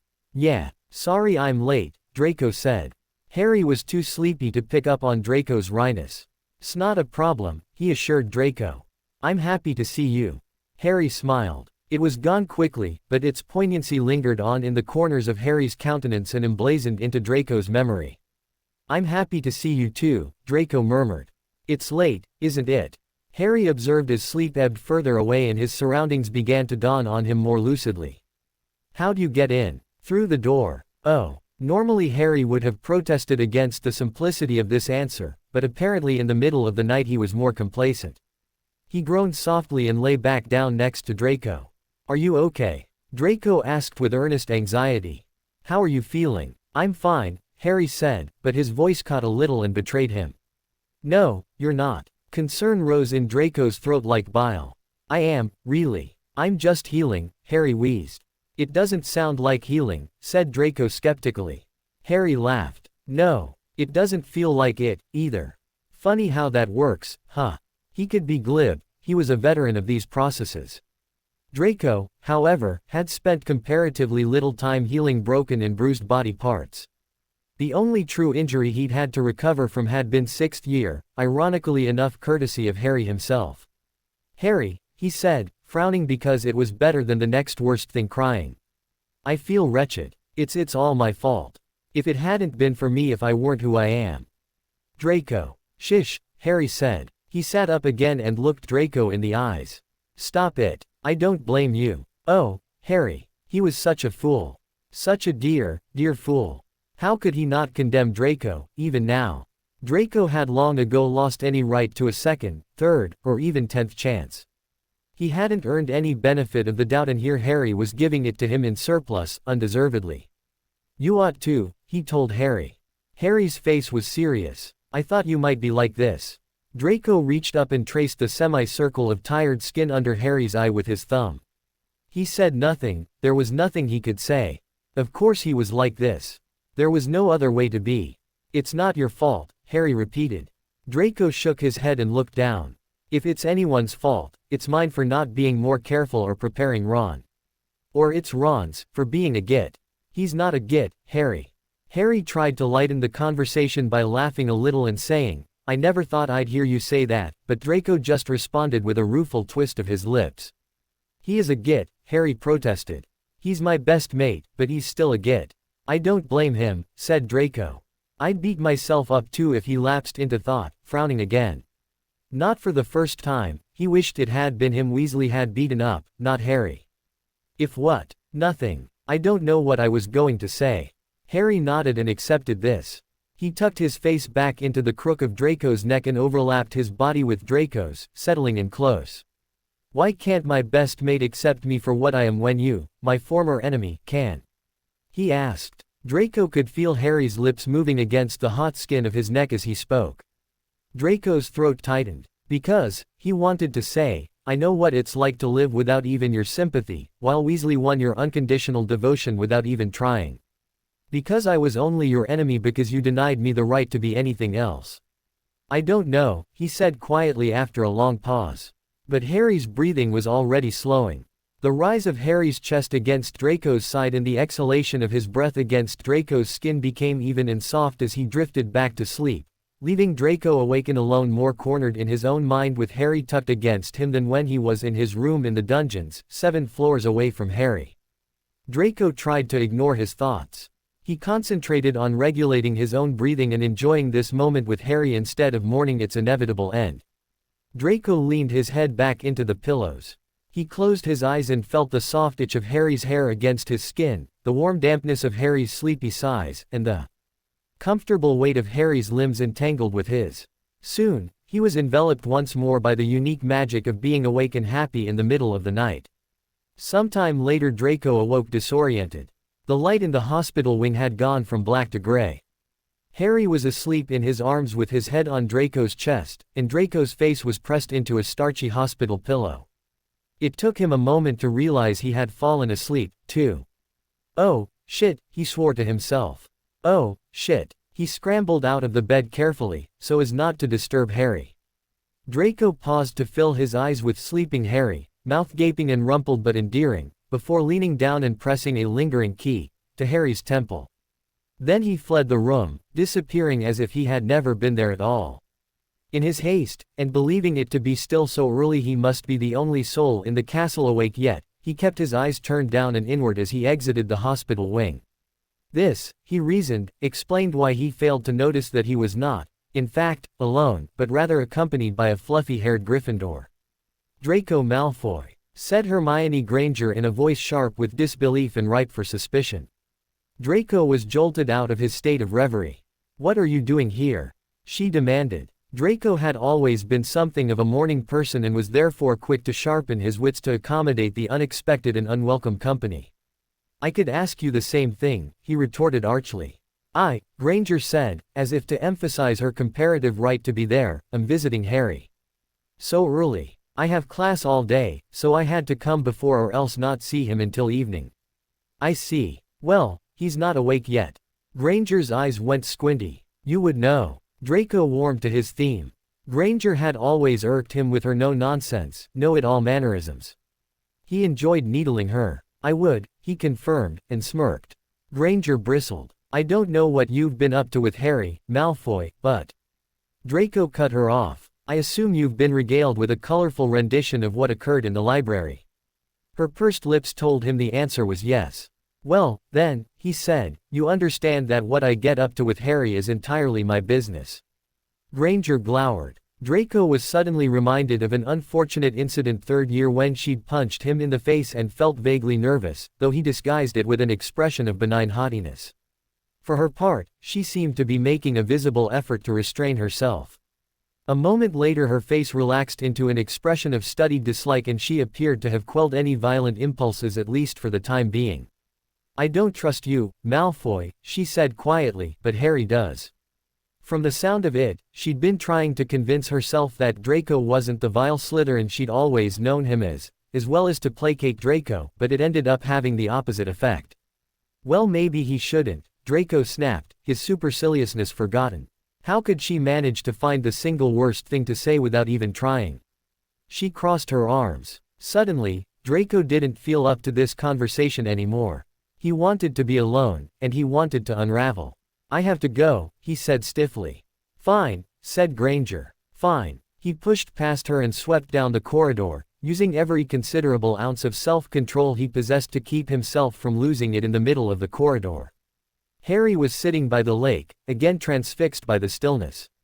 It felt like time and movement had been suspended around him, but he knew that in a few moments the fog would descend and Fred Weasley would call his name. Even buried under layers of sleep, he recognized this as the same dream that had been plaguing him all year. Harry. Harry turned and looked, though he had done so 100 times before on 100 nights just like this and knew the dream's choreography by heart. Harry. Harry stood and faced the ethereal reincarnations of Fred and Dumbledore. "But how are you here?" He heard his voice following the script, but at a distance, like listening to a television from an adjoining room.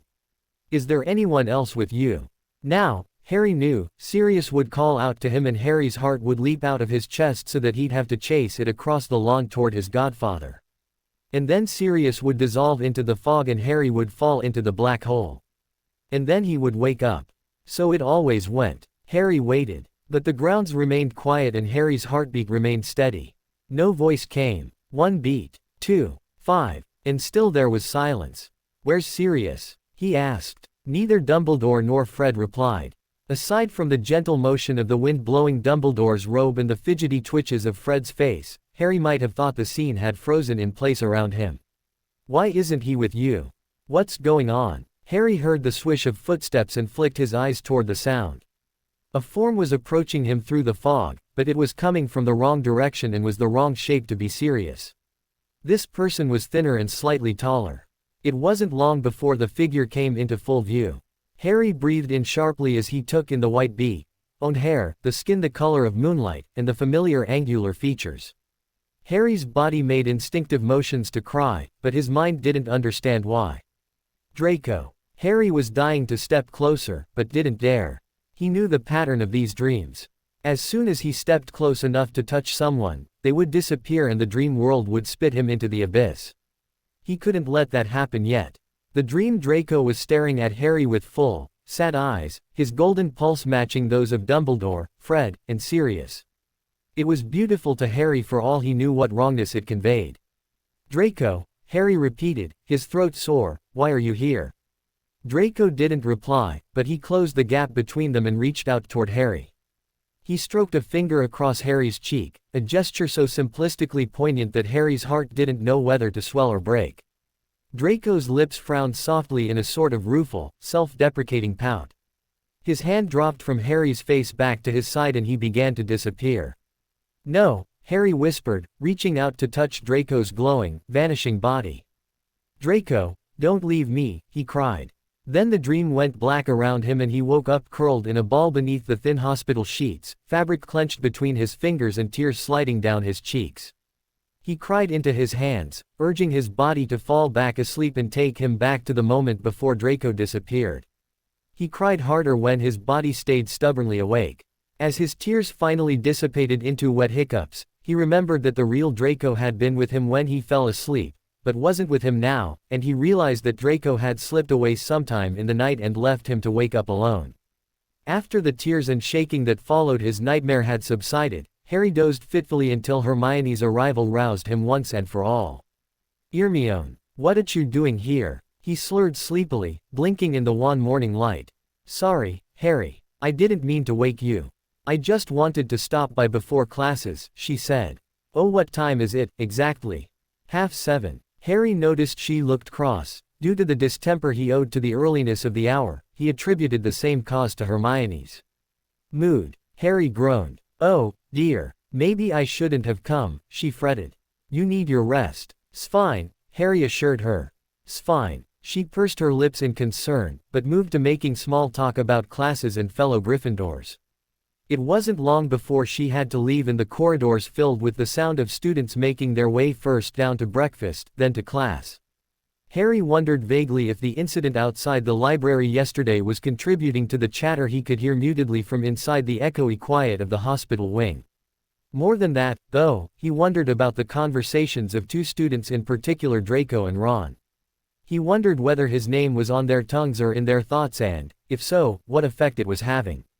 Madame Pomfrey came in a little while later and gave him a quick examination. To Harry's frustration, she deemed a few more hours of napping in order before he'd be fit to be released. He'd hoped to convince her to release him straight away. His injuries felt fine, really, and if she would just excuse him from the hospital wing, he could go well. He wasn't sure what he intended to do, but sitting here stewing about things wasn't going to do anything but drive him mad. He fell back into a fitful doze, waking from shallow sleep in cold sweats, roused by fragmented dreams of pursed lips and vacated spaces and quiet voices that jarred him like shouting. Finally, at 4:30, Madame Pomfrey bustled into the room carrying a large chunk of chocolate identical to the one she'd fed him and Hermione third year the night of Wormtail's escape. "Good afternoon," she said cheerfully, pulling a small knife out of her pocket. "How are you feeling?" "Great," said Harry, with just a little too much enthusiasm. She laughed and began hacking at the mass of chocolate. "Eager to leave, are we?" "Well, you're in luck. A little chocolate, I think, and you'll be right as rain. So I can go." Harry sat up and straightened his glasses. "Soon as you eat this." She held up a hunk of chocolate as big as his fist. He took it and set into devouring it so quickly he caused a rogue bite to lodge in his throat and start him coughing dramatically. "Take it easy there, Potter," Madame Pomfrey exclaimed. "You've no need to rush it so. Classes are finished for the day and dinner's not for a couple of hours yet. You're not missing anything right now." Harry disagreed. Each passing minute seemed to be slipping away from him before his eyes, dissolving into the same oblivion that Sirius and now Draco did in his dream. But he took her advice and slowed down. He'd survived the darkest wizard of all time, after all. He wasn't about to let a wayward chunk of chocolate do him in now. "There now," Madame Pomfrey clucked approvingly as he bit off a smaller bite and got on it carefully until it was soft enough to chew and swallow. "Easy does it." Harry finished off the chocolate while Madame Pomfrey puttered around the hospital wing, humming to herself as she took stock of various potions and creams, remade already pristine beds, and disinfected every reachable surface. As soon as he was done, he slid out of bed and began tugging on his shoes. "I'm off then," he announced, heading toward the door. "Not like that, you're not." Madame Pomfrey chastised him, eyes crinkling in amusement. "Like what?" Harry began, before catching sight of his garments. He was still dressed in the hospital robes. "Bugger," he muttered. A few minutes later, changed into his familiar black school robes and bearing another bit of chocolate to go in case you feel peaky later. Madame Pomfrey had fretted Harry was finally freed from the hospital wing. As he strode down the corridor toward Gryffindor Tower, he felt euphoric. And free and full of purpose. That is, until he realized that all his haste truly had been for nothing. He wouldn't see Draco until detention that night, which was hours away yet, and he had nothing to do to distract himself in the meantime. Nothing but stew about the dream that wouldn't settle for simply nagging at him, but insisted on hovering over his disposition like a tiny personal dementor, making him anxious about the manifestation of some ill-defined fear, a fear that hovered at the edge of his thoughts and dissolved whenever he looked too closely at it, just as Draco had. Harry's stomach clenched and he was reminded for the 1000th time that day just how badly he wanted to see Draco. He knew it was stupid, but he felt like he needed to see Draco, needed to touch him and hold him so that he would know for sure that it had only been a dream, that Draco was still here and real and not going to disappear. Draco had reached a point of desperation. After leaving Harry that morning, he'd locked himself in his room and buried himself under the covers and tried to simultaneously ignore how much he wished he were still nestled up against Harry and how uneasy he felt about the status of his and Harry's relationship. By all rights, Draco couldn't stay with Harry, couldn't continue on in this haze of secret happiness. Yesterday's disastrous fight had proven that. But neither could he leave Harry. Last night had proven his resolve to be far too weak in the face of Harry's unconscious and irresistible allure. When push came to shove, Draco never had mastered the art of putting others' needs before his own desires, no matter how well-intentioned his plans to do so were. Hiding under his blankets hadn't, of course, achieved anything but stifling him and making it even harder to breathe properly. All too soon he'd been forced to come out. So then he'd set into his homework, working with mind-numbing diligence for several hours. After lunch he'd been relieved to have had class, it gave his restless thoughts an external outlet. But now classes were over and dinner was eaten and there stretched before him a tricky block of time that held no claim on his energies. He was free to make himself sick with brooding. Thus had Draco arrived at his point of desperation. And in his desperation, he had arrived at an unlikely destination, the Slytherin common room. Standing outside the stone wall, he steeled himself before pressing forward into the dungeon beyond. As he stepped into the room, he was greeted with the familiar din particular to a room full of Slytherins all vying to be the center of attention. With each passing moment, however, the din seemed to grow just a little quieter as pair after pair of eyes turned to the entranceway where the prodigal Slytherin hovered like a harbinger from another time. Then the din began to resurge as pairs of eyes turned to one another and became pairs of mouths whispering. Eager to escape the spotlight, Draco willed himself to remain cool as he scanned the room for Pansy and Goyle. The last thing he needed was to take the edge off of his sudden return to Slytherin's public eye by doing something as green as blushing. Nevertheless, it was with relief that he spotted them sitting together on a small couch in the far corner of the room. He made his way over to them, holding his eyes above those of the many Slytherins watching him pass, as if he found them beneath his notice. In actual fact, their attention unnerved him and it helped to pretend they weren't there. Pansy's expression as Draco stopped short in front of them was one of such astonishment as to overpower the angry twist her features had taken towards Draco ever since the episode in his room. "Draco," she gaped, "what are you doing here? This is the Slytherin common room, isn't it? And I'm a Slytherin. Last time I checked, the two came as a package deal. I mean, why are you here now?" She amended, without disguising her slack-jawed disbelief. "Because," Draco said in an acerbic tone that clearly prohibited further questions, "I want to be." Pansy's eyes narrowed, but she sat back into the couch, getting comfortable again. Draco cast an appealing look at Goyle, hoping he would step in with some daft remark or another that might ease the tension, but his friend merely stared ahead with a sulky expression. An awkwardness descended amongst them that had Draco making a concerted effort not to fidget as if in avoidance of a particularly severe and inaccessible itch. He set his teeth to keep from uttering any of the uncertain silence fillers Harry was so fond of and even, occasionally, a combination of the two, Pansy, clearly resentful of his reappearance in the Slytherin sphere and unwilling to tolerate the disruption he was causing to her evening's enjoyment, stood up. "I'm going to bed," she announced. "So early?" Draco asked mildly. He didn't care for her to stay, but to say nothing would surely seem nothing less than candidly offensive to her oversensitive perception of social subtleties. I need my beauty sleep, she huffed. Draco scoffed inwardly. Of course, he demurred. Pansy pursed her lips as though suspicious of his graciousness. Draco met her disapproval with an expression of benign blankness. Then she turned to Goyle. Good night, she said, smiling sweetly at him. Good night, he replied. Draco raised an eyebrow at his one-time friend, but Goyle failed to notice. Partly, Draco suspected, because his attention was rapt on Pansy's departure, and partly because to have done otherwise would have been wholly out of character. Draco put his feet up on the low table in front of them, crossing his legs at the ankles. He stared at the shiny toes of his black shoes and lapsed into thought. Hardly a minute passed, however, before Pansy had gone and Goyle roused him. Why would you come here? Goyle demanded in an angry tone Draco had previously only ever heard him use on first years or anyone taking too long to dish themselves dessert at dinner, certainly never on Draco. Excuse me. Pansy told me what you did to her, Goyle said. Draco, still trying to wrap his head around the fact that Goyle was speaking up to him, was outright challenging him, failed to produce a swift retort. I can't believe you would use her like that, Goyle added in a flat, accusing voice that rankled Draco. Can't you? He snapped acidly. Sometimes I think it's all I'm good at. No argument there, Goyle countered, and Draco had to wonder when Goyle had grown balls, or at least, when he'd decided to start using them. But I always thought you drew a line somewhere. Why would you? My father never did. You knew how she felt. Goyle protested. You knew she's been soft on you for years and you went and took advantage of her anyway. Draco bristled. Goyle didn't know what he was talking about. It wasn't as if Draco had set out to hurt Pansy.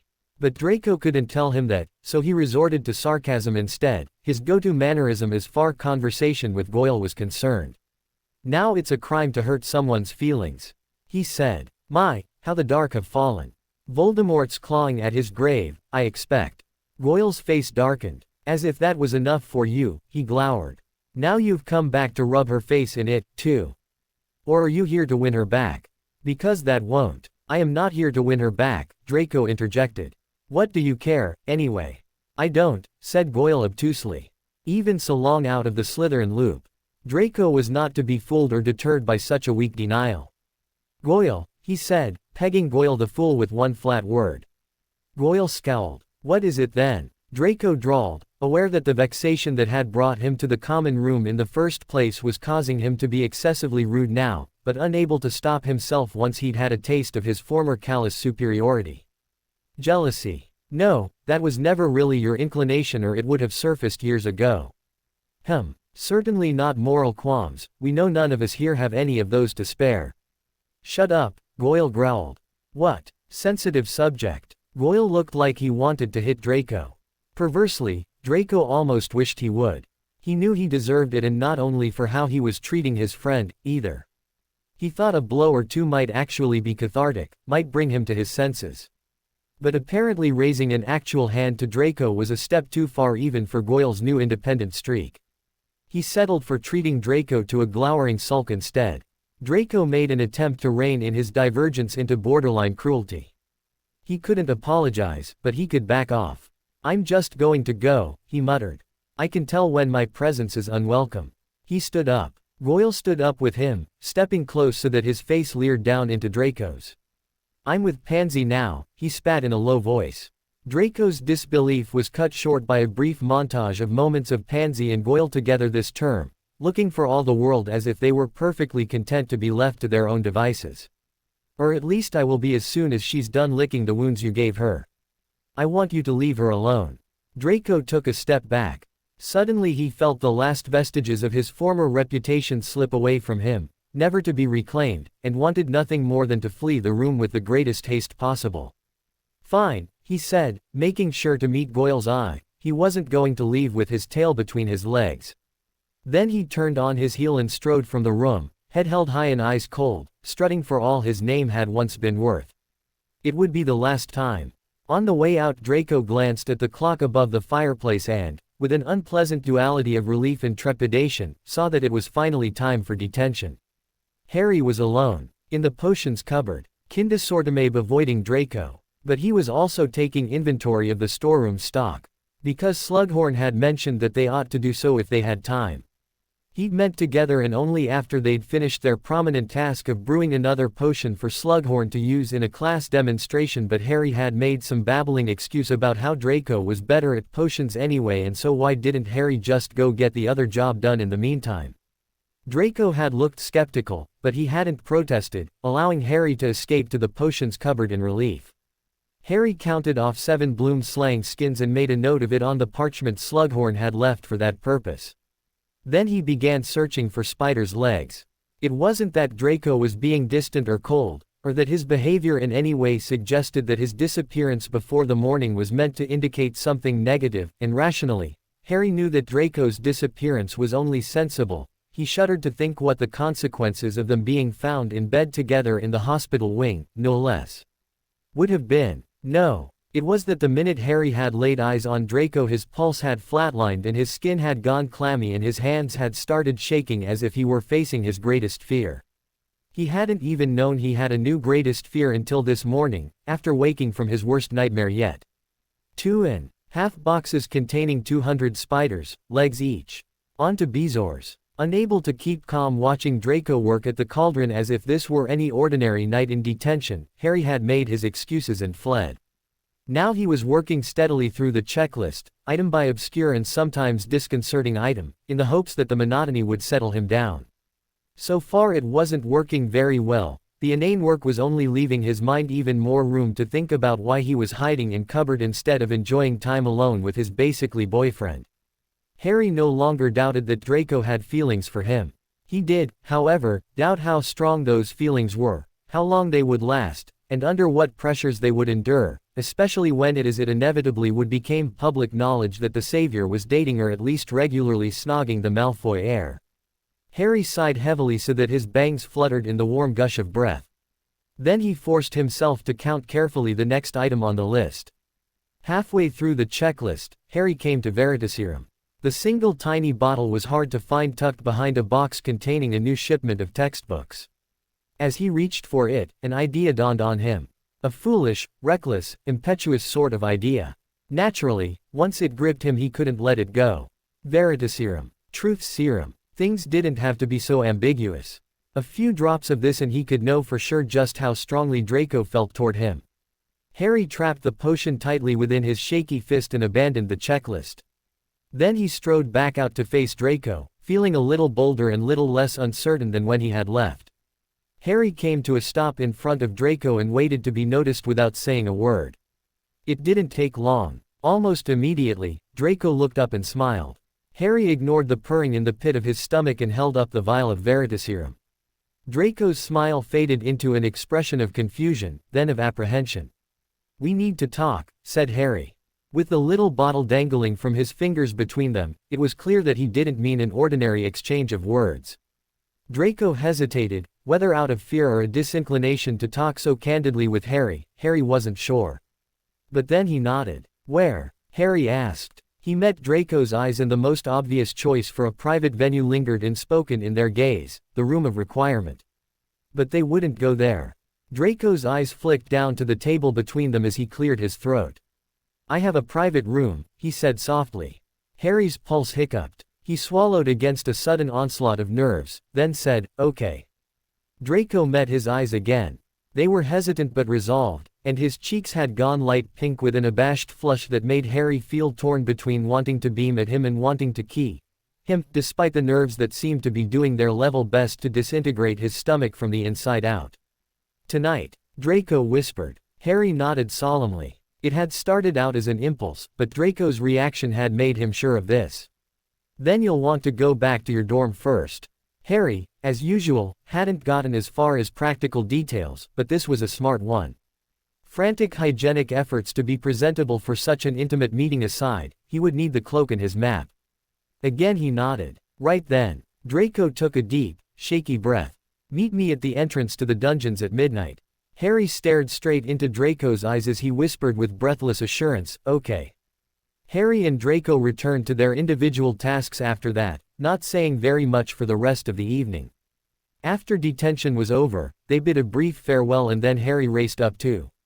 Gryffindor Tower. Thankful for once that their detentions ran so late that most Gryffindors were already in bed by the time he got back each night, Harry slipped into his dorm and grabbed his cloak, map, and he hesitated a moment before deciding it wasn't presumptuous, just logical, his pajamas and a change of clothes. He stopped in the bathroom on his way out to quickly splash his face with water, brush his teeth, and try in vain to smooth down his several stubborn cowlicks. Well enough satisfied, he tucked his bundle under his arms, swung the cloak around him, and crept back out the portrait hole. Not 20 minutes after he departed, his footsteps were clapping quietly against the stone floor of the entrance hall as he crossed over to the corridor down to the dungeons. As Harry approached, Draco stepped out from the shadows just inside the corridor. With solemn eyes he appraised the apparently empty space where Harry stood hidden under the invisibility cloak. He took a deep breath, exhaling, "Harry. I'm here," Harry whispered.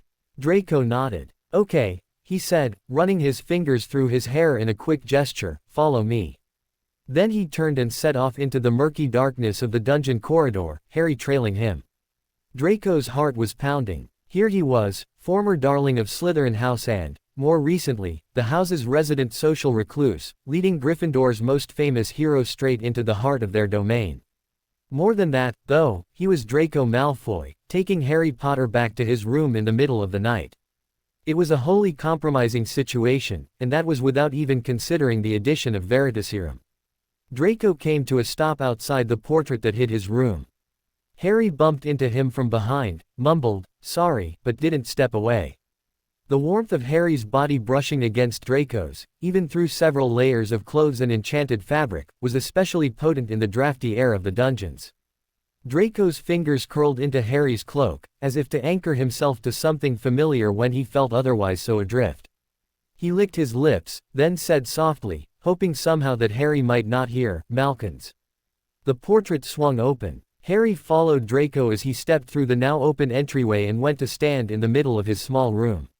"Malkins," Harry echoed. "That's your password." "Yeah," said Draco sheepishly. "You know, like the robe shop." "Huh." The space between Harry's eyebrows crinkled. "Why's that?"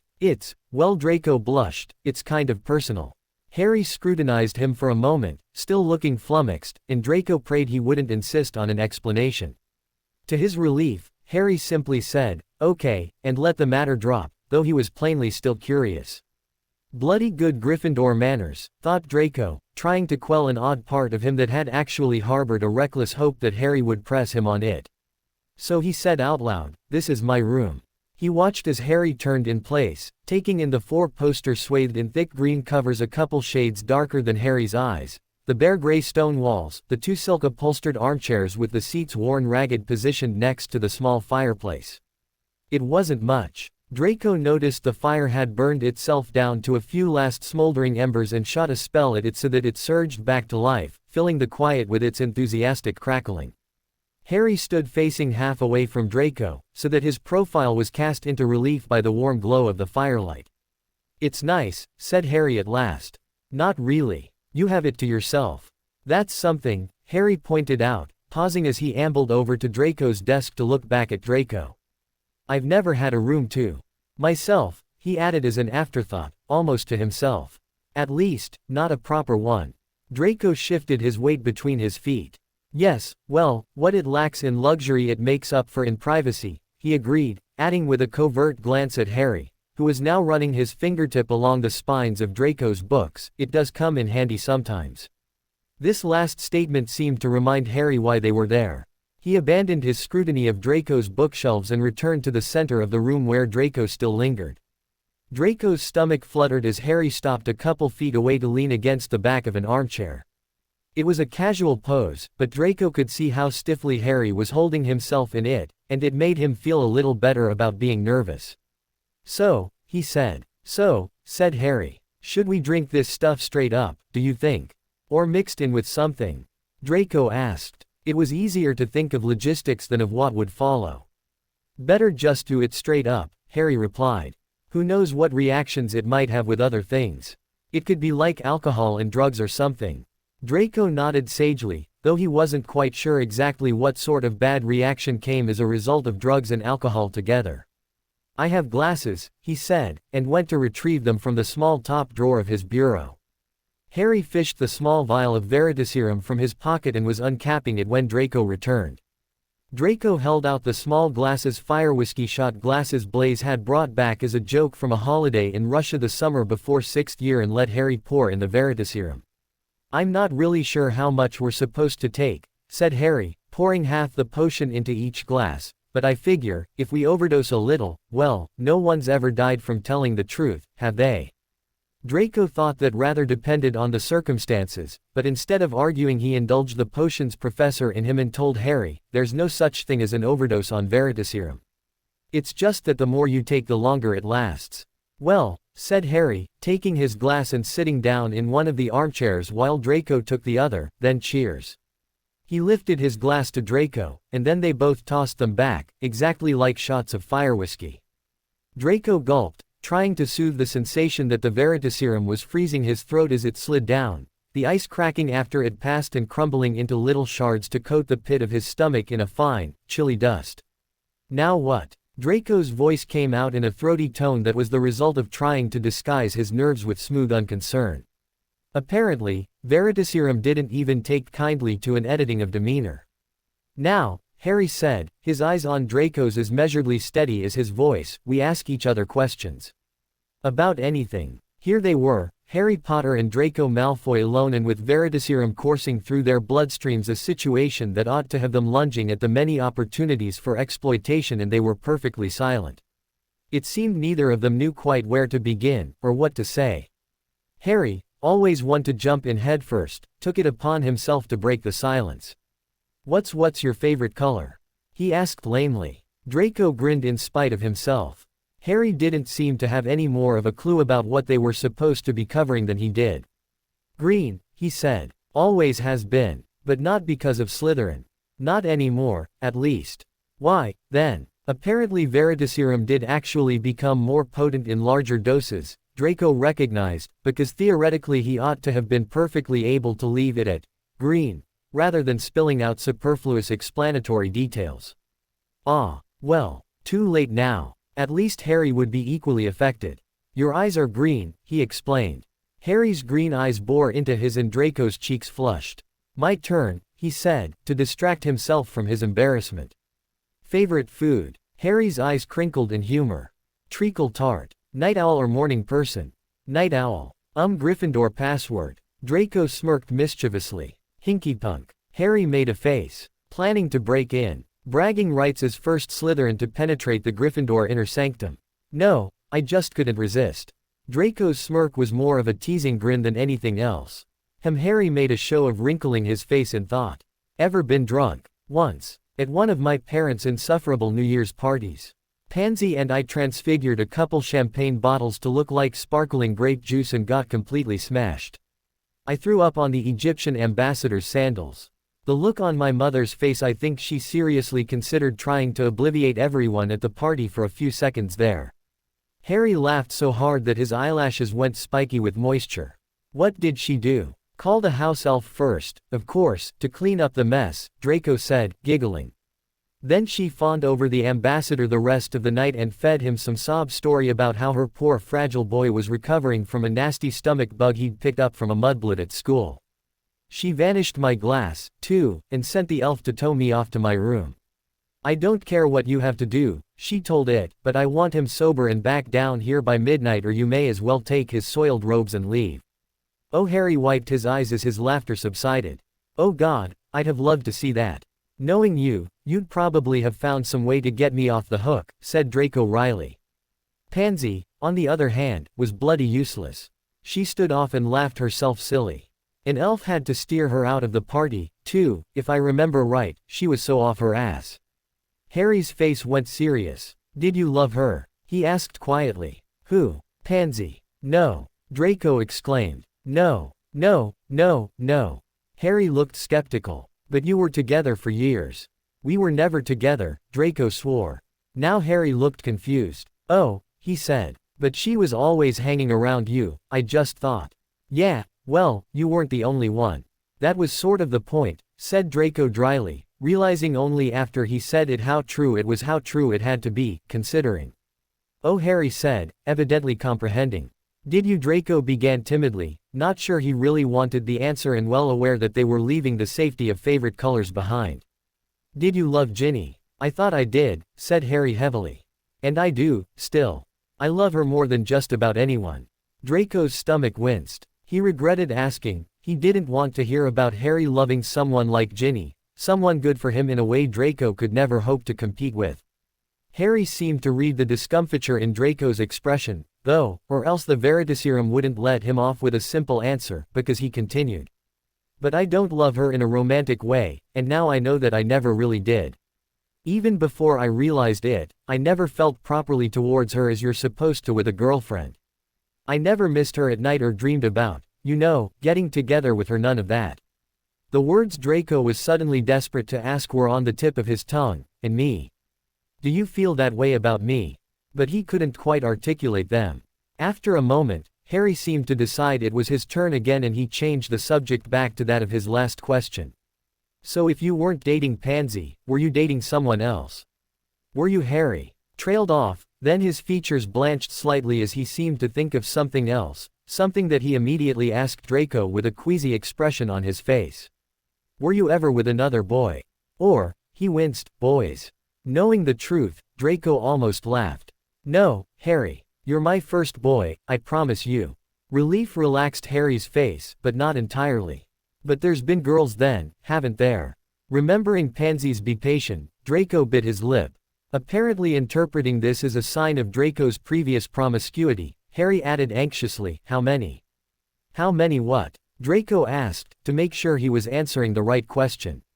There was a pause as Harry seemingly straightened out his thoughts. How many girls have you, Ed?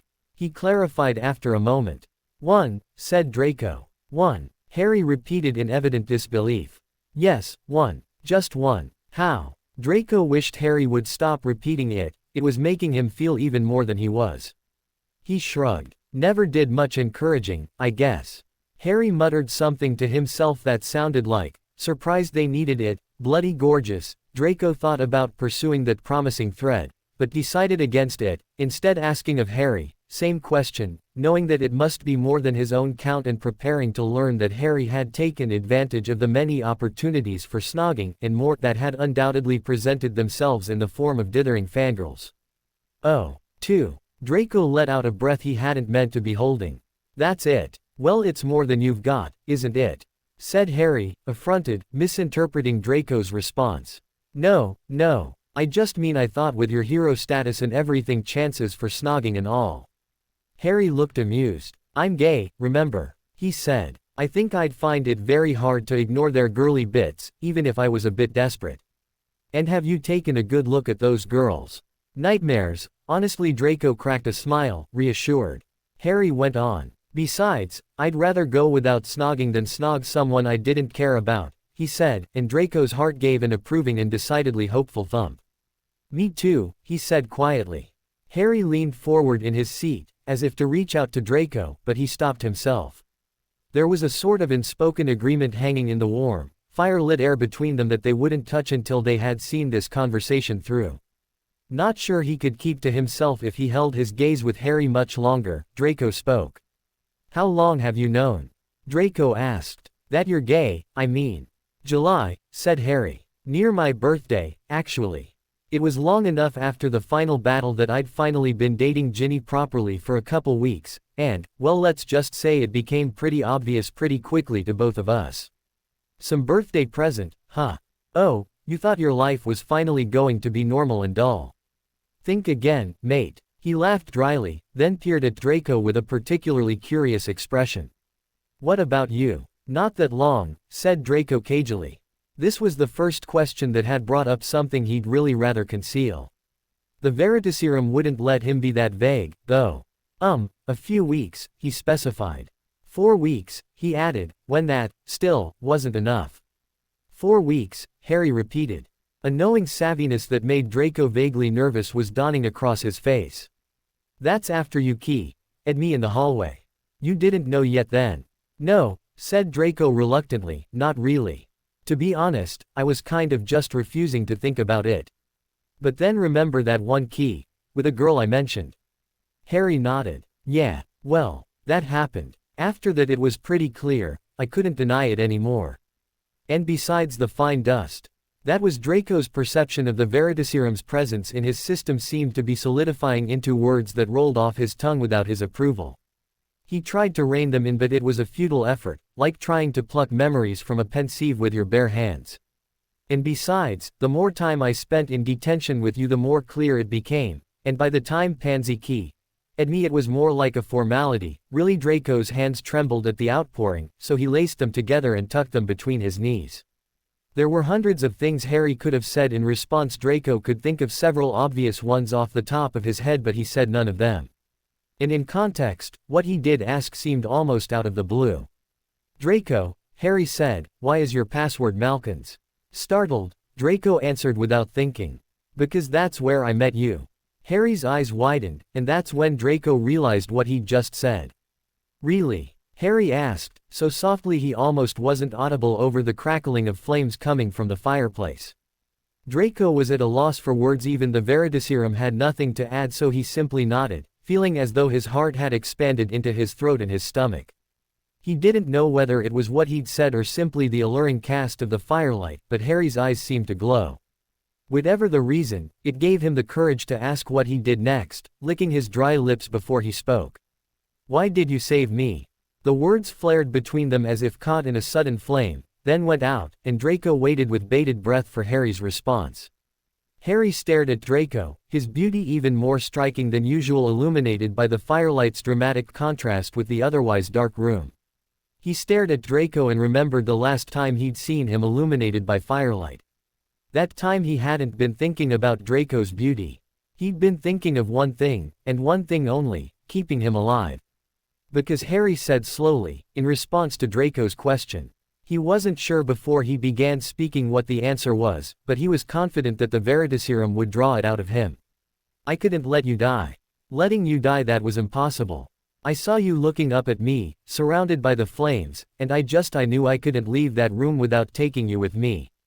I can't tell you why, I'm not sure I even had a reason. It certainly wasn't rational. Why would I risk everything to save someone who'd done nothing but torment me for 7 years? But look at us now. I don't think I believe in fate, but maybe instinct has always known something we didn't. Draco listened with a rapt, almost mesmerized expression. Or maybe we did but we didn't want to, he said. I don't know. That small sentence rang even truer than all the rest, so Harry said it again, I don't know. Draco's unwavering, inscrutable gaze was making the tiny hairs all over Harry's skin stand on end as his skin burned with a freezing heat. He was suddenly gripped with the conviction that they had reached the climax of this conversation, the precipice of the very reason Harry had suggested it in the first place. He felt unless he harnessed his nerve and said it now, he never would. So he did. Draco, he said, in a voice that sounded feverish even to his own ears, what do you want from me? Draco's mouth moved but nothing came out at first, as if his voice had gotten stuck in his throat. What, in general? He choked. Or right now? On the word, now, Draco's voice went low in a way that was palpably suggestive and Harry shivered. Both, he said. There was a pause that seemed to stretch on for several minutes, but in reality probably only lasted 30 seconds or less, before Draco answered. As far as Harry could tell, he seemed to be grappling with something within himself. I want whatever you'll give me, he said at last. It wasn't the specific answer that Harry had hoped for, the reverential, I want to spend every minute now and forever. Live isn't worth living anymore when you're not with me, but somehow it was the right answer anyway. In any case, it seemed to break whatever spell had been keeping Harry in his seat all night, and hardly were the words out of Draco's mouth than Harry was rising and crossing the 2 feet between them. Hovering in front of Draco, he whispered, and right now. Draco's hands came up to wrap around Harry's waist. He pulled Harry onto his lap so that their faces were even, and Harry's arms came to rest around Draco's neck. I want, he said hoarsely, his lips at Harry's ear, to key. You, he key. At the hidden indent behind Harry's ear, until your mouth is swollen. I want, he slid his fingers into Harry's hair and pulled Harry closer, to feel your entire body against mine. Harry's eyes fluttered shut and he bit his lip, and taste your skin until it completely saturates my taste buds. Draco's lips trailed along Harry's jaw toward his mouth, leaving a wet path across his skin. I want to feel your hands on me where they've never been before." Harry groaned as his blood gushed west and north in all directions but mostly south. Then Draco used his grip on the back of Harry's head to tilt his face towards his. Unable to wait any longer, Harry surged forward and captured Draco's lips with his own, pushing him back into the armchair and gutting him deeply, so deeply that he felt as though every nerve ending in his body were being stimulated by the feeling of Draco's tongue tangling with his. Draco's fingers tightened their grip on Harry's hair and Harry arched forward so that his hips pressed distinctly into Draco's. Draco's skin was hot against his as he pulled out of the key, and pressed their cheeks together. "Bloody hell," Draco breathed. Harry smiled to himself, then leaned back enough that he could smile into Draco's face. His eyes fell from Draco's decidedly flushed cheeks to the collar of Draco's robes, which was gaping wantonly to one side. Harry slipped a hand under it and pushed it even farther open, exposing the fragile skin of Draco's collarbone. Then he dipped his head and at one of the pair of round bones that protruded where Draco's neck curved into his shoulders. He followed the exposed bone outward along Draco's thin shoulder, tracing it with his tongue through slightly parted lips. He felt Draco's head tilt back and come to rest on the back of the chair, causing his robes to slip further and exposing his entire left shoulder to Harry's eager lips. It was only when Harry grazed his teeth against the indent between collarbone and neck that Draco pushed him away, groaning, "Stop, Harry, stop, wait." Harry blinked into Draco's heavy-lidded eyes. "What's wrong?" Draco leaned forward and pressed his face against Harry's chest. When he pulled back again, his eyes were clearer. "We should move," he said. "To the bed." Harry's voice shook slightly and the room went darker around him as if his pupils were shrinking into small pinpricks. If Draco whispered tentatively, "If you want." Harry decided that now wasn't the time to start thinking through his actions beforehand. He stood, taking Draco by the hand and pulling him up with him. He pressed a lingering to Draco's lips, using his body to turn Draco and walk him toward the bed. When Draco's legs bumped against the side of the bed frame, Harry gently broke the key. Placing his hand on Draco's chest and meeting Draco's eyes, he pushed Draco backward. Then he climbed onto the bed himself and crawled over Draco until he was suspended above him, Draco's hair seeming to glow against the dark green coverlet and his lips parted and blushing pink from Harry's kiss. Draco's eyes were soft with desire but trained single-mindedly on Harry. They slowed down. When Harry leaned down to Draco, it was a gentle slow and sensual, but chaste. He ed Draco as if there were nothing more to this than an innocent meeting of lips. Draco's hands caressed back and forth across Harry's back, occasionally grasping small handfuls of Harry's robes. Then Draco's hands slid down over Harry's shoulders and slipped under his robes, pushing them off his shoulders and down his arms. Catching on, Harry sat up and tugged his sleeves wholly off so that the robe fell to the side and left him straddling Draco in only his trousers and an old, thin undershirt. Draco grasped him by the collar of his t-shirt and tugged him back down, wrapping his arms around Harry's torso so that Harry had to lay against Draco rather than holding himself above him. Still slow, the deepened. Draco's tongue lapped at Harry's lips before he opened them and allowed it access to his mouth, where it began almost lazily tracing his lips and his teeth, flicking teasingly every so often against the tip of Harry's tongue. Draco brushed Harry's hair off his forehead and rubbed his thumb gently across the patch of skin that bore the lightning scar before parting their lips and leaning up to trace the scar with his tongue. Harry shivered in Draco's arms. Not even in his fantasies had he ever imagined that anything so simple could feel so erotic. He felt Draco's smile against his forehead, and then Draco was turning him over so that Harry was underneath him.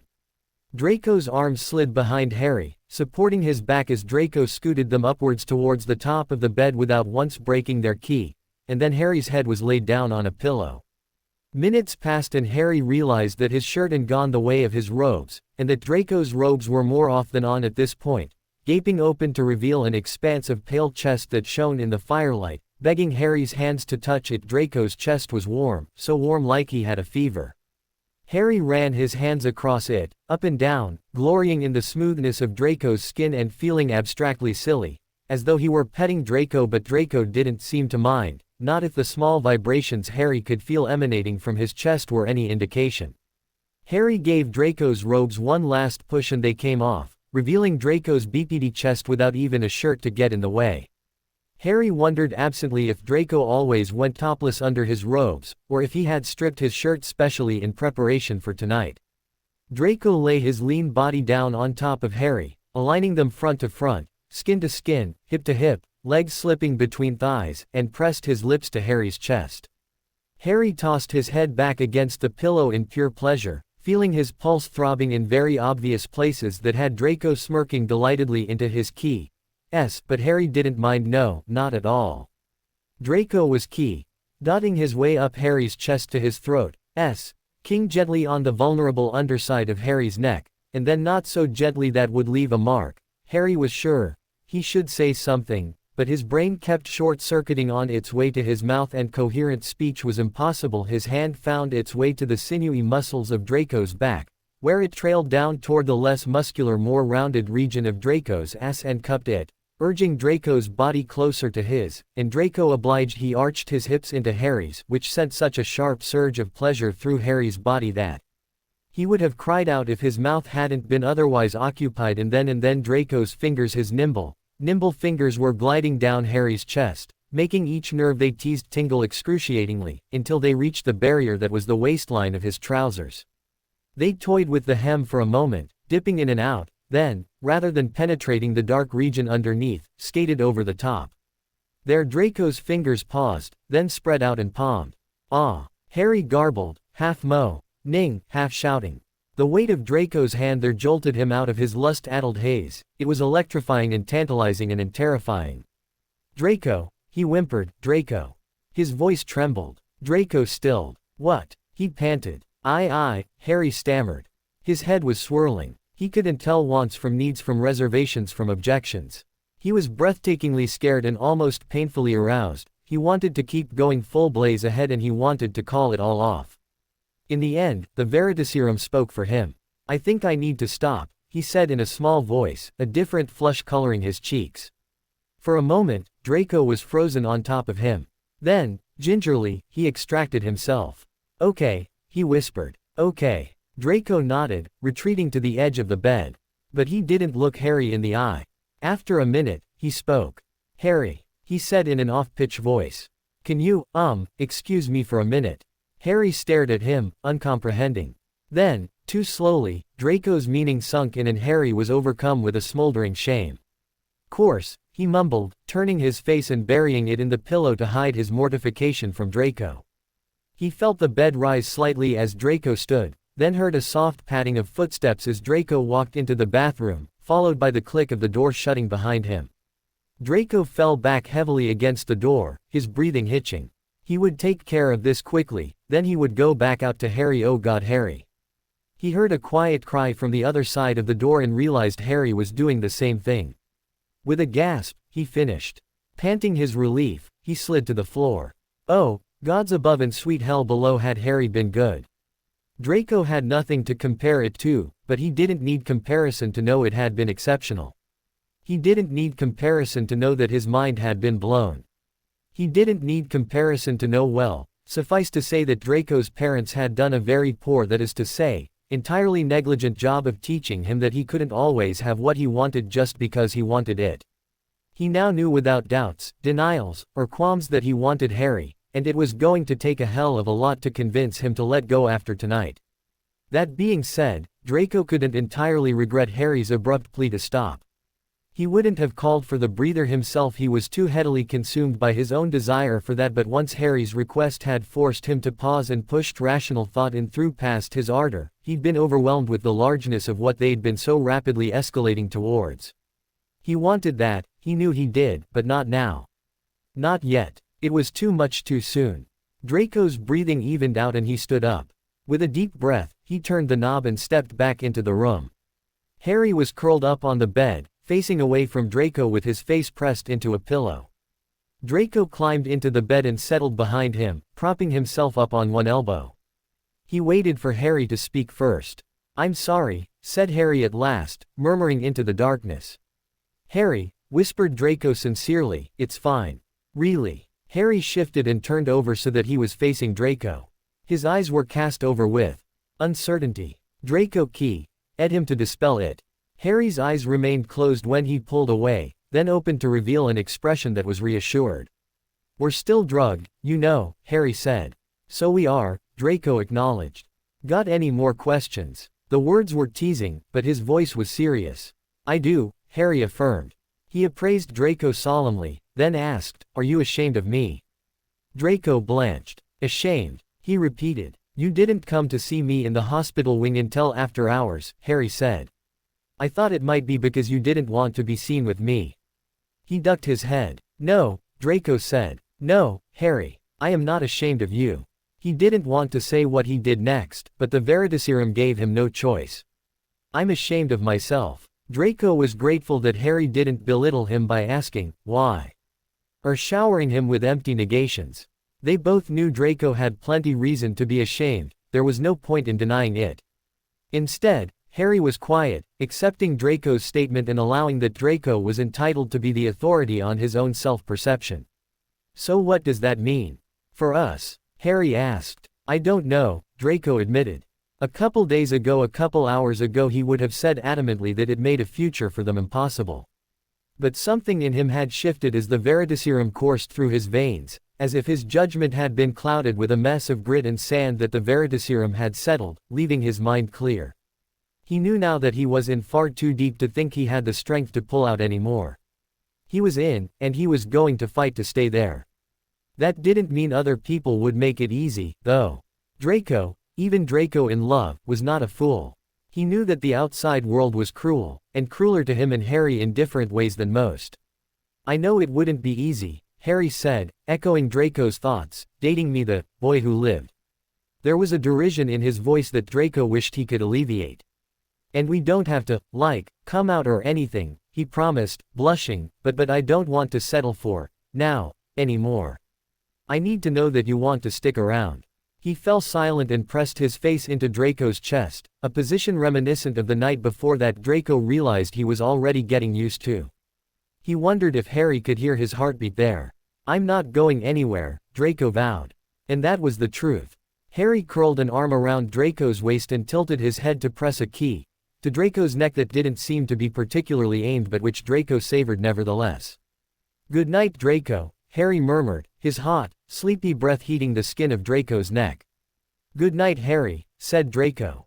For the second night in a row, Draco witnessed the slowing down of Harry's breathing that lulled him into sleep, and knew Harry had drifted off when his brows relaxed and his mouth went just a little slack. He had forgotten to take off his glasses, so they were pushed askew where Harry's face was pressed against Draco's chest. Draco slid them off, careful not to wake Harry. After setting them aside, his fingers returned to brush across Harry's eyebrows over to his hairline. There Draco smoothed Harry's restless fringe away from his forehead, knowing full well it would fall back into place momentarily but unable to resist the gesture all the same. Irreverent hair pushed briefly aside, the lightning bolt scar was laid BPD on Harry's forehead. Draco felt moved, as if he were witnessing something far more personal than the sight of a world-famous scar. But it was more than that, it was an identity. An identity that was much less accessible than the bit of skin that was its trademark. Draco traced the jagged line with his eyes, marveling that such a small feature could be responsible for so much.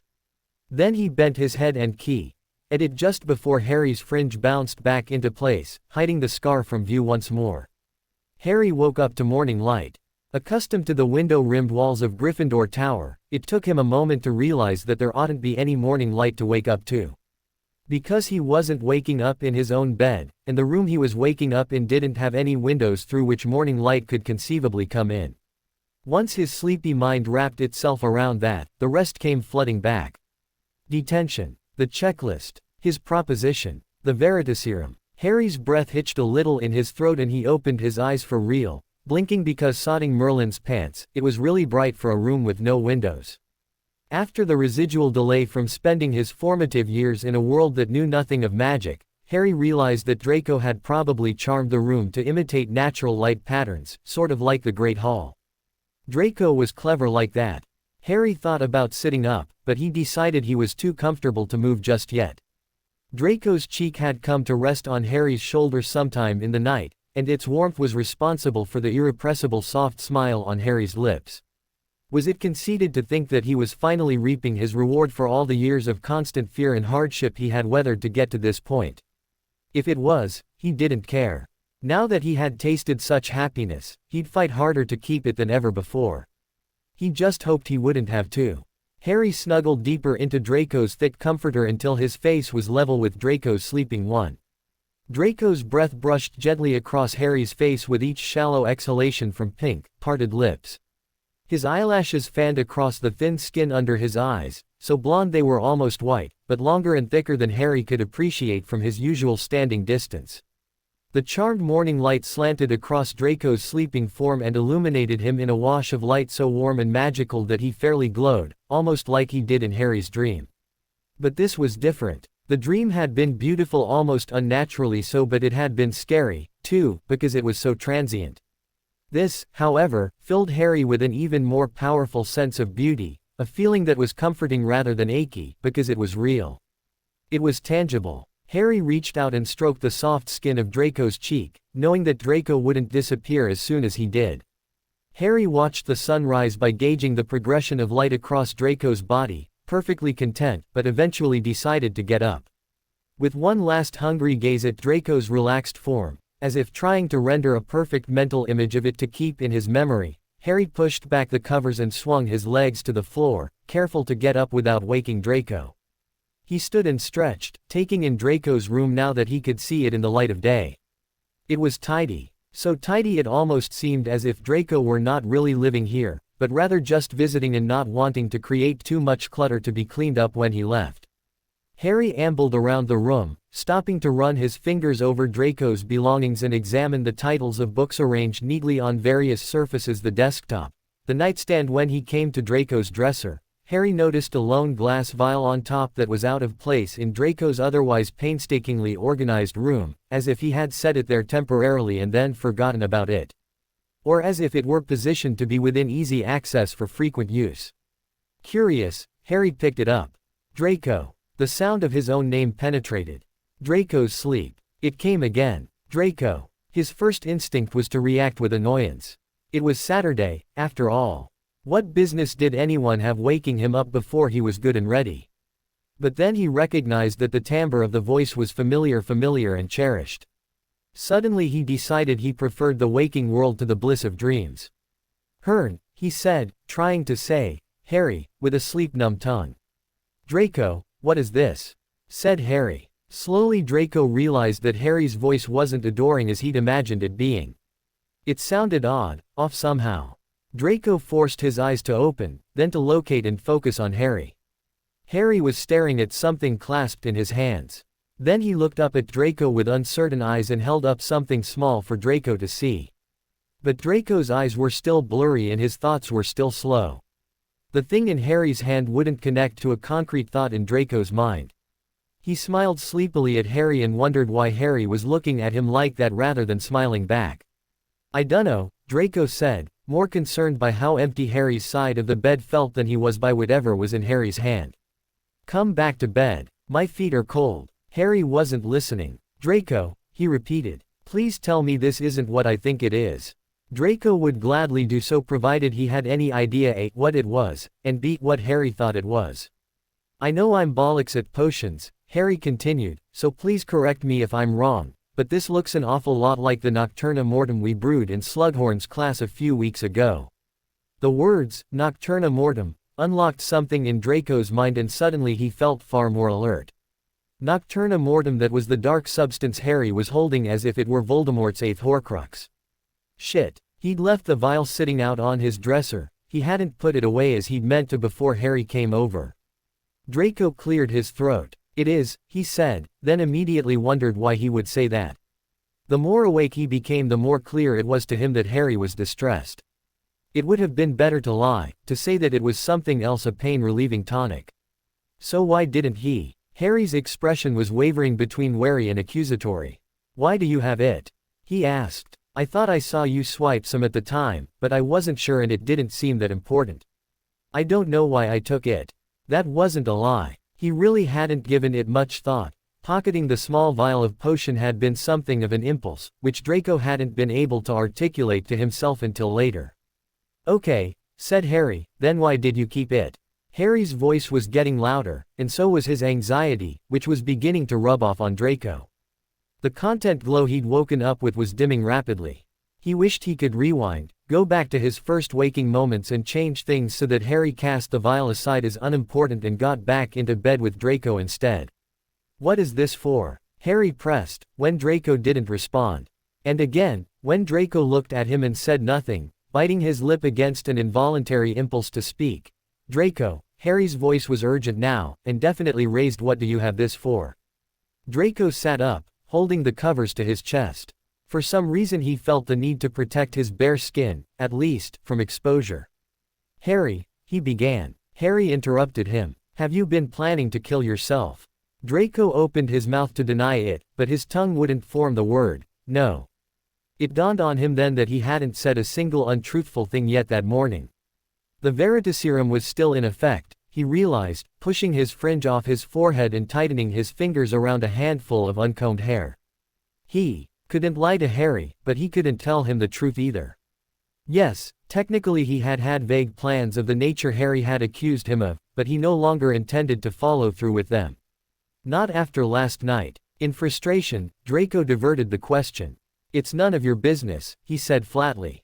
"It damn well is my business," Harry exclaimed. Draco's mouth opened automatically, but he shut it before the Veritaserum could make him say anything compromising. "I thought you said you wouldn't leave me," Harry said, quietly this time. "I won't," Draco said. He rose up onto his knees as he spoke, intending to climb out of bed and go over to Harry. "No," said Harry in a tight voice, stopping Draco in his tracks. "You won't leave," he echoed in a hollow, raw voice. "This is leaving, Draco." He held up the vial. "This is the bloody worst kind of leaving." Draco's usually sharp mind was blank, falling to keep up with the rapid transition between blissful sleep and rude awakening. Harry stared at him, thoughts flickering across face. Then his expression tightened and his posture seemed to straighten with resolve. "Well, then," Harry said, uncorking the vial. "If that's how it is, I should have the same right, shouldn't I?" Draco's mind limped after his mouth. "It's your decision," he replied coolly. Even as he said it he wanted to slap himself, but it was as if his tongue had resorted to his former self on default under pressure. How had things gotten so out of hand so quickly?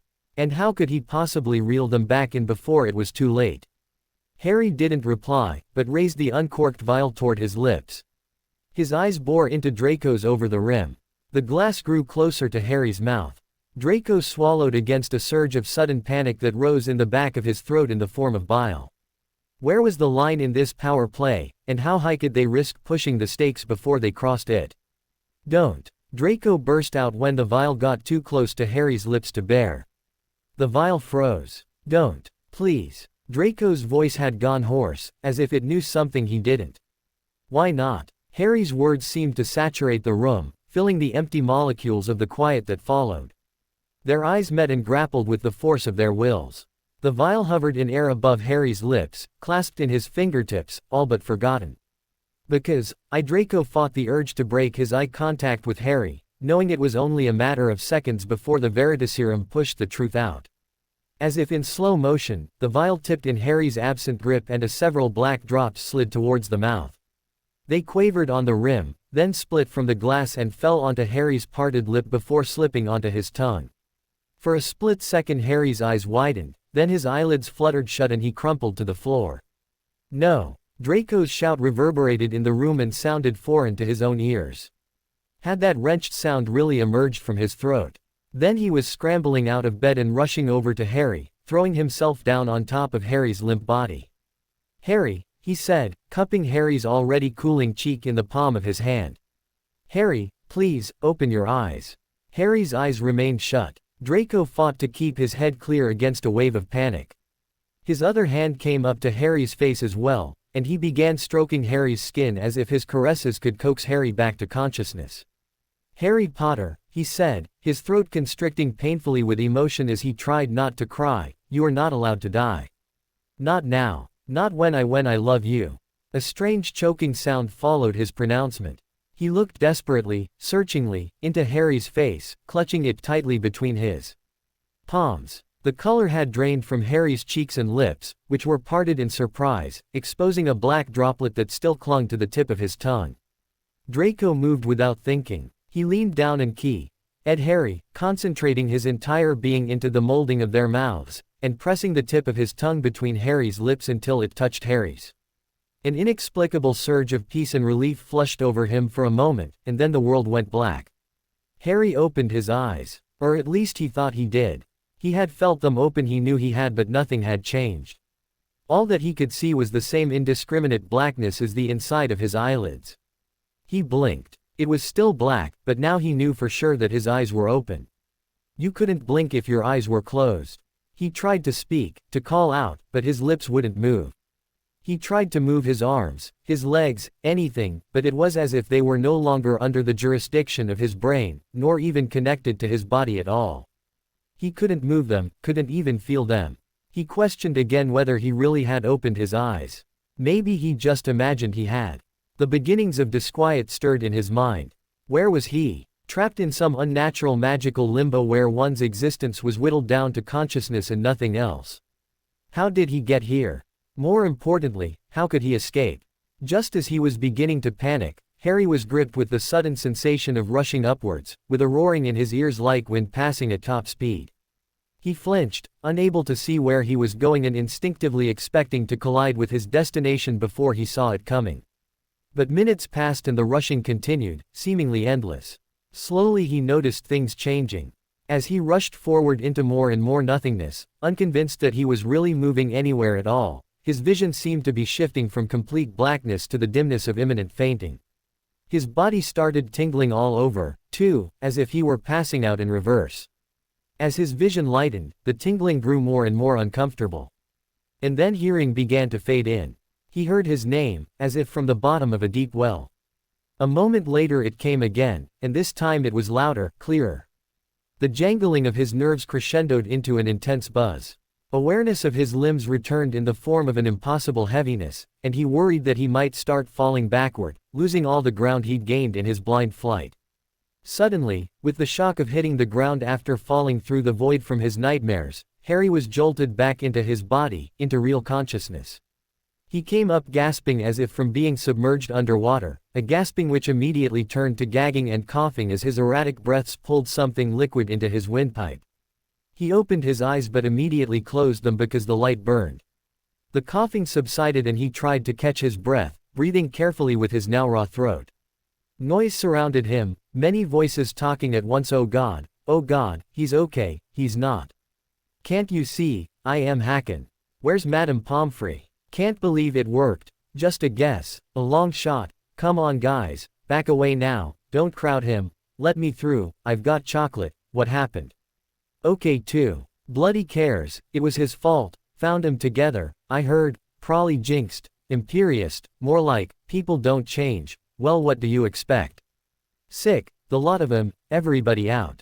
There was a dissonance of grumbling and shuffling feet, and then Harry's world was quiet again. Harry, said a voice that was distinctly Madame Pomfrey. Harry, can you hear me? Can you open your eyes? Harry tried again, blinking rapidly as harsh light flooded his eyes after such pure, undiluted darkness. Slowly they adjusted and the world materialized before his eyes, blurry and garish. Somebody had taken his glasses off.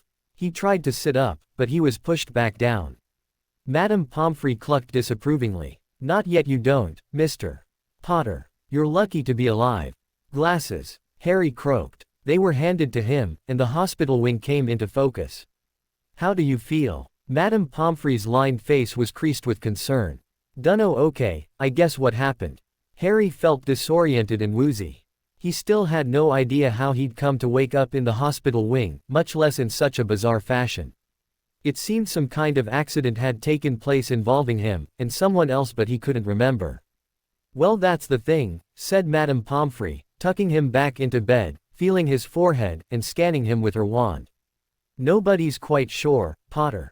We were hoping, well, that if you made it through you'd be able to explain it to us. Made it through what? Harry asked. Madame Pomfrey hesitated. You were poisoned, Potter. Buy an imperfectly brewed draft of Nocturna Mortem. We can't figure how he even had any. Several essential ingredients aren't even available to students. Harry stopped listening. Nocturna Mortem. Suddenly it came back to him. Waking up in Draco's bed. Looking around the room and noticing the vial on the dresser top.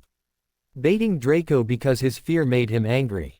Taunting Draco with the vial held aloft, though he had never intended to follow through with it, he just wanted Draco to know how it felt, to be overcome with the fear that the happiness you clung to like a lifeline might be destroyed by the very person who was responsible for it, and then nothing.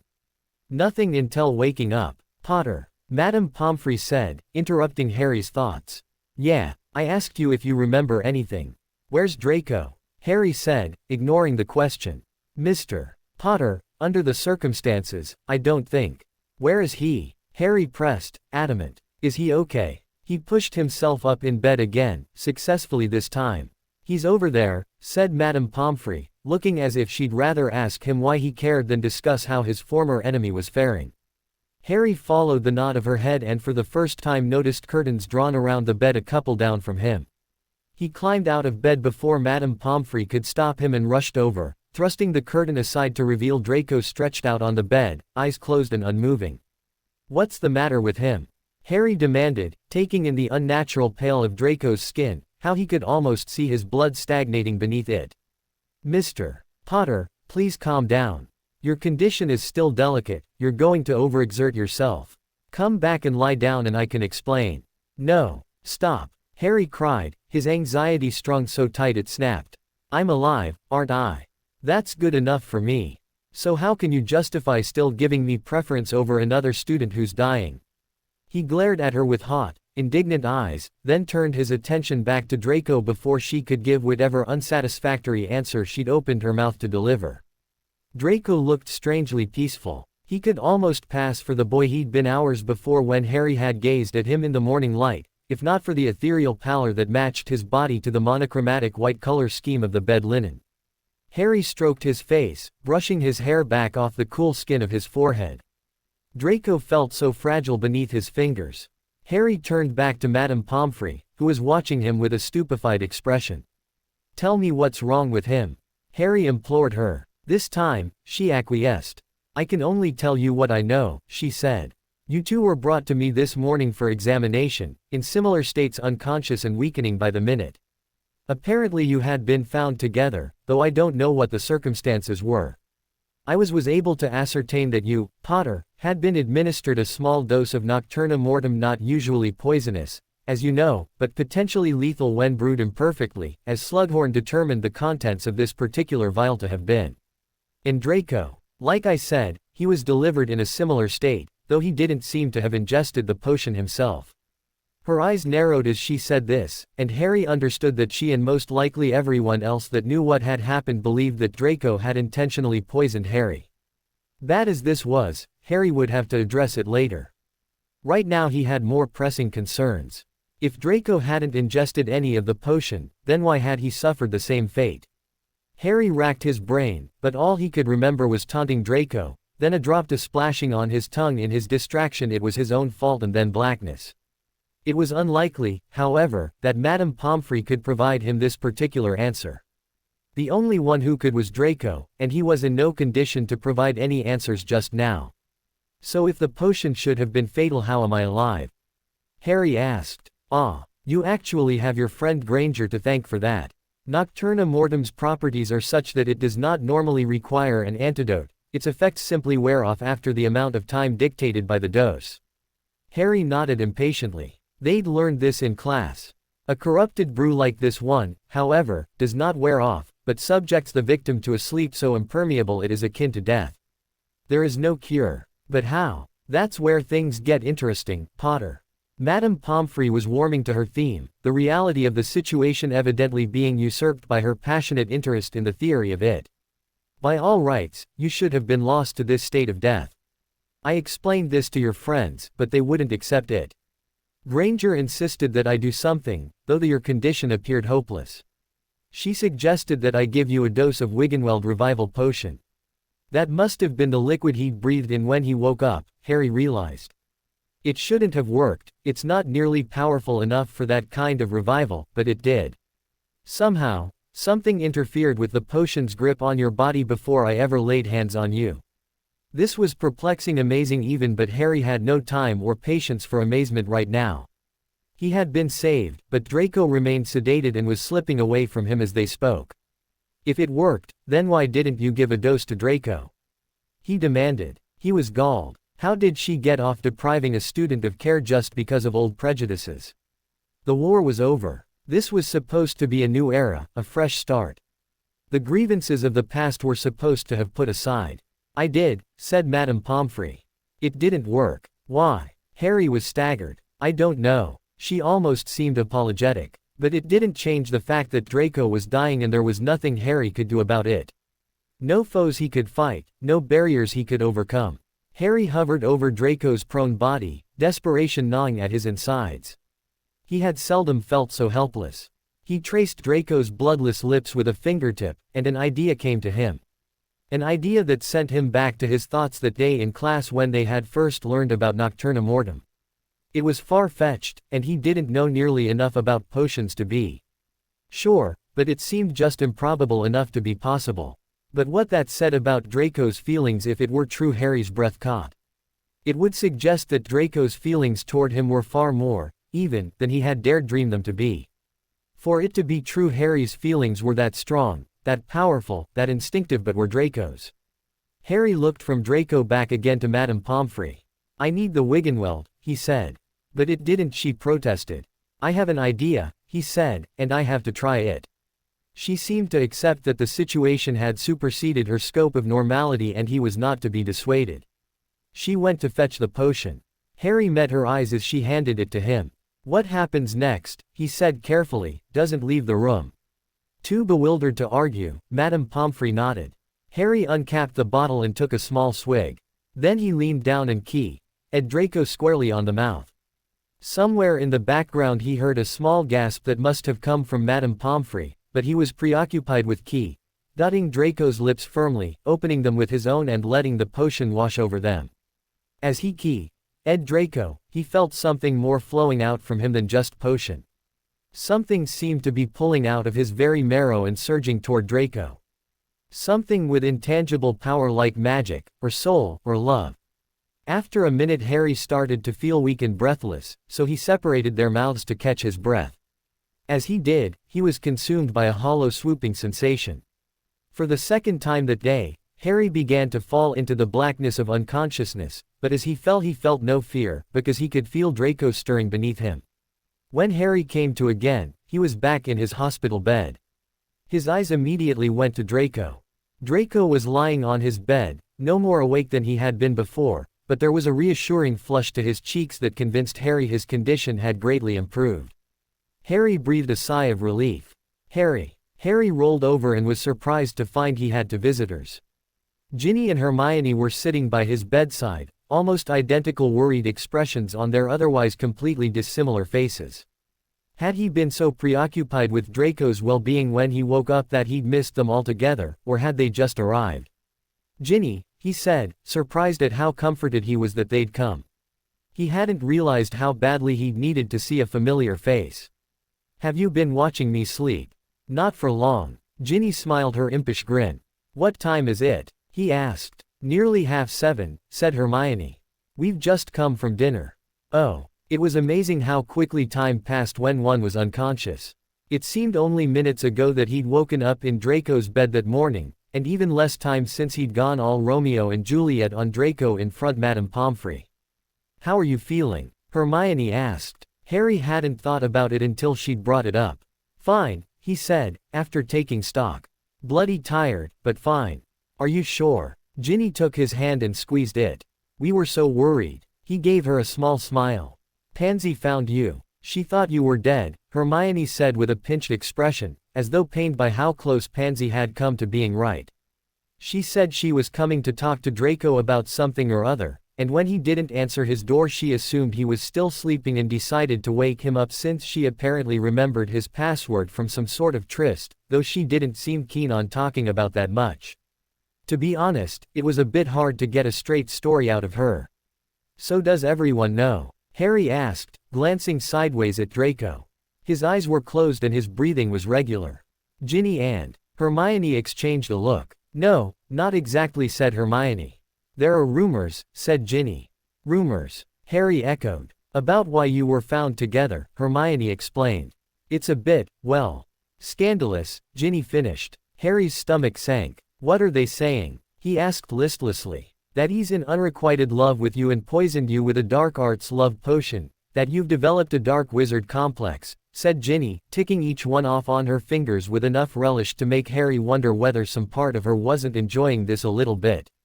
She always did enjoy the outrageous side of gossip.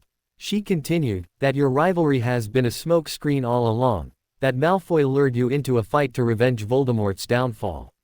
Oh, God. Harry closed his eyes, unable to listen to any more. They're only rumors, Harry, Hermione said, trying to reassure him.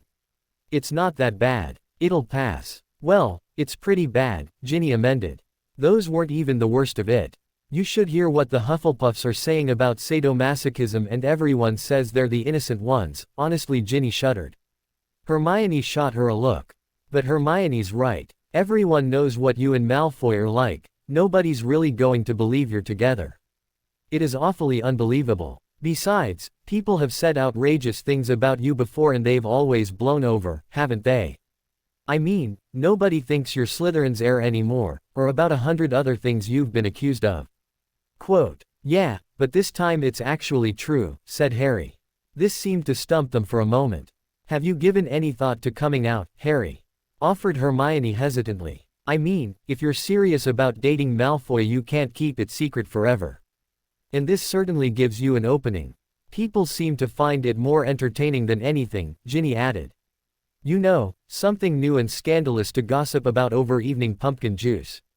Maybe it wouldn't be so bad after all. I doubt they'd think it was so entertaining if they knew it was actually true, said Harry heavily. Ron certainly didn't. Harry, said Hermione. Ginny squeezed his hand again. Harry didn't believe for a second that people would accept his and Draco's relationship with grace or open minds, but Hermione was right, they couldn't keep it a secret forever. Nor did Harry want to. He wanted to hold Draco's hand when he felt like it and key him when he wanted to without having to worry about who might see. He just wanted to do so on his own terms, when they were both ready and their relationship was strong enough to withstand the onslaught of public attention. Suddenly, Harry wanted them to leave. Talking about it was only making him feel worse. I'm really tired, he said, doing his best to look weak and recently poisoned, knowing it would elicit immediate sympathy. Oh, Harry, I'm so sorry. I didn't even think we should go, said Hermione, standing. You need your sleep. Come on, Ginny. Ginny rolled her eyes at Hermione's overbearing maternal-like fretting, but she stood up after Hermione. Cheers, Harry, she said, dotting him on the cheek. Bye, he said. Then he rolled over, turning his back on them as they left and facing Draco's bed where his eyes met Draco's. Draco's open eyes. Harry stared into Draco's unblinking gaze, wondering how long he'd been listening. Draco stared back with a sort of resigned horror, and Harry knew he'd heard every word. Fascinating, simply fascinating. Slughorn's boisterous voice preceded even his belly into the hospital wing. Shish, Madame Pomfrey reprimanded him anxiously. You'll wake them. Draco, who had been denying his return to consciousness for several minutes, as well as the light urging his eyelids to open that signaled the arrival of morning, heard Harry stirring in the other bed. He kept his eyes closed, preferring the privacy of feigned sleep to the various potential harassments of waking. Terribly sorry, said Slughorn, not sounding sorry at all, but rather like a little boy delighted by an unforeseen surprise. But as long as they're up, might I have a few words with them? Just a minute, Horace. Madame Pomfrey exclaimed, from the sound of it barring Slughorn's entrance into the wing. Allow me to check on them first. Wait here. Madame Pomfrey's footsteps sounded on the hospital floor as she approached their beds. Draco resisted the urge to pull his covers over his head and groan. He felt as if he'd spent the night beneath the Whomping Willow. Boys? Queried Madame Pomfrey tentatively. Are you awake? There was a pause, and then Harry's voice mumbled, yeah. Grudgingly, and with an inward sigh, Draco opened his eyes. If Harry was awake, Draco had to be too. Clearly Harry hadn't spent his childhood evading unpleasant early morning responsibilities with the sleepy and innocent little boy routine as Draco had, otherwise he wouldn't have betrayed them this way. "How are you feeling?" she inquired, pushing back Harry's fringe to feel his forehead, then turning to Draco to do the same. "Fantastic," said Harry, with an edge of sarcasm that, judging by Madame Pomfrey's response of, "wonderful," only Draco picked up. "Are you well enough for visitors?" she asked. "Because Professor Slughorn is here and he'd like to ask you a few questions if you're feeling up to it." Harry's expression, vague impatience and a slight grimace, perfectly reflected how Draco felt. Harry said. Slughorn, who had evidently been listening in on the proceedings, pushed open the door at this less than decisive acquiescence and strode into the room. "Excellent," he said, summoning a chair to sit in between Harry's and Draco's beds. 15 minutes. No more, Madame Pomfrey warned him, with a disapproving wrinkle of her brows. "So," said Slughorn. Draco pushed himself up to a sitting position, deciding he'd rather not be prone for this conversation. "So," Harry replied, "this is quite a situation." "Quite a situation indeed," Slughorn mused. "Amazing, really. I've never seen a poison behave in such a way in all my years. And they are many." He chortled self-indulgently. "It will be a fascinating mystery to solve, I'm sure. But first I need the whole story. That's the starting point. And you're the only ones who can tell me." He fixed them with a beady gaze, somewhat hampered in effect by emerging from the fleshy folds of his cheeks and eyelids. Draco and Harry exchanged a glance, reluctant to share more than the fragments of the story that had already made their way into public knowledge. "Well, come on, boys. Don't be shy. You're not in trouble." Slughorn laughed as if the very idea were ludicrous, but Draco didn't miss the way his eyes cut over to Draco's bed, lacking the mirth his laugh feigned. "I am but an ambassador for the field of potions. Now tell me, how did you end up taking the dose of Nocturna Mortem, Harry?" Harry stared back at Slughorn without speaking. "Or perhaps that's not where our story truly begins, is it?" said Slughorn, turning to Draco. "Perhaps the first question I should be asking is why you had a vial of the potion in your room to begin with, Mr. Malfoy." Draco schooled his expression into benign blankness. "Sir, he only wanted to study it for class," Harry answered for him. He could defer opportunities to stand up for himself, but he was unable to let someone he cared about go undefended. Slughorn turned back to Harry. "And what he decided to do a practical experiment on you, and that's how you came to be poisoned, Mr. Potter." Harry glowered. "Draco didn't poison me." "No. Then I'm sure you'll be willing to explain to me what actually happened." "It was an accident." "An accident," Slughorn repeated, with skepticism. He glanced back and forth between them for a moment, then cleared his throat. "Well, let's not quibble over details, shall we? We know Potter swallowed a portion of the potion. For my purposes it doesn't really matter how or why. The important thing is what happened next, because that will provide the insight into why you didn't die." He looked earnestly at Harry, as if he could extract the information with pure determination. Something interfered with the potion's progress between when it crossed Potter's lips and when he was taken to Madame Pomfrey. "I want to know what that something is." Harry glanced at Draco, unease plain on his features. They hadn't had a chance to prepare an alternative version of events. And, it occurred to Draco, Harry didn't even know what the real story was. Not in its entirety, anyway. Several potential lies flitted through Draco's mind, but just as quickly he discarded them all. It wasn't as if he'd done anything wrong, and he was sick of disguising himself for other people's benefit, as if he were some sort of deviant. "Ed him," he said. Harry's eyes widened with something Draco couldn't identify but wasn't the surprise he'd expected. "You what?" Slughorn spluttered. "Ed him," Draco repeated matter-of-factly. "To get the potion off his lips." "You to get." Slughorn's expression wavered between astonishment at the impossible revelation and dawning enthrallment with its resulting potion's implications. His eyes glazed over, and though he continued speaking aloud his attention was clearly focused inward. "How remarkable, I wouldn't have thought, but maybe as an emotional shield, a bond of sorts powerful might negate fatality, a lifeline for the drinker but the other." He shook his head slightly as if to clear his vision.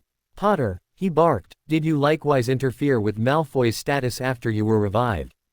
Harry, looking somewhat bewildered, replied, "Yeah, I guess." I key. Ed him too.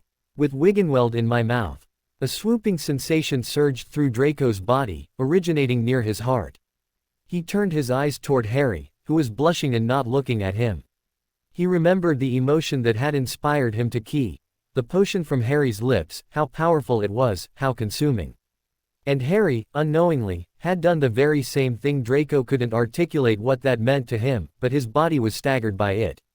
Slughorn's eyes lost focus again, oblivious to the turmoil of emotions welling in the two unlikely students whose circumstances had him so captivated.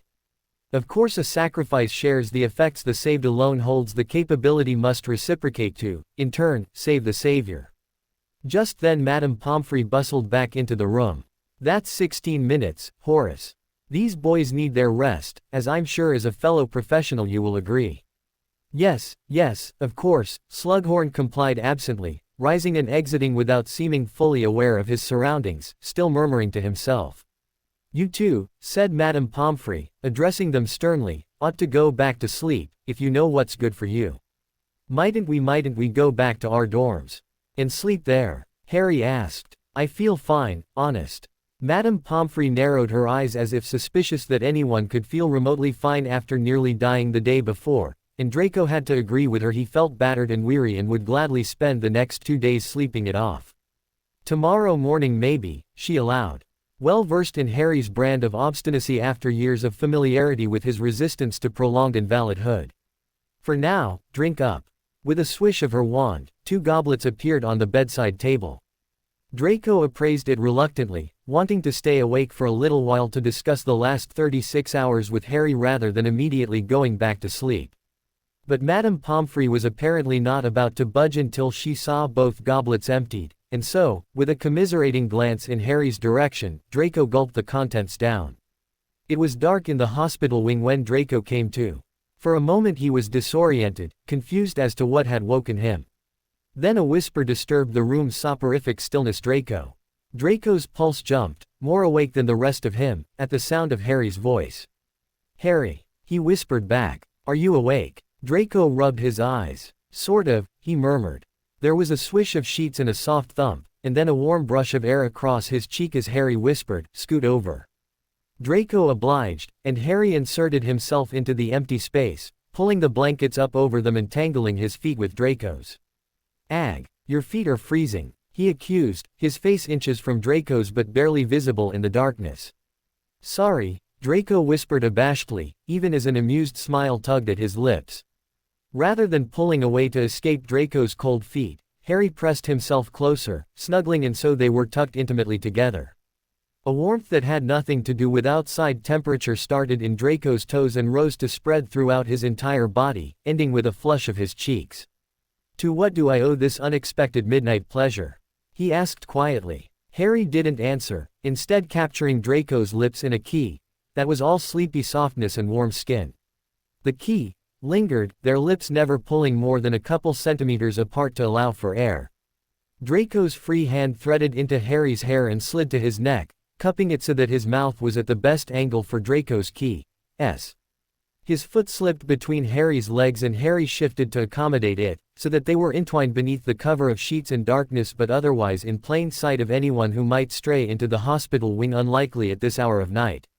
It was a relaxed key, a key, without the tension of undisclosed secrets or the ache of overwrought passions. It was a patient key, a key, sure in the knowledge that more would come. You key, Ed me, Harry said when they finally parted, though their mouths still hovered only an inch apart so that the tips of their noses occasionally touched when they moved their heads. Actually, I think it was you who key, Ed me, Draco corrected. No, not now. Earlier. Yesterday. Oh. Draco exhaled so that his breath washed across Harry's face. Yes, I did. He peered into Harry's eyes, wishing he could see them more clearly. Harry peered back, his eyes outlined by the shadows of his lashes and seeming wider than ever with his omnipresent glasses forgotten on the bedside table. He raised a hand and traced Draco's eyebrow with his thumb, pressing gently as if to relieve some invisible tension. Thank you. Harry's softly spoken words washed over Draco with the soothing fluidity of phoenix tears. Draco let out a breath he hadn't realized he'd been holding and let his cheek fall into the palm of Harry's hand. His eyelids fluttered shut and he held still, feeling the stroke of Harry's thumb across his skin. Then he turned his face and pressed a key to Harry's palm. "You do realize what being released tomorrow means, don't you?" he said, opening his eyes. Harry nodded solemnly. There was no need to articulate it. They both knew the acute attention bordering on hysteria they'd be facing. "What should we do?" "I don't know. I think." Just then there came the sound of a door opening from the direction of Madame Pomfrey's quarters, followed by footsteps. Harry's eyes widened and he immediately began to extract himself from Draco's bed. "We need to talk," he whispered earnestly as he slipped out from under the covers. "I know," said Draco. "Tomorrow come to my room, as soon as you're alone. And until then." The footsteps crescendoed. Just try to avoid saying anything." Harry, who had already tucked himself back into his own bed, made a wry face at Draco at this hyperbolic request, but nodded. Then his eyes closed and his expression relaxed into the blank calmness of sleep, so convincing that Draco himself would have believed it if Harry hadn't been talking to him just seconds before. A moment later Madame Pomfrey emerged into the room to check on her patients and found them both fast asleep. Much to Harry's relief, he hated being powerless. In the face of danger or rumors or anything else, he and Draco were discharged the following morning in time for breakfast. Neither of them suffered any residual symptoms of their recent bout with nocturna mortem other than a disinclination to get out of bed, something just as well explained by the earliness of the hour and the lateness of their midnight tryst, but Madame Pomfrey, of course, knew nothing of that. They had decided in a quick sotto voce conversation outside the hospital wing that it would be best for them to enter the Great Hall separately, so as to attract the least attention and not further feed the flames of the roaring rumor mills. Standing outside the doors to the hall a few minutes later, however, Harry regretted that decision. He wished he had someone with him for moral support as he faced the overzealous eyes of the student body. Entering alone, he felt conspicuous and exposed, and for good reason. The moment he steeled himself and stepped into the room, as nonchalantly as possible, it was as if a thunderclap had sounded to announce his arrival. It seemed to him that voices fell silent mid-conversation, mouths slowed mid-chew, and movement froze in mid-air as everyone in the hall paused what they were doing to turn and watch him as he made his way to the Gryffindor table. Activity began to restart in slow motion. Limbs frozen in suspension drifted to their destinations, food was distractedly swallowed, heads began to turn from him to neighbors, and voices expressed an odd curiosity then soon crescendoed into a bold chorus of speculation and assumption that buzzed throughout the hall. As Harry passed along Gryffindor table, looking for his friends, a hand shot out and grabbed him by the arm. "Harry." "Here," said Ginny, pulling him into the empty seat next to her. Hermione had just enough time to lean forward earnestly and ask, "How are you, Harry?" Before Harry was descended upon from several angles by Gryffindors and neighboring tables alike in a barrage of questions, which he answered as honestly as he could without revealing a word of the real truth. "Were you really in Malfoy's room, Harry?" A fearful younger Gryffindor wanted to know. "Yes. Is it true you and Malfoy made a suicide pact?" Someone probed from over his shoulder. "No. I heard he lured you into his room to poison you as his start to becoming the next Dark Lord," a pompous Ravenclaw informed Harry and the crowd at large. "That's rid. Don't be daft," countered a cocky Hufflepuff boy with a distinctly devious expression. "He lured Harry there to make him his love South Avenue." "He didn't." "Ooh, that's really sick, Will," another shrieked delightedly. "He's not. Did he really kidnap you, Harry?" A concerned Gryffindor interjected. "No. So Harry Potter's developed a dark fetish, has he?" purred a rogue Slytherin girl. "Let me know when you need proper hit, we all know Malfoy's not exactly up to snuff anymore." This Harry didn't even dignify with a response. For all his effort to be equivocal, however, nobody was really listening to him at all. It didn't take long for Harry's patience to snap. "Draco Malfoy did not attack me, trick me, or harm me in any way," he exclaimed, hoping rather in vain to set Draco's record clean, if nothing else. There was a brief pause as the group was taken aback by his outburst, but then the stream of questions bubbled up again as more people crowded around Harry to get their few words in. Harry sighed. It was the biggest Hogwarts scandal since the dramatic departure of the Weasley twins, and everyone was angling to get their own handful of it as if it were leprechaun gold at the World Cup. Across the table, Hermione watched him concernedly, visibly swallowing against the words of well-intended support and inquisition that she was clearly dying to smother him with. Next to her, Ron's eyebrows were furrowed in Harry's direction in what was a grave, though not openly hostile, expression. Under the table, Ginny took his hand and squeezed it. Suddenly several voices broke off at once and an unusual hush fell across the hall.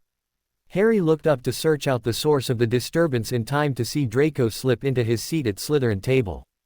His bearing was a masterpiece of deception, aloof, unconcerned, and impenetrable. Harry's chest tightened at the sight of him, because he alone knew what that deception hid and he ached to weather the surge of unwanted attention together. The chaos around Harry stilled, and he realized that everyone was waiting to see and then dissect at length how he reacted to Draco's presence.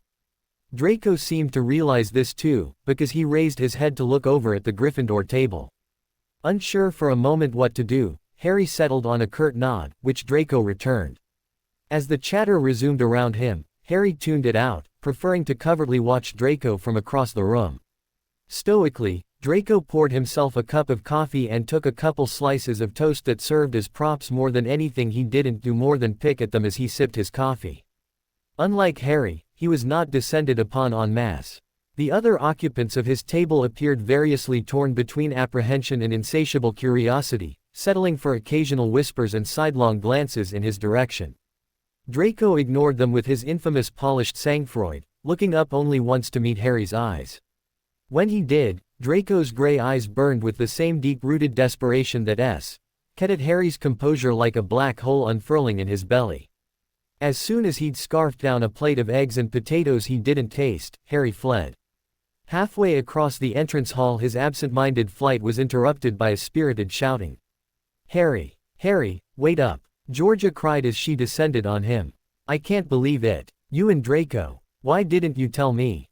I knew it all, Al." Harry spun, wildly scanning the area for a place to hide and making sure it was free of bystanders, then took Georgia by the arm and pulled her behind a nearby tapestry before she could say anything more. "Shish," he hissed, covering her mouth with his hand. "Are you out of your mind? You can't just go shouting things like that in the corridors."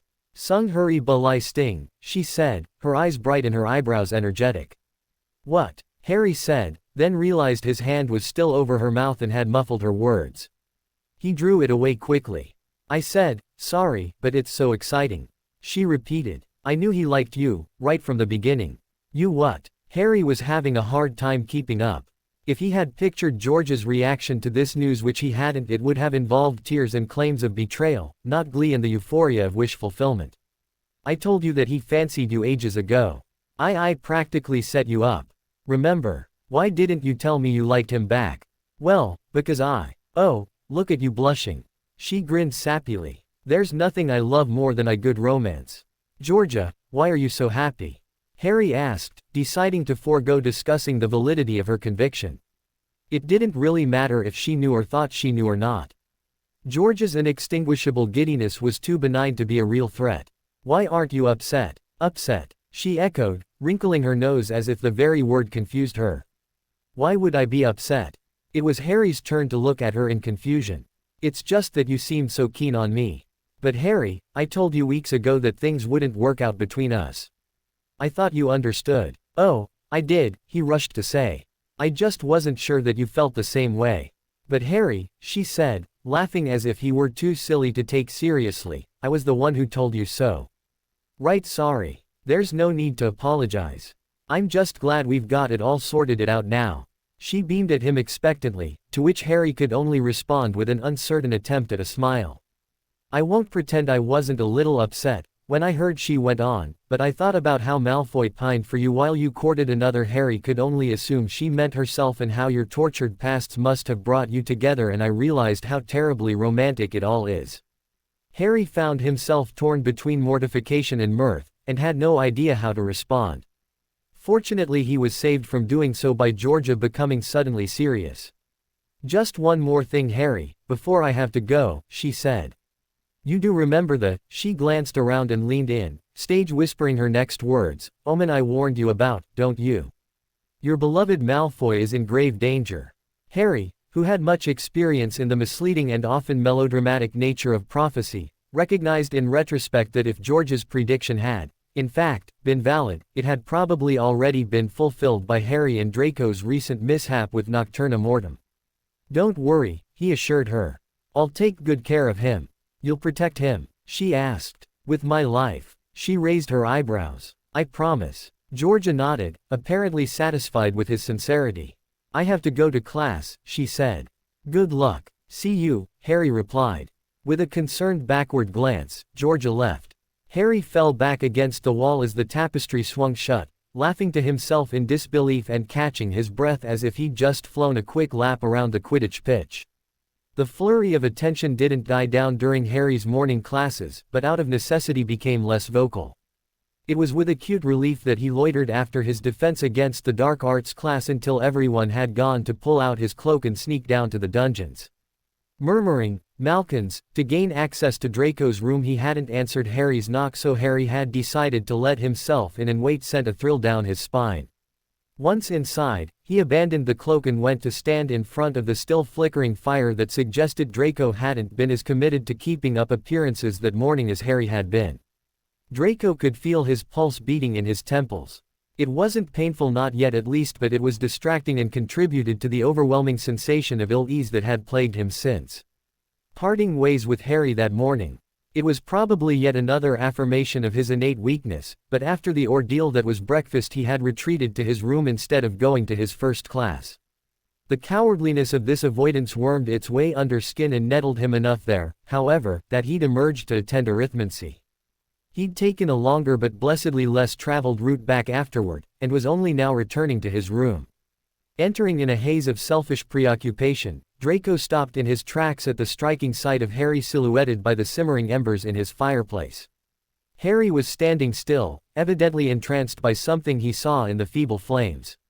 His hands were anchored within his pockets, and Draco could see the stress of their situation in the slightly arched slump of Harry's shoulders and the sober hang of his head. Yet there was an inextinguishable vibrancy in him that clung to the ends of his hair and stretched elastic in his posture, that intangible something that had always managed to raise the small hairs on the back of Draco's neck. This latent vibrancy now fed off the fading firelight to render Harry with a shadowy allure that ignited a slow burning longing in Draco's chest. "You're beautiful." Draco hadn't intended to speak, but the words emerged anyway.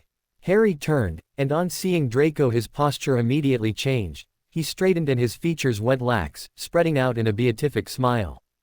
"Draco," he said, simply. As if this were his cue, Draco's body came back to life. He strode across the room, took Harry's face in his hands, and keyed him soundly. When he pulled away a minute later, Harry's face hovered frozen for a moment, eyes still closed and lips still parted. Then he sighed, smiled at a private joy, and finally opened his eyes. "What were you thinking about when I came in?" Draco asked, still cradling Harry's face between his hands. "I was thinking," said Harry slowly, as if making an effort to recall the discontented person he'd been but 2 minutes ago, "about how I never would have expected to be here. Not like this." Draco's hands fell to his side at the swift reminder of the incongruity of their relationship owing to the roles they'd played in their former life.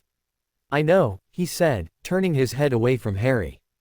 "The things I've done." "No, Draco. That's not what I'm talking about," Harry chastised him gently. "Well, in a way, but what I meant is that even though you were awful," Draco supplied. Harry acknowledged Draco's interjection only with a wry quirk of his lips and went on. "You were sort of regal, untouchable, you know." Draco stared at Harry for a few seconds in subtle awe at this latest revelation of Harry's unintentional refusal to align with the two-dimensional Potter he'd been to Draco for so many years. He shook his head, smiling to himself. "Look who's talking," he teased. Rather than amusing him, Draco's attempt at lightheartedness seemed to remind Harry of just how tangible his fame could be when everyone was vying to get a finger on it. His expression lost the looseness it had gained when Draco arrived and resumed the downcast, taut quality it had had as he contemplated the fire. "We need to talk," he said, his voice somber. "This morning was a nightmare," Draco finished. Lifting a hand to brace his forehead and pinch his temples, he walked over to sag down onto the foot of his bed. Harry joined him. "What do we do?" he asked. "I don't know. Do you?" Harry hid his face, seeming embarrassed by his own question. "Do I what?" Draco offered Harry this small help. Do you want to be seen with me? Harry winced as soon as the words were out. That came out wrong. I know what you mean. And trust me, I do. I'm sick of hiding, Draco said with a bitter honesty neither of them were accustomed to. But I think we have to be realistic. People may be starting to move on from the war, but they haven't forgotten it. As far as they're concerned, the line between our two sides is as clear and inflexible as ever. It's not the gay thing you're really worried about at all, is it? Harry asked, hitting the nail on the head. It's how you think they're going to react to you. Don't get me wrong, Draco was quick to say. The gay thing concerns me. But yeah, I guess I'm not exactly confident that anyone's going to take kindly to me having their hero under my spell as they'll see it, anyway. Harry looked like he wanted to protest. But he wasn't stupid, no matter what Draco had claimed countless times in their adolescence. He knew there was truth to Draco's words. What if he began scrabbling for options? What if we only told our friends? Because that went so well with Ron, Draco snapped, frustrated not so much with Harry as with the obstinacy of their predicament. Harry's face went pinched under the stress of the emotional strain Draco had aggravated. Harry, I'm sorry, Draco said, immediately repentant. I didn't mean it. No, you're right, Harry interrupted him. It did go really badly with Ron. But it caught him by surprise, didn't it? Before I had a chance to tell him properly. I'm not saying he would have taken it well under any circumstances, but it might have gone a bit better if he could have found out differently. Draco had strong doubts about that, but he was willing to concede that Harry certainly knew Weasley better than he did. Maybe Ron had more capacity for understanding than Draco was aware of. Harry sat up with the illumination of sudden inspiration in his eyes. Maybe we shouldn't make an announcement at all, he said. What if we just go about our business as if nothing's out of the ordinary? If we act like it's not a big deal, maybe other people won't either. I don't know. We'll keep a low profile on the whole, PDA thing, Harry continued, but we won't hide that we're on friendly terms now. People can make of that what they will. He shrugged. We of all people don't owe them anything. It was strange, but even as an inkling of optimism settled over Draco for the first time since he'd decided to give in to the passions of his admittedly predominant, selfish side and devote himself to establishing a real relationship with Harry, his prideful streak reared its ugly head and decided that having Harry wasn't enough. It wanted people to know that Harry belonged to him and he to Harry in every way. He bristled at the assumption that their physical relationship would be something they would forever hide. For the first time he not only saw the benefits of PDA but coveted those who had the freedom to be demonstrative in their affection, people who had previously disgusted him. He scooted closer to Harry and leaned in so that he spoke his next words against Harry's mouth. Do we have to be discreet forever? He asked in an undertone. What if I want to do this? He nipped Harry's lips gently with his own, in public. Harry swallowed visibly. Then you'll just have to Draco key. Ed him again wait. Draco was not in the mood for waiting. He ed Harry again, not teasing this time, and tipped him backward on the bed, sliding on top of him. When they broke apart a minute or so later, he gazed into Harry's face, with Harry's unruly hair sprawled out behind him and his eyes intensified against the dark green of Draco's bed covers. Mine, Draco thought triumphantly. All mine. It's almost Christmas holidays, you know, said Draco conversationally. We're graduating in a few months, and then what? People at Hogwarts have to say won't matter anymore. Right, said Harry. What's your point? My point, said Draco, is that perhaps after graduation we could reevaluate. Reevaluate? Yes, reevaluate. Draco realized that he was crossing into new territory right now, future territory with all the implications of the capital F, but he didn't care. Selfishness and pride made him bold, it always had. I like the sound of reevaluation, Harry agreed, with an irresistible breathy quality to the words. Ah, me too, murmured Draco, leaning down for another key. Or two. Or three. As Draco attempted to make the move from Harry's mouth across his jaw to the unfathomably delicious underside of his throat, Harry placed both hands on Draco's chest and pushed him away. I'm hungry, he stated. We're missing lunch. Food. Trifles, said Draco, much more interested in Harry's skin than pumpkin juice or biscuits and gravy. But now that Harry had brought it to his attention, a gnaw of hunger yawned his stomach. He sat back on his heels. You're right, he sighed. Harry's eyes crinkled in amusement. Draco pretended not to notice and with exaggerated gallantry extended his hand to pull Harry to his feet. "So, would you care to accompany me to the Great Hall?" Harry invited. And Draco, knowing he was agreeing to something much more, replied, "Yes." They were late for lunch, so the corridors were deserted as they made their way to the Great Hall. They didn't encounter a single soul until they reached the entrance hall, and even dared to tangle their fingers between them. When they crossed the threshold from the dungeons into the entrance hall, however, Harry stopped abruptly, eyes fixated on something across the way. Draco followed his gaze straight into the perturbed and nervous eyes of Ron Weasley. Their fingers separated under Ron's scrutiny. The two parties stood locked in a sort of frozen face-off, neither making a move. Ron twitched, uncertainty flared across his unguarded features, and for a moment Draco thought he might actually say something to Harry. But the moment passed and Ron turned yet again from his best friend and disappeared into the Great Hall without a word. Draco heard Harry's sigh next to him and reclaimed his hand to give it a supportive squeeze. "We should go," was all Harry said out loud, but his eyes said more. They said, "Thank you. You're welcome. 1,000 times, you're welcome." Evening found Draco alone in his room, sitting by a crackling rekindled fire nursing a cup of tea. He was focusing his efforts on more natural sleeping aids now and thoughts of Harry before bed. A knocking at the door roused him from the lulling pleasure of his reveries. He rose to answer it with considerable curiosity. He'd never had a visitor to this room before. Few even knew it existed, much less where it was. It was Pansy. "Can I come in?" she asked. Draco hesitated. "God, Draco. I found you half dead in Harry Potter's arms just yesterday morning. I think the least you can do is let me talk to you." Draco didn't concede so much as allow her to pass by him into the room without impeding her. She immediately dropped into one of his armchairs as if she belonged there, draping a leg over one arm and lounging languorously. "What did you want to talk about?" asked Draco stiffly, following her into the room. After hovering for a moment, uncertain of where to position himself in relation to her, he ended up bracing his forearms on the upper ridgeback of the other armchair in a pose made awkward by its forced casualness. The difference in how he occupied his own room between when Harry and Pansy shared it with him was striking. With Harry he had been relaxed, spread out and connected with Harry even when separated by physical distance. Now he was a person in compression, pulling every stray essence of himself within the compact boundaries of the little space he was taking up.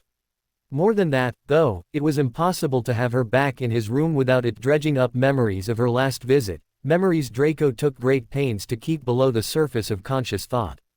"You've been a naughty boy, Draco," she said, inspecting her fingernails as if the topic bored her. Draco saw straight through her act, however. It was an elementary deception tactic, one every Slytherin learned to see through by the end of their first year. "Have I?" he countered in his old drawl, as if his transgressions could serve to only mildly amuse him. And how is that?" In an instant Pansy lost her affected languor. She sat up and leaned toward Draco. "Tell me, Draco, exactly how long have you been in love with Harry Potter?" Draco would have been ashamed to admit out loud how much this blunt accusation threw him off. But in his defense, he was hopelessly out of practice. He had already made peace with his decision to relinquish the Slytherin lifestyle. "Excuse me," was all he managed to come up with. "There's really no point in trying to deny it," she said. "Shall I tell you how I found you?" She raised her eyebrows and Draco felt that he'd probably rather not, but it had been a rhetorical question. She leaned back in the chair, once more taking on the careful boredom. "Goyle had told me about his conversation with you the night before and I wanted to come talk to you to set the record straight." Draco thought it rather more likely that she had intended to make sure the bridge to Draco hadn't been entirely burned, but if there was anything he knew, it was when to hold his tongue. "I knocked on your door but you didn't answer," she continued. "I was going to give up, until I remembered that I knew your password. It was already 9 o'clock so I figured I could wake you if you were still sleeping, so I went inside. And what I saw," her eyes took on a shrewd glint. "You, in nothing but the silk pajama bottoms your mother gave you for Christmas 6th year." Pansy loved those silk pajama bottoms, and had made no secret of it that winter during lazy mornings spent lounging in the Slytherin common room, laying on top of an equally topless Harry F. King Potter. Draco cringed. He would have signed away a large portion of his Gringotts vault if he could have Pansy unsee that particular sight. So, she said in conclusion. I don't think you can explain this one away, Draco. She sounded smug. Draco knew when he was defeated. And it was only Pansy, after all. He abandoned his standing position to sink gingerly into the chair instead. I know, he said. What? Pansy's surprise slipped out before she could temper it. She'd obviously expected him to resist. You're right. I'm in love with Harry Potter. She might tell, but Draco was banking on her embarrassment of having the 7-year object of her affections, or rather, ambitions, turn gay to keep her quiet.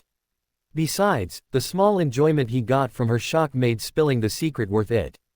So that's why you rejected me, she said, taking a stab at him to make up for the slip of her composure. It didn't work, because that was hardly the sole or even main reason he'd rebuffed her. He hadn't even known he'd been in love with Harry at the time. But again Draco held his tongue and said simply, yeah. Pansy sat up straighter, as if this verified her vindication. Have you been in love with him all along? Is that why you've been so obsessed with him all these years? Draco smoothed out the fabric of his robe against his knee and spoke into the fire. I don't know. I was so selfish. And corrupted back then. Maybe in its own sick way my hatred was love and I was too blind to see it. He looked up at Pansy. You know, I wanted to apologize for the way I used you. I shouldn't have taken it that far. I guess part of me hasn't changed much at all. Pansy's expression looked scrambled, as if Draco's pensive candidness was unsettling her far more than the idea that he could love a Gryffindor. Somehow, without drawing on a single Slytherin instinct, he had regained the upper hand in this encounter. The one card she'd held the knowledge of Harry and Draco's affair she had played with too cavalier haste. And Draco had always been the superior player. About what Goyle talked to me about, he said, changing the subject. Right, said Pansy, perking up. I wanted to tell you. I'm really happy for you, Draco went on, as if she hadn't spoken. Goyle may not always have a lot to contribute, but he's as loyal as they come. He'll be good to you. Pansy's mouth hung open, empty. Draco stood up, offering her his hand. All had been said that ought to be, and any more was at risk of being superfluous at best. It was nice of you to stop by, said Draco, escorting her to the door before she knew what hit her. Maybe there really is something to the whole Gryffindor, killing them with kindness, nonsense, he thought, smirking.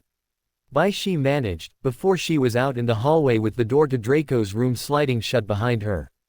Draco breathed deeply when she was gone, relishing a certain lightness that had come over him. That could have gone worse, he thought. Much worse. When was the first owl domesticated? Harry asked Hermione a couple days later in the library. He was working on one of the periodic written assignments Hagrid assigned them for care of magical creatures to appease what he called the traditionalist twats on the school board. The other day, Hermione had magnanimously offered that Draco join them studying one afternoon. Partly, Harry suspected, out of guilt that Ron had yet to come around. Harry had somewhat tentatively broached the idea to Draco and had been pleasantly surprised when Draco agreed. And so here they were, arranged in an amiable, if awkward, triangle around a library table of which Harry was the vertex, with their respective homework spread out between them. 1263, she replied, without looking up from her ancient runes essay. Why do you even know that? Draco asked, with an awe that made Harry, having grown used to Hermione's encyclopedic knowledge long ago, smile. I read it in a book, said Hermione, as if were obvious. To her, of course, it was. Draco turned to Harry, the look of awe still on his face. Harry raised his eyebrows and shrugged in a gesture that said, "It's Hermione." What do you expect? Draco returned to his work, shaking his head to himself in disbelief. The scratch of quills served in place of conversation amongst them. It was still a fragile truce, but it was going well so far, and Harry's hopes for the future were growing by the minute. "Oh, Harry," said Hermione, looking up from a parchment crammed with tiny, strict lines of writing. "Have you thought any more about shadowing an Auror?" Draco's head raised in interest. "Yeah," said Harry, feeling very aware of Draco's eyes on him. I think I'll do it." "Brilliant." Hermione praised him. "You're going to go into Auror training?" Draco asked, in a pointed tone that wasn't exactly accusatory but verged into the slightly defensive, and Harry realized that for all the talking they'd done about the future of their relationship recently, they'd never discussed this, the obvious dilemma facing every 7th and 8th year. what they were going to do after graduation. "I've been thinking about it, yeah." Harry was now hyper-aware of Hermione's attention, feeling as if he and Draco had accidentally begun a private conversation rooted in subtext. Thank God for her social savviness, Harry thought when she turned the conversation into one of the many identical ones their graduating peers had on a daily basis by asking Draco what his plans were. Not to mention Harry was now keenly curious. "To be perfectly honest," said Draco, "I have no idea. I'll be making things up as I go along, I suppose." He said it with his signature aloof self-confidence, but there was a tension around his eyes that told Harry he was anything but. He tried to catch Draco's eye, but Draco made a point of choosing that moment to busy himself with refreshing his quill's ink. Harry was just about to open his mouth and say something to solicit Draco's attention when they were interrupted by the arrival of a fourth party.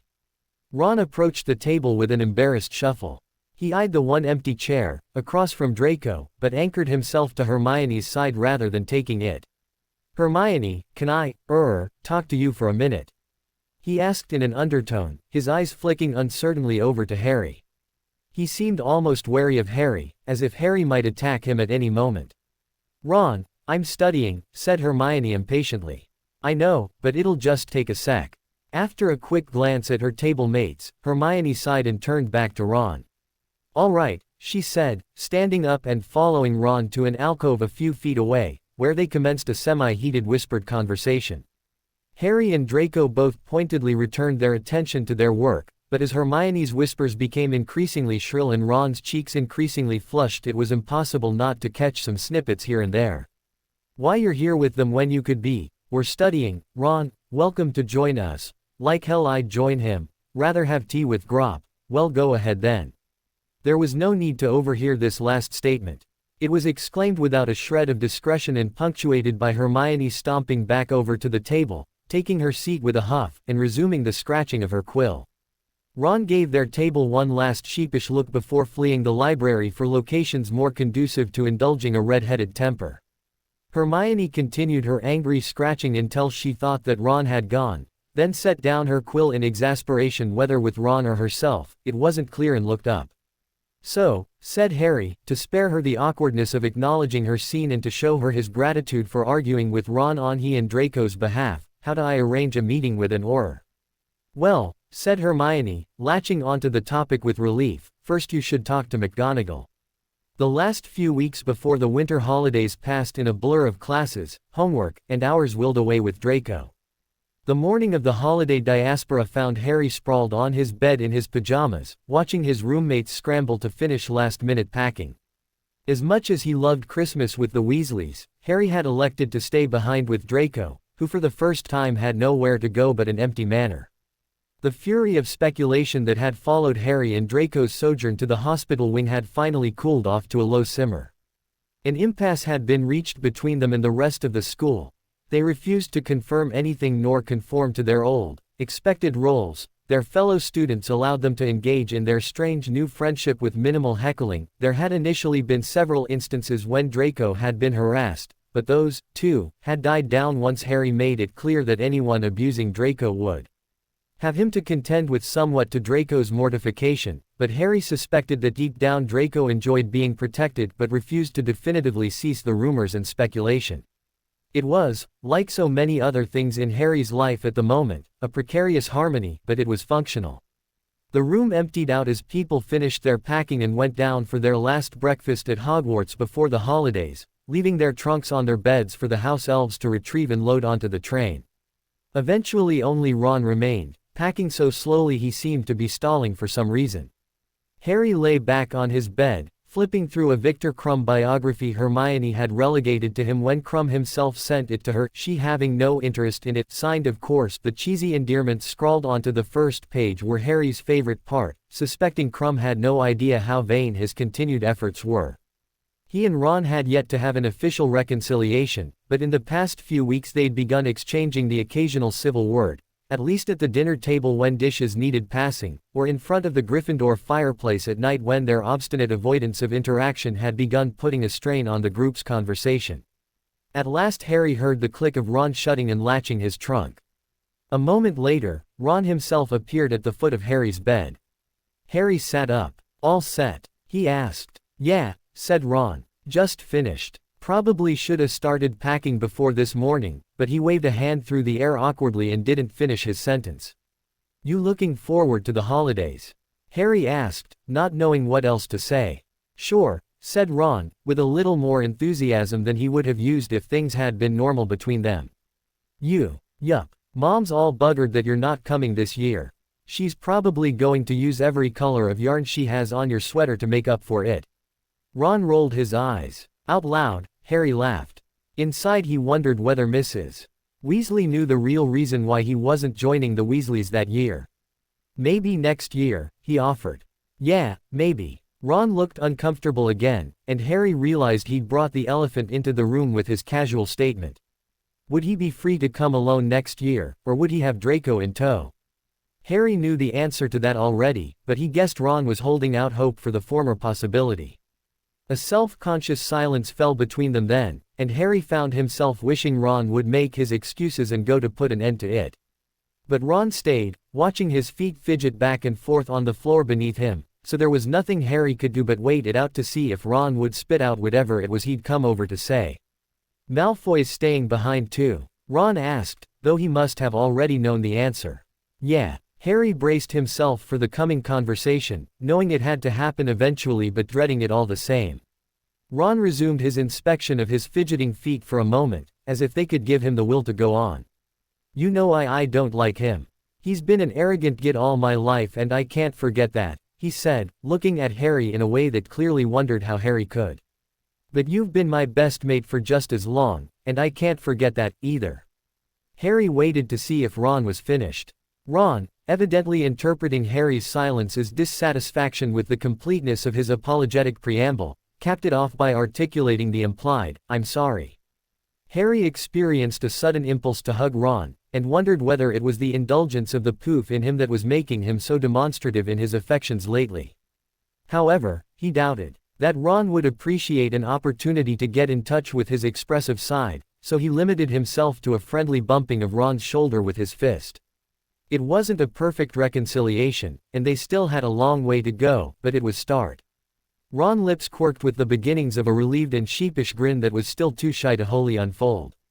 How are things with Hermione? Harry asked, thinking that by asking Ron about something he loved he could reciprocate the sentiment of Ron's apology. Brilliant. Harry wanted to laugh at the look of amazement on Ron's face, as if he couldn't quite fathom his own luck. I'm going to propose to her on New Year's Eve. He looked scared by the enormity of his plans, but excited all the same. Ron, that's great, Harry exclaimed, in genuine enthusiasm. Now that he was happy in love himself, there was nothing to stain his happiness for his best friends. I'll me when she says yes, will you? Course, said Ron. They were interrupted by Ron's stomach growling audibly.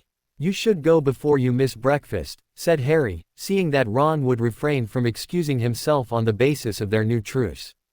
Yeah, probably should, Ron agreed, not needing any further encouragement to go placate his protesting stomach. Well, I'll see you around. Happy Christmas, Harry. You too, Harry said earnestly. Good luck. Ron gave a small parting wave, then disappeared down the staircase.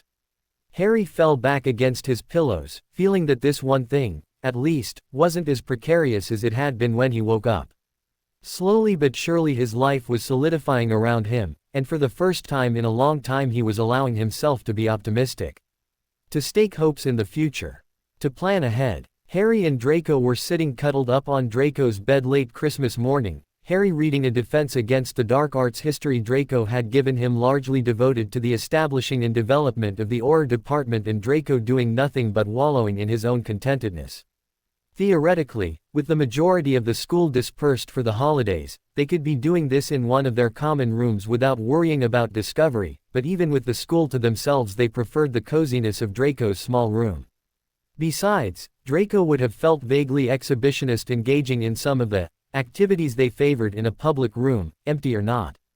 His room with its large, luxurious bed was simply more convenient. So there's a ministry function coming up that I have to go to, said Harry, looking up from where he was curled up in the crook of Draco's arm. What for? Asked Draco absently. Something about naming their new wing. Draco remembered seeing a headline to that effect a few weeks ago, though he hadn't read the article. Anyway, they really want me there. Actually, I'm sort of the guest of honor, Harry said. Ah. Draco smiled to himself. He could almost hear Harry blushing. Harry sat up and looked Draco in the eyes. I want you to come, he said. Draco opened his mouth to protest. He'd been raised on pretentious, ceremonious gatherings and had lost his taste for them long ago. But Harry wasn't finished. I want you to come, he repeated, and I want to be able to say, hi, Mr. Ministry official, how are you this evening? Allow me to introduce my boyfriend, Draco Malfoy. Draco's stomach vanished, or at least that's how it felt. Harry, he said. As far as they had come, they had yet to put label on their relationship, even between themselves. Draco, Harry countered. I can't. You know I can't. No, I don't. So why don't you tell me? Please don't make me, Draco begged with his eyes. Nothing doing. Harry's eyes were set, and determined to receive an answer. He sighed. Look, however I may have changed, my name remains the same. And it does not exactly bring joy to the hearts of the ministry. I highly doubt they'll consent to add my name to the guest list with a smile and a wave of their quill. They're naming the wing after me, Draco. I think that qualifies me to bring any guest I want. I don't know, Harry. Is that the only problem you have with it? Harry asked. It's not the other bit. You mean the poor ministry officials fainting left and right when you sidle up to them and announce that I'm your boyfriend? Draco asked insouciantly. Nope, that bit I have no problem with whatsoever. He smirked. Harry made an endearing struggle with his lips to force their smile back into straight line. Draco, I'm serious. So am I. You mean it. You want to be my boyfriend. Draco lifted his hand and slid his fingers through Harry's beautiful thick hair, coming to rest on his neck. He leaned forward and pressed a soft key to Harry's lips. I wouldn't settle for anything less, he murmured, smiling against Harry's mouth.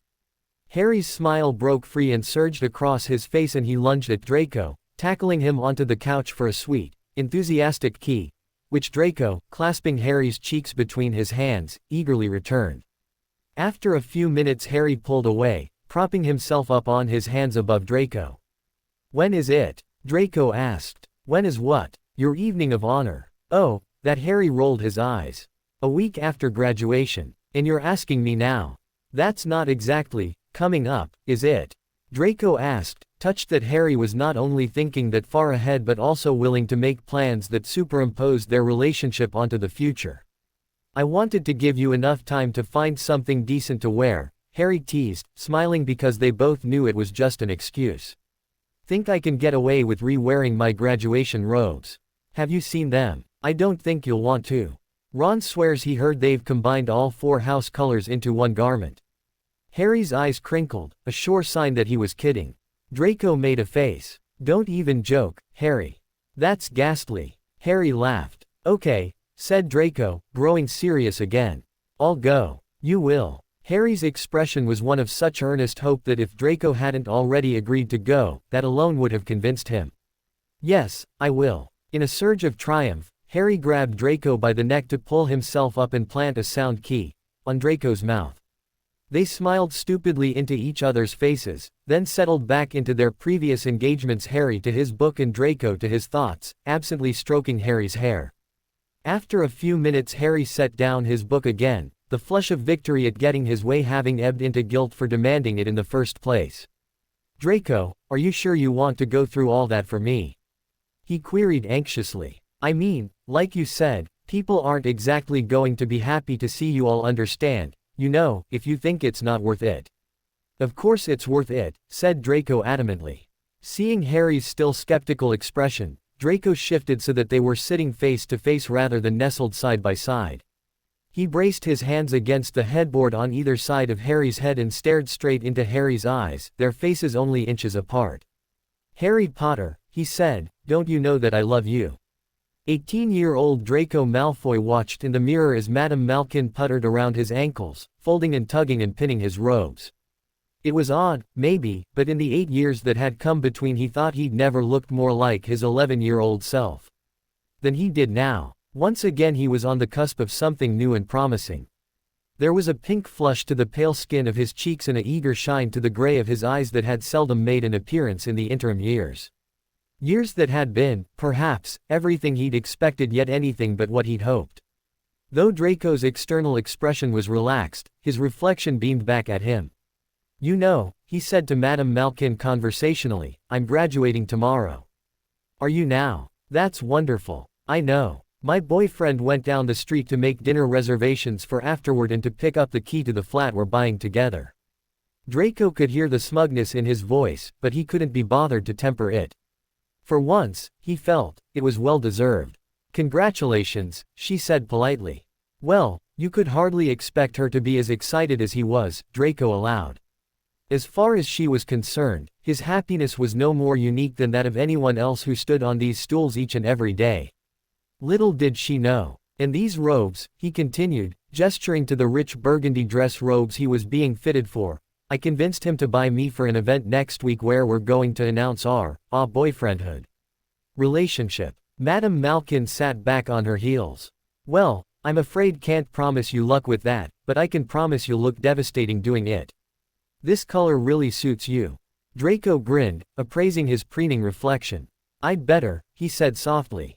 There was a small jingle as the shop door opened, admitting a young man of medium height topped with black hair that managed to be both messy and effortlessly say, "Why at once."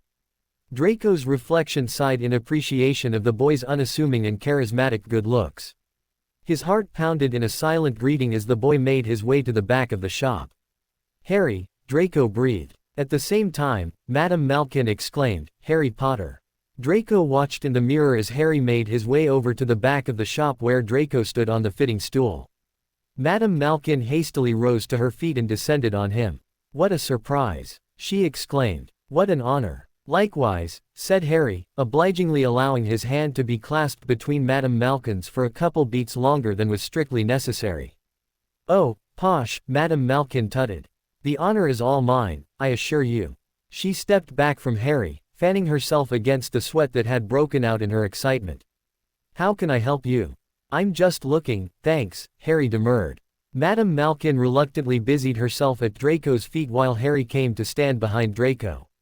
He met Draco's eyes in the mirror, sending the familiar jolt of anxious delight into Draco's belly, and smiled conspiratorially.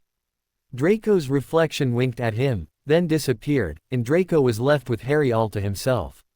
"Hello," he said to cover up the turmoil of desire and restless happiness that Harry's presence never ceased to cause in him. "Hogwarts, too," he teased. "Yes," said Harry. "Fancy that," Draco marveled. "Good term. The best. You. Brilliant. Turn," directed Madame Malkin. Draco pivoted in place and was now facing Harry. His position on the stool made him taller than Harry, able to gaze down into Harry's upturned face. "And," said Draco, abandoning the playful repartee. "Did you get it?" "Get what?" asked Harry innocently. "You know what." Draco gave Harry a gentle push. "This." Harry raised a fist, opening to reveal a small silver key resting on his palm. Draco picked it up. Objectively speaking, it was unremarkable. Just another flat key, mundane and ordinary. Pinched between his thumb and forefinger and held up to the light, however, Draco caught his breath. It was the most magnificent key in Britain, he was quite sure. Dropping Draco's hem, Madame Malkin stood up. "Mr. Malfoy," she said, addressing Harry rather than Draco. This isn't the boyfriend, is it?" "It is," Harry replied, looking at Draco and answering for him. Caught bragging, Draco smiled shamefacedly into Harry's crinkled eyes. "You're a lucky man," said Madame Malkin, wrenching her eyes from Harry to appraise Draco with a newfound respect bordering on awe that shone in her eyes like unshed tears. Harry curled his fingers into Draco's robe. "Actually," he said, tugging Draco forward slightly until their foreheads bumped, "that would be me. To be continue. I hope you enjoyed this story. Also remember to subscribe and like this video. See you in the next video."